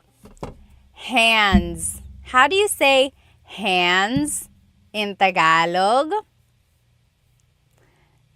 There's something about this that I want to make sure you know. So it might seem easy. Oh, see, Adriano said kamay. Kamay. How do you say hands? Is kamay correct? Yes, Going Bananas, you got it.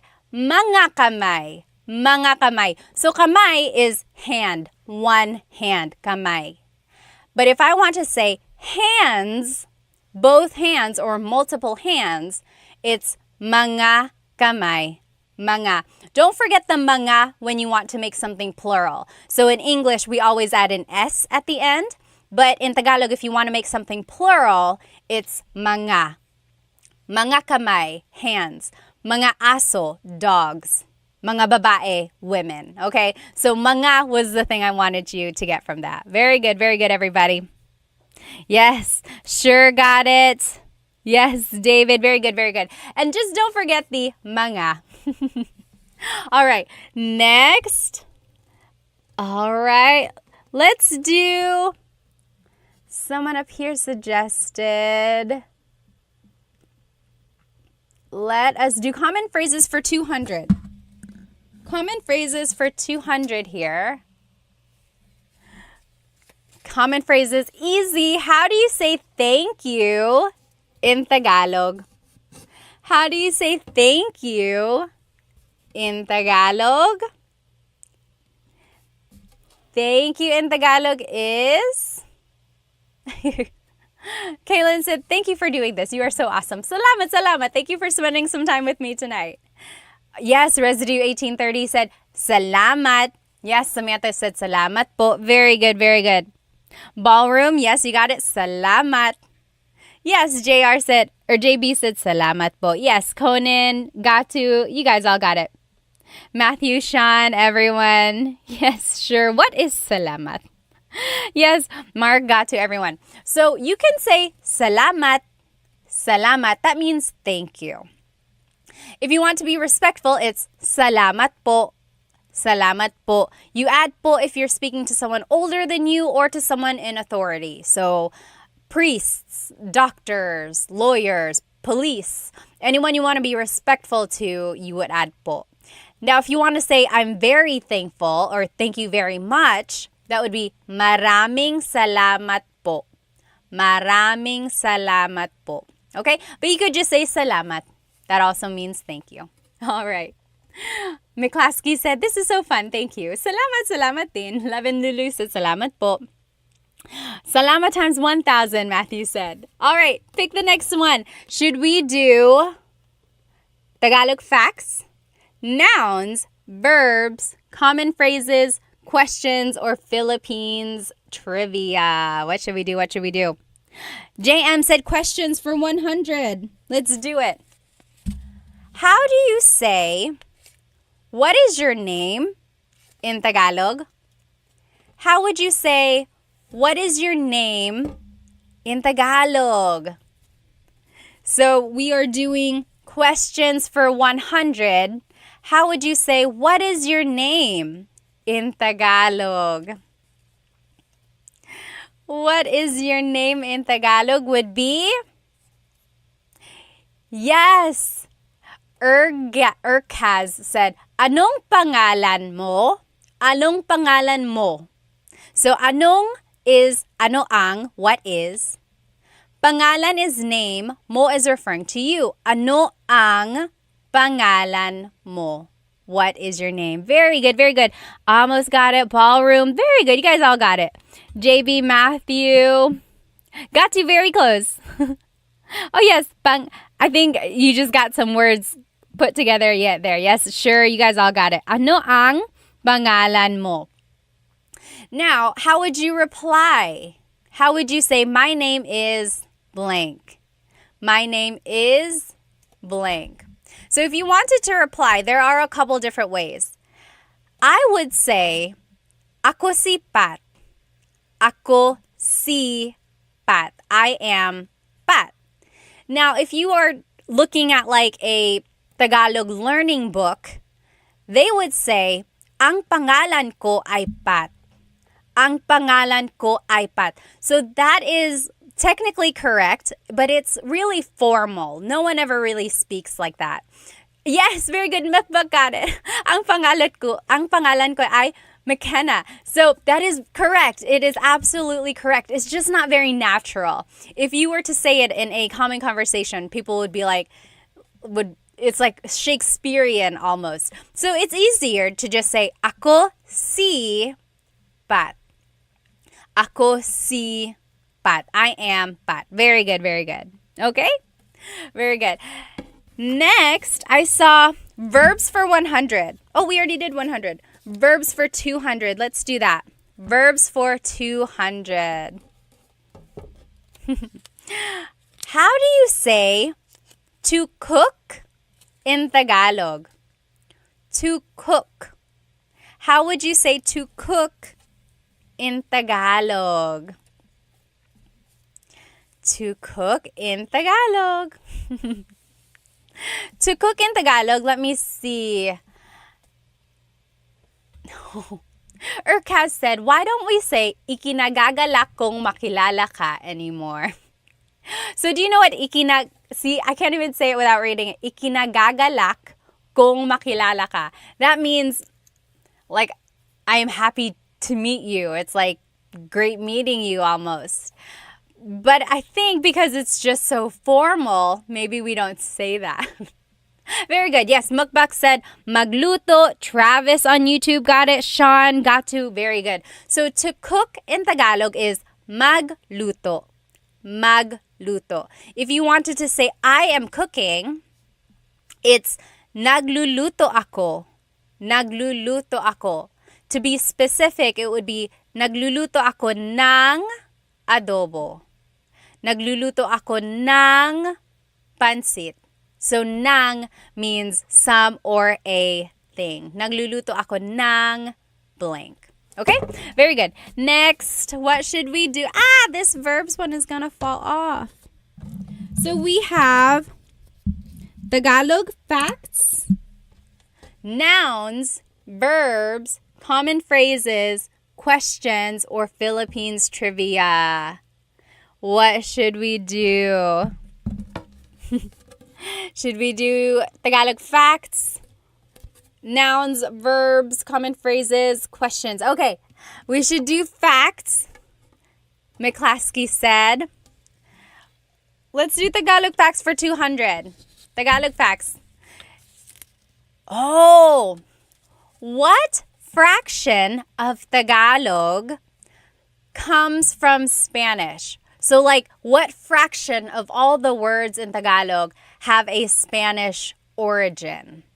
Is it like half of the words, 3/4 of the words? What do you think? How much of the Tagalog language comes from Spanish? What do you think? Oh, McClaskey said half. Oh, Urkat said 30%. Mukbak said 3/4. So there is a lot of influence from Spanish in the Tagalog language. So according to my research, of course, the internet never lies. Just kidding. It's 1/3. 1/3 of Tagalog has Spanish origins. And it's interesting because different dialects, different languages in the Philippines have different amounts of Spanish in them. So my in-laws are from Cebu and they speak Bisaya. And there is a lot of Spanish words there. Like, there's a lot in Tagalog, but it's like there are some things that they would say that Tagalog they don't say. And it's just very, like, a lot more Spanish in what they're saying. All right. Yeah, so it's 1/3. 1/3 of Tagalog has a Spanish origin. 1/3 of all the words. Okay. I saw Philippine trivia. Let's do Philippine trivia for 100. Name 2 countries that colonized the Philippines. Bonus points if you can give a time period. Name 2 countries that colonized the Philippines. Sean said, no way, it's as high as 33%. According to my research, again, the internet never lies. Well, it's 1/3. 1/3. And again, there's some variations because it's like, even though there are Spanish words, sometimes people prefer to use the true authentic Tagalog word for a certain thing. Yes. Oh, very interesting. TMD Texas said Spain and Japan. KFXXO said Spanish and the US.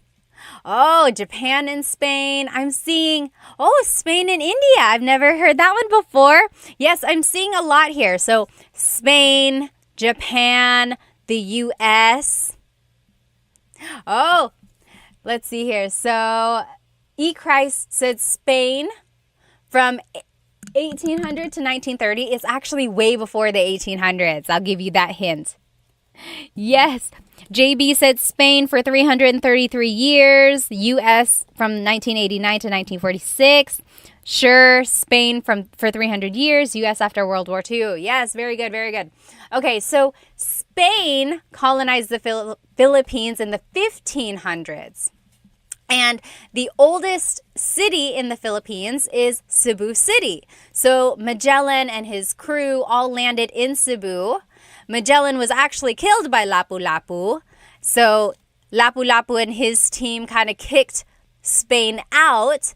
And Spain kept returning. And it wasn't for a while that Spain actually colonized. So like Lapu-Lapu killed Magellan.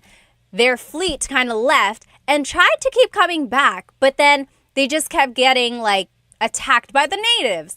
But then ultimately, maybe like with more and more weaponry and the development of war and everything like that, eventually Spain was able to colonize the Philippines in the 1500s until the early 1900s.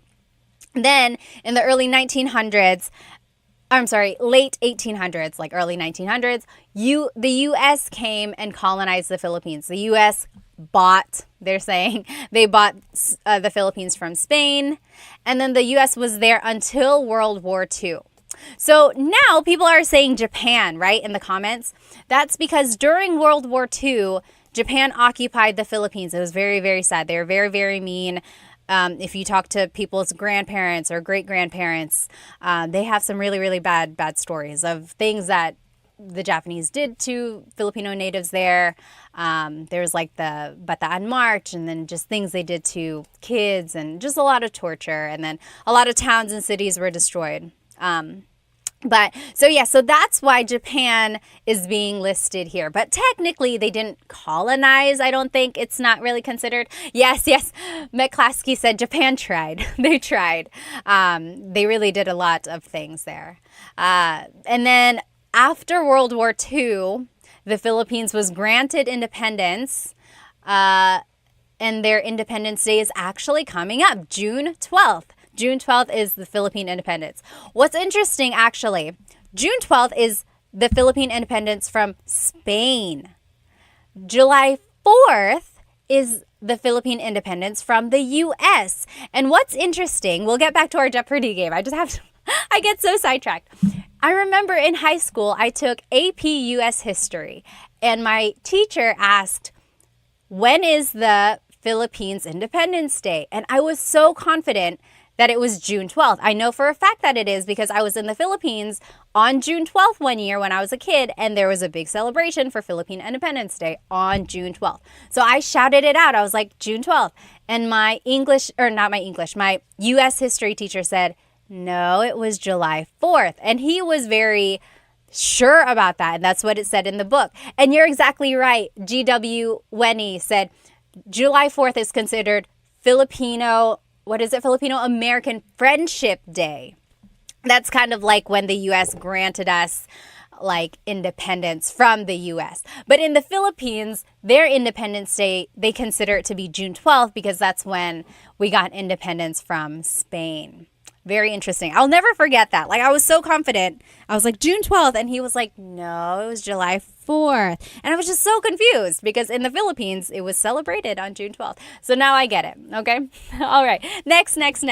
So are we going to do Tagalog facts, nouns, verbs, common phrases, questions, or Philippines trivia? Okay, Sean said it wasn't bought. It was a settlement given to the U.S. after the Spanish-U.S. War. I see. It was like their settlement there. Yeah. Yes, Sean said given the Philippines. Very good, very good. Oh, Interesting, interesting. Dio said the reason the U.S. granted independence was because they didn't want to rebuild the Philippines after World War II. Oh. Okay, Jay said phrases. Let's do phrases for 300. That's 400. We're just going to do 400 because that's what I grabbed. How would you say, we already did this. My name is blank. My name, just try it again. How would you say, my name is blank? I didn't realize I made another one for that. So remember, we learned, how do you say, what is your name? Ano ang pangalan mo? And then if you want to say my name is, it would just be ako si blank. Ako si Pat. Very good. Okay. I saw one up here. Let's see. Trivia. Let's do trivia. Philippine trivia for 400, David Jr. said. Philippine trivia for 400. The last Philippine trivia here. Hang on. Can we get it? Who is the current president? Oh, Alpha, thank you on YouTube. Became a Tagalog Time subscriber on YouTube. Thank you so much. Who is the current president of the Philippines? Oh no, lost my audio and microphone. Is it back? Can you hear me on YouTube? It said lost the audio on the microphone. Hello. Let me know if you can hear it again. Okay, very good. Almost polyglot. So I think you can hear me because you're answering. So who is the current president of the Philippines? So yes, President Bongbong Marcos. Who is Bongbong? BBM, yes. So Ferdinand Bongbong Marcos is the current president. He is the 17th president of the Philippines. His father was the president as well in the 1960s to the 1980s, Ferdinand Marcos. So Ferdinand Marcos has had like varying degrees of whether people like him or not. Some people have said he actually really helped the Philippine economy. There were a lot of developments. Some say that the Philippine peso was actually worth the most during his term. But then also there's the understanding that he had some dictatorship qualities. He really enforced martial law, and he had a really, really long term from the 1960s to the 1980s. Like, he prolonged everything. And then there's just the reputation where his family kind of spent government's money, and they got money from, other things. So there's some people fully support him. Other people would like to think otherwise. But the current president, Bongbong Marcos, is his son, and their whole family really has a long line of politics. Like his sister, cousins, a lot of them are senators or just government officials in other areas as well. So that's just some facts. There's just some information. Feel free to look them up on your own. Okay. So next, are we, oh gosh, and there it goes. There's the verbs. So are we going to do Tagalog facts, nouns, verbs, common phrases, questions, or Philippine trivia? These sticky notes are the worst, I'm telling you. Okay. Hello, guitar said hi, Pat. All right. Let's see. Oops. Let's see. Okay, my class clearly said I was in the Philippines when Duterte was elected. Interesting.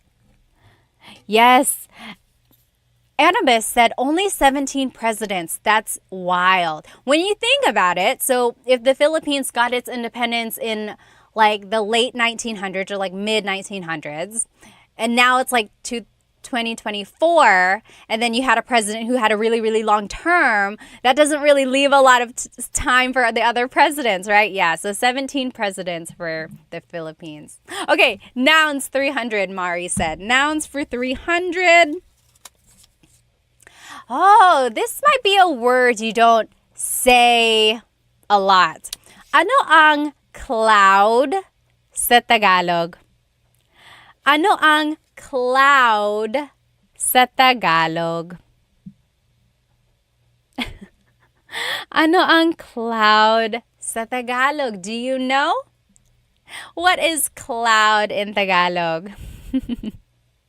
Valentino said, you're doing great even with those stubborn sticky notes. I know. Next time I'm going to like tape them or something. I wanted to do it like virtual or like on the computer, but then it was hard for me to figure out how to have my camera on and have it big enough to enjoy the actual game. You know what I mean? Oh, remind me to show you the back of this board. It's very interesting. Yes, very good, very good. McClaskey, Urkaz, you got it. Ulap. Ulap. Sure said mug cloud. So the mug prefix only works for verbs, unfortunately. Very good. Almost polyglot. Cloud is ulap. Ulap. Chibis Cheryl said, my husband is Filipino and doesn't even know. Cloud in Tagalog is ulap. Ulap. Yes. Again, it's one of those words you don't say a lot, like unless you have to or unless you like come across it. So ulap is cloud. Ulap. Ulap. All right. Next clue. Let's see where we at. Let's finish up Tagalog facts for 400. It's the last one in that category. Then we'll take off this sticky note. Ta-da! It's gone. Tagalog facts. I love this fact, you guys. I love this. Where did the name Tagalog come from? Where did the name Tagalog come from? Oh. Ray Patson said, has anyone used sticky notes, like used the method of putting sticky notes around your house for learning Tagalog, and has that work? So I love that trick as well. Like if you are trying to learn vocabulary words, just put sticky notes on things around your house. Okay. Yes, Christ, you got it. So anyone else know? Yes, Ambus got it. Ballroom. Very good. Yes. Jay, you got it. Yes, Annadelle. So my question was, where does Tagalog get its name? So back in the day when the Spaniards colonized the Philippines, they heard native Tagalog speakers talking near a river. And they were like, what is this language? Ilog in Tagalog is river. So the Spanish called it Taga-ilog, like the people living there, Taga-ilog, from the river. So like river dwellers. So then the people speaking it were considered Taga-ilog, and they just considered their language Tagalog. So it comes from the phrase Taga-ilog, from the river, and then it just kind of became the name of the language spoken there. Tagalog, Taga-ilog. Very good, very good. Oh, Jonathan said, try Kahoot for a Jeopardy game. Yeah, I'll try that. I know Kahoot, they use that in schools. Okay, very good. Now, all we have left are nouns, verbs, common phrases, questions. Oh, we're all out of Philippine trivia, so that's gone. Nouns, verbs, common phrases, and questions. What should we do? Let's do... Anyone? Sure said, what a great lesson. I know, right? I love trivia, and I love learning things. Okay, we're gonna do, anyone? Nouns, they are tough, McClaskey said. Okay, so if you joined me, you might hear some thunder. It's thundering hard now. So nouns for 400. Tell me 2 ways to say bed in Tagalog. 2 ways to say bed in Tagalog. So the past couple weeks I've been doing lives and like repeat lessons, and I did a lesson on vocabulary words about the house. Do you remember what the Tagalog word is for bed? Bed. And there are 2 words or 2 ways to say bed. Yes, Going Bananas said kama. Oh, there are 3 ways. So Christ said tulugan. Tulugan. Tulugan means a place to sleep. Yes, that wasn't included in our lesson. So there's kama, which means bed. Christ said tulugan. Tulugan means a place to sleep. There's one more. Yes, McClaskey, you got it. Higaan. Higaan. Higaan is a place to lie down. Very good, very good. Very good. Yes. Sean, Jay, Claudio, you guys all got it. Conan, yes, higaan. Very good, very good. So those are 3 ways to say bed. Kama, tulugan, and higaan. I like that in Tagalog, you can just kind of turn a verb into a noun. So tulog is to sleep. Tulugan is a place to sleep. Higa is to lie down. Higaan is a place to lie down. Yes, Sir David Sir David R, you got it right. Very good. Let's finish off nouns since there's only one left. What is our last noun clue? Oh, this is kind of similar. How do you say chair in Tagalog? How do you say chair in Tagalog? Chair in Tagalog, 2 ways. 2 ways. I like this second way to say chair. It's not used a lot. Oh yes, Binyeves said silya. So okay, we'll say 3. That wasn't on my list. Yes, Mukbak said upuan. Upuan. Christ, you got it right. Oh, Annabis, it's tulog. Tulog means chair. Tulog, not tulo. Tulog. Very close, very close. Yes. Yes, Mark said upuan. Jay, maupo means, oh, manupo. It's almost like you're saying manupo. It's not quite manupo. Yes, silya, upuan. And then there's another Tagalog word. It's considered like a very deep Tagalog word. What is like a deep Tagalog word for chair? Anyone know? The deep Tagalog word for chair is salumpuet. Salumpuet. Literally, salo means to catch. Salo. Puet is your bottom. So something to catch your bottom. Salumpuet. Salumpuet. That's like the deep Tagalog word for that. Okay? Now, do we want to do verbs, common phrases, or questions? Baku said, is that commonly used day to day? No, absolutely not. So not a lot of people say salumpuet. That's just like a deep Tagalog word, almost like a trivia, good thing to know. But upuan or silya, those are what's used a lot. Okay, so Juan Diego said verbs. Let's do, yes, sure, that's correct. Verbs for, let's do 400. Verbs for 400. What is to sweep in Tagalog? What is to sweep in Tagalog? To sweep in Tagalog is the same as the noun of broom. Yes, Mr. Q and Binyebest, walis. Walis. So, nagwawalis ako. Nagwawalis ako. I am sweeping. Listen that I'm saying nagwawalis. Nag. I'm using it as a nag verb. Nagwawalis ako.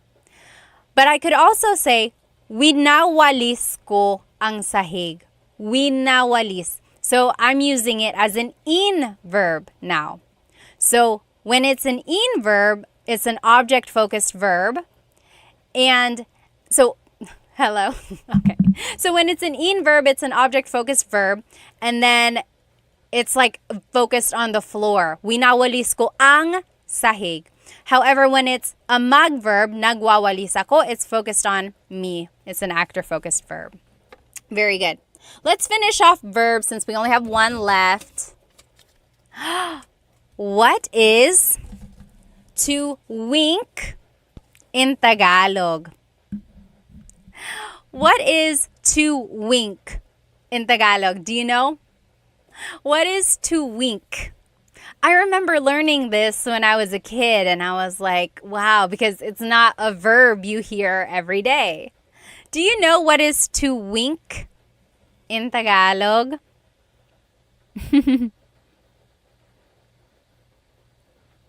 Sean said, why do Filipinos repeat words like walis walis? Sometimes I think it's just to emphasize that they are sweeping. But technically it's just walis. Yes, very good. Going Bananas said kindat. Kindat. Yes, very good. So, kindat. Kindat. Wink. Kindat. So, kumikindat ako, I am winking. Kumikindat ako. Kindat, wink. Okay? Very good, very good. 2 more categories, only 4 more clues. Let's do common phrases for 3. Common phrases for 300. What are 2 ways to say, I don't know?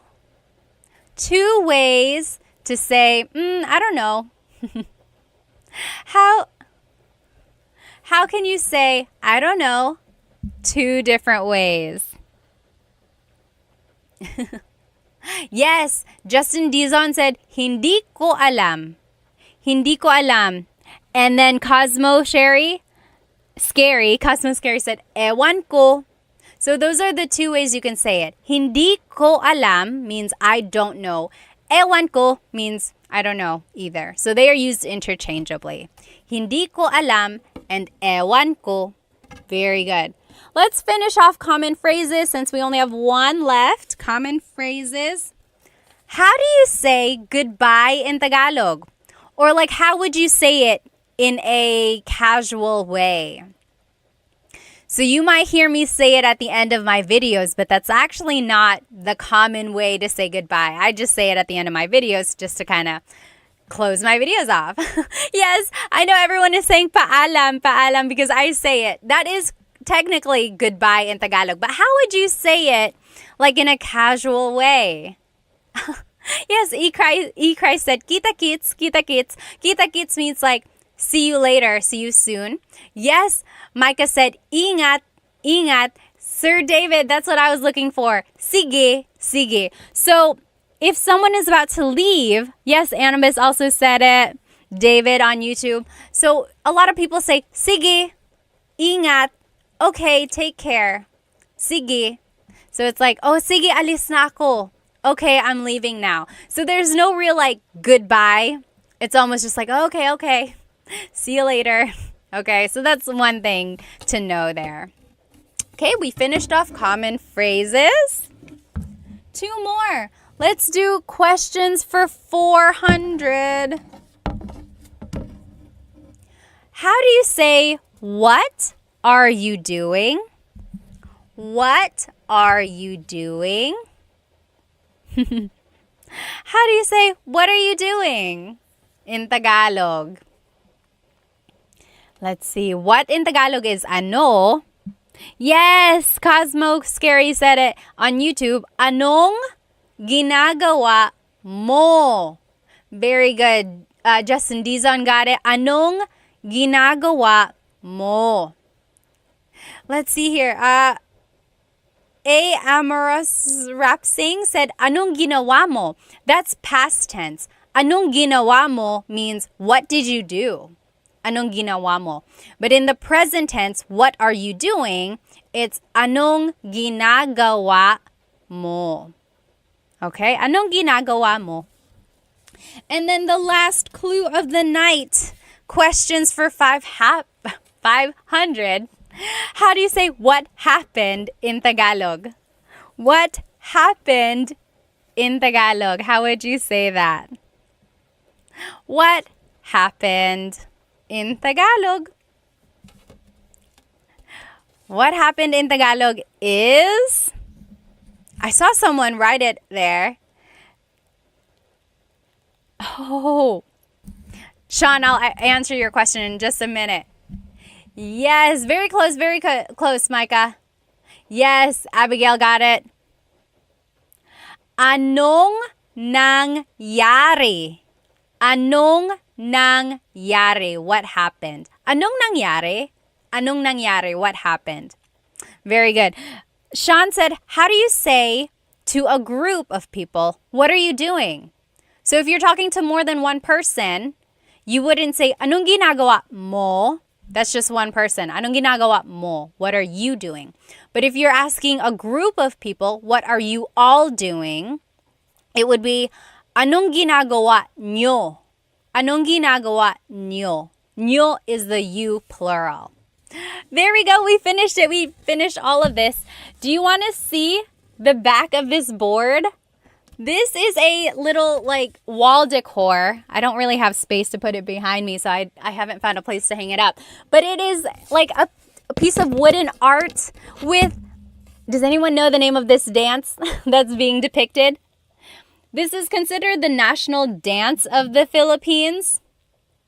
Anyone know? This is the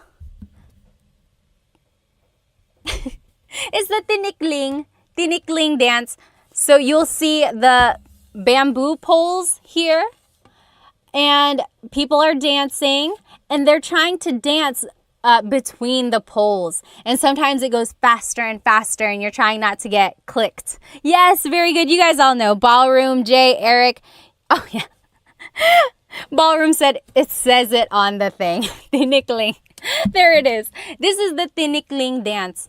And they say the dance was influenced by the bird, the tickling bird. Tickling is like a very skinny bird, and it hops around.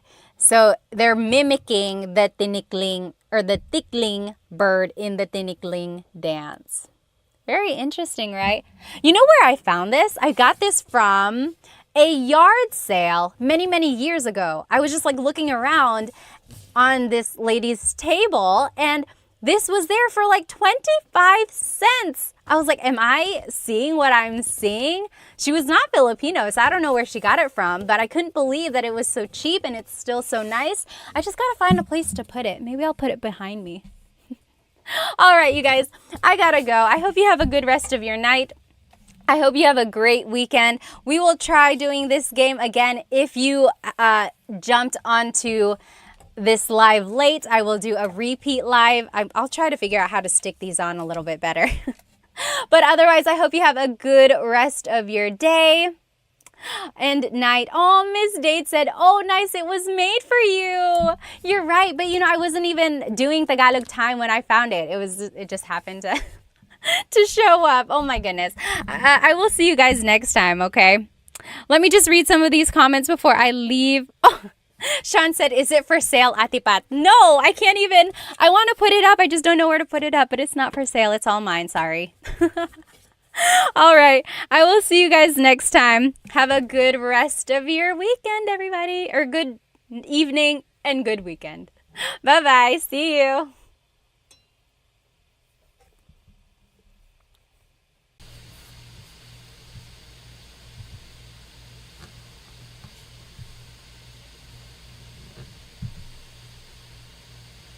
Okay, good.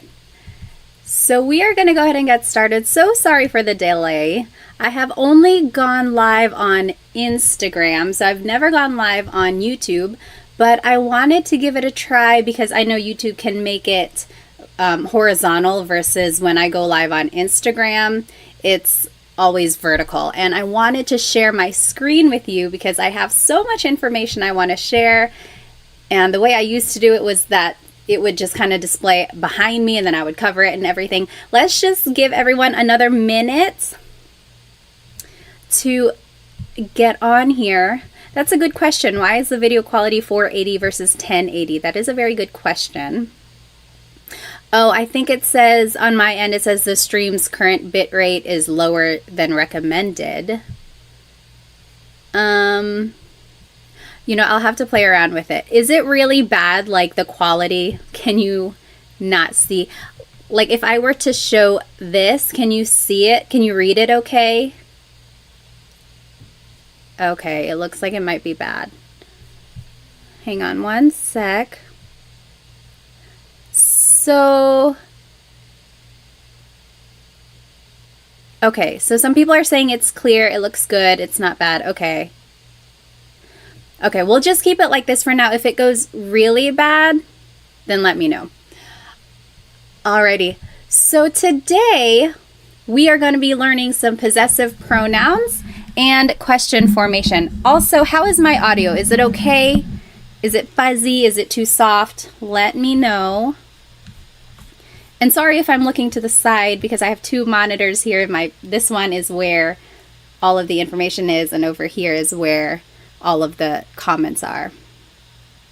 Okay, good. So it looks like the quality is good. We're going to go ahead and jump right into this. So go ahead and grab yourself a piece of paper and something to write with. Audio sounds good too. Good. We got everything going. We're going to get going here. So I'm going to actually turn off my face just because I'm covering up some of what we need to see. So this is what we're going to be learning today. So we're going to be doing some possessive pronouns. So my, your, his or her. Then we'll learn some adjectives. Then we'll put it all together into a simple sentence structure. And then at the very end, we will learn some question words, how to ask questions in Tagalog. And one of those question words is ba, which I'm sure you've heard many times if you've talked to anyone in Tagalog. Let me just catch up on some of these comments here. There is a delay on my end, so if I'm saying it, you're probably hearing it maybe like 10 seconds later.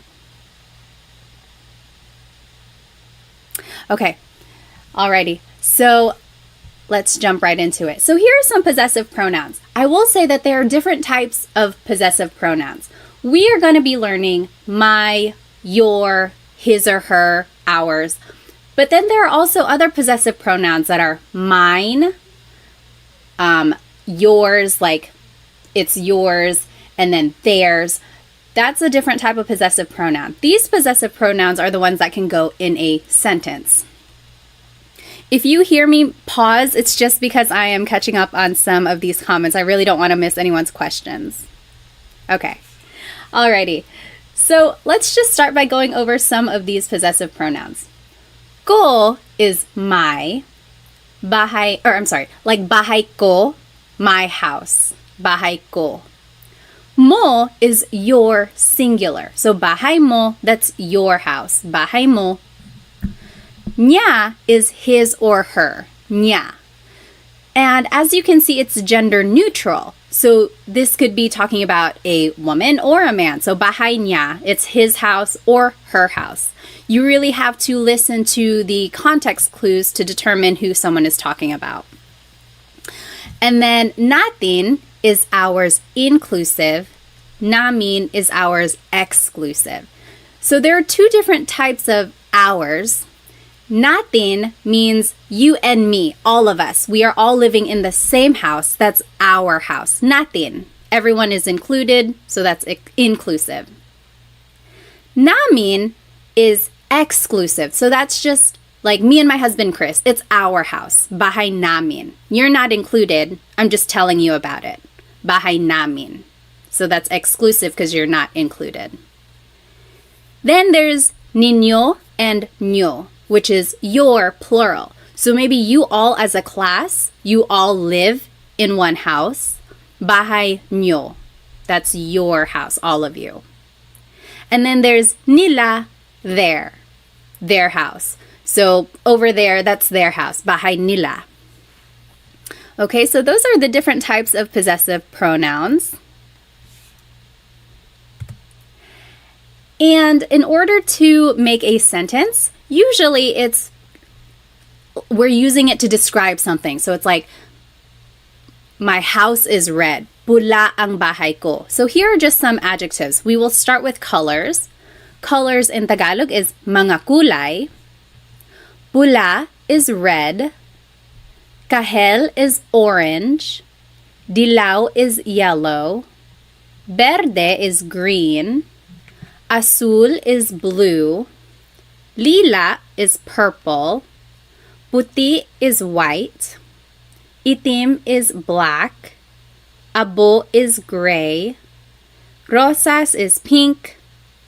Ginto is gold. Kayumangi is brown. So those are just some different colors. And now let's see how we can put everything together in order to make a sentence. So this is the general sentence structure. So the adjective goes first. Then it's the word ang, which means is or are. Then it's the object. Then it's the possessive pronoun. So if we were going to do this together, can you still see it when I minimize it like that? Or not minimize, make it smaller. So let's take a look at the first one. His pants are blue. The adjective blue in Tagalog is azul. So azul. And then it's the word ang. Then it's the object. Pants in Tagalog, I gave you a hint. Pantalon. And then it's the possessive pronoun his. Let's take a look back here. Niya. Azul ang pantalon niya. So all we did was plug in the vocabulary that we know into this sentence structure formula. And in order to make something plural, technically it should be mga pantalon, but in common conversation, it's just pantalon. Azul ang pantalon niya. His pants are black. So go ahead and you try number 2 and 3. And we will go over it in just a minute. How would you say their car is black and my house is green and white? Remember, all you have to do is plug in the vocabulary you know into this formula, and then we will check it in the end.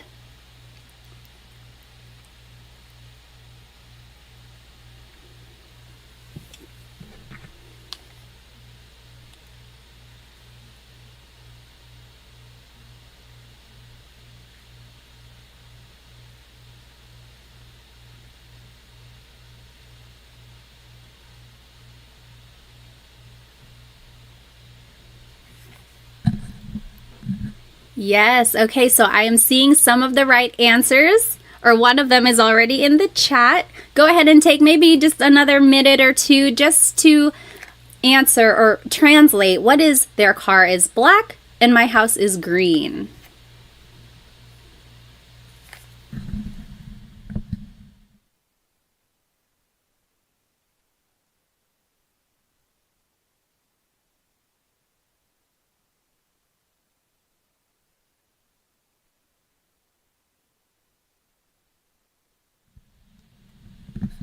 Alrighty, so number 2, their car is black. Tenfold for 10. Itim ang kotse nila. That's what they said. Itim. That's the adjective. Then it's the word ang, which means is or. I'm sorry, is or are. Object car is kotse. And then the possessive pronoun there is nila.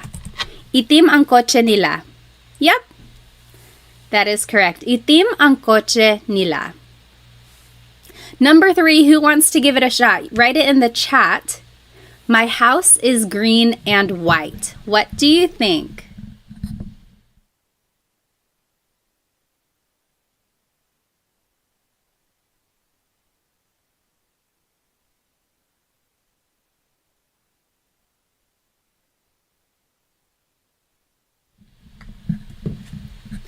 Oh, I see some good answers in the chat here.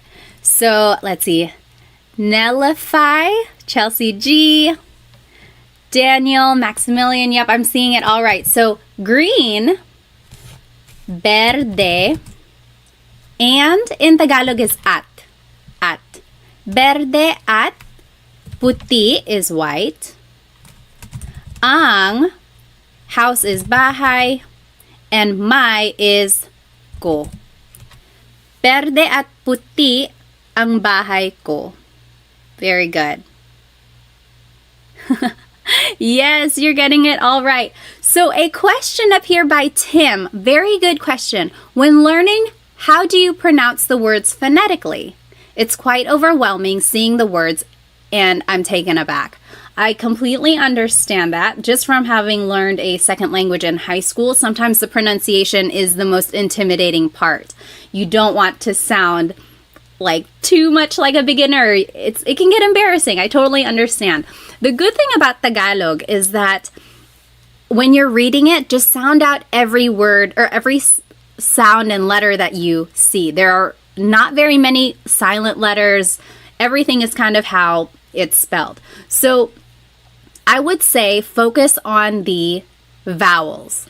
This is a whole lesson on itself, but let's just go over how vowels sound. I will actually go ahead and make a new slide for this.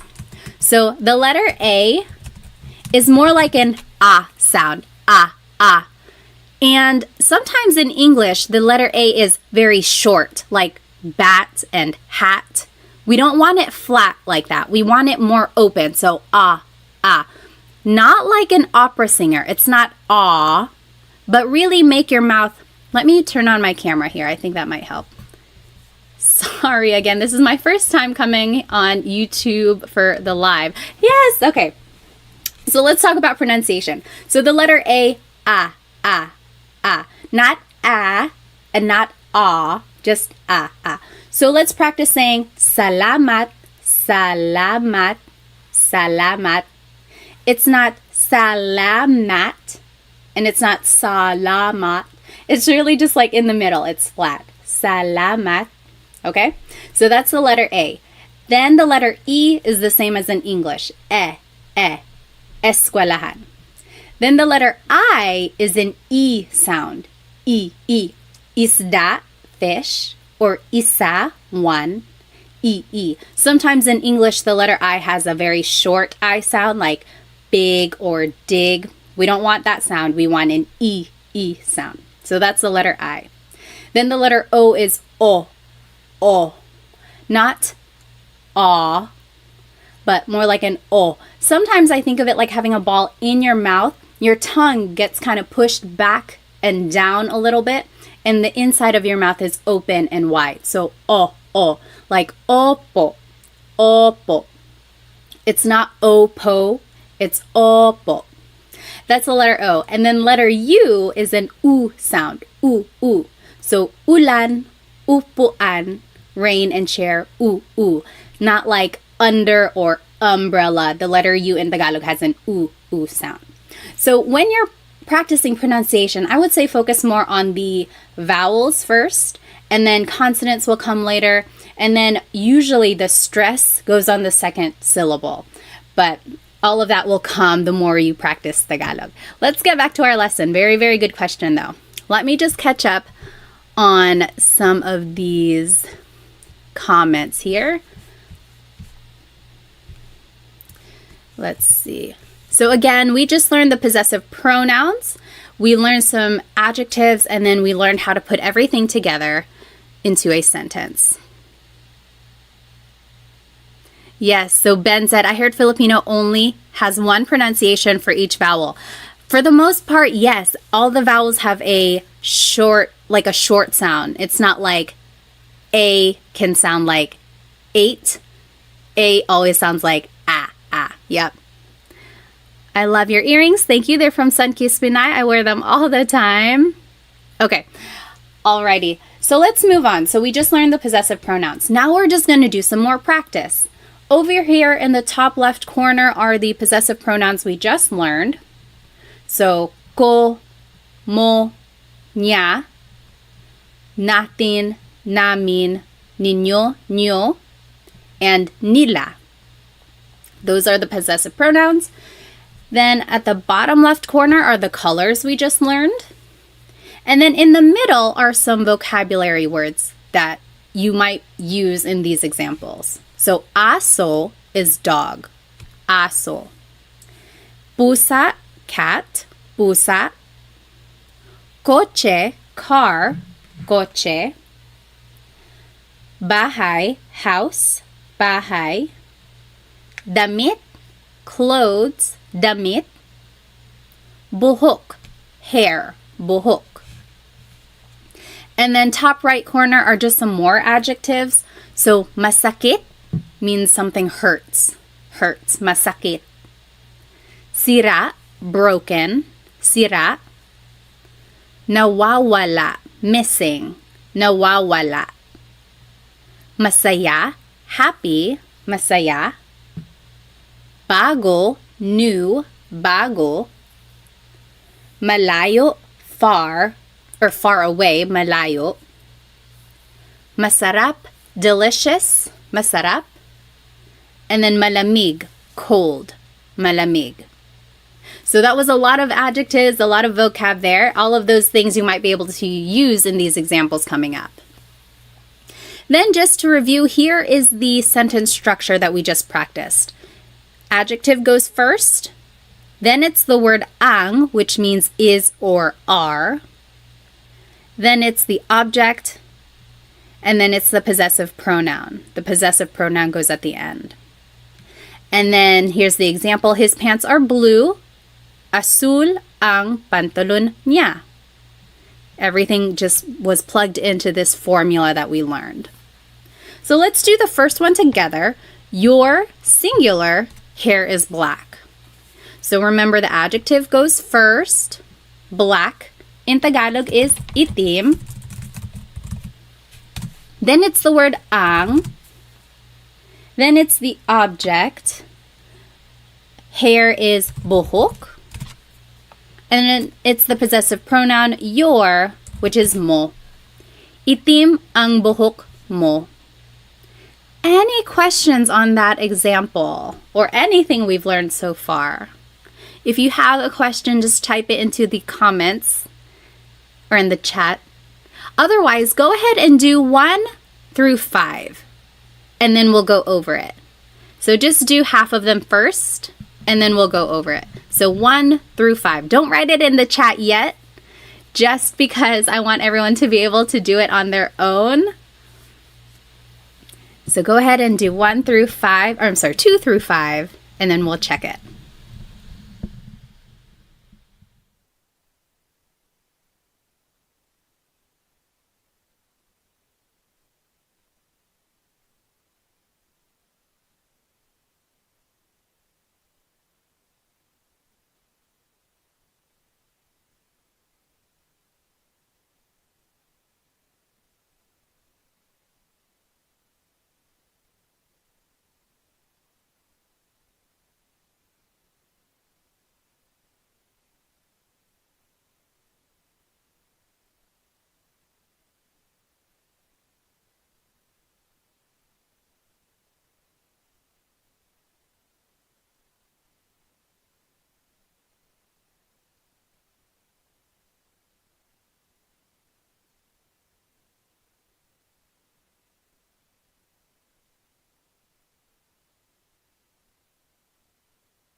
Let's see, is it available for replay? I think it might be recording. As for the rewindable, let me see if I can change that. I'm not sure.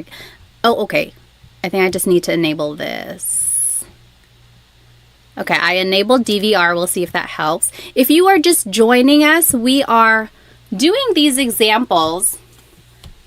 So we learned the possessive pronouns and some adjectives, and then we are using this sentence structure to make a simple sentence. We did the first one together. Your hair is black. Itim ang buhok mo. Then you just plug everything into this formula up here. Take about 1 more minute, maybe 1.5. I'll give you some time.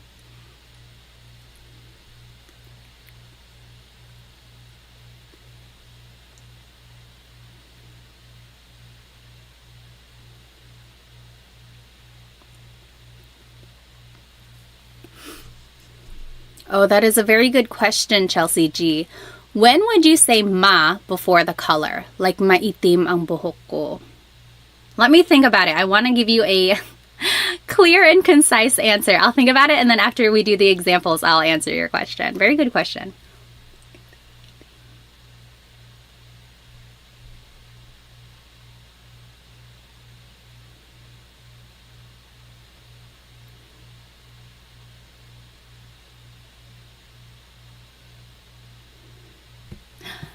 Okay, we'll go ahead and start with number 2. My head hurts. Head is ulo. Oh, Angel, missing in Tagalog in the top right corner, nawawala. nawawala, missing. Okay, so number 2, you go ahead and write it in the chat. My head hurts. What do you think that is in Tagalog? My head hurts. Whoops, sorry.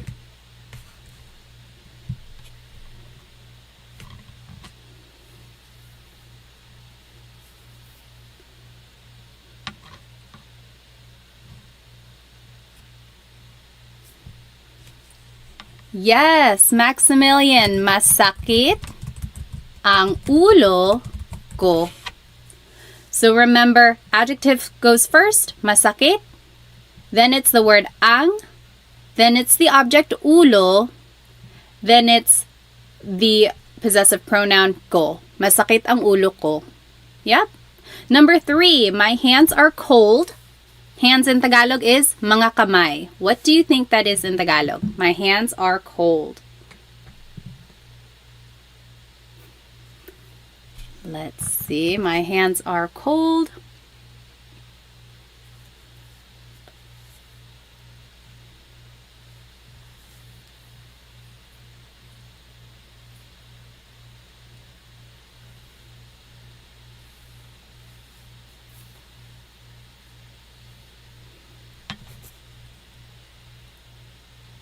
Let's see, the adjective cold is malamig. Yes, Bev. Malamig ang.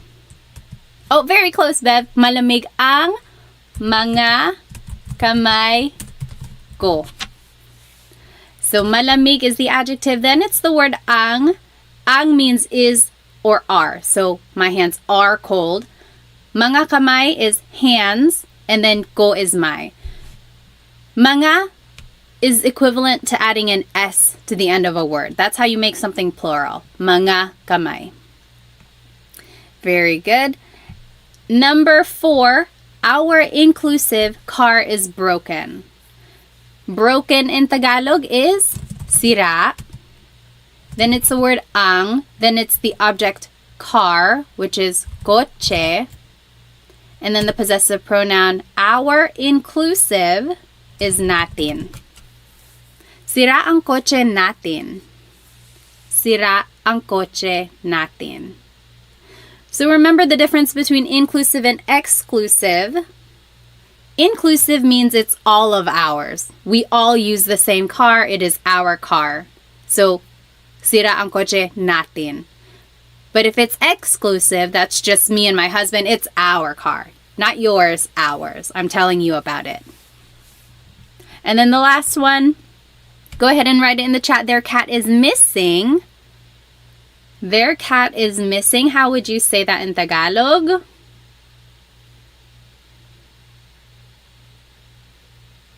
Yes. Dean got it. Nawawala. Nawawala, that means missing. Ang pusa nila. Nawawala ang pusa nila. Their cat is missing. So remember everything, all of the vocab is already here. It's just a matter of plugging it into this sentence structure. Let me catch up on some of these.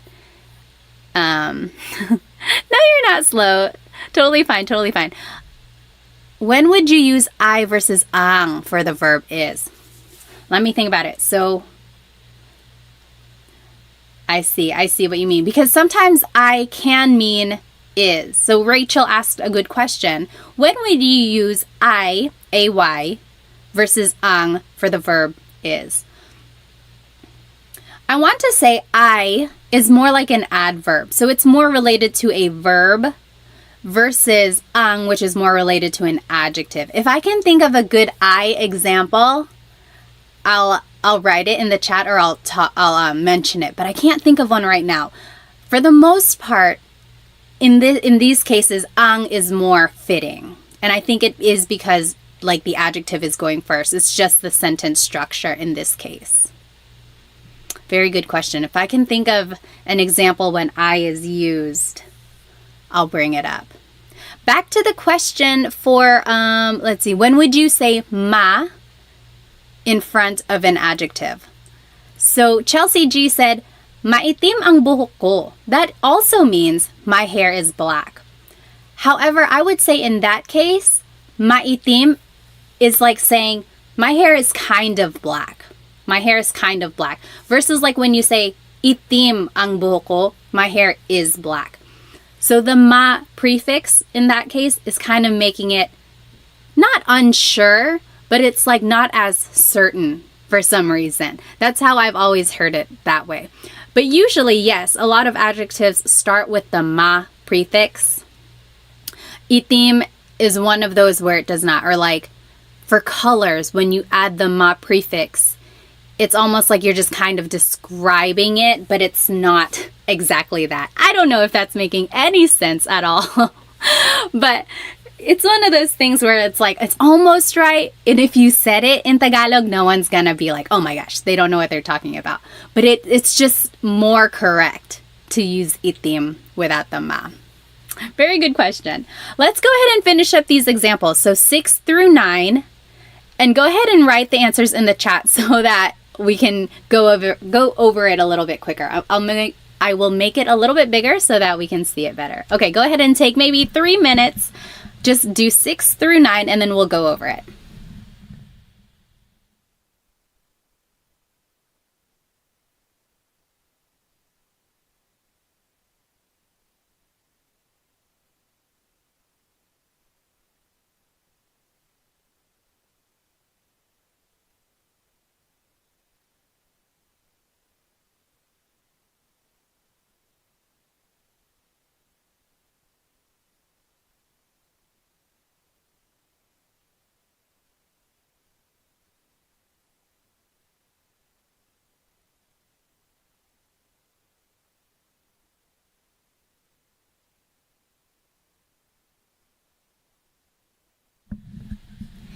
If you are just joining us, your audio is not broken.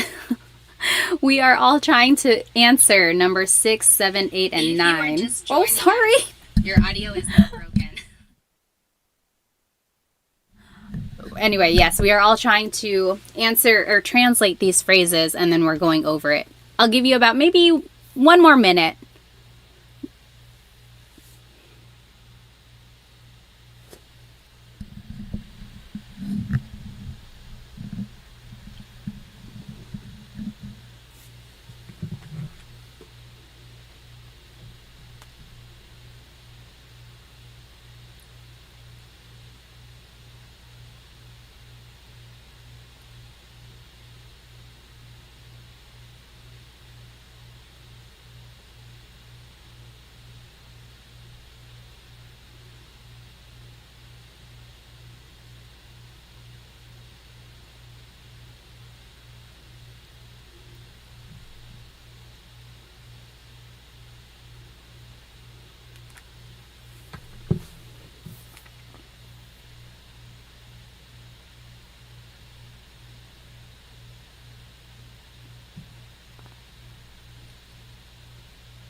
Okay, let me go ahead and just read some of these comments. So Dean asked, some adjectives have repeated, or I'm sorry, I've seen or heard some words like adjectives repeat the first syllable, like sasakit. Yes. I can think of a phrase like sasakit ang ulo mo. Don't watch too much TV because sasakit ang ulo mo. That means your head will hurt. So it's almost like a verb in that case. Sasakit, it will hurt. Or mawawala. Don't hold your phone over the river. Mawawala yan. It will go missing or you'll lose it. Mawawala. So sometimes these adjectives can be used like a verb. And that's usually when there is a repeated first syllable. Very good question there. Let's see. Number 6. Your food is delicious. Someone said it. Masarap ang pagkain ninyo. Oopsie.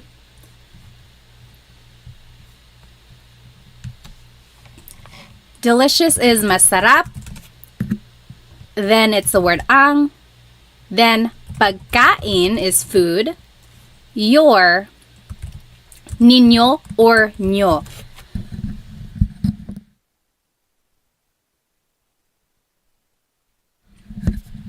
And yes, Kevin asked a good question. Is there a difference between ninyo and nyo? Or would you use them for different scenarios? Actually, nyo is just the shorter form. It's like slang almost. I added it because I hear nyo a lot more than ninyo. So if you hear nyo, just know that it's the same as ninyo. But they are exactly the same. Very good question. Next, his clothes are new. What do you think that is? Yes, Angel, bago ang damit niya. So again, you could add mga, because to make something plural, you have to add mga. But damit sometimes is understood as just being plural already. So you can add mga, or you don't have to. Doesn't make a difference. Bago ang mga damit niya, or bago ang damit niya. My kids are happy. Kids is mga anak. How would you say that in Tagalog?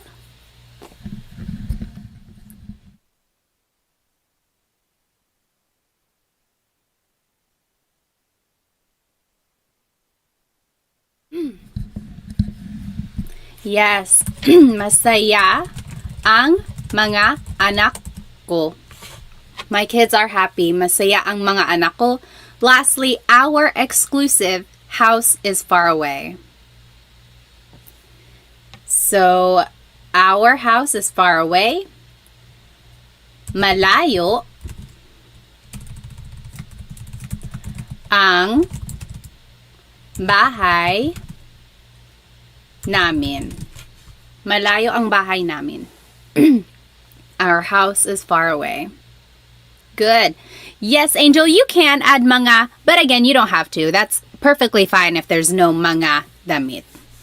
Any questions about possessive pronouns or adjectives or the sentence structure that we learned?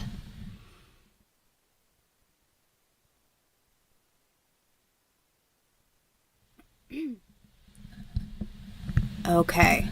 If you think of a question, feel free to write it in the chat. Otherwise, I want to try this poll here. They say you can do a poll. Hang on.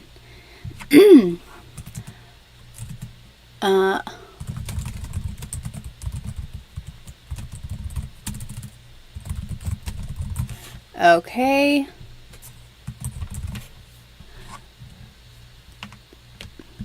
There was a question, what is broken in Tagalog? Sira. Sira, up here in the top right corner, sira. We are going to do this quick poll. Oops.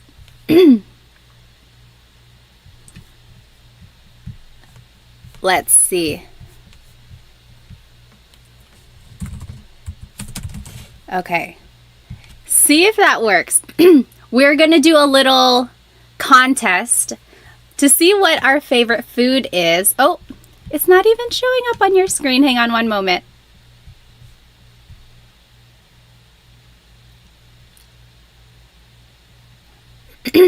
Okay, there we go.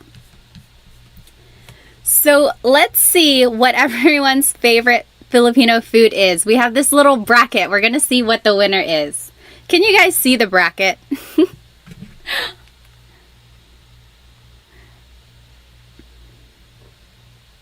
Okay. Oh, I see. It's very small. Well, you get the idea. I won't make it too big. Let's take about 30 seconds. Put your vote in. What is your favorite? Adobo or kare-kare? Right now, we are answering the poll. What is your favorite? Adobo or kare-kare? So adobo is soy sauce and vinegar, bay leaves, lots of garlic. Usually it's chicken, but it can really be anything. Pork adobo or squid, even green beans. Then kare-kare is usually beef, and it's like a peanut butter sauce. So yummy. I would actually choose kare-kare. Sometimes I have too much adobo. It's like my go-to. It's so quick. Okay, let's see. What is the winner? It looks like adobo is the winner. Okay, adobo is gonna move forward. Sorry, kare-kare. And then let's do another one here. Whoops. What? Oh no. Okay. And then pansit or sinigang, which would you choose? Hang on.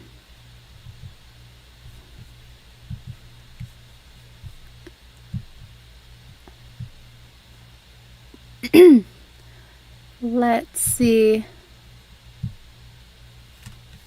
Now I can't do a poll. Whatever. Which would you choose? Pansit or sinigang? Which would you choose? Oh yeah, adobo won. So 70% by 30%. Poor kare-kare. Favorite food? Sinigang or pansit? Okay, there. I started the poll. Put your vote in. Take 1 minute.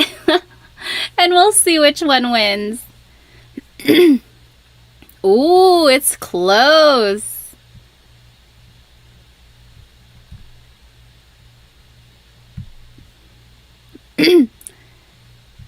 Pansit, again, is like adobo to me. I feel like I have it so much. Or just like at any Filipino farm. Oh my gosh, it's 50-50. Oh no, pansit is winning. Everyone get their votes in. Sinigang or pansit? It's very close. No, it's 50%. What are we going to do? Is there anyone who did not vote? Oh my gosh. Let's see how many people are watching right now versus how many people have not voted. Come on, get your vote in. It's so close. Okay, there are 57 of you and there are only 34 votes. Put your vote in. Pansit or sinigang? It is 50-50. We don't have a winner. Why is it nilaga on there? Well, there's still more choices. Oh, I see. On the bracket. Oh my goodness. There's no winner. Pansit. Okay, unfortunately, pansit is the winner because we have to end the poll. Pansit is moving forward. Poor sinigang. Okay. Let's go back to our studying here. We'll finish up our contest in just a minute. Let me get back to the screen. This one. Okay. Now let's jump into question words. I asked what people were interested in learning. A lot of people said they want to learn more conversational Tagalog.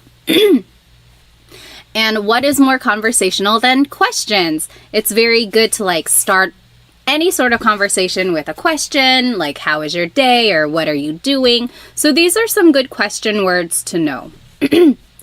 Ano means what? Sino means who. Saan means where. Kailan means when. Paano means how. Bakit means why. And there's no particular reason why bakit is this lighter color. I think it just happened to be like that. So for any of these question words, you can say them by themselves. Like if someone said something and you didn't hear it, you can say ano. Just say it by itself. Ano. Or if someone is calling, or someone was like, hey, someone called you, and then you're like, who? Sino? Who? So you can say these question words by themselves. But if you wanted to expand on your question, there are certain prepositions or other types of words, sometimes an article, that has to go after the question before you continue on with the question. So for the word ano, Usually, it's ano ang blank. What is blank? Ano ang sabi mo? What did you say? Ano ang sabi mo? Another example, ano ang blank sa Tagalog? What is blank in Tagalog? So this is a good question to know. Ano ang wallet sa Tagalog? What is wallet in Tagalog?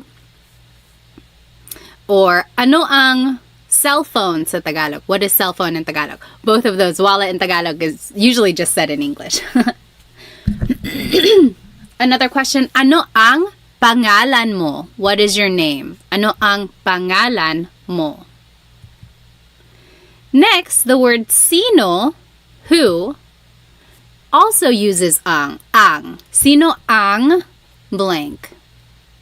Sino ang kumakanta? Who is singing? Sino ang kumakanta? Also, sino yun? Who is that? Sino yun? So sometimes you can just use a demonstrative pronoun, this or that. Sino yun? Sino ito? Who is this? Next, saan and nasaan.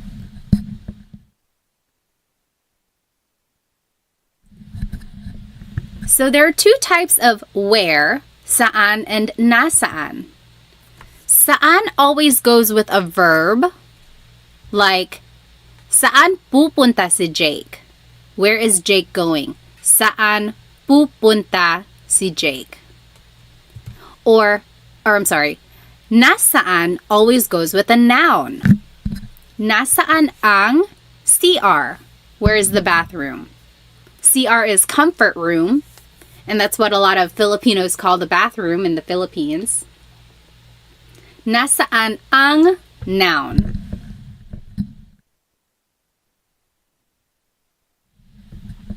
And a good way to remember that are nasaan and noun both start with the letter N, so that's kind of helpful. Then the word kailan, when. You might hear some people say kailan. Sounds like an E, but it's technically spelled with an AI. Kailan ang blank. Kailan ang exam mo? When is your exam? Kailan ang exam mo? Next, the word how is paano. Paano mo or paano niya, paano siya. So usually a pronoun comes after paano. How did you do something? How did she do something? So those are just, it kind of goes with the question, how, and then pronoun follows.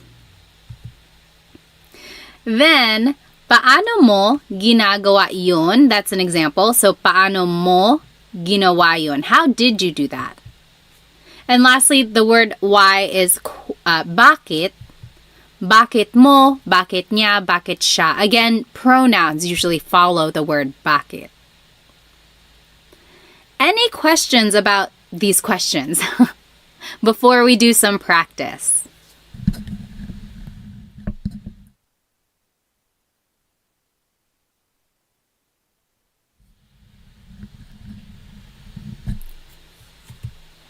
Let's see here. So on this next slide, in the top left corner are the question words we just learned and the usual sentence structure or the format of the question. Bottom left corner are the possessive pronouns we just learned. And then to the right are the questions that I want you to translate into Tagalog. So let's do the first one together. What is your name? What is your name? So let's take a look at the word ano. Usually it's ano ang blank. And I gave you a hint. Pangalan is name. So what is your name? Ano ang pangalan? Your, take a look at this bottom left corner, mo. Ano ang pangalan mo? Yeah, very good, Dita. Ano ang pangalan mo? You go ahead and do 2 through 6, and we'll go over it.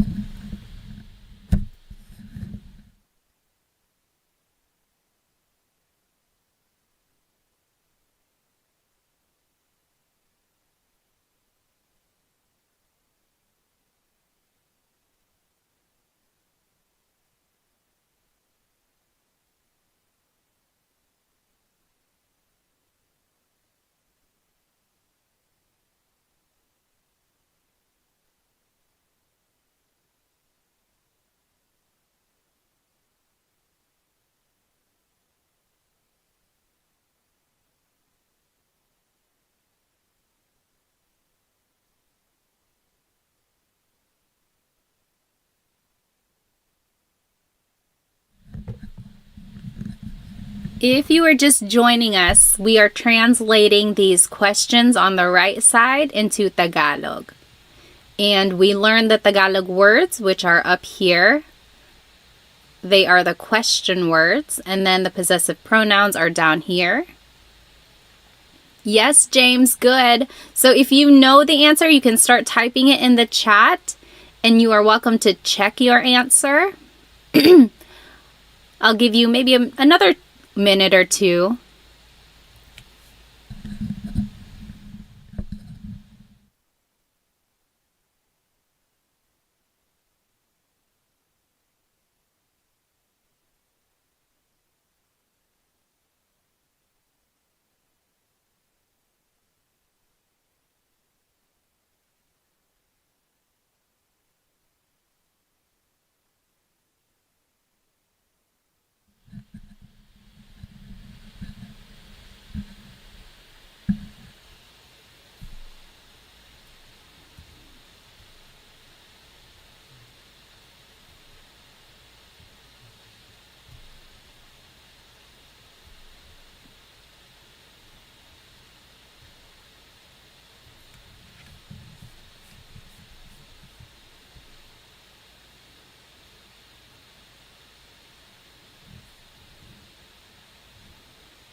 Okay, take 30 more seconds. And if you're not done, no worries. We can all do it together.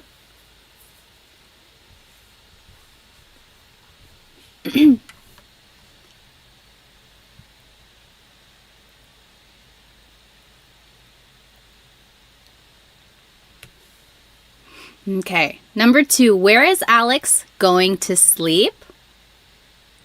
Where is Alex going to sleep? So let's take a look at the word where. So we have to choose, is it saan or nasaan?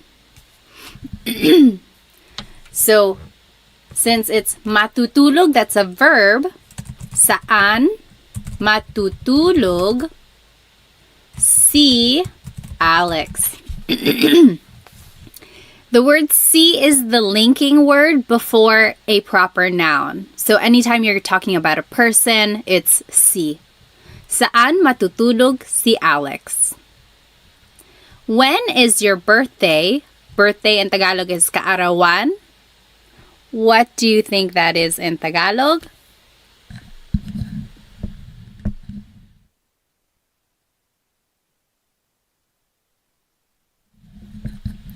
Yes, James. Kailan ang kaarawan mo? Kailan ang kaarawan mo? Oh, good question. So Maximilian said ni or si. So take a look back at number 2. Sometimes ni is the linking word. That's more of a possessive linking marker though. Like bahay ni Alex, kotse ni Alex. So that's Alex's house, Alex's car. That's ni. But if you're talking about what Alex is going to do, it's si. So, saan matutulog si Alex? Okay, next, who is their father? Tatay. Tatay is father. Sino ang tatay? There in Tagalog is nila. Nila. There was a question up here. Oh, Chelsea, when do you use ang versus yung? So we've been using ang, but sometimes you might hear sino yung tatay nila. Ang translates to is or are. Yung is also is or are, but it's very specific, like that specific dad. So who is their dad versus who is their dad? Okay, that's a very bad explanation.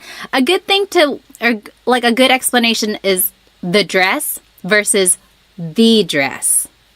So, ang damit versus yung damit. Yung is the emphasis, the dress. It's that particular dress or that particular dad or that particular thing. That's when yung is used. Yung is used a lot, actually, in common conversation.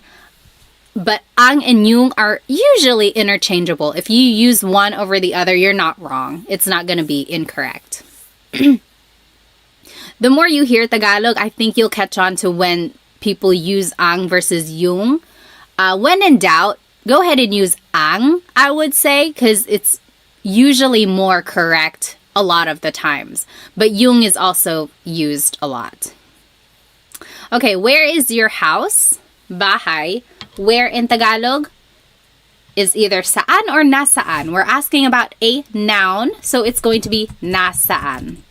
Nasaan ang bahay mo? Nasaan ang bahay mo? Yep.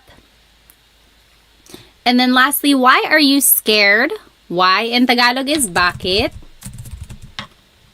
And then it's usually the pronoun. You is ka.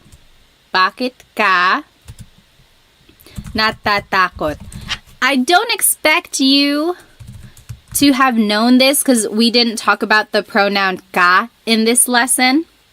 But if you have heard this phrase before or if you are familiar with ka, then that is the pronoun that you use. So it's different from mo because this isn't a possessive pronoun. Ka is a subject pronoun. And some verbs use a possessive pronoun, some use a subject pronoun. And that's another lesson in itself. Any questions about this lesson? So yes, James, what is the difference between nasaan and saan? Very good question. So saan always goes with a verb. So where is he going to sleep? What is he eating? What are they watching? Anytime it's asking about a verb, or I'm sorry, that last one wasn't one. It's like anytime it's related to a verb, you use saan. But if you're asking about where something is, then you have to use nasaan. Nasaan and noun, that's kind of how I look at it. I'm just reading the comments here. Yes. Okay. Any questions on these examples? Let me go ahead and let's finish our food battle here. If you weren't here for our first session of the battle, adobo, oh gosh, it's not capturing that window. Hang on one moment. So we are doing a bracket challenge here, just with our favorite Filipino foods. Adobo out one kare-kare, and pancit out one sinigang. What a heartbreaker. Next, let's do lumpia versus lugaw. Let's see. Favorite food. Lumpia versus lugaw. Take 1 minute. Lumpia or lugaw? Pancit for life. Very good question, Trish. So Trish asked, when would you use asan? So some people say, asan yung susi ko? Where are my keys? Asan yung CR? Where is the bathroom? Asan is short for nasaan. That's all that is. It's just a shortcut way to say it. Okay. Oh, so ano ang lugaw? Lugaw, also known as arroz caldo, depending on where you're from in the Philippines. It's like a rice porridge. It has ginger, chicken. Some people put tripe and rice. The rice is what makes it really thick. It's super yummy. Sometimes it's topped with fried garlic or chicharron. I've seen that too.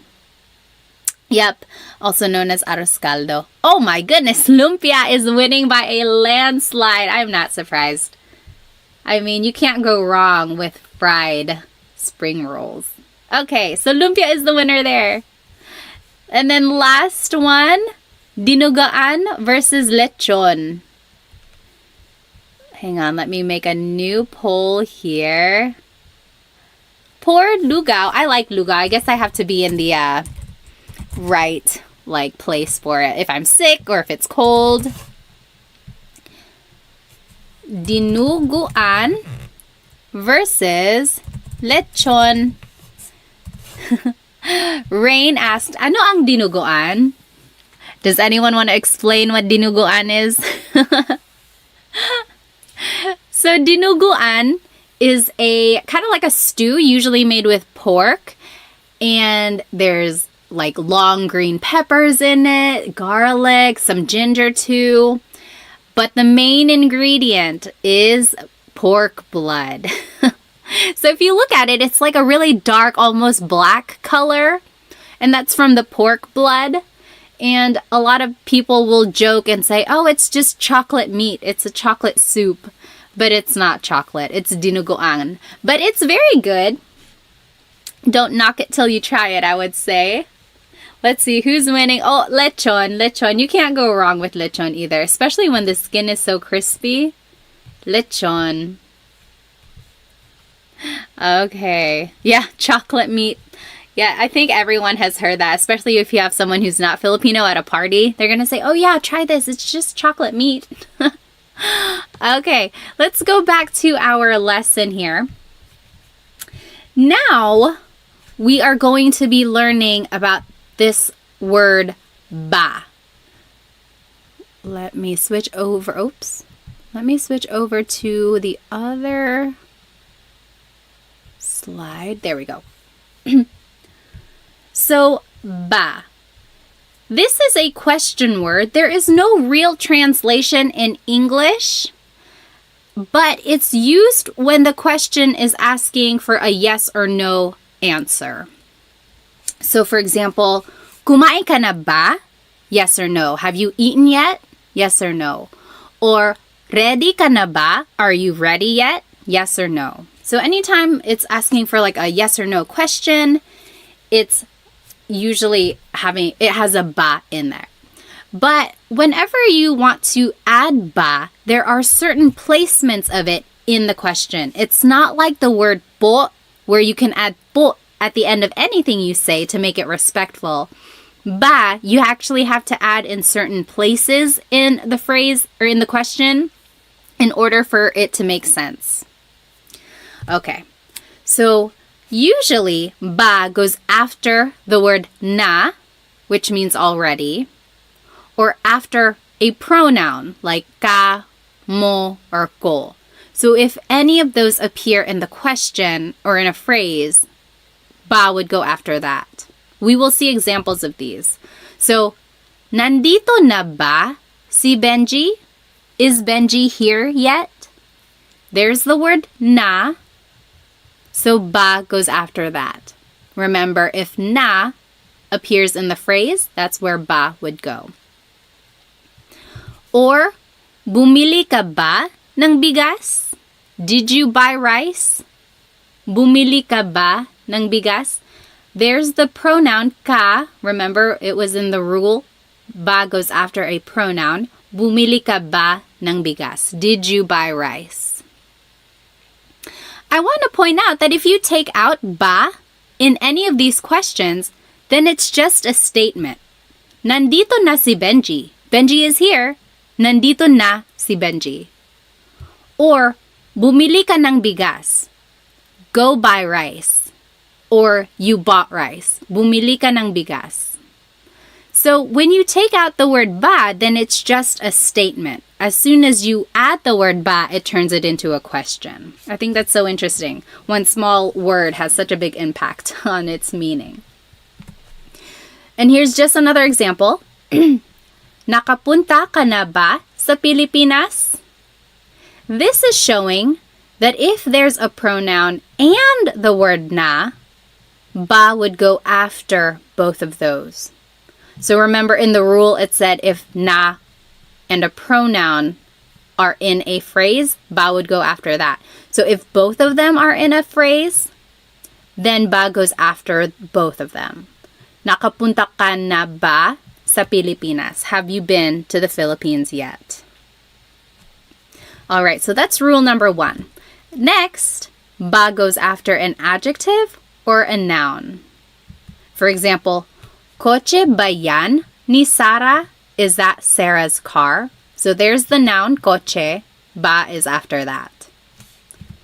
Mabait ba si Tito Boy? Is Tito Boy nice? Mabait is an adjective meaning nice. Ba goes after that. So it goes after an adjective or a noun. Okay? And then ba goes after a verb. Naligo ba yung mga bata? Did the kids take a shower? Naligo ba yung mga bata? And then magtatrabaho ba si Mark bukas? Will Mark go to work tomorrow? So there's the verb magtatrabaho, meaning to go to work, will go to work. Ba goes after that. So for the most part, ba goes after the first word. It's usually the second word. If you see these last 4 examples, it's the second word in the question. However, you have to watch out for na or a pronoun because it would go after that. Let's take a look at some examples. I think it will kind of put everything in make it more sense. So turn these into a question. The first one, kumain ka ng almusal. You ate breakfast. Kumain ka ng almusal. Let's do that one together. Remember our rules. Let's just go word by word. So kumain ka ng almusal. Usually ba goes as the second word. Kumain ba? But, you got to keep reading. There's ka. That's a pronoun. Remember rule number 1. Ba has to go after that. So it would go after the word ka. Kumain ka ba ng almusal? Kumain ka ba ng almusal? Because remember, technically it goes after a verb, like in rule number 3. But you gotta keep reading and you'll see that there's a pronoun and it goes after pronouns. So I want you to go word by word throughout these examples and see if you can figure out where ba would go. So for number 2, nasa eskwelahan na ang mga bata. The kids are at school already. Where do you think ba would go? You can type it into the chat. Nasa eskwelahan na ang mga bata. Where would ba go?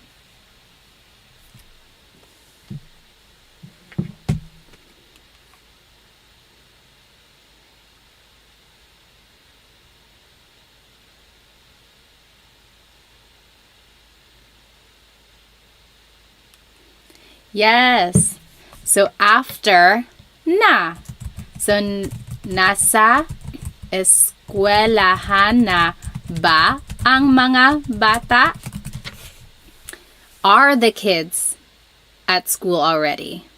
Nasa eskwelahan na ba ang mga bata? Remember, it goes after the word na. Galit si nanay. Mother is mad. Galit si nanay. Where would ba go in this phrase?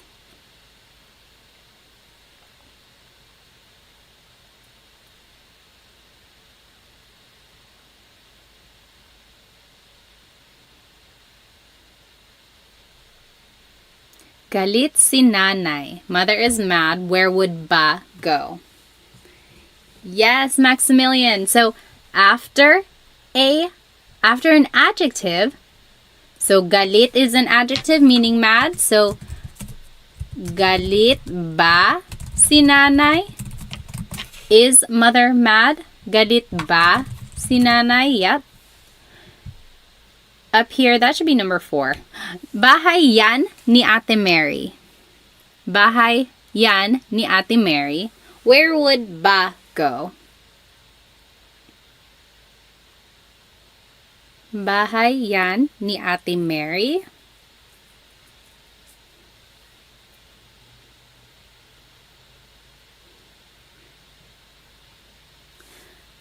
Remember, it goes after a noun. So, bahay ba yan ni Ate Mary. Yeah, very good. Number 4, aso mo yan. That is your dog. Aso mo yan. Where would ba go there?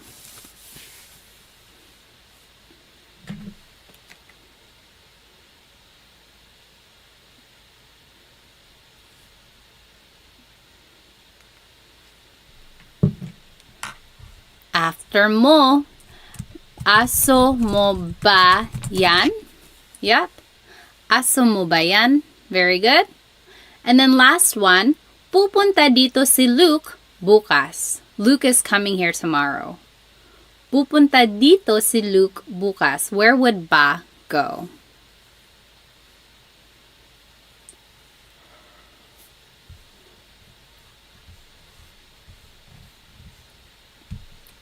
Yep.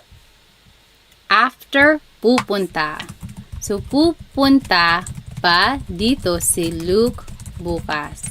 So, after a verb, that was rule number 3.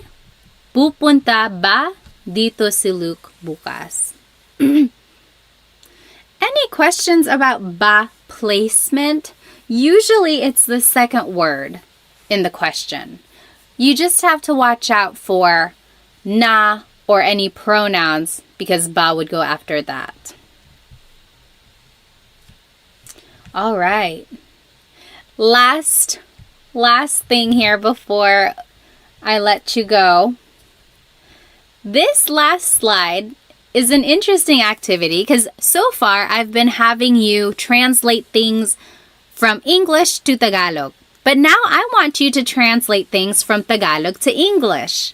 So here are some common questions in Tagalog. I want to see what you think they mean.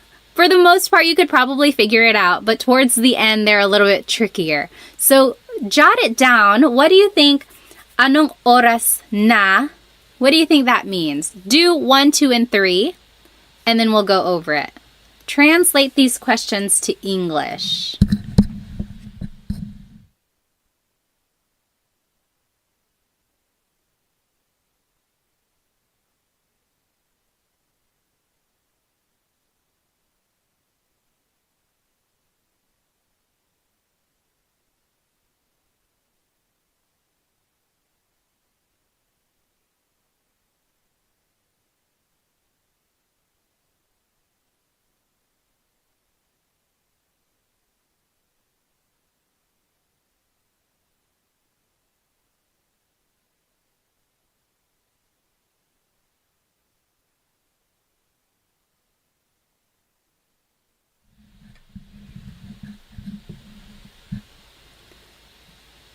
Okay. Let's go ahead and do 1, 2, and 3. Anong oras na? Oras means time. What time is it? Yep. What time is it? Saan ka?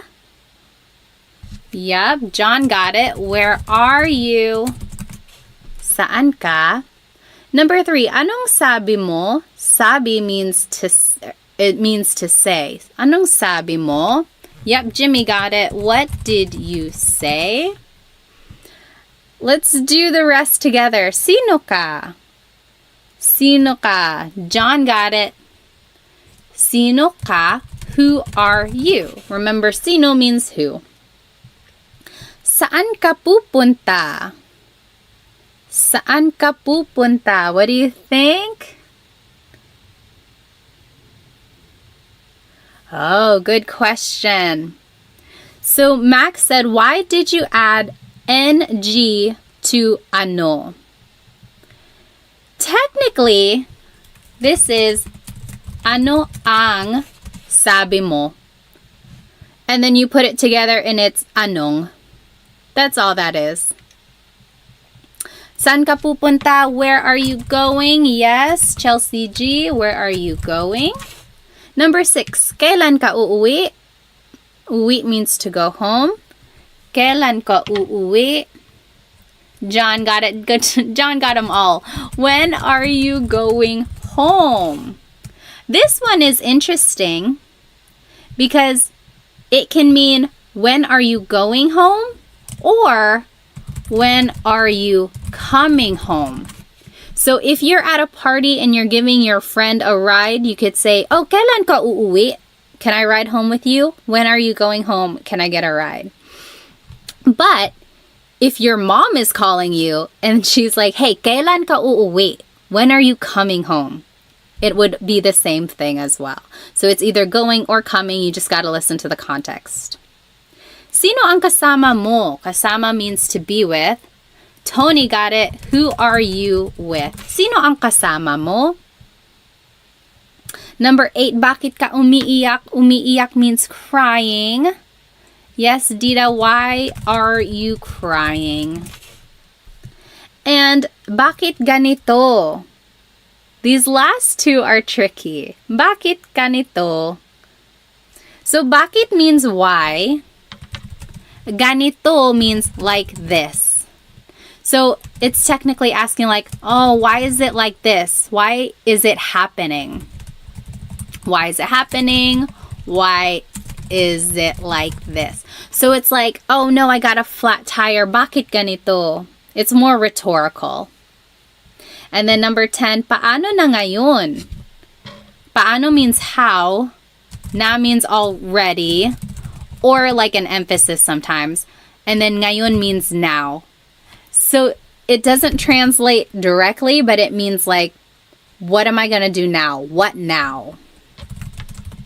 So these last two are just rhetorical. They're not like literal. So if you hear anyone say these last two, that's just what they mean. Bakit ganito? Paano na ngayon? Those are things that you say when things go wrong. You're like, oh no, why is this happening? What now?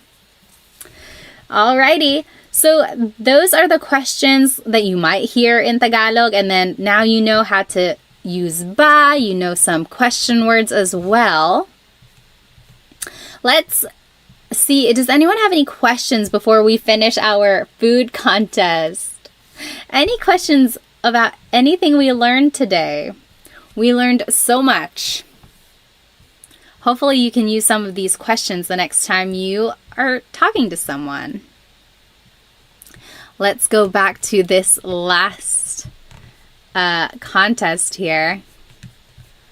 Let's see. Okay, final poll of the night. Oh wait, am I missing? Oh, no.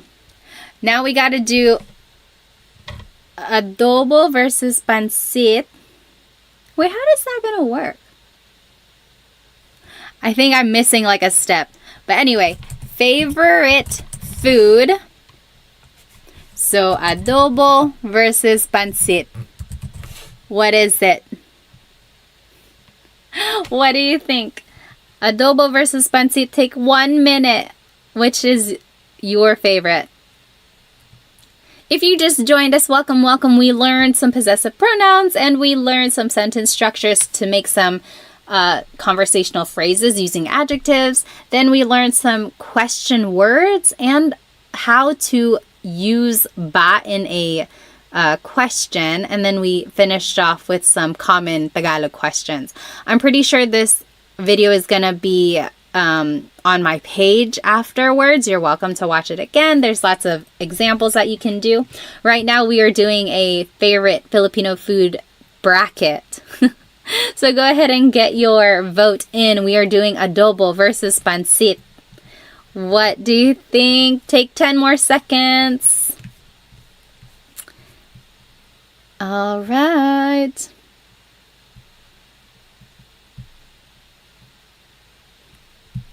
Okay, let's see. Oh, adobo is the winner. Adobo with lots and lots of rice, of course. Okay. And then last one. Or I guess we would have another one after this. Let's see. Lumpia versus lechon. Favorite food. Lumpia versus lechon. Oh, that's a hard one. They're both crispy and yummy. Which would you choose? Lumpia versus lechon. Let's see. Lumpia versus lechon. Those are both very popular party foods too. I think I would probably choose lumpia. Oh no, it's 50-50 again. Make sure to get your votes in. Every vote counts. Oh, lechon is winning. Let's see. Get your vote in. Lumpia versus lechon. 10, 9, 8, 7, 6, 5, 4, 3, 2, 1. It is a tie. Oh, lechon won. Oh no, now lumpia won. Okay, 3, 2, 1. And oh, lechon won. Lechon is the winner. And then last one. Now it's between lechon and adobo. Who is going to be the winner here? Lechon or adobo? Adobo has been a crowd favorite tonight. Adobo versus lechon. 1 minute. I'm going to set a timer. Adobo versus lechon. Hang on. The minute is starting now. Get your vote in. Amy said adobo will totally win. Oh, I don't know. Lechon is winning right now.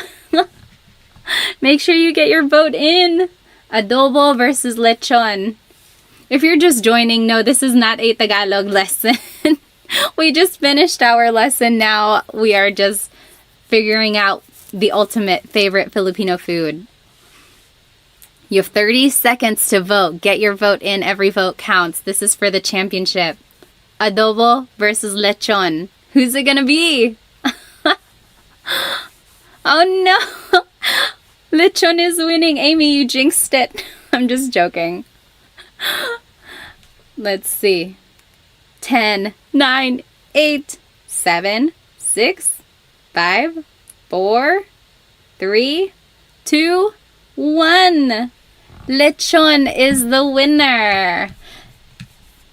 It does take a long time to make a lechon. It's totally worth all the effort. Lechon is the winner. Okay. When do I do my live Tagalog lessons? I haven't done one until like tonight. I used to do them pretty frequently on Instagram. And then I went to the Philippines and then life got so busy. But now I'm hoping to do these a little bit more. Thank you so much for sticking with me. And sorry I was late. I was trying to figure out this whole technology thing. I usually did them on Instagram. And on Instagram, it's usually vertical. So this was my first time doing these on YouTube because I wanted to share my screen. So it looked like it was working. Hopefully we can do it a little bit more efficiently next time. Let's see. I think Dita was asking, what is the difference between saan and nasaan? So yes, saan always goes with a verb. Saan ka pupunta? Where are you going? Saan ka matutulog? Where are you sleeping?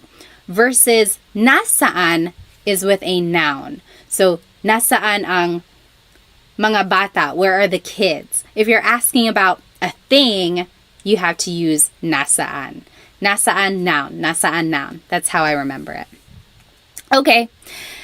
Well, I hope you guys have a good rest of the night. Thank you so much for joining me. If you have any questions, feel free to comment on this video. I think when it's posted or something, you should be able to comment. Otherwise, I will see you next time. Bye-bye.